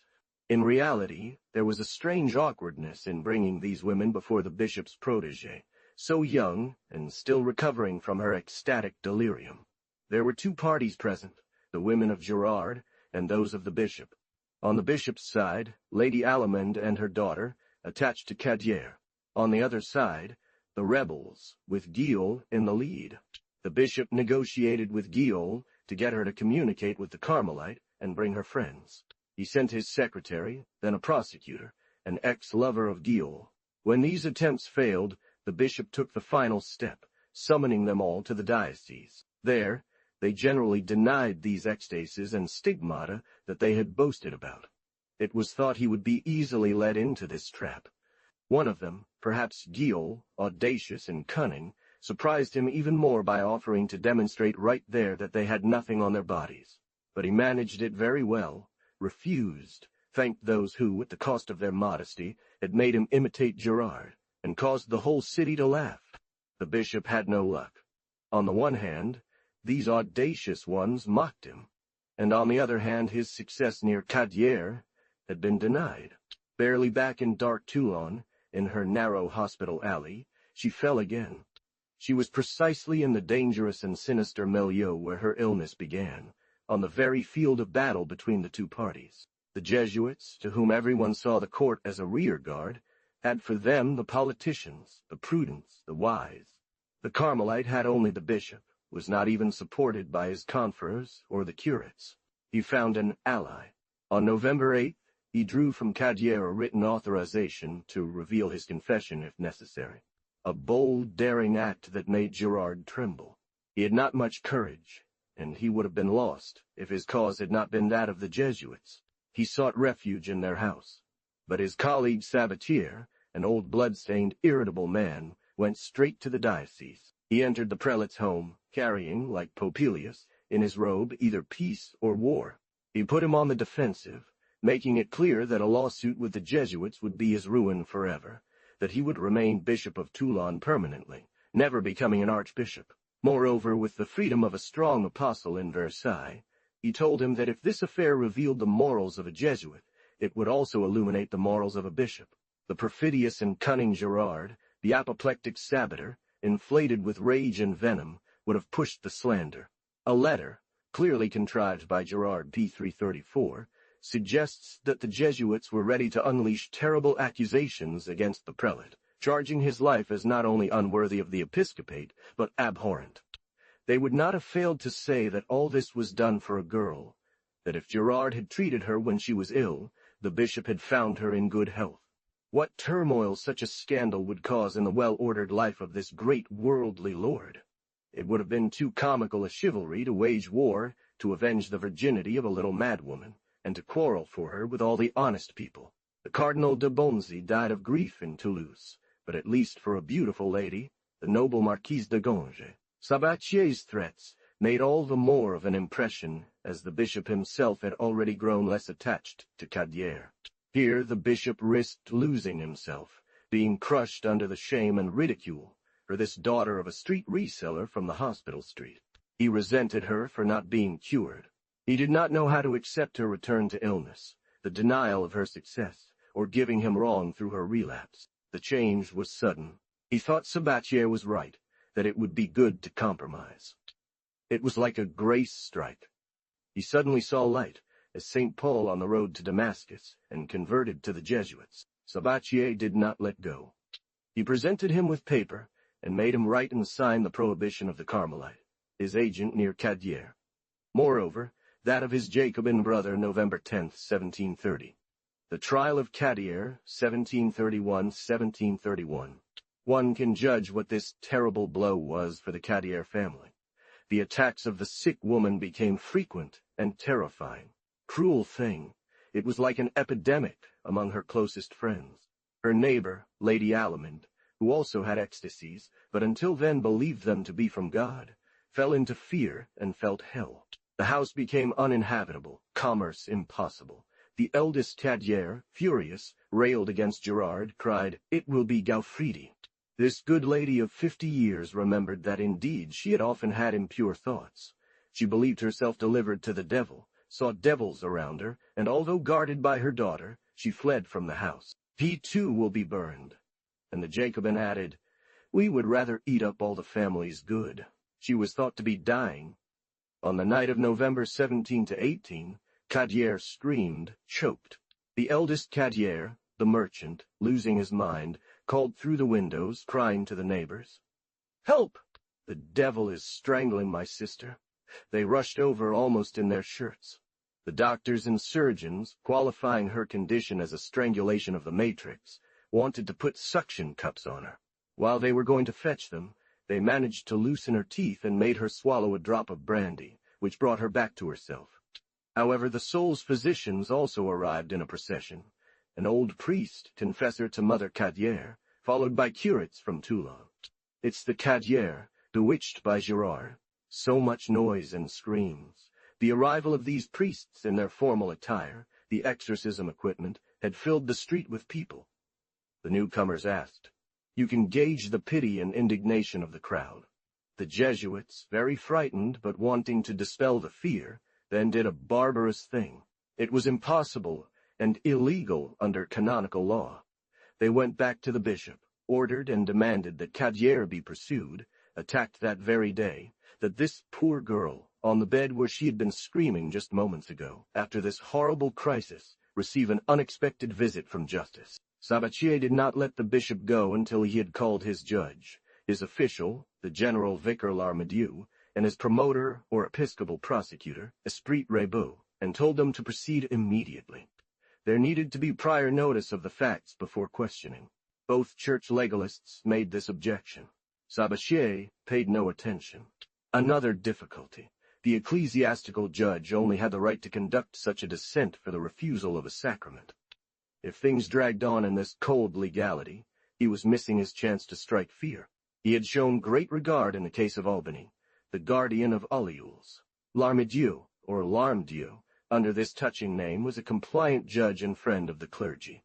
He was not one of those stern magistrates who charged straight ahead like blind boars down the great road of law, without seeing or distinguishing individuals. He had continued at a slow pace to allow Albany to escape. Terra incognita of ancient geographers, he did not move. Then, when he learned of it in Marseille, as if Marseille were far from France, Ultima Thule, or Thie, here things were different. The paralytic judge for the Albany case had wings for Cadière, and the wings of lightning. The house was invaded. The sick person was questioned. It was 9 o'clock in the morning when the residents of the alley saw, with curiosity, a very fine procession arriving at the Cadière home, Messieurs Larmidieu leading the way, accompanied by the promoter of the Episcopal Court, honorably escorted by the promoter of the Episcopal Court, honorably escorted by 2 vicars of the parish, doctors in theology. They made her take an oath to tell the truth about herself, an oath to slander herself by telling justice what was in her conscience and confession. She could dispense with answering, no formalities having been observed. But she did not dispute it. She swore, which was to disarm herself, to submit. Once bound by oath, the car said everything, even shameful and ridiculous things that admission is so cruel for a girl. It was to portray Girard as a dupe and victim of Cadière's deceptions. The record of Larmidieu and her first interrogation reveal a well-thought-out plan between him and the Jesuits. A 50-year-old man, doctor, professor, director of religious women, who nonetheless remained so innocent and credulous that it sufficed for him to be caught by a little girl, a child. The crafty, shameless one deceived him about his visions, but did not lead him astray. Furious, she took vengeance by attributing all sorts of infamy to him that a methylene imagination could suggest. Far from confirming any of this, what is very touching is the gentleness of the victim. Clearly, she accuses only under compulsion and force due to the oath she took. The Cadière family were horrified by their sister's naivety. Out of respect for her oath, she had surrendered without reservation. Alas, she is gentle with her enemies, even with the treacherous Guillaume, who her brother says betrayed her, who did everything to corrupt her, and finally lost her by making her hand over the papers that would have saved her. She was forever reviled, ridiculed from then on, and mocked even by the enemies of the Jesuits and by silly laughing libertines. Since the deed was done, they at least wanted it to be accurate, for the record of the priest to be checked by a more serious document. In this clear and concise act, the fact of seduction is clearly established. Moreover, the reproaches. From accused as she seemed, they made her an accuser, took the offensive position, and obtained from the royal magistrate, the civil and criminal lieutenant, Martelly Chantard, that he come to take her deposition. She made to Girard for his lascivious caresses, which he only laughed at. Furthermore, the advice he gave her to let herself be possessed by the devil. The king's man, the lieutenant, was to keep the case in his court, but the secular magistrate lacked this courage. For the ecclesiastical judge, in his haste, having failed to perform the formalities of ecclesiastical law, had drawn up a null act. He submitted to clerical investigation, suffered Larmidieu to be associated with him, and even went to sit in judgment, listening to witnesses at the Episcopal Court. The Episcopal clerk wrote, and not the clerk of the lieutenant of the king.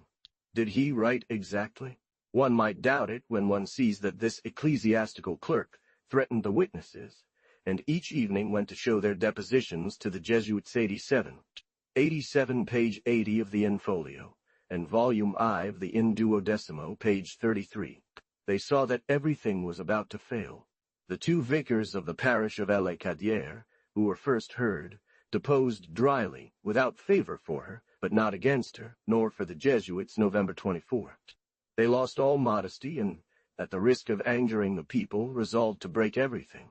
They obtained orders from the bishop to imprison Les Cadières and the main witnesses she wanted to call. These were Madame Allemande and Batterel. The latter was sent to the Refuge, a convent prison, while these ladies were placed in a forced house, Le Bon Pasteur, where the insane and unchaste women were incarcerated for correction. La Cadière, November 26th, dragged from her bed, was given to the Ursulines, penitents of Girard, who laid her down properly on rotten straw. Then, with fear established, the witnesses could be heard. 2, at first, November 28, 2 respectable and chosen ones. One was this Gilles, known for providing women to Girard, a wily and sharp tongue, who was tasked with throwing the first dart and opening the wound of slander. The other was Laugier, the little seamstress whom Cadière fed and for whom she had paid for her apprenticeship. When pregnant by Girard, this Laugier had cried out against him. She atoned for this here by mocking Cadière, besmirching her benefactor, but clumsily, as a disreputable woman, attributing bold words to her, very contrary to her usual ways. but one could not do so well that at times the light did not shine through.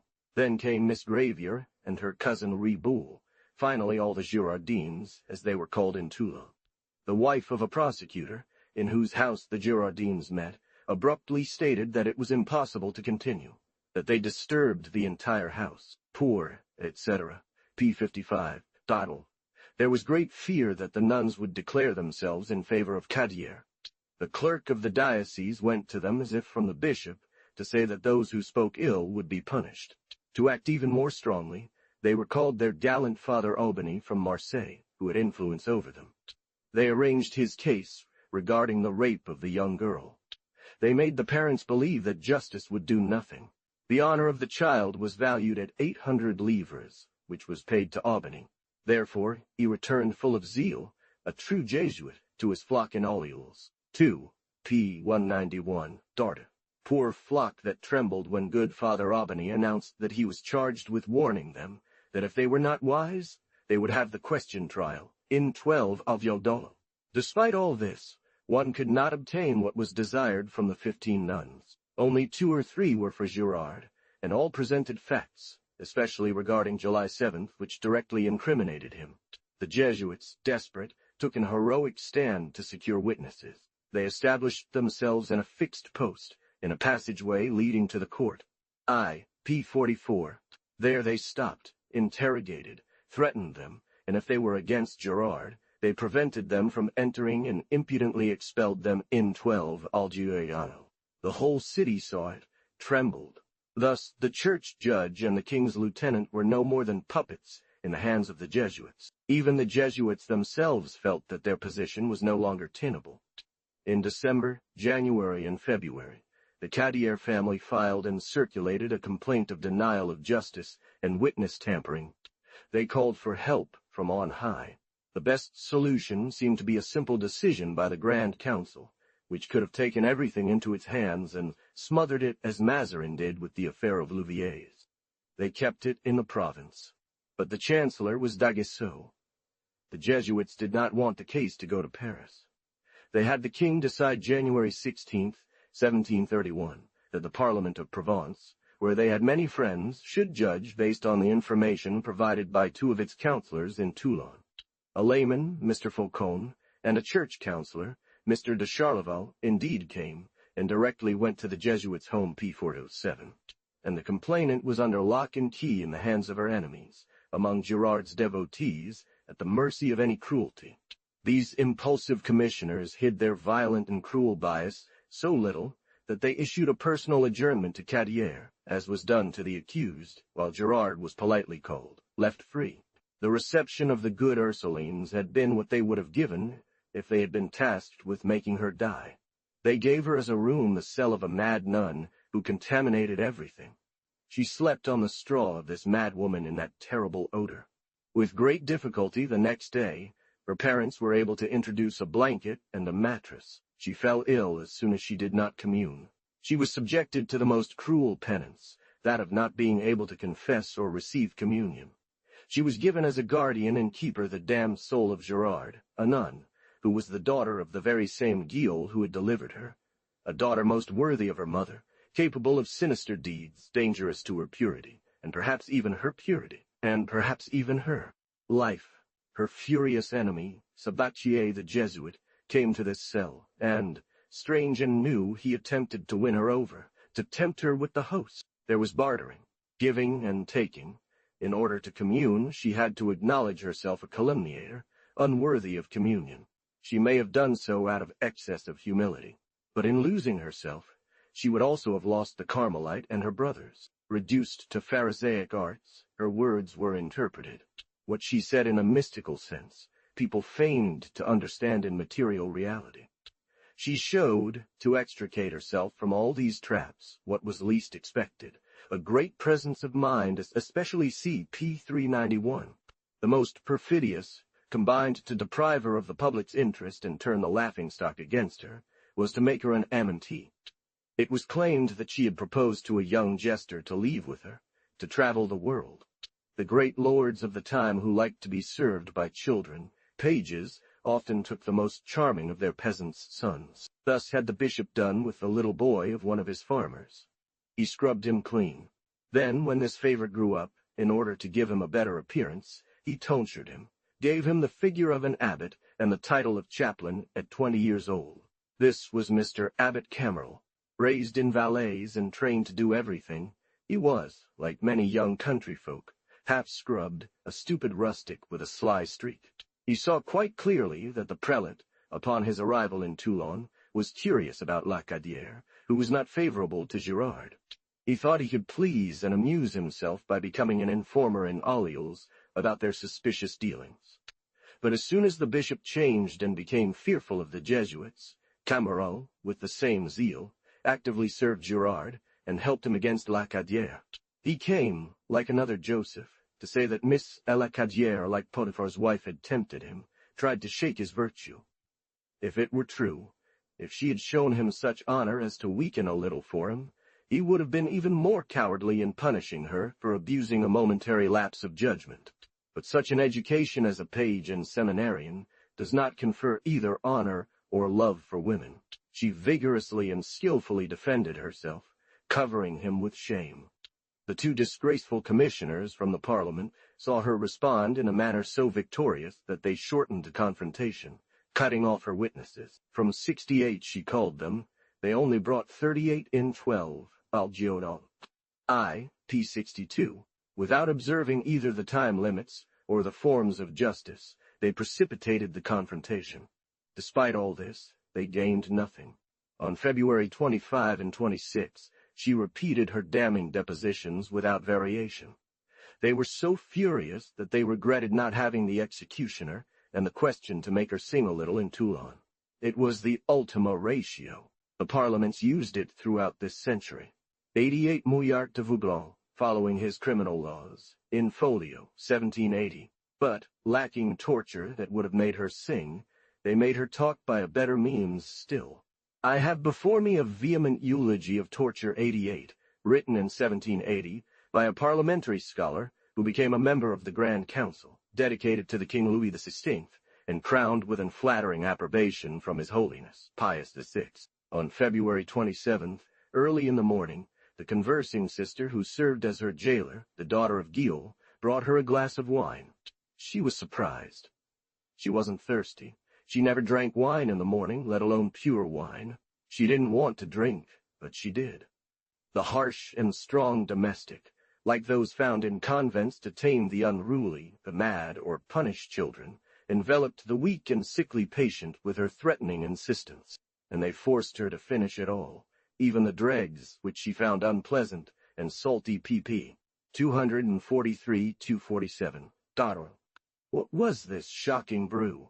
At the time of abortion, we saw how expert the former director of religious women was in remedies. Here, pure wine would have been enough for a debilitated patient. It would have been enough to intoxicate her, to extract from her that day some slurred words, which the stenographer would have drafted as a complete denial. But a drug was added, perhaps the witch's herb, which disturbs for several days to prolong this state, and allow her to act in ways that would prevent her from retracting the denial. We have the deposition she made on February 27th. A complete change. Apology for Girard. The commissioners, an odd thing, do not notice such a sudden variation. The singular, shameful spectacle of a drunk young girl does not surprise or alarm them. They make her say that Girard never touched her, that she never felt pleasure or pain, and that everything she experienced was due to an infirmity. It is the Carmelite. It is her brothers who made her recount as real acts what was only a dream. Not content with clearing Girard's name, she blackens hers, accables them, and puts a noose around their necks. What is wonderful is the clarity, the precision of this deposition. One can feel the hand of a skilled stenographer. One thing surprises, indeed, that being on such a good path, one did not continue. Nothing on the 28th. Interrogated for a single day, the 27th.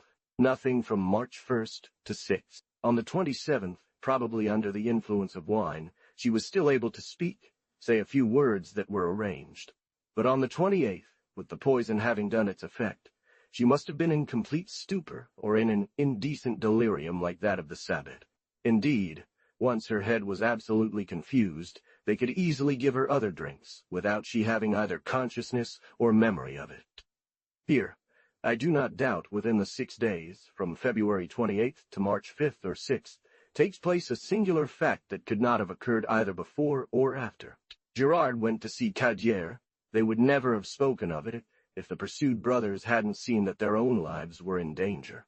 A fact so repugnant, so sad for poor Cadier, that it is indicated in 3 lines, without either she or her brother having the heart to say more. P247 of the in-folio, lines 10-13, took from her once again insolent, impudent liberties. This happened, say the brother and sister, since the case is in court. He dared not see her at all since March 10th, the day she regained her senses and left the convent where he held her. But from November 26th to February 26th, Gerard was intimidated, humiliated, always beaten in the witness war he waged against Cadier. He saw her only during those 5 days when he was still master over her, and when the unfortunate woman, under the influence of poison, was no longer herself. If Mother Guillaume had once handed Cadier over, daughter Guillaume could hand her over again. She was lost, and it was over. But another trial began against her brothers and the brave Carmelite. Gerard, who had then won the battle by denying himself, dared to come to her prison, see her in the state he had placed her in, stunned or desperate, abandoned by heaven and earth, and if any lucidity remained, subjected to the horrible pain of Uffing. Having, through his testimony, killed his own people, remorse might tempt her to bend Gerard, get him not to pursue them, and above all, ensure she wasn't put to the question. The prisoner's condition was deplorable, and begging for mercy. Minor infirmities associated with a life always seated caused her great suffering. Due to her convulsions, she had a descent, at times very painful, P343, which proves that Gerard was not a criminal by chance, but a perverse, a scoundrel, because he only saw the ease of securing his advantage from all of this. He believed that if he used it, she would be abased in his own eyes, that she would never rise again, never regain the heart and courage to retract her denial. He hated her then, yet with libertine and offensive banter, he spoke of this humiliation, and had the indignity, seeing the poor defenseless person, to lay hands on it. P249. Her brother assured and affirmed it briefly, but with shame, not pressing further on that subject. She herself attested to this fact, saying in 3 letters, yes, alas, her soul was absent, and it slowly returned to her. It was on March 6th that she was to be confronted, to confirm all, to lose her brothers forever. She could not speak, she choked. The benevolent commissioners told her that the torture was right there beside her, explained the angles that would squeeze her bones, the stretchers, the iron points. She was so weak in body that courage failed her, making her a murderer of her own people. She endured being in the presence of her cruel master, who could laugh and triumph, having humiliated her body, but even more so, her conscience. No time was wasted to take advantage of her weakness. On March 10th, she was dragged from the Ursulines of Toulon to St. Clair in Ollioules. Immediately they addressed the Aix Parliament, and obtained that the Carmelite and the 2 brothers would now be indicted, having their trials separately, so that after Cadier was condemned and punished, they would come for them, pushing them to the limit. Gerard was uncertain about her. He managed to have her escorted like a notorious bandit on this infamous road, between the soldiers of the marshal's service. He requested that at St. Clair she be locked up tightly. Everyone felt pity for her. The ladies were moved to tears seeing their poor sick woman, who could barely drag herself arrive among swords. 243-248.oi. Chancellor D'Aguesseau proved very soft, very weak. He found 2 strong men, Mr. Aubin, the prosecutor, and Mr. Claret, the notary, who drew up the documents in which she retracted her retraction, terrible documents in which she recounted the threats from the commissioners, and the superior of the threats, Ursulines, especially the poisoned wine that she was forced to drink March 10-16, 1731, pp.1.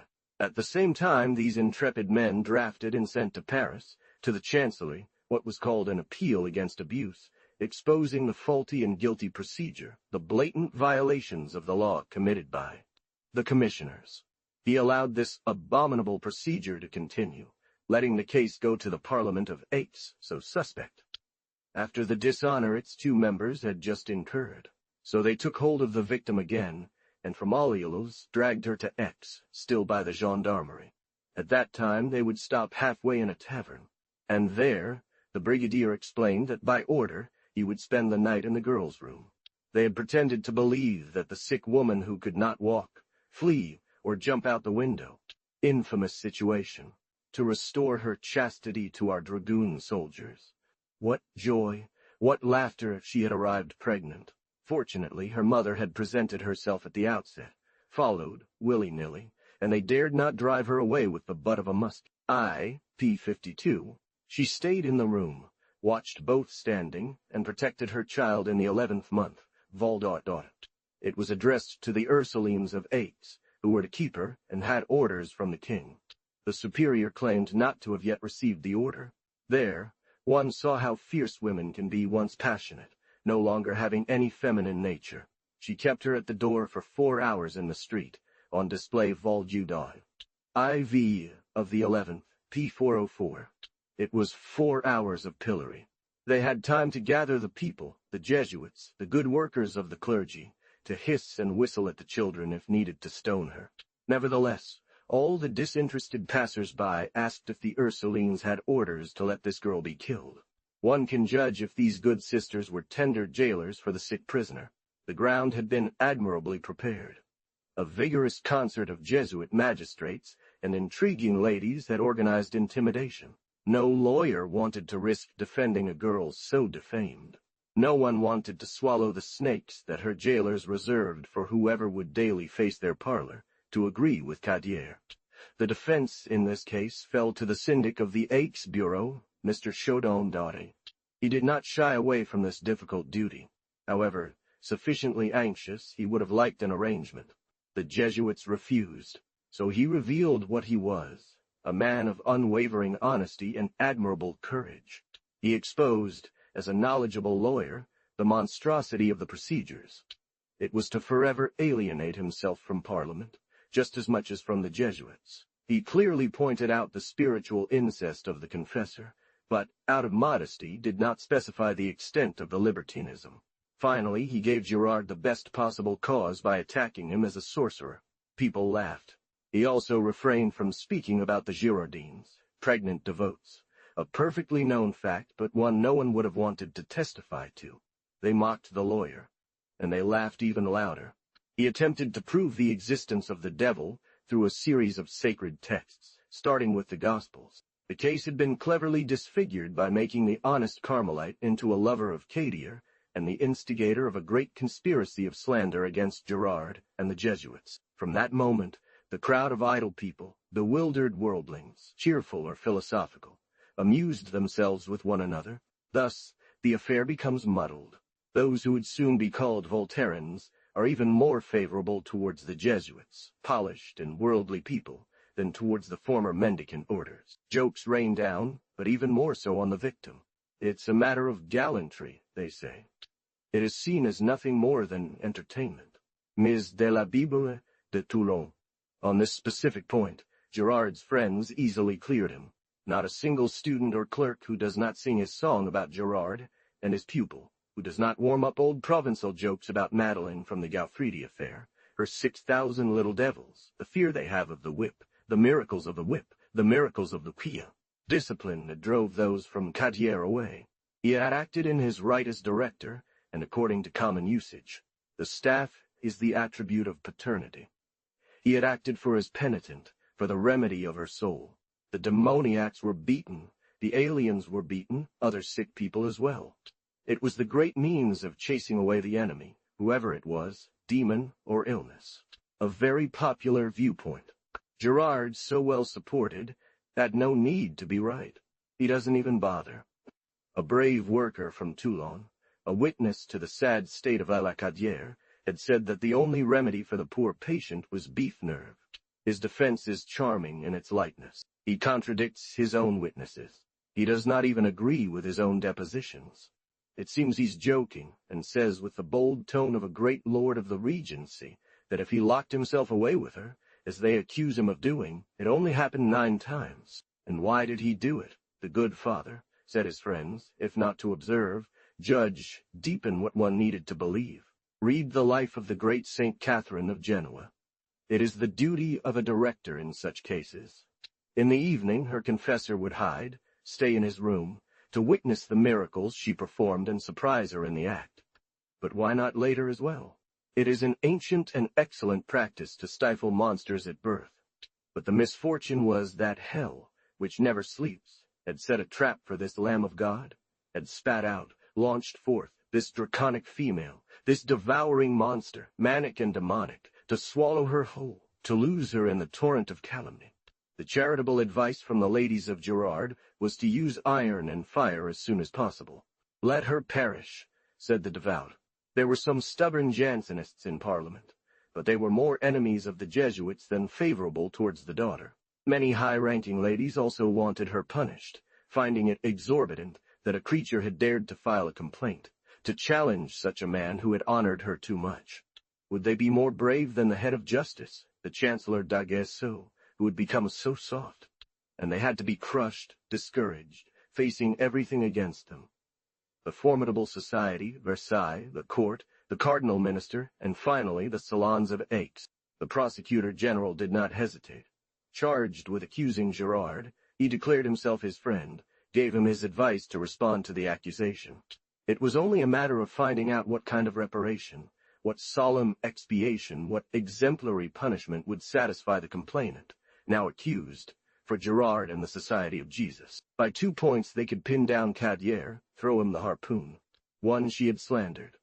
The Jesuits, despite their good-naturedness, admitted that in the interest of religion, an example would be useful to warn a few people, including the convulsive Jansenists and the philosophical scribblers who were starting to multiply. But no law punishes calumny to the point of death. To reach such a conclusion, one had to look further back, say, the old Roman text, the Jesuits are the religion. De famosis libellis prescribes death for those who have made injurious libels against emperors, or the religion of the empire. Therefore, a memorandum against a Jesuit deserves the ultimate punishment. 2. We had an even better hold. A.T. The beginning of the trial, the episcopal judge, the prudent Larmadieu, asked her if she hadn't divined the secrets of several people, and she confirmed it. So we could attribute to her the quality mentioned in the formula for witchcraft trials, diviner and abuser.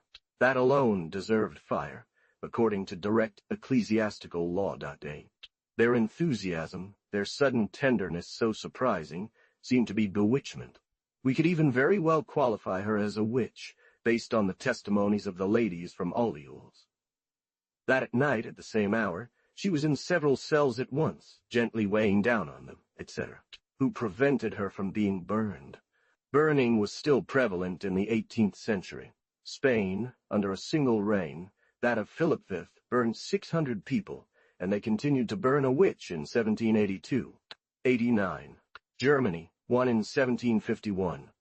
Switzerland, one as well in 1781. Rome still burns, though secretly, in the furnaces and cellars of the Inquisition. But France, at least, surely is more human. 89. This detail is relayed by a consultant from the Holy Office who is still alive. It is inconsistent. In 1718, a sorcerer was burned in Bordeaux. 90. The guardians of the royal child, Monsieur le Duc, Fleury, indulgent at court, were terrible to the city. A donkey driver and a noble Mr. Des Chauffeurs were burned alive. In 1724 and 1726, the pyre was lit on the Grève for offenses that, in Versailles, were considered games of schoolboys. The advent of the cardinal minister cannot be better celebrated than by a reform of morals, by the severe example made of public corrupters. 90. I am not speaking of executions carried out by the people themselves. Nothing more appropriate than to make it a terrible and solemn affair on this infernal girl, who has so threatened Girard's innocence.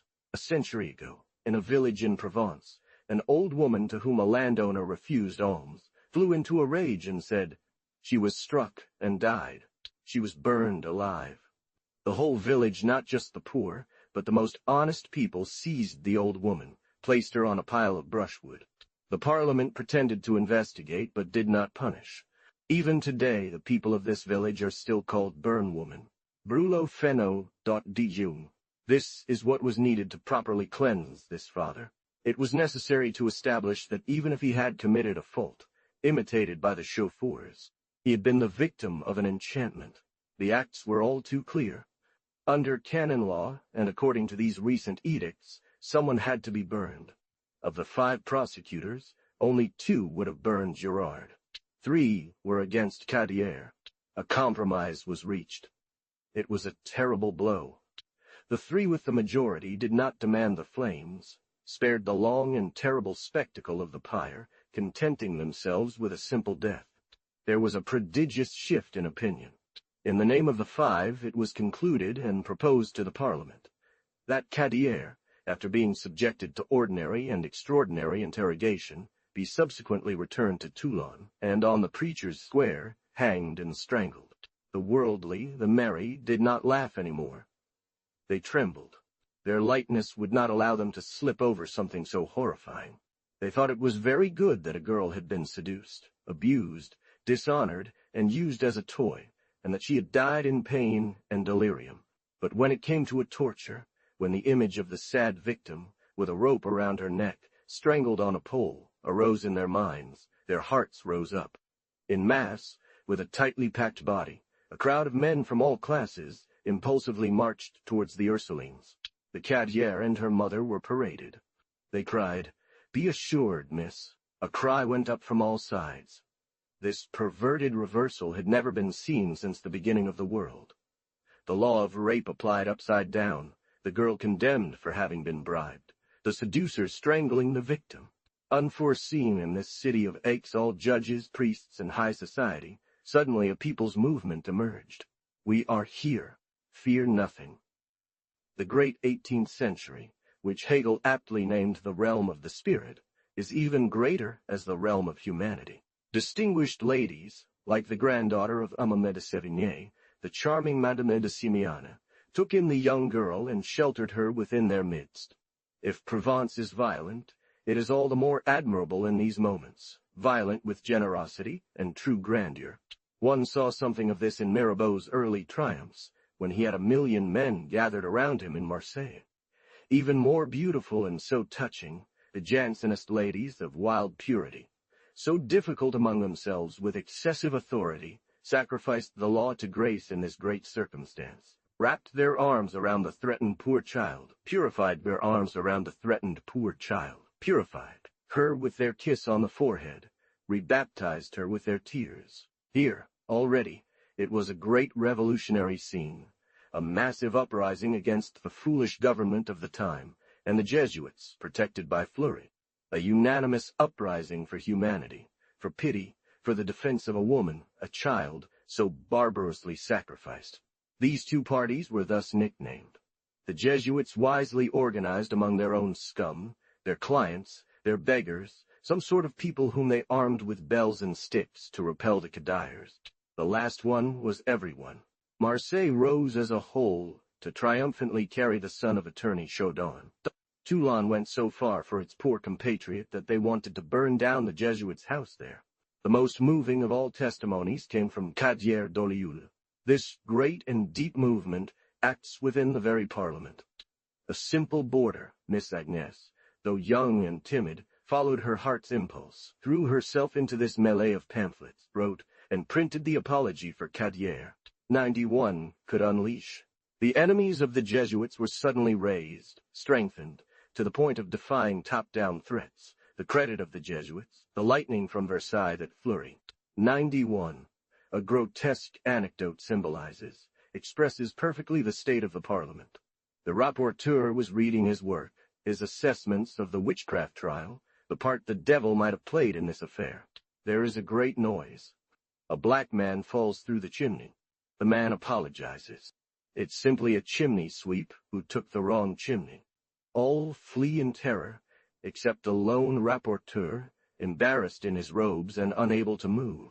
Papon IV 431 can say that indeed, a terror, that of the people, the popular demon, fixed the Parliament, like this judge bound by his robe. Even Girard's friends, seeing their numbers diminish, their phalanx grow thin, desired the judgment. It took place on October 11, 1731. No one dared to challenge, in the presence of the people, the harsh conclusions of the prosecution to strangle Cadier. 12 councillors sacrificed their honor, declared Girard innocent. With 12 against 12, President Lebrade was about to decide the court. He judged for Girard. Of the 12 others, some Jansenists condemned him to fire as a sorcerer, and 3 or 4, more reasonable, condemned him to death as a scoundrel. The high society, the indifferent, were satisfied, acquitted of the accusation of witchcraft, and what would have led to his death, or he sent him back, as a priest and confessor, for the ecclesiastical trial, to the official of Toulon, his intimate friend, L'Armédieu. An extremely inaccurate statement, and one paid so little attention to this judgment that even today M. Fabre says, M. Marie repeats, that both were acquitted, and there was still a terrible undercurrent. The city of Aix understood it thus. El Cadier was treated as a slanderer, condemned to see her memoirs and defenses torn and burned by the hand of the executioner. Marked in this way, blighted by slander, the Jesuits had to continue their work underground and pursue their success with Cardinal Fleury, inviting secret and arbitrary punishments upon her. It felt that the Parliament was not sending her back, but rather delivering her. Girard fled in a closed chair. From there arose a terrible fury against President Lebrade, so threatened that he requested the Flanders Regiment be called. He was discovered, and he would have been killed had he not saved himself within the Jesuit church, where he escaped and returned to Dole, honored and glorified by the society. He died there in 1733, in odor of sanctity. The courtier Lebrade died in 1735. Cardinal Fleury did everything that pleased the Jesuits. In Aix, in Toulon, in Marseille, he exiled, banished, and imprisoned. According to the ruling, Ella Cadier should have been allowed to return and be reunited with her mother. Toulon was particularly guilty of displaying the effigy of Girard on its gates, and of parading the sacred three-cornered hat of the Jesuits. However, I dare say that she was never permitted to revisit this scorching theater of her hometown, which had been so highly declared for her. What happened to her? Until now, no one has been able to find out.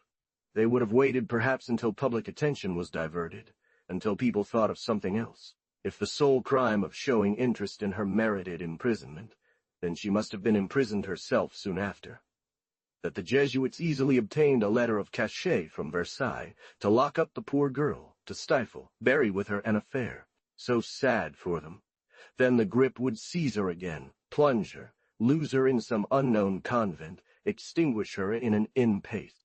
She was only 21 years old at the time of the verdict, and she had always hoped to live a short life.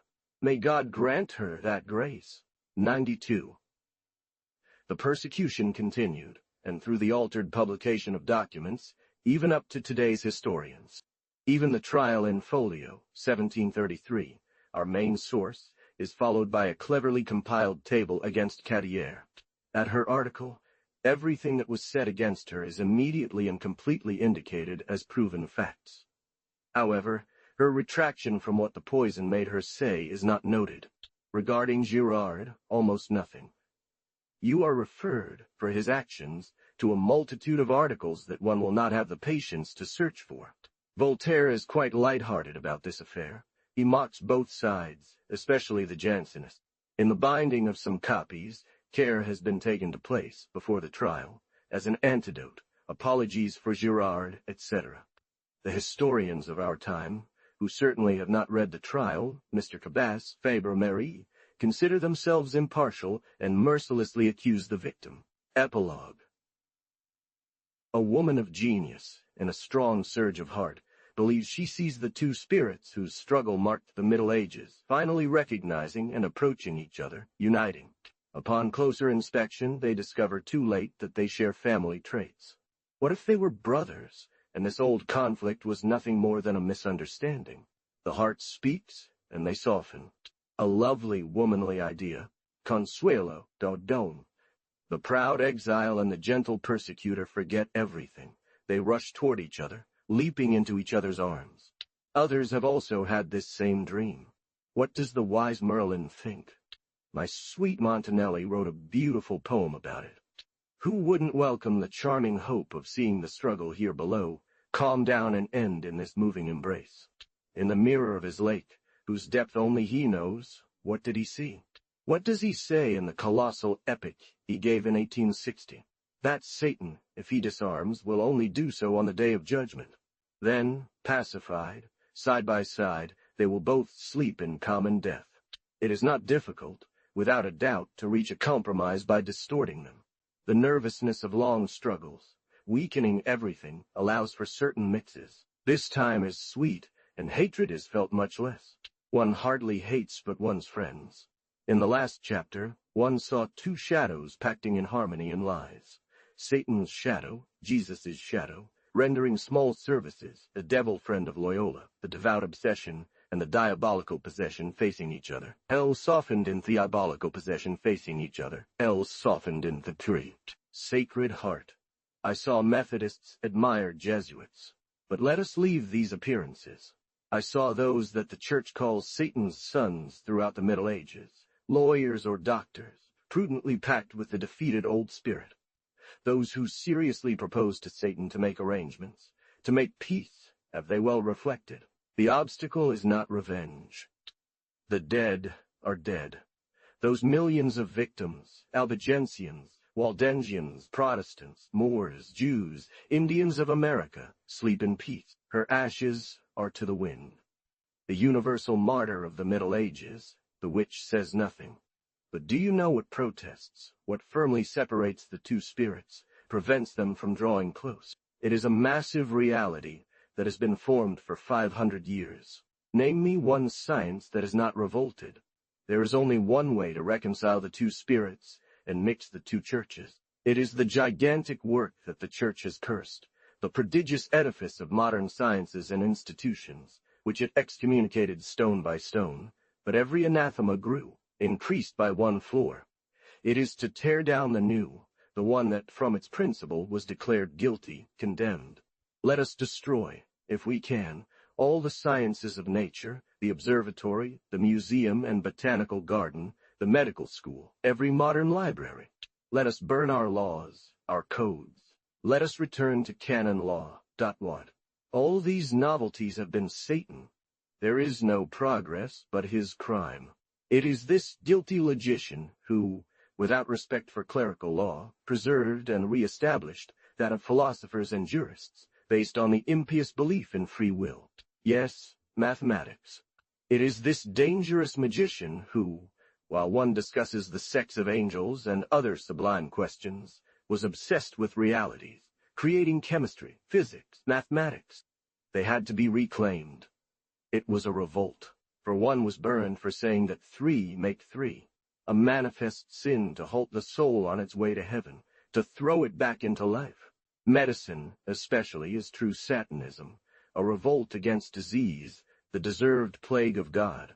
How can all this be atoned for? How to remove, crush this heap of revolts that today makes all modern life? To return to the path of angels, will Satan destroy this work? It rests on three eternal stones: reason, right, nature. The new spirit is so victorious that it forgets its struggles, barely bothers today to remember its victory. She perished, had to perish. How? It was not useless to remind it of the misery of its first beginnings, the humble and coarse forms, barbaric, cruelly comic, that it had under persecution, when a woman, the ill-fated witch, gave it popular flight in science. More daring than the heretic, the half-Christian reasoner, the scholar who kept one foot in the sacred circle. She escaped vividly, and on free soil tried to make an altar of rough, wild stones. Above all, by the progress of the very sciences she began with, by the doctor, by the naturalist for whom she had worked. The witch has perished forever, but not the fairy. She will reappear in this immortal form. Woman, occupied for centuries with men's affairs, has lost her true role, that of medication, of consolation, the role of the fairy who heals. This is her true priesthood, and it belongs to her, whatever the Church says. With her delicate organs, her love for the finest details, a so tender sense of life, she is called to become its penetrating confidant in every science of observation. With her heart and pity, her divining kindness, she goes naturally to medication. Both need a woman. Between the sick and the child there is very little difference. She will enter into the sciences and bring them sweetness and humanity, like a smile from nature. The anti-nature pales, and the day is not far when its happy eclipse will bring dawn to the world. The gods pass, but God does not. On the contrary, the more they pass, the more he appears. He is like a lighthouse in eclipse, but which returns brighter at each turn. It is a great sign to see him in full discussion, even in the newspapers. Thus is God, thus is the world. We begin to feel that all questions revolve around the fundamental and sovereign question: education, state, child, woman. This signifies that the times are ripe. How luminous, harsh, and beautiful was my desert. So near is this religious dawn, that at every moment I thought to see it rise in the desert where I finished this book. My bed was set on a rock of the great raid of Toulon, in a humble villa among aloe and cypresses, cacti and wild roses. Before me, this vast sea of sparkling water. Behind, the bald amphitheater where the world's general assemblies would comfortably sit. This place, all African, has flashes of steel that, in the day, dazzle. But on winter mornings, especially in December, it was full of divine mystery. I rose just at 6 o'clock, when the cannon fire from the arsenal signals work. From 6 to 7, I had an admirable moment. The vivid, dare I say, acute twinkling of the stars shamed the moon and resisted dawn. Before she appeared, and during the battle of the two lights, the marvelous transparency of the air allowed me to see and hear at incredible distances. I could distinguish things up to 2 leagues away. The slightest accidents in distant mountains, trees, rocks, houses, terrain folds, all revealed themselves with the finest precision. I hadn't senses. I felt like a different being, freed, winged, unshackled. A clear, austere moment, so pure. I was thinking to myself, but what? Am I still a man? An indescribable pale that the rosy dawn respected, dared not stain, a sacred ether, a spirit, made all nature spiritual. Yet one felt a progress, slow and gentle changes. A great wonder was about to come, to burst and eclipse everything. We let it come. We did not urge it. Come, sun. It's about to rise. We worship you in advance, but while enjoying this last moment of dream. The upcoming transfiguration, the expected ravishments of light, took nothing away from the deep charm of still being in the divine night, of being half hidden, without quite clarifying the miraculous enchantment. Let's wait and hope, in meditation. My, woe is she. Clarifications. A geographical classification of witchcraft. Dark subject is like the sea. Need creates senses. He who often dives into it learns to see within it. Witness the singular fish of which Forbes speaks, Pertica astrolabus, which, living at the very bottom near the seabed, has created an admirable eye to capture and focus the lights that descend there. Magic, at first glance, had for me the unity of night. Little by little, I saw it as multiple and very diverse. In France, from province to province, great differences already exist. In Lorraine, near Germany, it seems heavier and darker. In Basque country, Satan is lively, mischievous, a prestidigitator. In central France, he is a good companion. The flying birds he releases seem to be the amiable augury and wish for freedom. Us leave France. Among diverse peoples and races, varieties and contrasts are much stronger. Why? As far as I know, no one had truly seen this.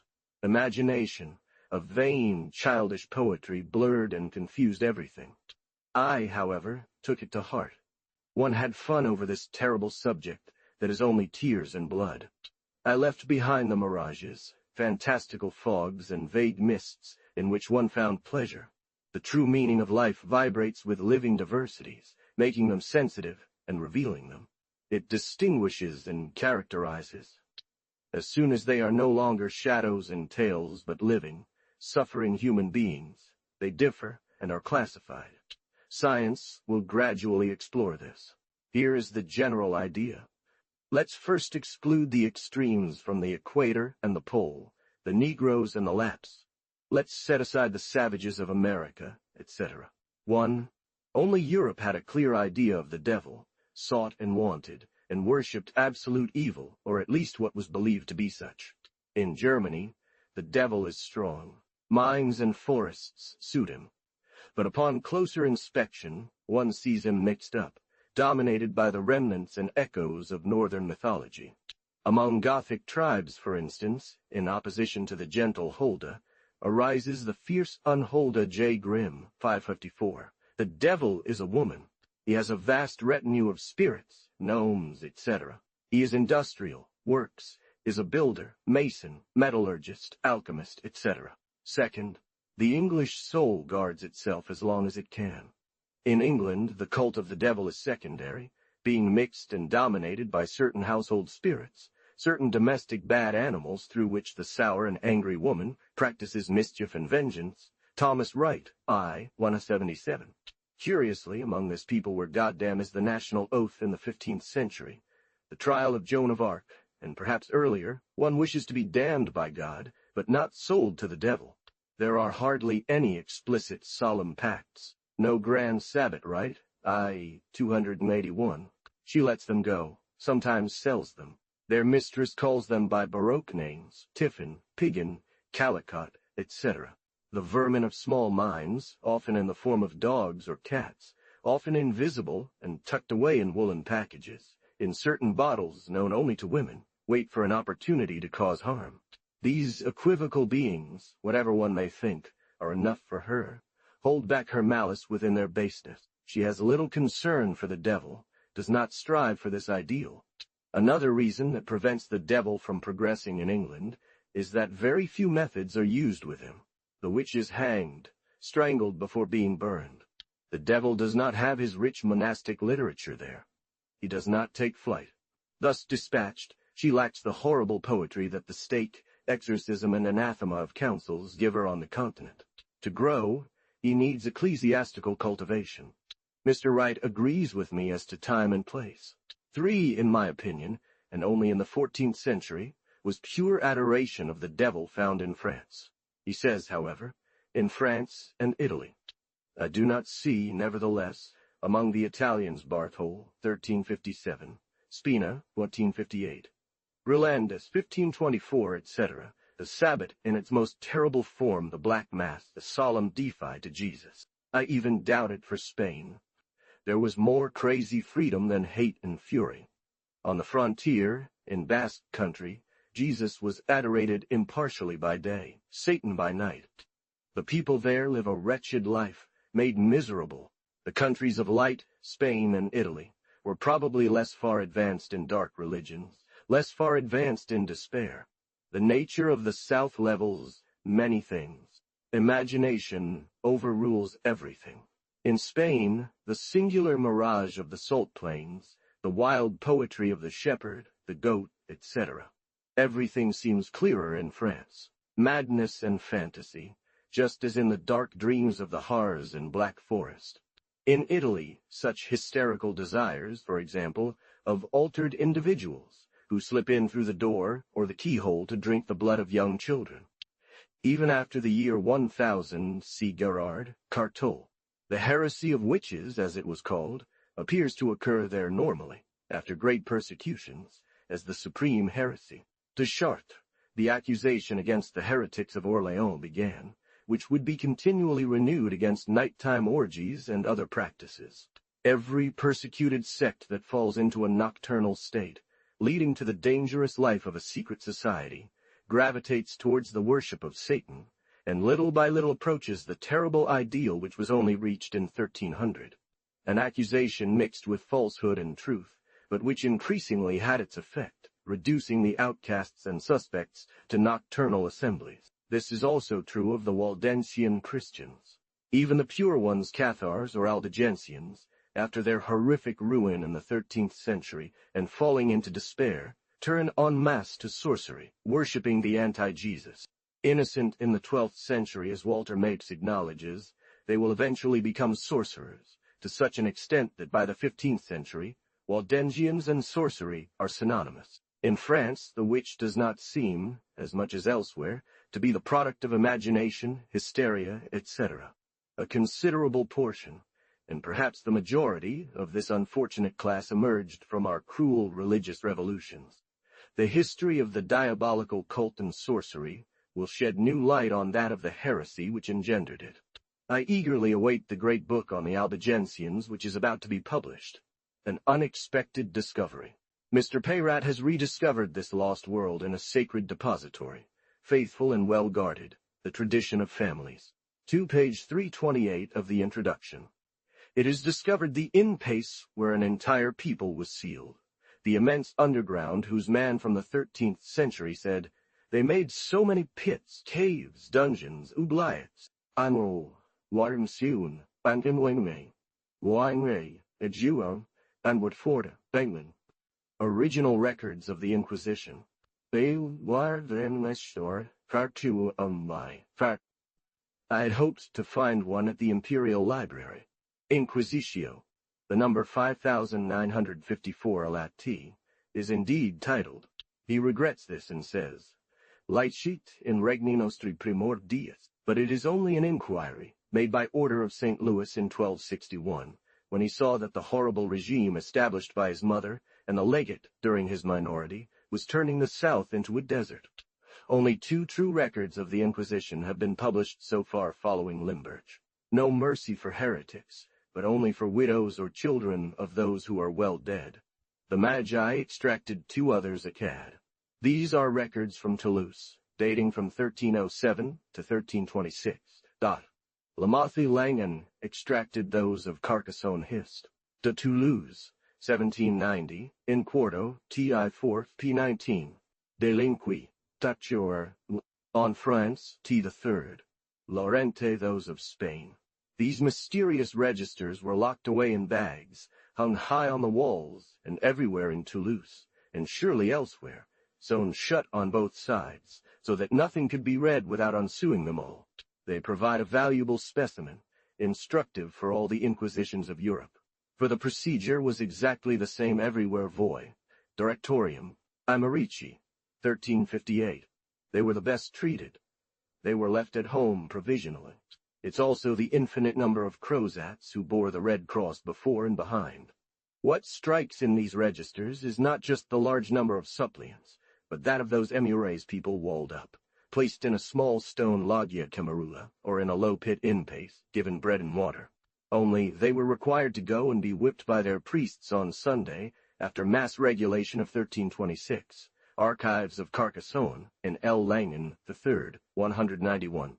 They could be arrested and imprisoned without new cause.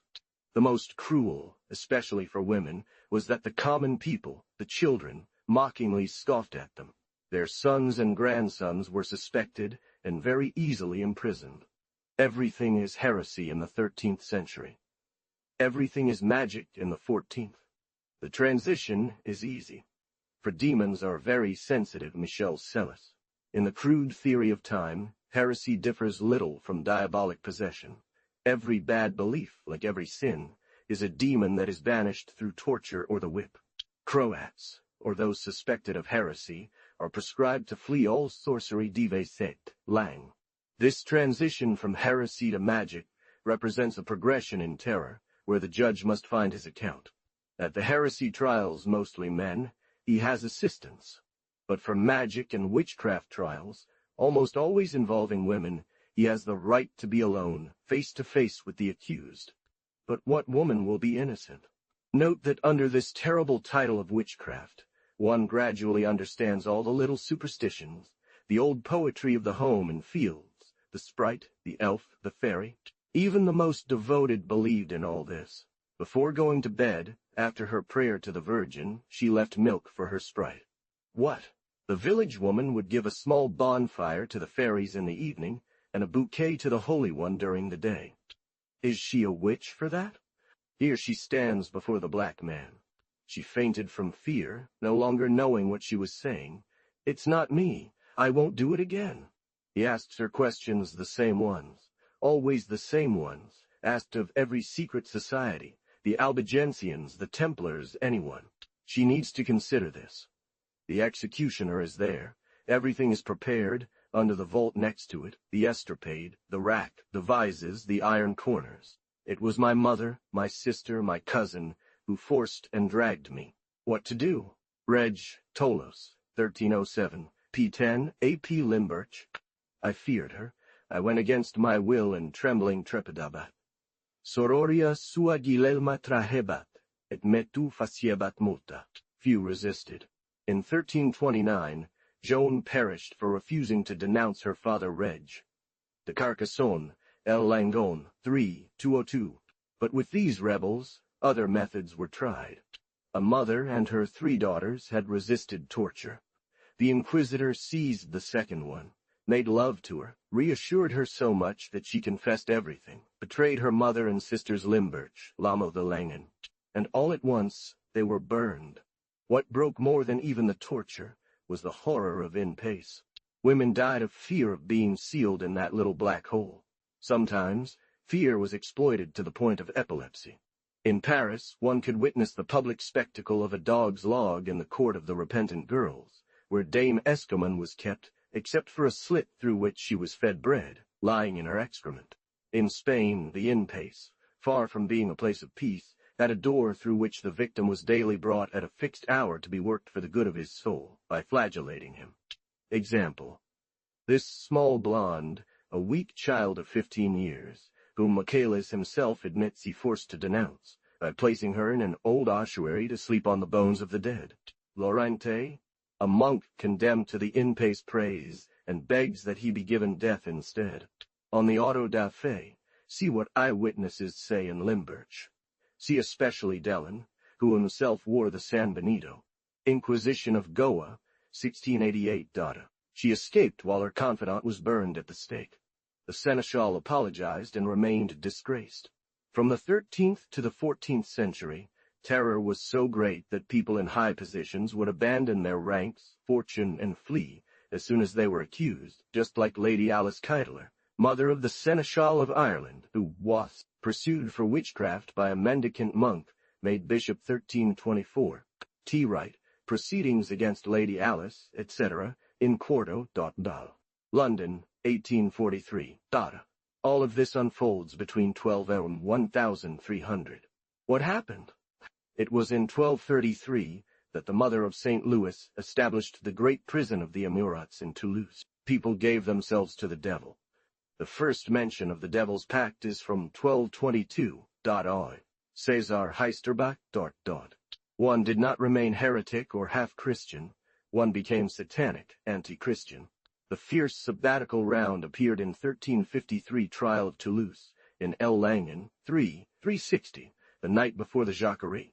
The first 2 chapters, summaries of my courses on the Middle Ages, explained by the general state of society, why humanity despaired, and chapters the 3rd, 4v, explained by the moral state of the soul, why women especially despaired, and were driven to sell themselves to the devil, becoming witches. It was only in 553 that the Church took the atrocious decision to damn spirits, or demons, synonymous terms in Greek, without return, without possible repentance.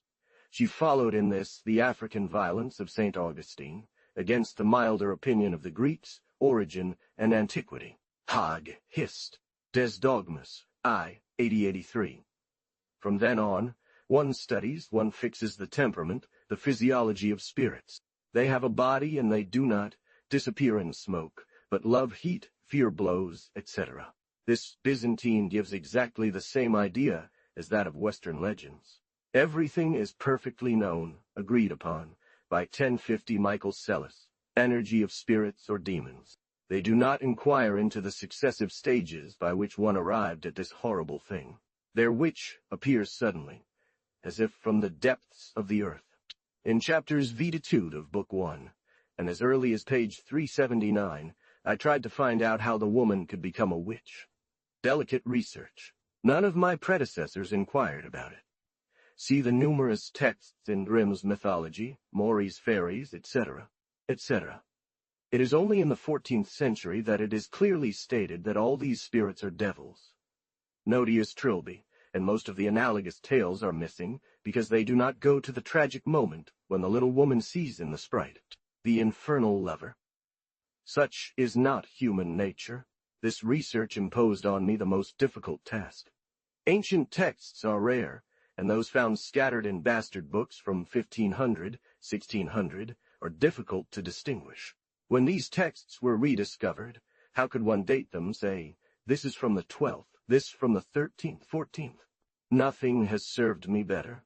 In these formulas, these so little variable, I would not have dared, if I had not already been familiar with these times, my obstinate studies of Grimm, Ducange, etc., and my Origins of Law 1837. Usages, in the custom that seems eternal, one nonetheless grasps the sense of time.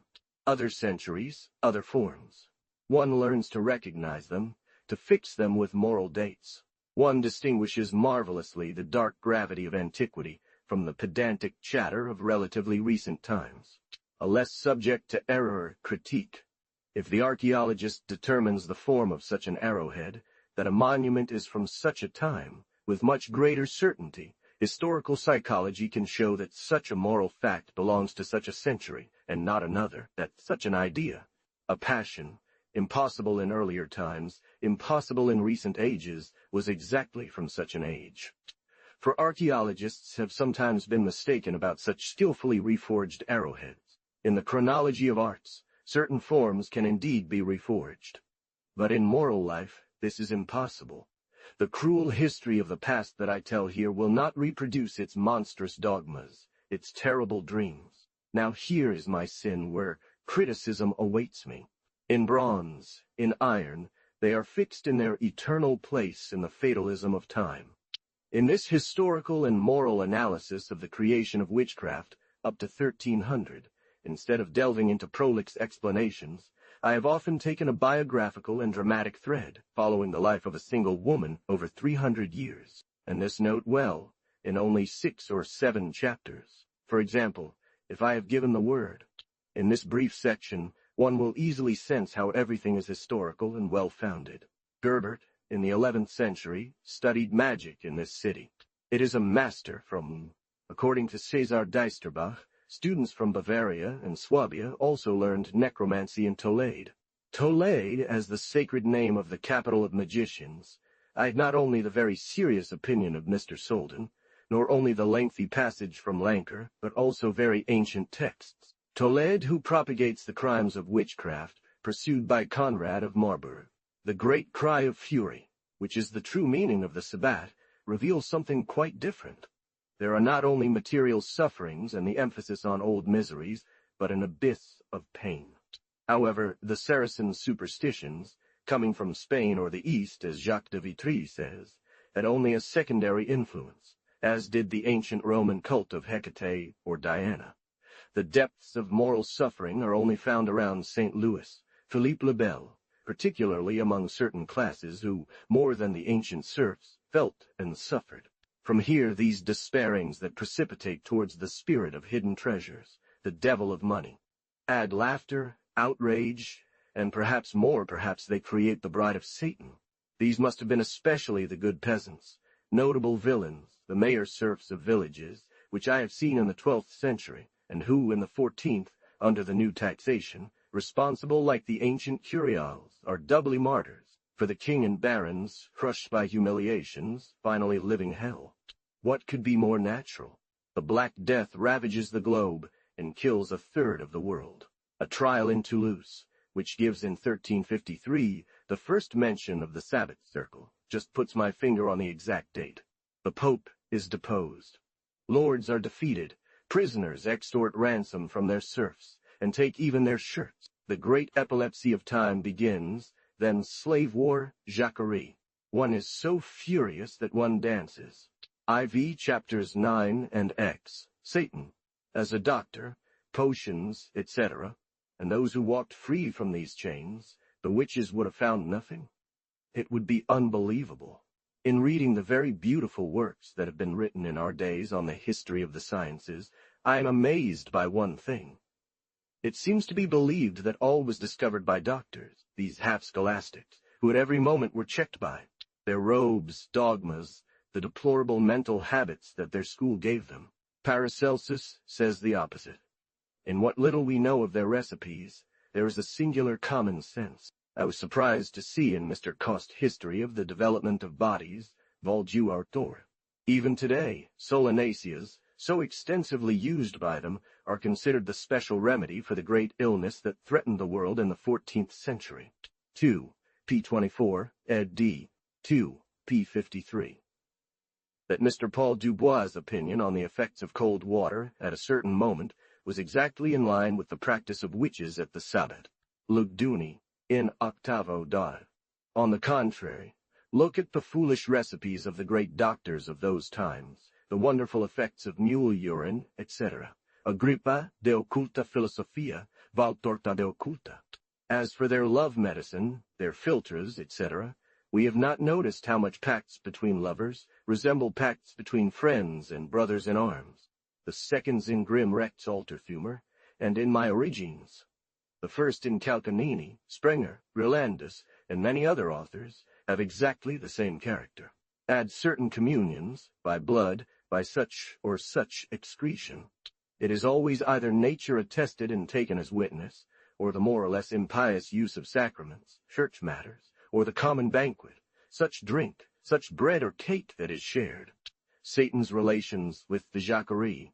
But however intimate and personal they may seem, the supreme communion of love is always a conferratio, the sharing of a bread that has taken on magical virtue.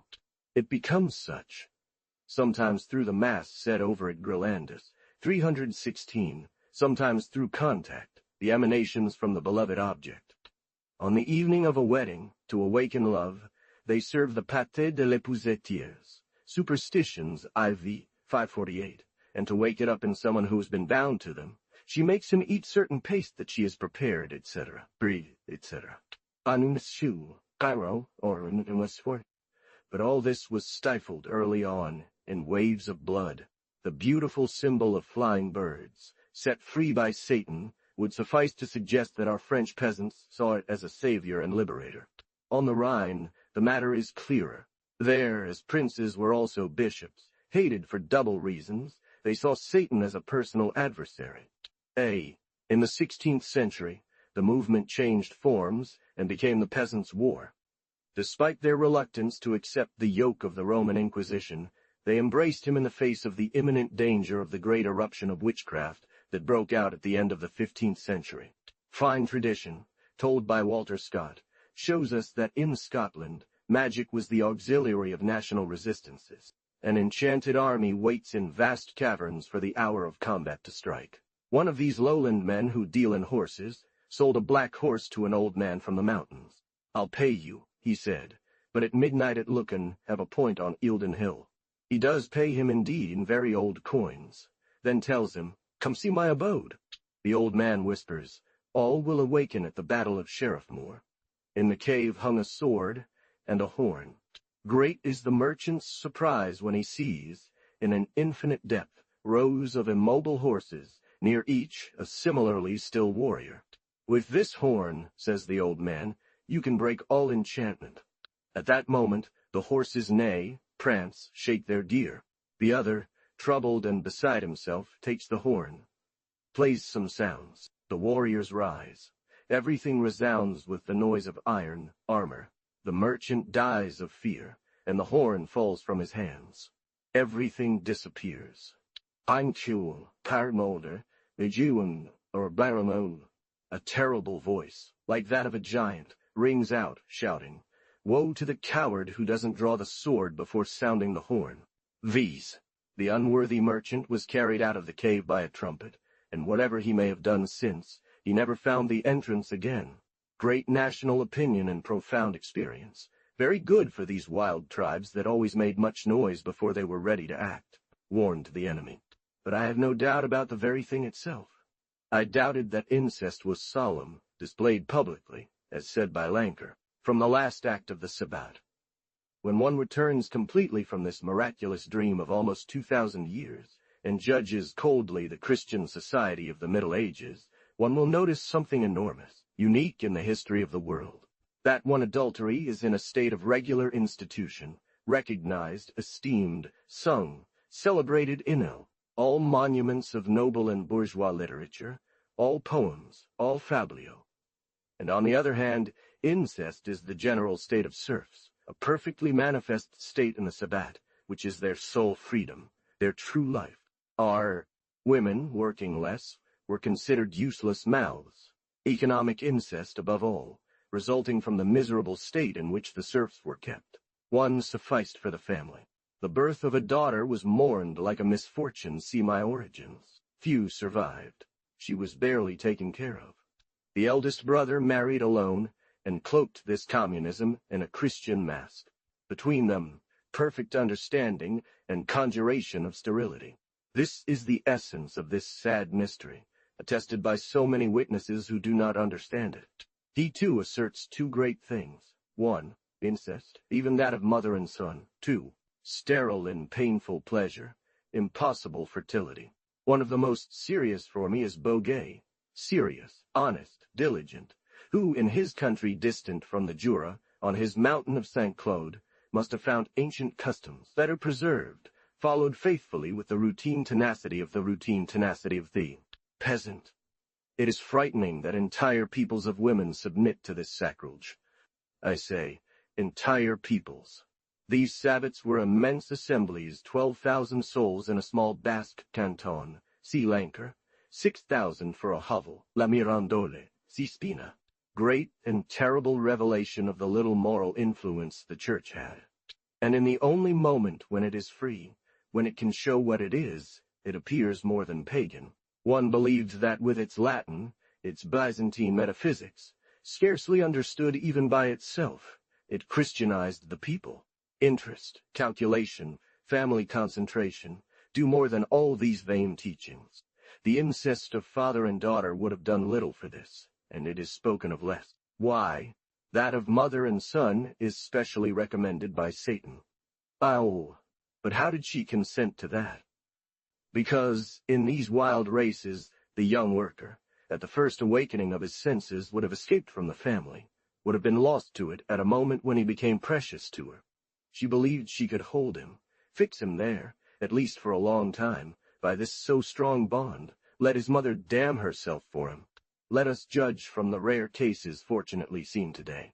This hardly occurs except in extreme misery. It is hard to say. Excess of misfortune depraves. A broken spirit defends itself little. It is weak and soft. The poor wild people, in their so bare life, spoil their children extremely, much more so in the Middle Ages. With a destitute widow, an abandoned woman, the child is master of everything, and she has no strength when he grows up to oppose him. There, women are crushed from three sides. The Church holds them down. They are Eve in original sin. At home, they are beaten. On the Sabbath, sacrificed. One knows how. She is nothing, has nothing. In essence, she is neither of Satan nor Jesus. She would die without her child. This is the horror of the Middle Ages. But one must be careful with such an unhappy creature. For under this hail of pains, what is not pain, what is sweetness and tenderness, can turn into frenzy. With its spiritual air, it raises from the depths unbelievable things that would have remained there. It goes prowling, digging through the filthy undergrounds of the soul. Besides, the poor creature would suffocate all this. Very different from a high lady, she can sin only by obedience. Her husband wants it, and Satan wants it. She is afraid, she cries. She is hardly consulted. It is hell down here. But however free she may be, the effect is no less terrible for the corruption of senses and spirit. She remains stunned, half mad with remorse and passion. The son, if one has succeeded, sees in his father an enemy. A breath of parricide hangs over this house. What a flock! What sheep! One is appalled by what such a society could be, where the family, so impure and torn, walked somber and silent, with a heavy lead mask, under the rod of an idiotic authority who thought itself mistress. What idiot shepherds! Ah! They had under their eyes a monster of misfortune, pain, and sin, an unprecedented spectacle before and after. But they looked in their books, learned, repeated words. Words. Words. That's all their story. They were altogether a language. Verb and verbality, that's all. A name will remain for them, word. 7. Sorcery literature. It began around 1400. Its books belong to two classes and two eras. One, those of the inquisitorial monks of the 15th century. Two, those of the secular judges of the time of Henry IV and Louis XV. I compared them, sometimes with the older editions. The large Lyon compilation we made and dedicated to the Inquisitor Nithard reproduces a host of these monk treatises. In essence, there is very little substance. They merely repeat themselves tediously. The earliest, circa 1440, is the worst of fools, a fine German mind, the Dominican Nider. In his Formicarius, each chapter begins by drawing a comparison between ants and heretics or witches, capital sins, etc. This borders on idiocy. He explains perfectly why Jeanne d'Arc should have been burned at the stake. But who could say everything? What a fertility of nonsense. This book was so well received that most people copied it. Sprenger especially, the great Sprenger, whose merits I have noted. Woman comes from A and minus. Women have less faith than men, and just nearby, she is indeed light-hearted and credulous. She always tends to believe. Solomon was right to say, a beautiful and mad woman is a golden ring on the snout of a pig. Her tongue is as sweet as oil, but underneath it's only absinthe. Besides, how can one be surprised by all this? Was she not made from a curved rib, that is, a rib twisted against man? Sprenger's hammer is the key work, the prototype, which other manuals, such as Hammers, Whips, Fustigations, by Spina, Jacquier, Castro, Grillandus, etc. This one, Florentine, an inquisitor in Arezzo, 1520, has curious things about philters, some interesting stories. It is clear that, besides the real Sabbath, there was an imaginary Sabbath where many frightened people believed they were witnessing it, especially somnambulist women who would rise at night and run through the fields. A young man crossing the countryside at the first light of dawn, following a stream, heard himself called in a very soft but fearful and trembling voice, and he saw there an object of pity, a white figure of a woman almost nude, except for a small pair of panties. Ashamed and shivering, she was huddled among the thorns. He recognized a neighbor. She pleaded with him to get her out of there. What were you doing there? I was looking for my donkey. He doesn't believe her, and then she breaks down in tears. The poor woman, who was probably, in her somnambulism, leaving her husband's bed, started accusing herself. The devil led her to the Sabbat. On his way back he heard a bell and dropped her. She tried to ensure her discretion by giving him a hat, boots, and 3 cheeses. Unfortunately, the fool couldn't keep his mouth shut. He boasted about what he had seen. She was caught. Grillandus, who was absent at the time, couldn't conduct her trial, but she was still burned.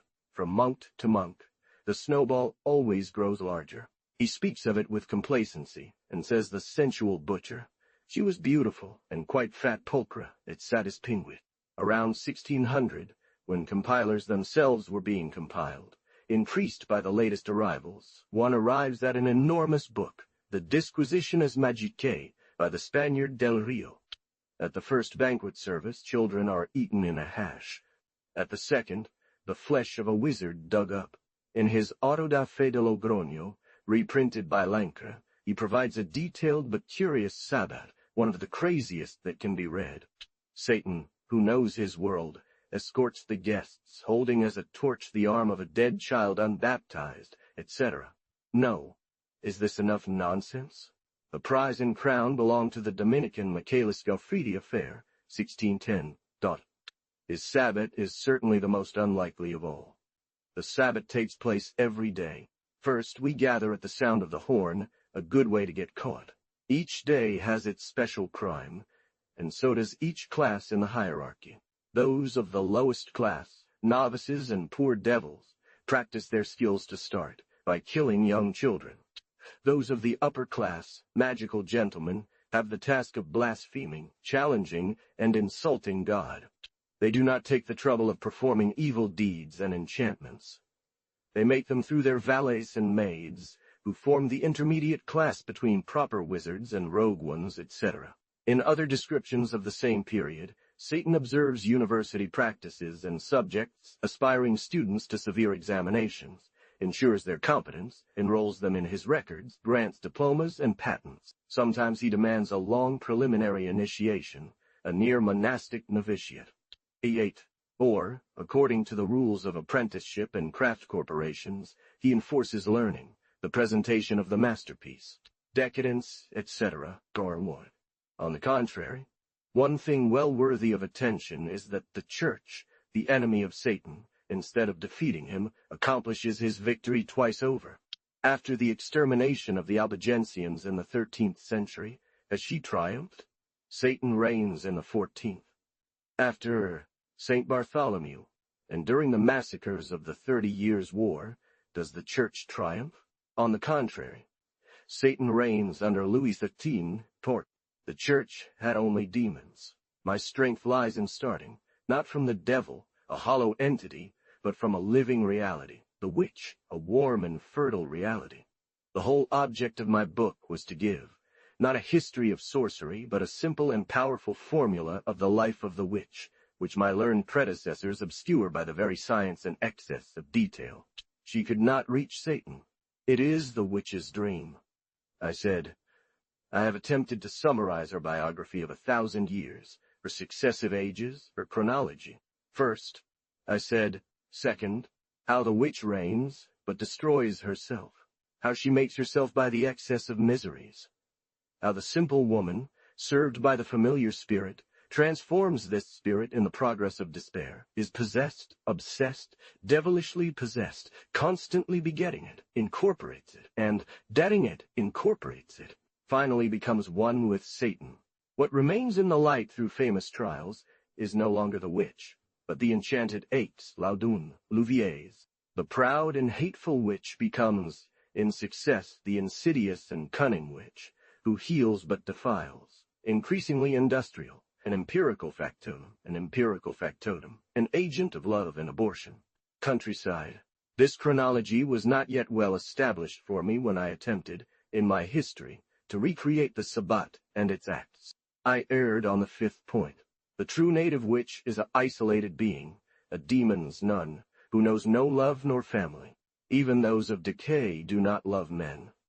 They suffer sterile libertinism, and bear its mark rancor, but they have personal tastes only those of nuns and prisoners.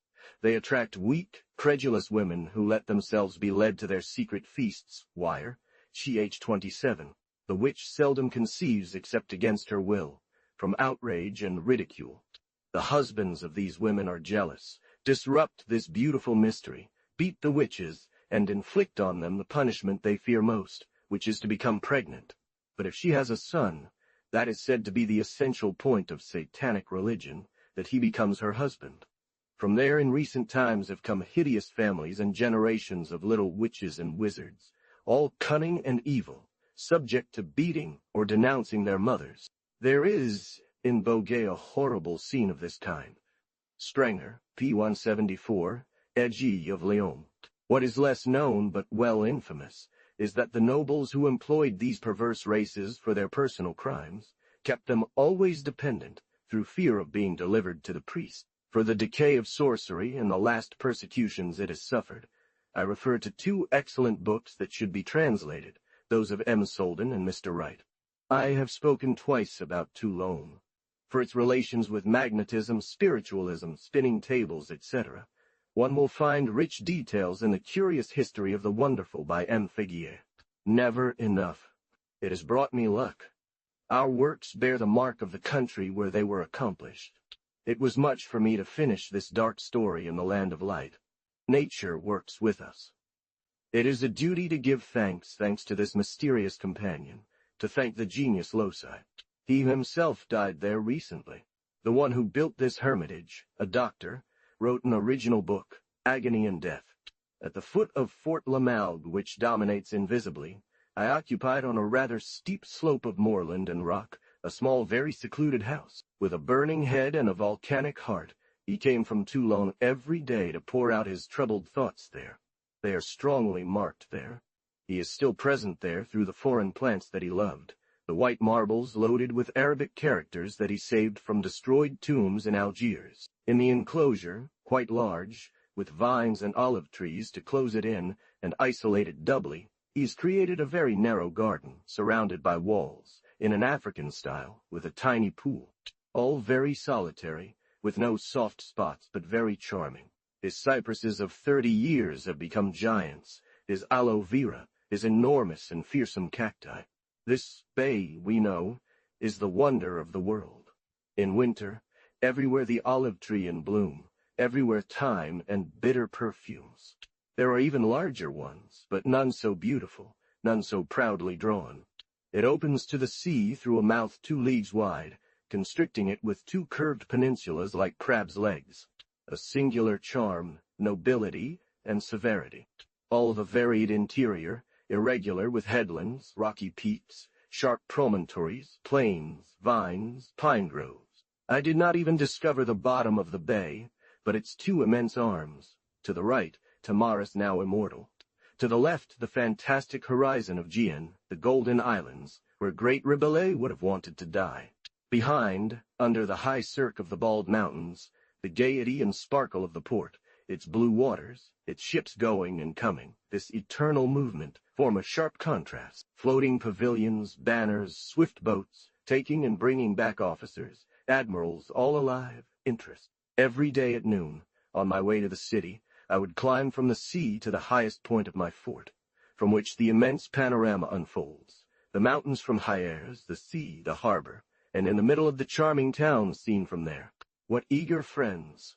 Someone who lives this for the first time said, "What a beautiful woman Toulon is! What a lovely welcome I found there!" The public institutions, the 3 libraries, the courses given on sciences, offer numerous resources that the quick traveler or passer-by who comes to embark would not suspect. Happy progress of the times that I have felt nowhere better. For me, settled for a long time and having become a true Toulonnais, what was of constant interest to me was comparing the old and new Toulon. The sad affair of La Cadière, of which the learned librarian of the city sent me the monuments, brought this contrast into sharp relief for me. It was wise to preserve such an instructive monument about the opposition between the 2 ages. That time, filled with boredom and emptiness, impregnated with filthiest hypocrisy. One building, above all, caught my gaze every day. The Naval Hospital, formerly the Jesuit seminary founded by Colbert for ship chaplains, and which, in the decline of the Navy, became a source of so odious public attention.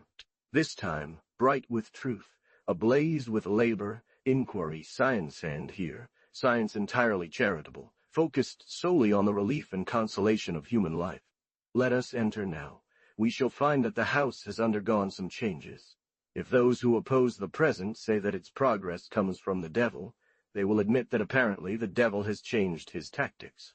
Today his grimoire is, on the first floor, a beautiful and respectable medical library, which these young surgeons, with their own money, and at the expense of their pleasures, constantly increase. Less balls and less mistresses, more science, more fraternity. Once a destroyer, now a creator in the chemistry laboratory, the devil works and prepares what is to rise tomorrow, to heal the poor sailor. These times dreamt, willed. If iron becomes necessary, the insensitivity sought by witches, and whose narcotics were the first attempt, is provided by the devilry that Jackson found 1847. He realizes. His demon is a Prometheus. To cross space, he says, "I want strength." And behold the steam, which is sometimes a wing, and sometimes the arm of the Titans. In the great satanic arsenal, I mean in the rich physical cabinet offered by this hospital, I find fulfilled the dreams, wishes of the Middle Ages, its most chimerical delusions. I want the lightning. One. It is placed in your hand, docile and manageable. It is put in a bottle. It is increased and diminished. Sparks are drawn from it. It is called upon and sent back. No longer rides through the air on a broomstick. The demon Montgolfier has created the balloon. And even more, the unity of the earth through a great electrical network. Finally, the sublime wish, the supreme desire to communicate at a distance, to unite from one pole to another, thoughts and hearts. This miracle is accomplished. The entire human race, for the first time, from minute to minute, has consciousness of itself, a communion of souls. O divine magic! If Satan does this, he must be acknowledged. It must be said that he could well be one of the aspects of God. Main sources: Gracie, Bibliotheca Magiae, 1843. Ancient Magic. O. Galwar, Wajujuachidwa Durham. Texts compiled by Soldan, Amory, etc. Calcanini, Missal. Ancient Love Magic, 1544. Dart. Acta Sanctorum. G. J. Grimm, German Mythology. Almu, Ariror, Armonashu, Arnit. Acts of the Holy Order of Saint Benedict. Michel Celis, The Power of Demons, 1050. Caesar of Heisterbach, Illustria, Miracula, 1220. Lorente, Spanish Inquest. Inquest records 1307-1326 in Limburg, and extracts from Magi Lorente, La Mothilengome, etc. Directorium Americi, 1358. Lamathi Langen, French Inquest. Manuals of monastic inquisitors from the 15th and 16th centuries. Nider, Formicarius, Sprenger Malleus, C. Bernardus Lucerna, Spina, Grilandus, etc. 2. Korn. Juan. Agrippe Opera, in octavo, 2 volumes. Luduni, Paracelsi Opera. Wire, The Prestigiis, Damonum, 1569. Boden, Demonomania, 1580. Tatma, Remigius, Demonolatria, 1596. Del Rio, Disquisitiones Magicae, 1599. Boguet, Discourse of Sorcerers, 1605. Lyon, Le Lawyer, History of Spectres, 1605. Paris. Michaelis, History of a Penitent, etc., 1613. Lancre, Inconstance, 1612. Incredulity, 1622. Tranquil, The Loudon Affair, 1634.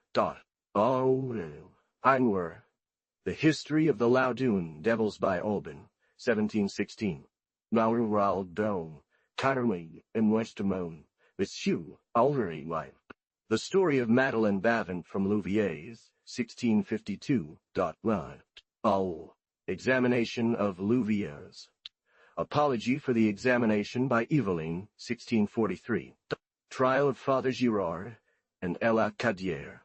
Aix, in folio, 1833. Aix, 1833. Relatives' pieces concerning this trial, 5 volumes in 12mo.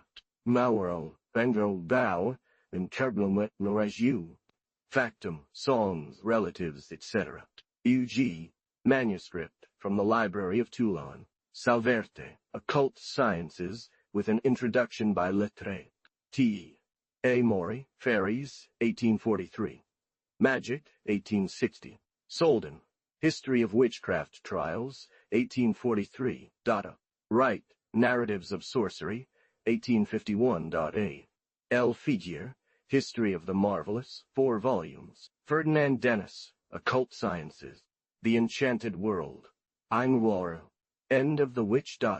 History of Sciences in the Middle Ages, by Sprenger, Pouchet, Cuvier, Hofer, etc. Table of Contents. The Witch Pages notes 319, Introduction 321 for A Wizard, 10,000 Witches. I.B. I. The Witch was the people's sole physician, 323. Medieval Terrorism, 324. The Witch was a creation of despair, 328. She created Satan in turn, 331. Satan, Prince of the World, Physician, Innovator, 332. Her School Witch, Shepherd, Executioner, 333. Her Decline, 334. First Book. The Death of the Gods, 337. Christianity believed that the world was going to die, 338.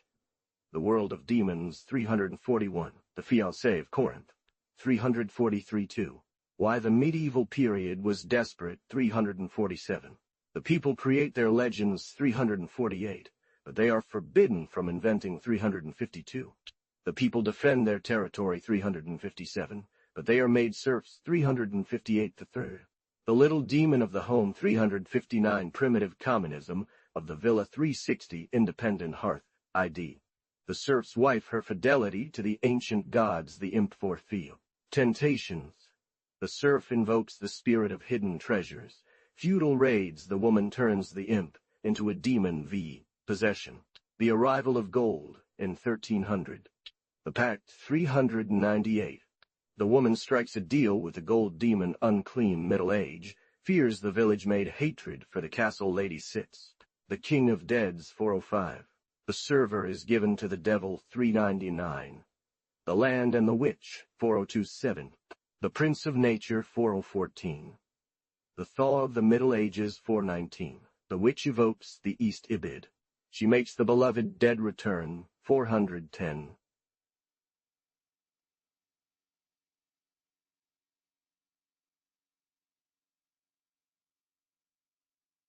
Satan's idea softened 411.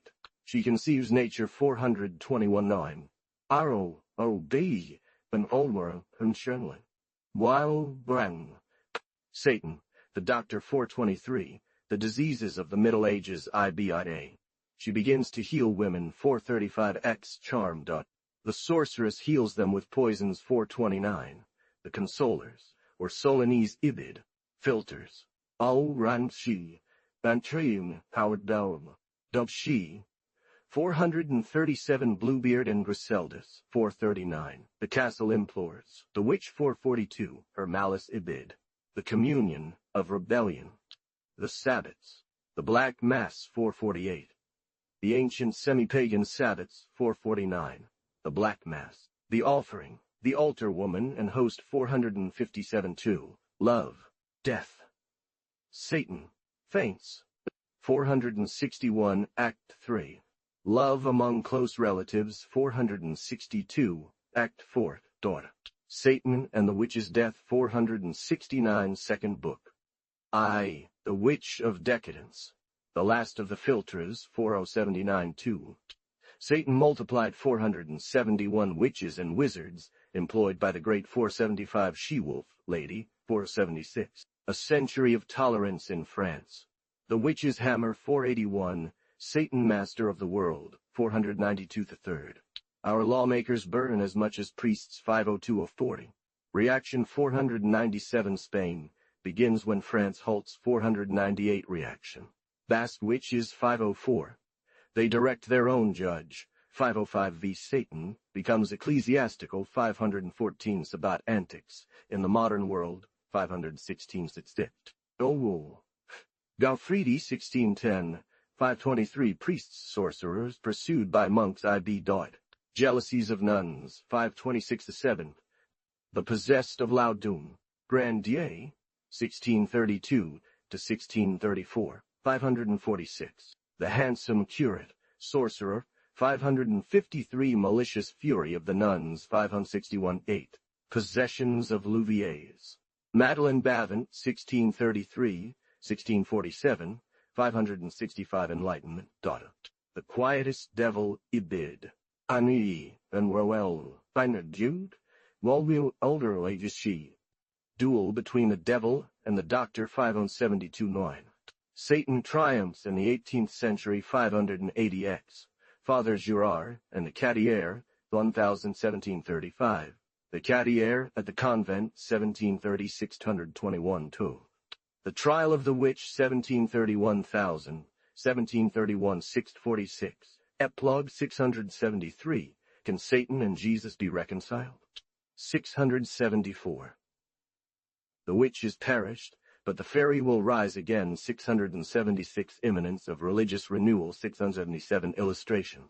On the Inquisition 682. Pages I. Geographical classification of witchcraft 679. 2. Method and Critique 685. 4. Tor. Satan as a Physician 687. V. Satan's relationship with the Peasants' Revolt 688. 6. The Final Act of the Sabbath 689. 7. Witchcraft Literature 692. E8.8. Decline, etc. 694. White. Paris. Y. Emperor. Where this book was completed 695. Main sources 699. End of table of contents. E. Flammarion, Rue Racine, 26 Porta.